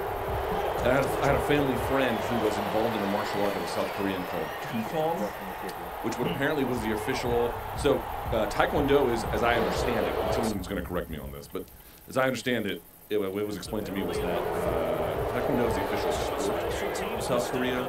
Kukong was the official martial arts self-defense system of the military. Well, it's Taekwon, T-A-E-K-Y-O-N, because what we were taught was like an earlier version of Taekwondo. I don't know anything about it. General Che Young-yi, he was the guy. I used to teach Taekwondo. And General Che Young-yi was the guy who really formulated Taekwondo into a system. And my instructor, Jae-Hyun Kim, was one of Che Young-yi's original students. So I got real lucky. So I got like, from the root. I got like early Taekwondo, rough, like attacking Taekwondo before we went to Well, his background, I can't speak to it too accurately. All I know is that I remember the summer of, was it 95, 96, something like that. And he was like, have you seen the skinny Brazilian being out here fucking people up? That's always how they introduce it, right? Yeah. And I didn't believe it. And he's like, let's go to Blockbuster. I went down to Blockbuster. It's the one down there by Barracks Road for folks who are in Washington, D.C. listening. It's now a farmer's market or a Yes Market. And it used to be Blockbuster. I went down in there and I got UFC 4 was the first one I ever saw. For me, it was 2. It was 2? Yeah, so it was 4. And obviously he had 4. I think it was 3 he had skipped before he'd come back and fought Chemo. What was the one where he had, I forget the genesis, but there was enough in the video where he was just like lighting these people up in the way, you're like, how the fuck is this possible? And it's been politicized now, and it takes on a different meaning, but that truly was Red Pill then. Like, there was a eureka moment, and the lights go on, you're like, wow, this it's really a is. bummer that Red Pill has been politicized. I know, because it's such a great term, isn't it? It's like you just see Lawrence Fishburne giving you the choice, you know? Yeah, it's been really co-opted, because that was the name that Radio Raheem came up with for this. Radio Raheem, the boxing kids, he came up with that for this. To this day. And I'm like, yeah, that guy. Yeah, I'm not sure. Yeah, that's a bummer, man. Deontay Wilder stuff that's going on right now. He's released 3 different excuses. The first one was the weight vest, the thing that he was wearing, the crazy costume, weighed 40 pounds, apparently he wore his legs out. The next one was that there was a bunch of people saying that Tyson Fury's gloves weren't attached correctly, so the gloves were extended, so he was hitting them with the knuckles, and the glove part was not really attached. It was like, so he was catching them like with the part that's supposed to be over the wrist. Not correct, not true, and easily provable. The next one he said egg weights. He said he had egg weights, and this is recent, a couple days ago. Then yesterday there was an article that said that he believes that his water was poisoned by his own trainer. And Mark Breland was a part of that. Understand, for folks who may not know who Mark Breland is, former, I think, Olympic gold medalist, world champion across 2 different weight divisions, if I'm not mistaken. He is the voice of sanity, or was, till he was dismissed in that corner. That was the guy that threw the towel for him, who, I mean, Breland should be thanked by Wilder at his camp until the end of time. His other trainer, I forget his last name, starts with a D. He was out there at the post-fight press conference being like, you know, I don't know if I would have thrown that towel. It's like, you fucking yes, man. Are you kidding me? Yeah. Breland took it upon himself to, I don't say the guy's life, but certainly make the right call for halting the contest. He was thanked by being dismissed and now essentially dragged through the mud for utterly, what I'm guessing, are utterly baseless accusations about poisoning his own fighter. I mean, maybe Tyson Fury's fucking awesome. That seems like the simplest explanation. Well, Tyson Fury changed his strategy. And also, you have to realize that Tyson Fury in the first fight was coming off of a multiple-year battle with depression, mental illness, drinking, got suicidal thoughts. He talked on my podcast about driving his Ferrari and almost slamming into a bridge. He's like, I was pedal to the metal, and I was thinking about slamming into this bridge, and they changed his mind, and it just slowly worked his way into shape, got healthy again, got his mind right again, and pulled it back around. But when he fought Deontay Wilder the first time, his father didn't want him to take the fight. He's like, you're not healthy enough yet. You're not ready yet. And he did his best. He fought well, but it was a draw. By the time they fought the second time, he was in tip-top condition. He had gone through the camp for the first fight. His body was completely recovered from all the abuse of alcohol and cocaine and all the shit he was doing. And then he took on the Kronk trainer, Sugar Hill. And then his whole strategy changed. He's like, the guy does not fight well off the heel, off the back foot. Let's move him back. And Tyson Fury is fucking enormous. You know, he's huge. 6'9". Yeah, and he came into the fight, I think, at 280. And so he just pressed him and just was throwing bombs. I don't think Deontay Wilder expected that. Yeah. Deontay Wilder expected him to run and move and jab and fight the same way he fought in the first fight. And instead, Tyson Fury just came right at him and just clipped him hard and often. And I think if you go back to their first fight and you look at how when Tyson Fury got dropped in the 12th, rose like Lazarus, and then came back, survived, and then started winning the round. Right. And then I think he realized from that moment on, oh, the way to beat this guy is to back him up. Right. And then he took that strategy. Sugar Hill, of course, like Kronk, legendary aggressive attack. I mean, they're like the people who are MMA fans who love shoot the box. They're like the shoot the box of boxing, right? You think about it, like aggressive attacking, multiple champions, Gerald McClellan, Tommy Hearns. I mean, the list goes on. And he employed that sort of attacking strategy. And he's a fucking masterful boxer too. Right, that's the other part about it. I mean, folks don't realize he can play the defensive game. I think you saw it in the Otto Wallin fight. he's so long and he has such good trunk movement, he can actually lean on the ropes, and the punches go in front because he's so tall and long. He can play that game. Well, the Klitschko fight. Right, exactly. Outbox Vladimir Klitschko was one of the greatest ever. Wasn't the most thrilling fight. I mean, the Wilder fight was much better, but I did a whole video on it too, and I was like amazed. From the stance he took, he had a little bit of an A-frame stance, so you could say just away, and he was always a double jab away. So he was long enough where he was outside of anything that Wilder could have put together. He was a real 1-2 kind of guy. Or, Wilder would just come lunging in with a punch, and he was good enough to back him up and then steer him into punches. And I always talk about this. Eugene Behrman, who's everyone gets on because I'm always promoting city kickboxing, but it's like, he's a masterful trainer. It's like, well, not only that, I mean, every once in a while you come around to a guy who not only can train fighters to a high degree, but has an idea about what the game is missing, how to fill that gap, and they are big believers in feinting. They make a point. They basically say, like, how is it possible you can have people come from this little tiny island? And, Adesanya is the very best version of that. But, like, they've got good fighters. Brad Riddell, Shane Young. Dan Hooker. They got a lot of guys. And Volkanovski has trained under Brad and trained under Eugene. But basically what they believe is that what has been missing for a long time in MMA striking is effective faking and feinting. Mm-hmm. And that they do shadowboxing drills for hours just on feinting. No punches thrown, just feinting, just to set it all up. Because they basically say if you look at the way which a lot of American, even European strikers throw, it's a lot of sit down and throw combinations, which you can do, but they don't really believe that's the best way to do it. The best gap to fill is that. Fury, to circle the point here, is excellent. He is such a brilliant feinter. And he had Deontay Wilder dead to rights over and over and over again, which he didn't really do the first time around. And so, all these excuses about my trainer poisoned me. It's like that's not what the tape showed. Well, he was making excuses when he got dropped with the first punch. He was like punching out his head, and he was upset. And you can see it's really weird. It's really weird when you see a guy who's so utterly dominant and who has what Teddy Atlas calls the great eraser, that right hand. Because it really is. It erases all your problems. You fucked up a little bit, watch this. Blank, all your mistakes, gone with that. His right hand is a force of nature. It's one of the best right hands in the history of the sport. Ever. The Luis Ortiz fight? Like, what the fuck, man? What the fuck? Hit him on the forehead. And Ortiz is down. And Ortiz is not some chump. He's huge. He's a Cuban boxer, who has great pedigree. One shot set his ass down. And he was winning the fight. Yeah, exactly. Yeah. He was winning the fight. And all of a sudden, if you look at my view on his power is that for straight rights, right, which is really what he basically throws, maybe a little bit overhandy, because it's a little bit looping. That's one of the best, if not the best, right hands in all of boxing. If you're talking about full-on power punchers, though, I don't know that he's got the full repertoire. Like, is his uppercut with his right hand as good as his straight? I don't know that it is. You see a guy like Ernie Shavers. Right.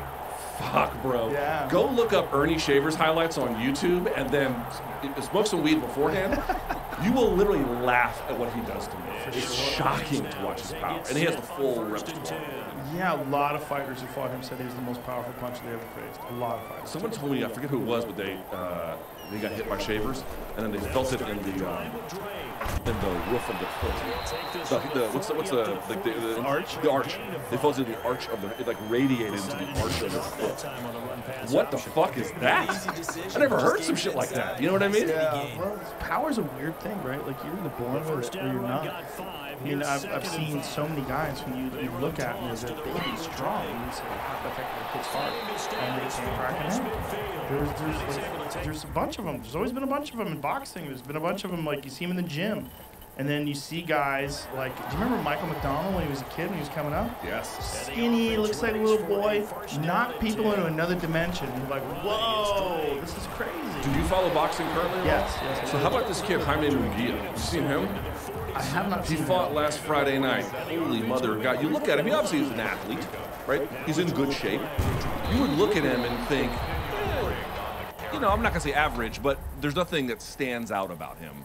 At least Wilder is huge. Right. He's bricked up. Makes sense. Munguia is in fight shape, but he's not bricked up. And this fucking guy I mean, he's rearranging. I mean, he is keeping dentists in business. Was he on Showtime? He was on DAZN. He was on DAZN. And what was the undercard of which fight? Oh God, I don't remember. I only tuned in because I was like, I have an alert for Jaime Munguia whenever he fights. Oh, really? Yeah. Is that good? Yeah. Munguia, the guy on the left.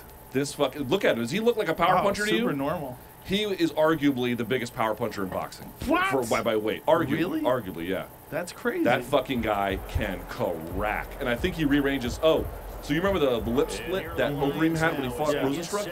Wait till you see what he does to this fucking guy's face. He uppercuts him to the point where a piece of his face goes flying off. This was last Friday. This was just a couple of days ago. Look at that shit. Look at that. That was from one uppercut. Oh, God. Look at his face, Joe. It's pretty crazy. He looks like he got attacked by a bear. Now, did they let fights go on in boxing with a split lip No, like that? they called it eventually here. That's interesting. Because, like, you remember Robbie Lawler with that crazy split lip when he fought Rory McDonald? But it was right at the end. Interesting. And then, yeah, look at that How shit. about the Gervonta Davis? How beautiful is that uppercut? That was It's the same uppercut that Povetkin used. Yeah, a little bit. Similar, that same, like... If you go and look closely, Gervonta is squared, and so he's leaning to either side. And so when the punch comes, he's able to slip this direction. So he's left-handed, Joe, but he... So watch. See, look at it. Look how he's square. Oh, yeah, he's totally square. So see how that left hand... Can you go back and pause it for just a second? I want to show you something. Pause it right at the moment of impact. If you can, if it's at all possible. Throw here. So he slips. Now watch. First of all, the Povetkin one, the arm was extended, so it came under the arm. This is in front, it's on the inside angle. But notice, Gervonta is left-handed. He is left-hand forward here. So he's squared, and he's, you know how some guys jab with their power hand to like throw people off or just stick them with it? So he sat in square and then gave this guy every inch of a lead uppercut from his power hand. Damn, that was a beautiful shot. Look at that. Al Bernstein got saved too, because poor Al Bernstein's the man. I love Al. Every time I've interacted with him, he's the sweetest guy. He's a great guy. And he was about to say, you know, if he was like right in the middle of saying, you know, if Gervonta Davis thinks that his power is going to put, you know, Santa Cruz down, and then he cracked him with it, so he stopped mid-sentence. Wouldn't have been his fault because the point was like Santa Cruz opened up, like he was engaging with the guy. This is like I think he's got 23 knockouts. Something. He's only had Something one person go the insane. distance. Yeah. Yeah, but goes back to the Wilder fight. Like Wilder, Deontay before Tyson Fury beat him had only gotten the decision 2 times. Tyson Fury and Dominic Breazeale, was that for us? Breazeale knocked out in the first round in the rematch. Oh no, Berman Stavern, right? That's right. Stavern was in the first fight. He beat him by the same price. And so he had been used, and he had gotten so well towards the end of his career. Remember, there's a photo of him walking to the fight or walking through a casino in Vegas. It's an amazing photo. He's wearing a fur coat with an open shirt, holding his wife's hand. And he just looks like the ultimate heavyweight champion in the world. Like you see him like, that is what I want from a heavyweight champion. Just top of the game, just wearing these crazy sunglasses, fully shredded, fur coat, holding his wife's hand. I'm like, that's a heavyweight champion. Conor has that in his head. Yeah, Conor's a heavyweight champion of the world in his head, you know? Which I don't like. I'm not bashing him for it. Like I want that. That's you should be resplendent and ignorant and amazing all of this. See if you can find that photo of Deontay Wilder holding his wife's hand, wearing his fur coat. It's one of my favorite fighter photos, like getting ready for a fight of all time, because it's so just aggressively confident. And on top of the work. How do you do that? It's almost like a fuck you to everyone, you know? I mean, he was being the baddest man on the planet. I don't think I've ever had that kind of self-confidence ever. You know what I mean? I mean, you have to have that to be that guy. Right. Especially when you have, you know, he doesn't have the widest skill set. You know what I mean? I mean, literally came into the game. I mean, I had the privilege of, that's one of them. Is that the one? There's one where he's got no shirt on up in the... Is it for the first or second one? He doesn't have a shirt on? It's just a... Oh, okay. Okay, there it is. Yeah, there it is. That's it. There's a few of those. He looks like Mr. T with all the chains. Yeah. I mean, come on, man. And you got a white guy getting your luggage, even better. Just, I mean, I'm a fan of his. I really am. I'm a fan of his as a human being. I really enjoy talking to him. He's a great guy. He got into boxing because his daughter was sick. and he was Spina bifida, right? Yeah, and he's a delivery guy for like, was it Budweiser or something like that, or Coca-Cola? Yeah, some liquid. And he was like, look, I got to make some fucking money. And he knew he wasn't going to be able to play in a college sport or in a professional sport without a college background. So he's like, well, I'm going to get into boxing. A year and a half in, wins a bronze medal in the Olympics. Like, what the fuck? Just dumb power. Dumb power. Crazy. Like a 1 in a billion human power. But have you ever seen him interact with his kids? Like, the nobility of trying to do that for your daughter is one thing. He's got like a bunch of kids. He's got like 5 or 6 of them. And I just had a kid about 18 months ago, and I didn't understand it when I would watch. But like, I don't think he's happier than when he's with his children, and there's not even a close second. Like a doting family man. It's really unfortunate he's made these excuses because as a person, he seems like such a sweet guy. It's a bummer, and I wish someone was there to advise. Breland, he was. Well, I should bring, I don't know, maybe Mark doesn't have a kind of relationship with him that he can call him. My understanding is his manager, was brought in Breland years ago as like somebody here who's like a high level trainer, and brought him in, and it worked for a time anyway. But I talked to Roy Jones about him, and Roy Jones was saying if he trained him, what he would train him is he would concentrate on his left hand.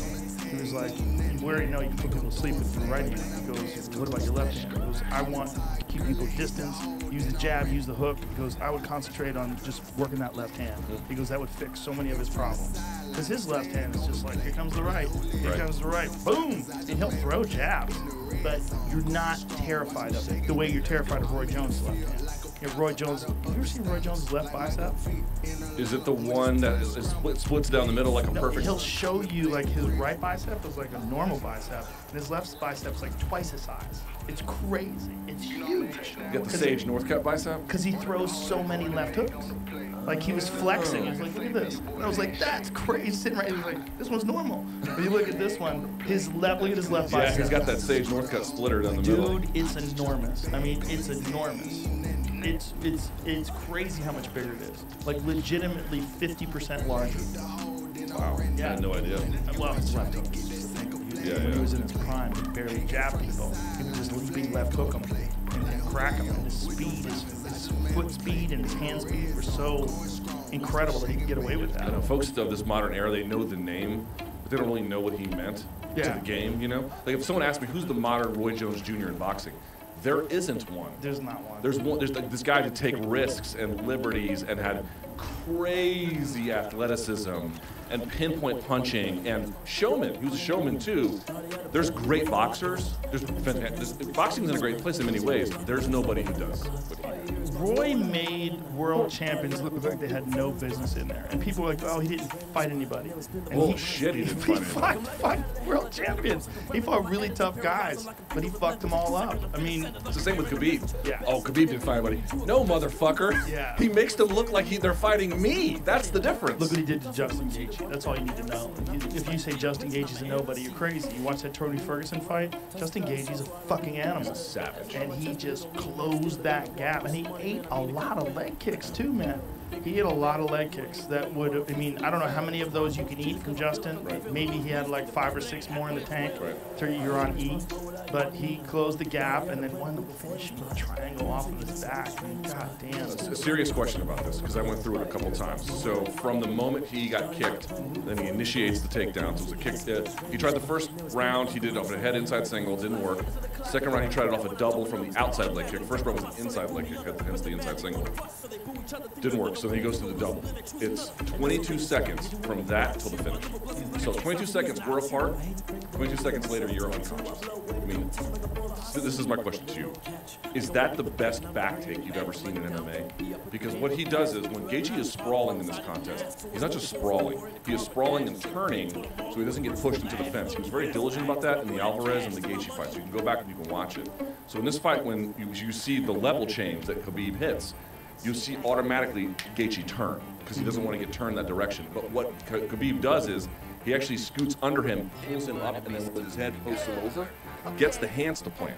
Well, once the hands are planted, the double is over. He doesn't care about it anymore.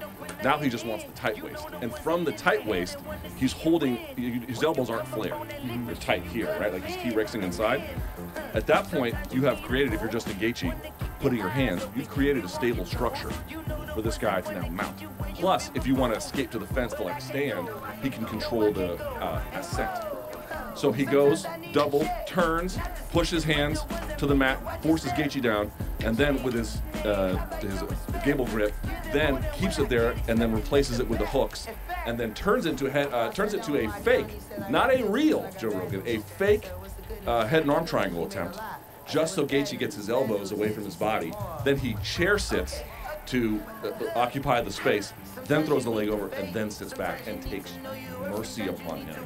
As we learn later from Daniel Cormier, rather than armbar him from his mom's, I'm just going to triangle you because that's the merciful. This guy is out here taking fucking pity on his opponents. And he's doing back takes like that. He is... John Jones, to me, is the most accomplished fighter we've ever seen. Like, the things accumulate over time. No one is as flawless as Khabib. Not even close. I think that is the argument, right? Like, who is the GOAT? I think if you look at John Jones' early career, right? John Jones wins the title in 2011, and from then on has fought more fights as championship fights than he has other fights. So he's the most accomplished for sure. Wins the title, earliest, youngest guy to ever win the title in the UFC. Beats Mauricio Shogun Rua, who's a legend. And then the way he dominates all these other fighters, up until you get to Alexander Gustafsson, you could make the argument that he had a similar career. You could make the argument, like if you look at what he did, John didn't lose any rounds. John was smashing people. You look what he did to Rashad Evans. Look what he did to Rampage Jackson. Look what he did to Lyoto Machida. Look what he did to everybody. Everybody he fought up until the Gustafsson fight. But the Gustafsson fight, then you have to say, well, how much slack do you give him for admittedly not training? Because it was a really close fight. He pulls it out in the championship round, even though he's out of shape, even though you talked to Greg Jackson, he didn't train for that fight. Didn't fucking train. Like, barely worked out, but definitely didn't go through a training camp. Still managed to beat one of the best guys in the division after getting taken down for the first time in his career. Then goes on a tear, right? Look at the way he beat Daniel Cormier in the first fight. Took him down. Like, who the fuck takes Daniel Cormier down, right? And then you look at him in the second fight. Even though it was ruled a no contest, we know what the fuck happened. He head kicked him and stopped him. You know, it was spectacular. You look at what John has done, then you have to take into account the things that didn't go that well. And we haven't seen those from Khabib yet. You have to take into account the fight like Thiago Santos, right? That fucker goes to a split decision. You're like, whoa, Dominic Reyes. Dominic Reyes thought he won the fight. Right. Real close fight. So those fights haven't happened with Khabib yet. And we don't know if they ever could. We don't know, right? Like, right now, we just see flawless victory after flawless victory. You can maybe make the argument that Khabib lost 2 rounds his entire career. Maybe the second round against Justin, or first round rather. Maybe first round rather against Justin, and maybe the third round with Conor. That's right. That's it. Right. And either one of those didn't get cut, didn't get dropped, didn't get hurt. Right. To never get cut and to never get dropped, I don't think folks understand what that means. Crazy. In a sport filled with, it's not a scientific measurement per se, right? Who gets cut the most or something, but in a sport built on unpredictability, on violence. St. Pierre went to wrestling to get away from all of that in large part, and then to never experience that is like, it is shocking beyond description. I don't know how to explain that to folks. It's but to your point, the thing about Khabib where he falls short is that it's just an inevitability. Like, your run through 29 fights is the best run I've seen through 29 fights ever. But and John's not my best friend or anything, but I just don't. That is the best total resume I've ever seen. John is the best resume. It's not, I mean, I know he was getting all salty on Twitter being like, these fucking Khabib fans. It's like, dude, he shouldn't do that. Oh, he shouldn't do it. But here's my point to John. It's like, dude, put the keyboard down for just a second. Here's what's going to happen. You're going to go to heavyweight, and you're going to probably win. I mean, I don't know if that's a guarantee, but let's assume that you do. All of the conversation, everything that happens right now is just recency bias. And Khabib retired, and his father died, and it was this incredibly sad and yet inspiring moment. Let the fucking guy have his moment, because when you have your moment, all of the warm is going to turn.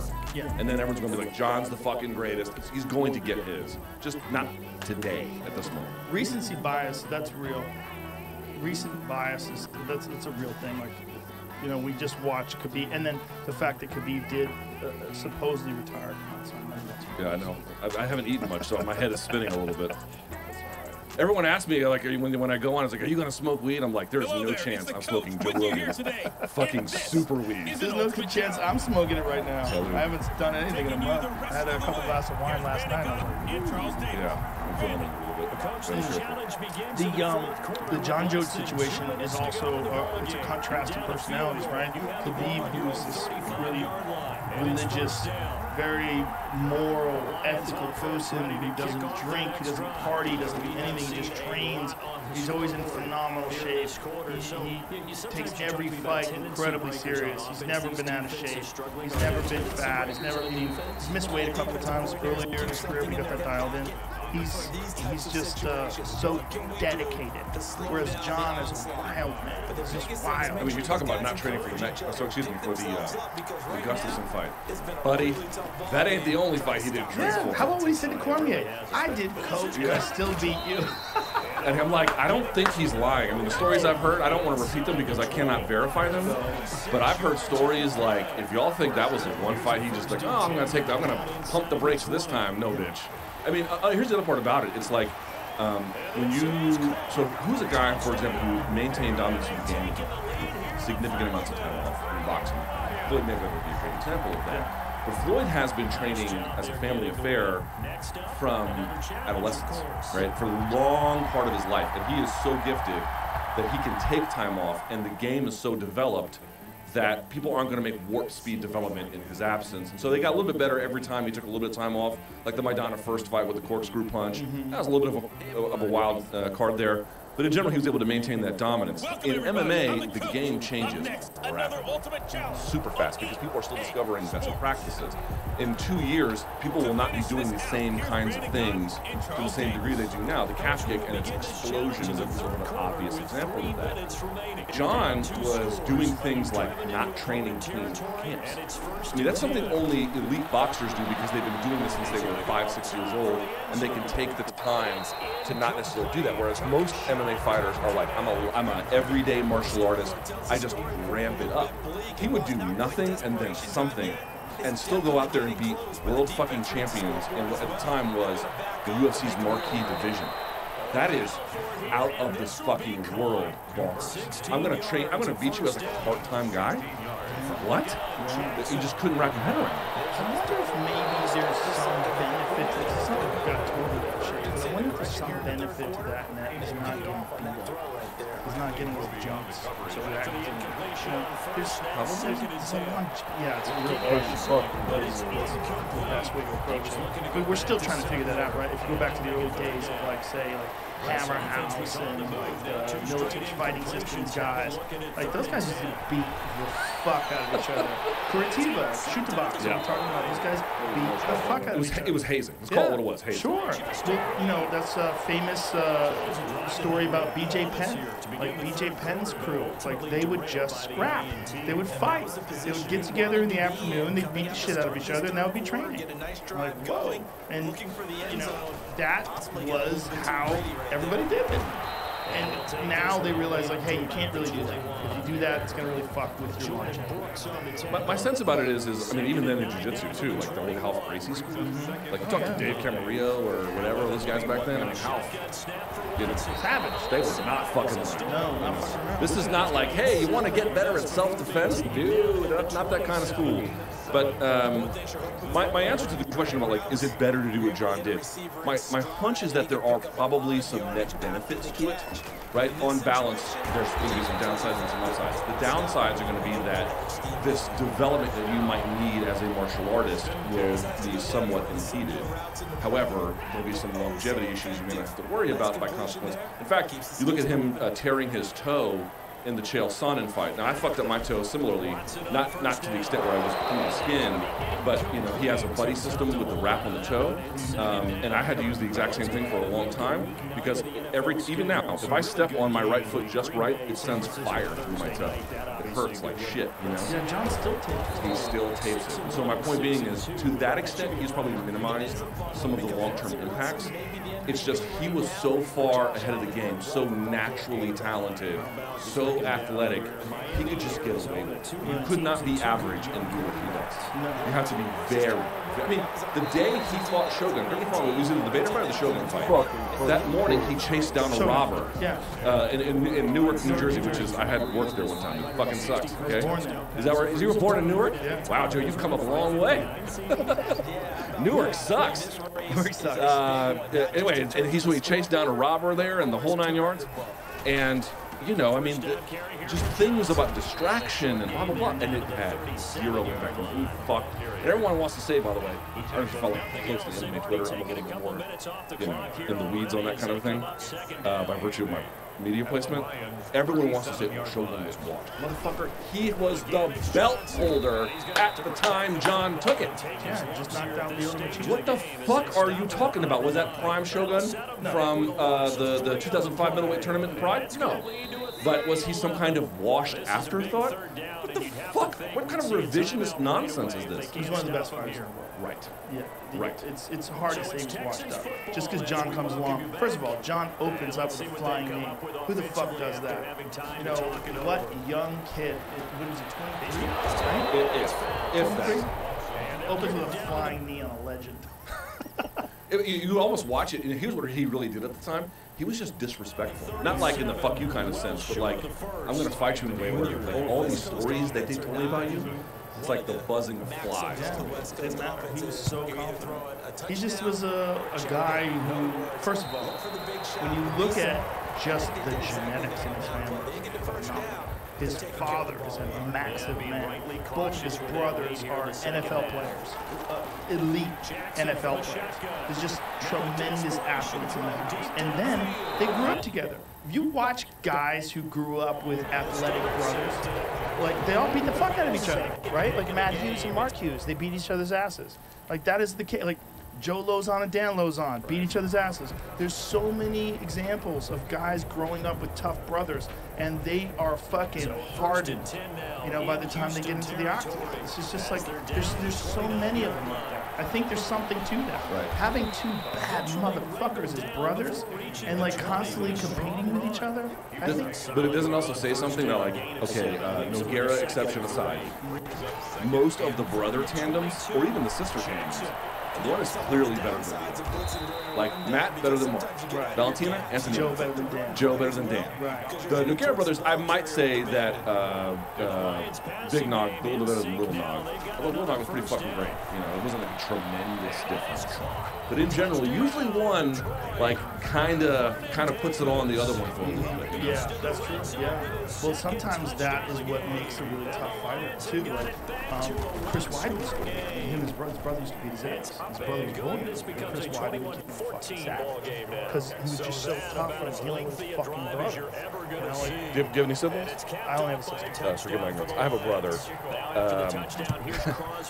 Not the same kind of thing. My brother was super hardcore academic nerd, and so I don't have any. Like I have a brother, and like he's telling me these stories, and it's like that is so divorced from like my reality from having a brother as a sibling in it. Really, we're talking about like lack of observation. Parents should be there. Like, hey, you fucks, stop beating each other up. Like this, separate, or you know, probably parents didn't have to see. There's only so much you can you imagine if you had Arthur Jones, Chandler Jones, and John Jones in the backseat of the car, and they want to slap each other? What the fuck are you gonna do? What are you gonna do? I mean, that's so I don't know if Arthur is still in the NFL. I think he is out now. I don't know if he still is in there, but his brother on the right is Chandler. Chandler, I don't know if you follow him. You don't watch team sports, right? No. I gotta get you on. I hear you. Chandler is like legitimate multiple-time All-Pro. He is the fucking man. He's at a little bit of the latter stage of his career at this point. Obviously, they're all kind of aging a little bit. But Chandler, of the three, John had a great career, but of the two in the NFL, Arthur had a good career. Are you fucking joking? Chandler is. I mean, Arthur trained quite a bit. Yes, he was a wrestler for a time. I wonder if he's thought about fighting in MMA now that he's not doing the NFL. I mean, he's probably a better athlete. You know, again, he doesn't. He's got the Paul Montello syndrome a little bit, where he doesn't look like it. You know. Right. Better than anyone. Arguably the greatest heavyweight of all time. And then the second, I mean, the other two besides Stipe is Kane, who also didn't have the best body in the world. Although Kane, he looks menacing. Oh, his face, yeah. You know what I mean? He's got a big ass fucking head. Yeah, You know? looks hard as fuck. I rewatched Kane versus Junior 3 the other day. God damn it, that's hard to watch. That's hard to watch. Fucking changed. Yeah, he changed. He changed. It's hard to watch. You ever seen this documentary? I think it's called The Season, but if I'm getting it wrong, I know your listeners are going to fucking tell me if I get it wrong. I forget the exact name, but you know Steve Mocco, he's the ATT wrestling coach. I'm not sure exactly. He was for a while. Steve Mocco's hilarious. At one time, speaking of John Jones, John was fighting Glover in Baltimore, and Steve definitely did not want me to interview him, so he didn't say no. He was like, Steve, can I get a couple seconds with you, whatever? And I stuck a microphone in his face, and I'm like, so, specifically, what kind of strategies around Glover have you trained here? He's like, some particular strategies around Glover for John. Like, he would just literally repeat the exact words back to me. 4 questions in, I'm like, you don't want to do this. He's like, I don't want to do this. It's like you could have said it in front. Anyway. What, John has an issue with you? You guys have a... Well, real quickly, I'll tell you real quickly. This is a funny time. Yeah, he sent me to hell on a press conference. But real quickly, when it comes to Steve Mocco, Steve he wrestled in Oklahoma and in Iowa. Or I think Iowa first and Oklahoma. And they had, I think it was ESPN who did a documentary, and they had gone to Iowa wrestling. If not, Penn State is now the best program in the country, and has been for some time because of Caleb Sanderson, recruiting and the great work that they've done. But in general, for a long time, Iowa is one of the most tight of college wrestling. And they asked Steve Mocco, as a college student, why do you like wrestling? Why do you want to do so hard? Because when I really win and I dominate, it changes. They're not the same. They realize they're not who they think they are. Well, it's like, and he is dead fucking serious about it. So anyway, that was the thing about Steve Mocco. So when I put a microphone in his face, it was kind of funny. But about John, so I don't know what the issue is, candidly. What basically ended up happening was, I had a very good relationship with him and his management for a long time, and I still have a decent relationship with his management. But so the fight back with Fournier at 214, remember the rematch. He had a press conference. He had a shaved head. He was in the league, and I'd asked him some totally softball, innocuous question. And to the public, he goes, Luke, I don't like this, I'm not going to answer your question. Right. And it was a shock to me because his coach, Brandon Gibson, I'm like very tight with, and a bunch of other people. And they didn't know either. In fact, I talked to his manager, Malky, at the time. I met him at the Host Hotel. And I go, bro, what the fuck is that? Like, it was totally out of nowhere. He's like, you know Malky, right? You ever talk to him? He's like, I don't know. He's like, but you got a big mouth. That's your problem. You got a big mouth. And I was like, okay, but what specifically was the issue? He didn't know. And I didn't get a chance to follow up with John, obviously, and Brandon Gibson didn't know. Nobody fucking knew. So here's my hunch. My hunch is that we were reasonably in good terms. Then he had all those fuck-ups where, he got a car accident and everything else. And I probably said something he didn't know. And they don't tell you. They don't call you up and like, I'm really mad at you. They just wait to I had a discussion with John, and he was thinking, why did I go bad? Which is one of the things that I said, that I speculated that one of the reasons why he was behaving was I still kind of stand by that. I think one of the things that happens with CTE, and not that I think John should get out of the game, I'm not saying so. But I'm saying that there's an inevitable consequence of getting hit in the head. Right? We've seen the video of John getting pulled over for there's an inevitable consequence of getting punched in the head, where fighters experience some sort of negative effect. And some of them become very impulsive. It's just one of the side effects. Even head trauma that's like acceptable. They get impulsive. They do wild shit. They do more wild shit. They have harder. It's harder for them to control their. Well, in the case of John, I don't, as it relates to my interaction with him, and I hold no ill will, believe it or not, because frankly, I almost prefer that. You know, because here's what ends up happening.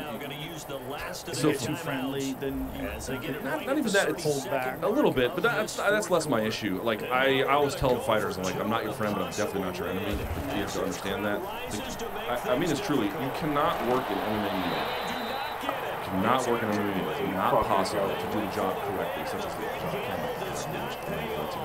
But if you don't understand that the fighter doesn't owe you anything, and that the fighter is uniquely